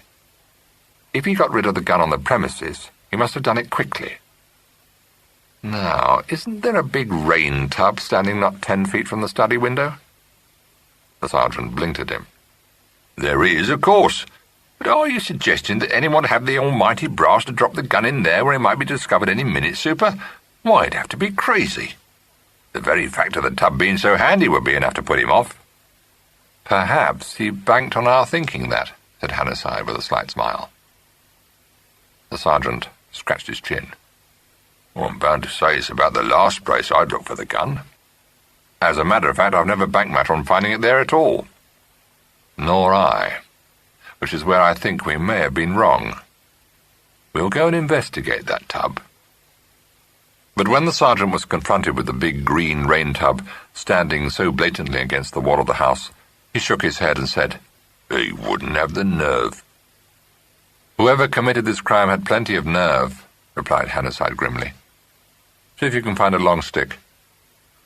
The sergeant said, "That's easy," and moved towards a round bed of roses beyond the edge of the shrubbery, and calmly uprooted the stake that supported one of the standard trees. Hannasyde took it from him, and mounting the brick platform on which the tub stood, lifted the wooden lid and lowered the stick into the dark water, probing and stirring. The sergeant watched him with interest, but without hope. "There is something lying on the bottom," Hannasyde said. "I've just moved it." He withdrew the stake, threw it aside, and stepped down from the ledge of bricks. "Turn that spigot, Sergeant. I want the tub emptied." "That'll make us popular with the head gardener," murmured the sergeant. But he turned the spigot and stood back while the water splashed down onto the gravel path, forming first a pond and then a river. It was not the head gardener who took exception to the gathering flood, but Ogle, bouncing out upon the two detectives from the garden hall. "You turn that tap off this instant," she commanded angrily. "The idea of it making all this mess! You've got no right to come here ruining the flower beds and making the place not fit to go near. What do you want with that tub? Who gave you leave to touch it, I should like to know?" Hannasyde paid no attention, leaving the task of getting rid of her to his subordinate, who accomplished it in record time. She darted back into the house, promising to tell Mr. James what damage was being done to his property, and in a few moments came back with him at her heels. "There, sir," she said. "Tell them to stop it this instant. The mistress wouldn't allow it, not for one moment. The impudence of it." "All right, Ogle, you trot along," said Jim. He looked from the lake at his feet to the superintendent and said, as Ogle withdrew reluctantly into the house, "I say, must you? You're not exactly improving this bit of garden. What's the great idea?" "I shouldn't do it if I didn't think it necessary, Mr. Kane," said Hannasyde rather curtly. "It won't do any serious damage to the garden, I assure you. The tub's only half full." "Thanks very much," said Jim, his jaw hardening a little. "And now perhaps you'll explain just what you're up to?" "Certainly," said Hannasyde, looking at him under his brows. "I am pursuing an investigation. Have you any objections?" "I have," said Jim. "I object most strongly to having any part of my property damaged without my permission being first obtained." "I beg your pardon," said Hannasyde instantly.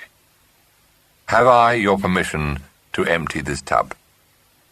For a moment, Jim's smiling eyes held no hint of a smile, but instead a distinctly grim expression. Then his excellent temper reasserted itself, and he gave a laugh and said, "Carry on." "Thank you," said Hannasyde, watching the dwindling flow of water from the spigot. Jim lit a cigarette, and stood half in, half out of the garden hall, leaning his big shoulders against the doorframe. "As an example of simple faith, this performance must be pretty well unrivalled," he remarked. Hannasyde glanced up. "Yes? And why, Mr. Kane?" "Don't be silly," said Jim. "Do you suppose I haven't grasped what you're up to? You're quite obviously hunting for the fatal weapon. Of course, it would be concealed in a rain tub, bang on the scene of the crime." "We shall see," said Hannasyde. "Give me a hand, will you, Sergeant?" The sergeant, secretly in sympathy with Mr. James Kane's evident scepticism, stepped into the flood, and assisted his superior to lower the heavy tub off its platform onto the ground and to tilt it on its side. A little muddy water trickled out of it, and as they tilted it still further, something was heard to slide inside it, grating on the wood. "Right up," Hannasyde said. The sergeant got his hands under the bottom of the tub and gave it a hoist. A Colt .38 revolver clattered down the side of the tub and fell into the pool of water with a splash. "Well, I'll be damned," said Jim, staring. "Sometimes, Mr. Kane, the obvious place is the right place," said Hannasyde calmly, and bent to pick up the gun. It was at this somewhat inopportune moment that Mr. Hart came wandering round the corner of the house, his whole bearing proclaiming the fact that he was bored and didn't know what to do with himself. At the sight of the two detectives, a cloud left his brow, and he pranced up to them, full of zeal and curiosity. "Hello, Sarge. What are you doing?" he demanded. "Golly, what a mess." "I say, what have you found?" The sergeant, who'd been staring at the gun in Hannasyde's hand like one bemused, recollected himself with a start and said, "Look here, sonny, you trot off and tell yourself an anecdote. We're busy." "You found the gat!" cried Mr. Hart. "Gosh! I say, what's that weird thing on the end of the barrel?" Hannasyde raised his eyes from the revolver and glanced thoughtfully at Mr. Hart's eager countenance. The sergeant was trying to edge him away, but Mr. Hart had no intention of leaving. "All right, Hemingway," said Hannasyde quietly. "It doesn't matter." The sergeant sent him a quick, puzzled look, but stopped trying to get rid of Mr. Hart. Jim, frowning at the revolver, said, "I don't understand. Isn't that thing a silencer?" "It is," replied Hannasyde. "But then, that can't be the gun you're looking for," Jim objected. "It made the hell of a noise. They heard it in the hall." "Very odd, isn't it?" said Hannasyde unemotionally. He slid the gun into his pocket and turned towards the house. His intent, questing gaze fell on the little brick platform built for the tub to stand on. He stepped up to it and bent, closely scrutinizing it. He picked something up very carefully. "Now I'm beginning to understand," he said. The three others craned forward to see what lay in the palm of his hand. "That's a bit of burnt-out fuse," Jim exclaimed. "My Lord," muttered the sergeant, and went down on his knees by the platform. "Here's another bit, Chief. That seems to be the lot." "About 18 inches of it," said Hannasyde, measuring the fragments with his eye. "Say 3 minutes burning time?" He glanced up at the pipe which fed the rain tub. "Must have slipped down behind the tub from—" He paused and raised a hand to one of the brackets, clamping the pipe to the wall, feeding it carefully. "From this bracket," he concluded, bringing his hand away with another tiny fragment of the mottled fuse in it. "There should be a detonator." He looked down at Mr. Hart and said with a faint smile, "If you want to be useful, see if you can find it." "You bet your life," said Mr. Hart fervently, and proceeded without any more ado to create havoc amongst the antirhinums planted thickly in the bed along the wall of the house. The sergeant, his eyes fixed on Hannasyde's face in an expression of shocked inquiry, opened his mouth to speak, encountered a steady look from Hannasyde, and thought better of it. He joined Timothy in the search for the detonator.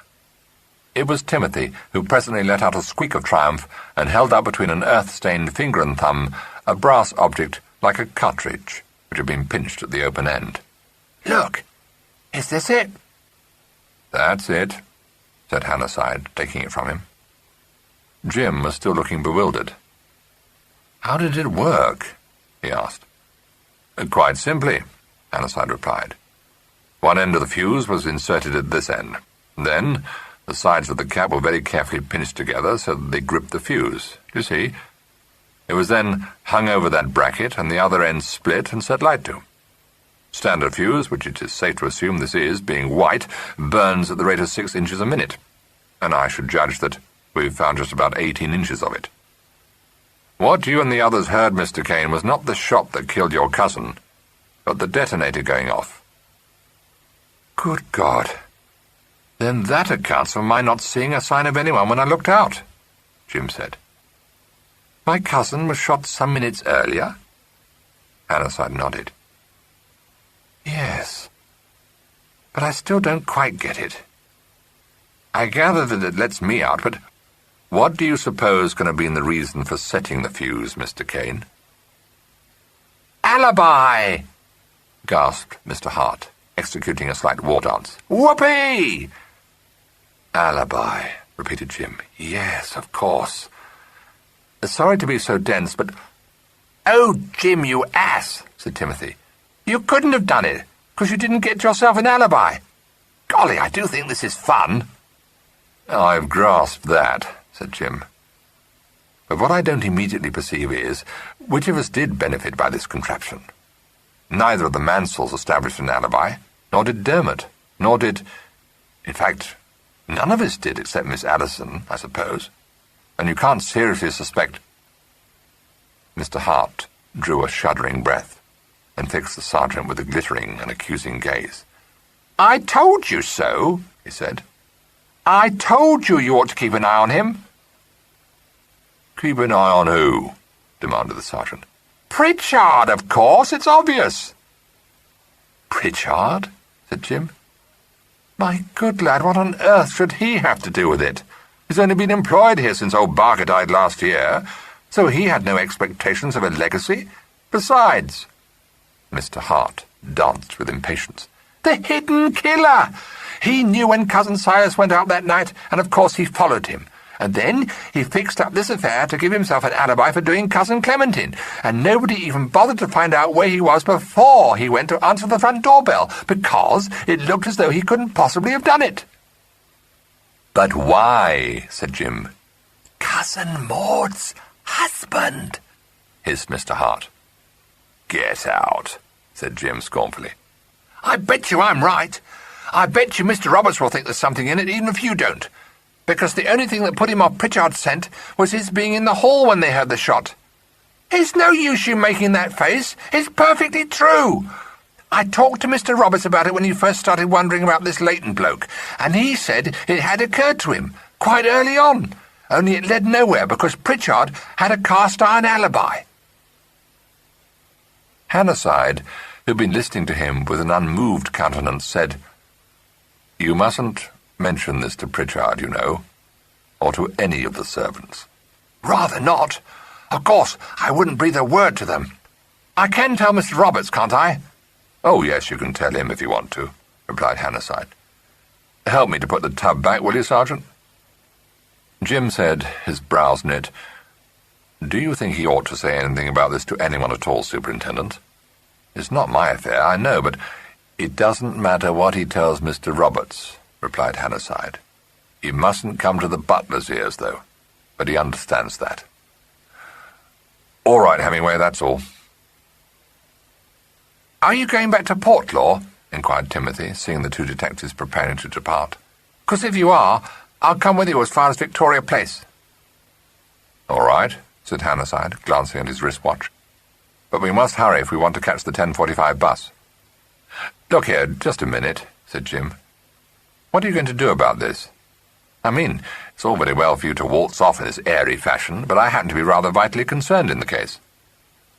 I hadn't forgotten that, said Hannasyde.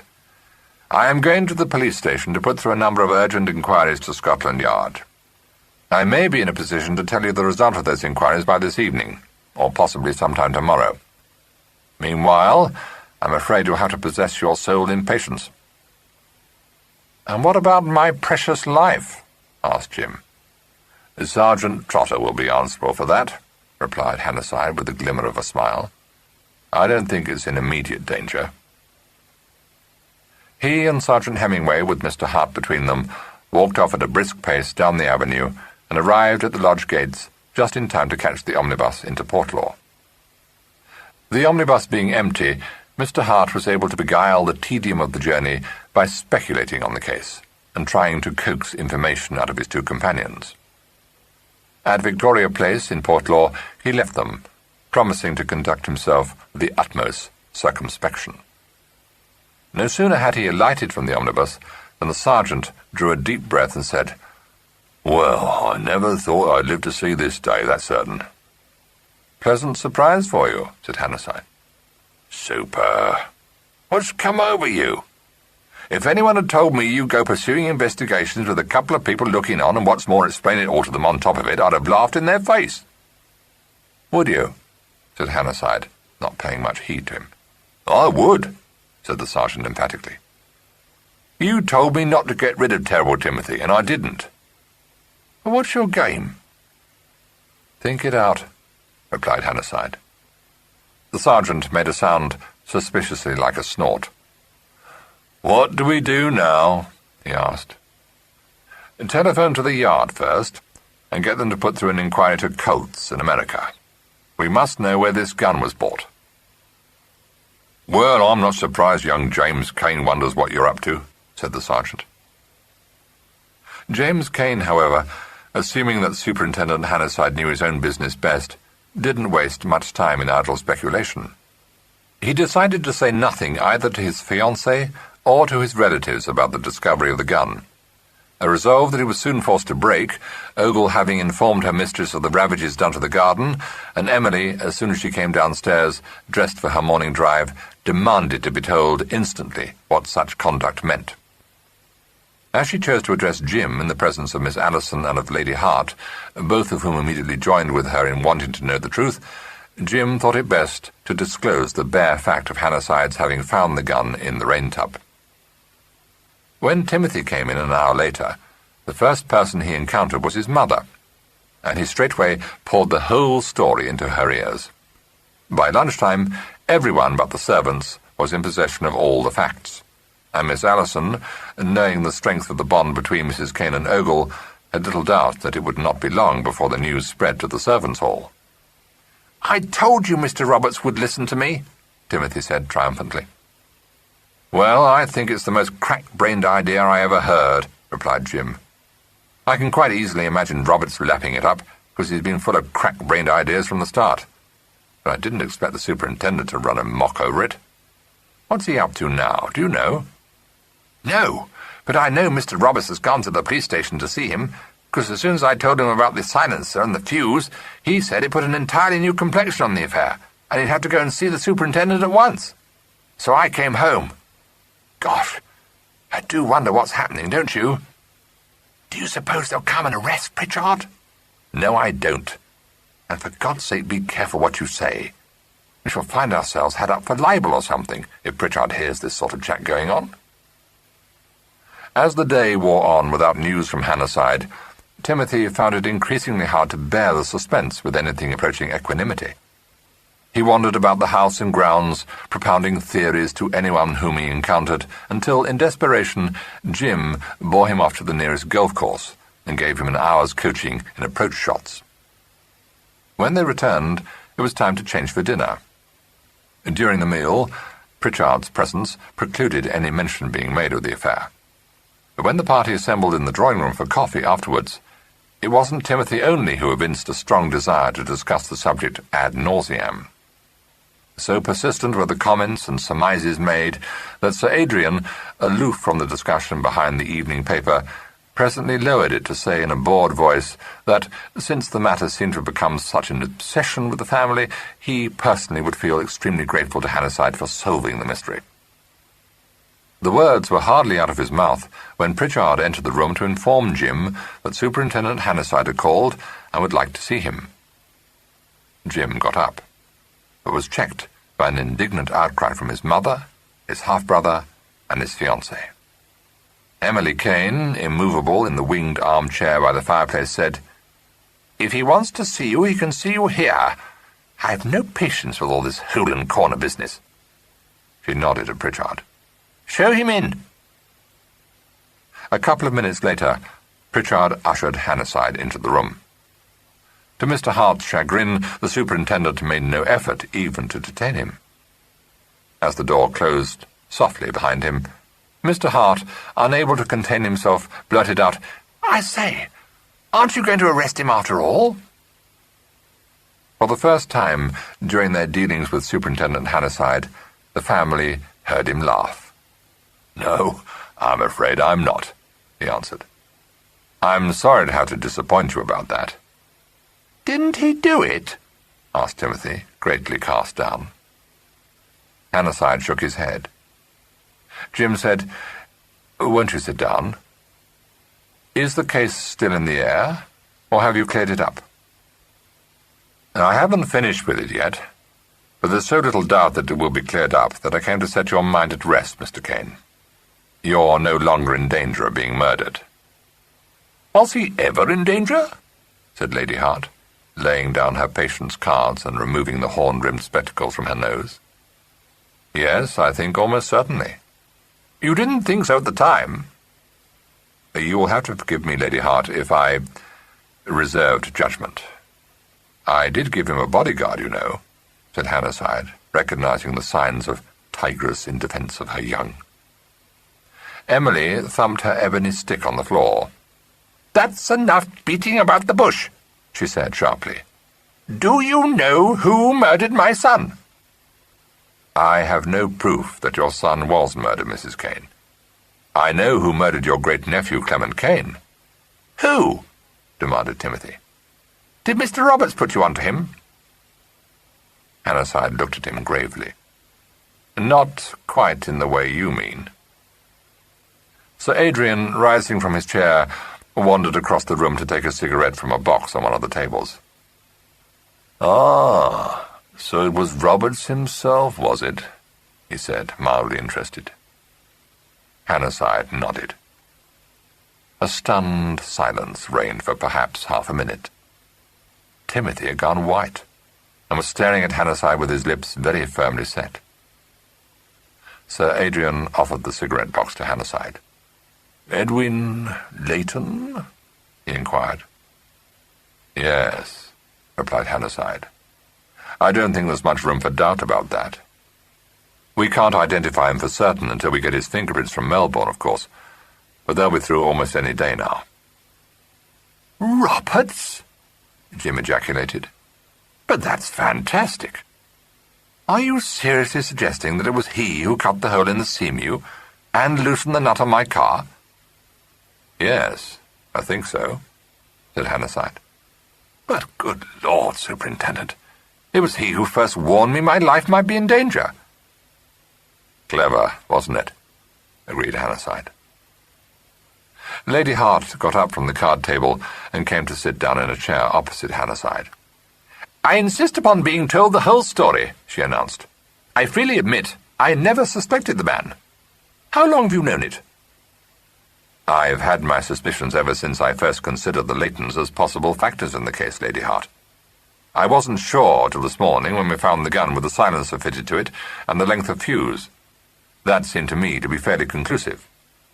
I've been busy all the rest of the day collecting proof that the gun did belong to him." "Tall order, that," said Lady Hart professionally. "A Colt 38, wasn't it?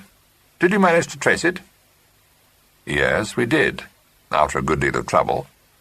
Scotland Yard got an answer from the States at 5 p.m. The American police cabled that the makers had sold that gun to their agents in Melbourne. The Yard then put through a radiogram to Australia. I've just heard the result. The gun was supplied to a retail shop in Melbourne, and was bought by a man calling himself Oscar Roberts 6 months ago." "Really? I call that marvellous," said Lady Hart. "Here we are at 10:30 p.m., and since 10:30 this morning you've been in touch not only with America, but with Australia as well. When one considers the difference in time, it seems hardly possible." "Well, you see, our cable reached the Melbourne police in the small hours, and they probably got the information we wanted as early as they could, as soon as the business houses were open, in fact. There was obviously no difficulty in tracing the gun, for Scotland Yard received the answer by radiogram just on 10 o'clock. They rang me up at once, and I caught the 10:15 bus out here." "Yes, very good of you," interrupted Jim. "But never mind about what the Australian police did. You say you've established the fact that the gun belonged to Roberts, and that settles that. He must have shot Clement, and I suppose he must be Edwin Leighton. But I can hardly believe it all the same. It was he who started every scare we've had. While the rest of us thought my cousin Silas had missed his footing in the fog, he went about hinting that he met with foul play. He warned me to be careful." "He warned you to be careful," said Hannasyde. "But if you think back, You'll find that he never pretended to know anything until others were beginning to suspect it. The instant he realized that some, at least, of you felt that Mr. Silas Kane's death had not been investigated enough, he gave you to understand that he'd thought so all along. When your motorboat sank, and you, in company with everyone else, were convinced that your half-brother had run her on the rocks, did he tell you he thought the boat had been tampered with? No, he jolly well did not, growled Timothy. No, not then, said Jim. But when I told him that Timothy and Miss Allison had got the wind up about it, he said that he had suspected it from the start, interjected Hannasyde. Well, yes, admitted Jim. He did. Of course. It was quite safe once the idea of foul play had entered your head. He tried to make you, and incidentally me, think that Mr. Paul Mansell was the villain of the piece. He played his part very well indeed, but he slipped up yesterday.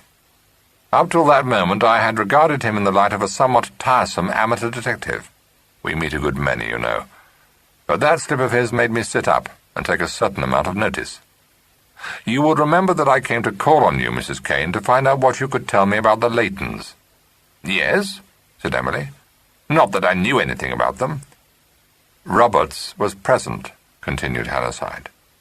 My question must have jolted him badly, for he made a mistake.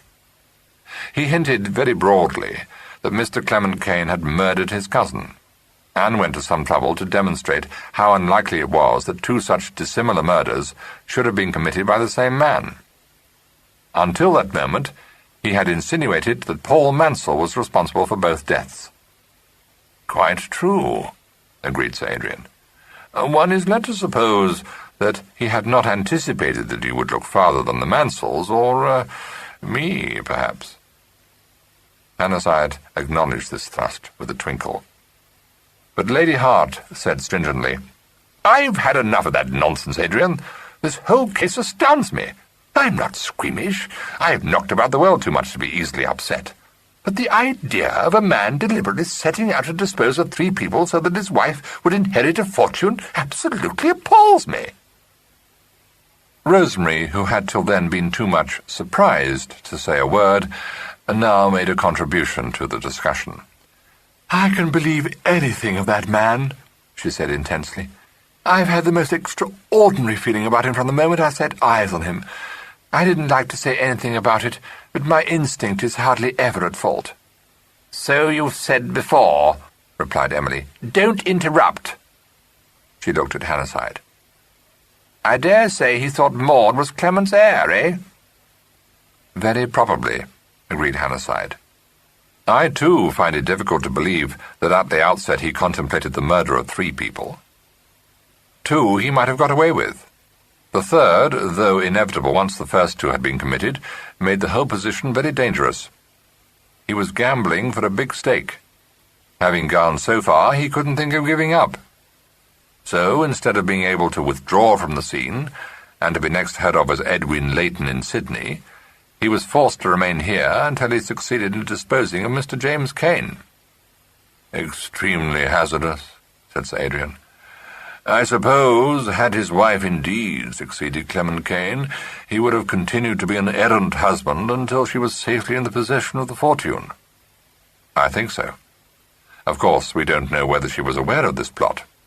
I hardly think she can have been, but from what Mrs. Kane told me, I gathered that once he elected to return to her, she would do exactly as he told her. I dare say, said Emily scornfully. Jim walked over to a side table, whereon Pritchard had set a tray earlier in the evening, and began to pour out drinks. This has absolutely got me down, he confessed. Of all the diabolical schemes. He must have calculated to the last second the time it would take him to reach the front door from the study window. He even made an appointment to see Clement at 3:30 that afternoon. I suppose partly as a blind, partly to make it fairly certain that Clement would be in his study. If he hadn't been there, no doubt the murder would have been postponed. He must be a complete devil. No, not entirely, said Lady Hart. He did rescue Timothy. I can't forget that.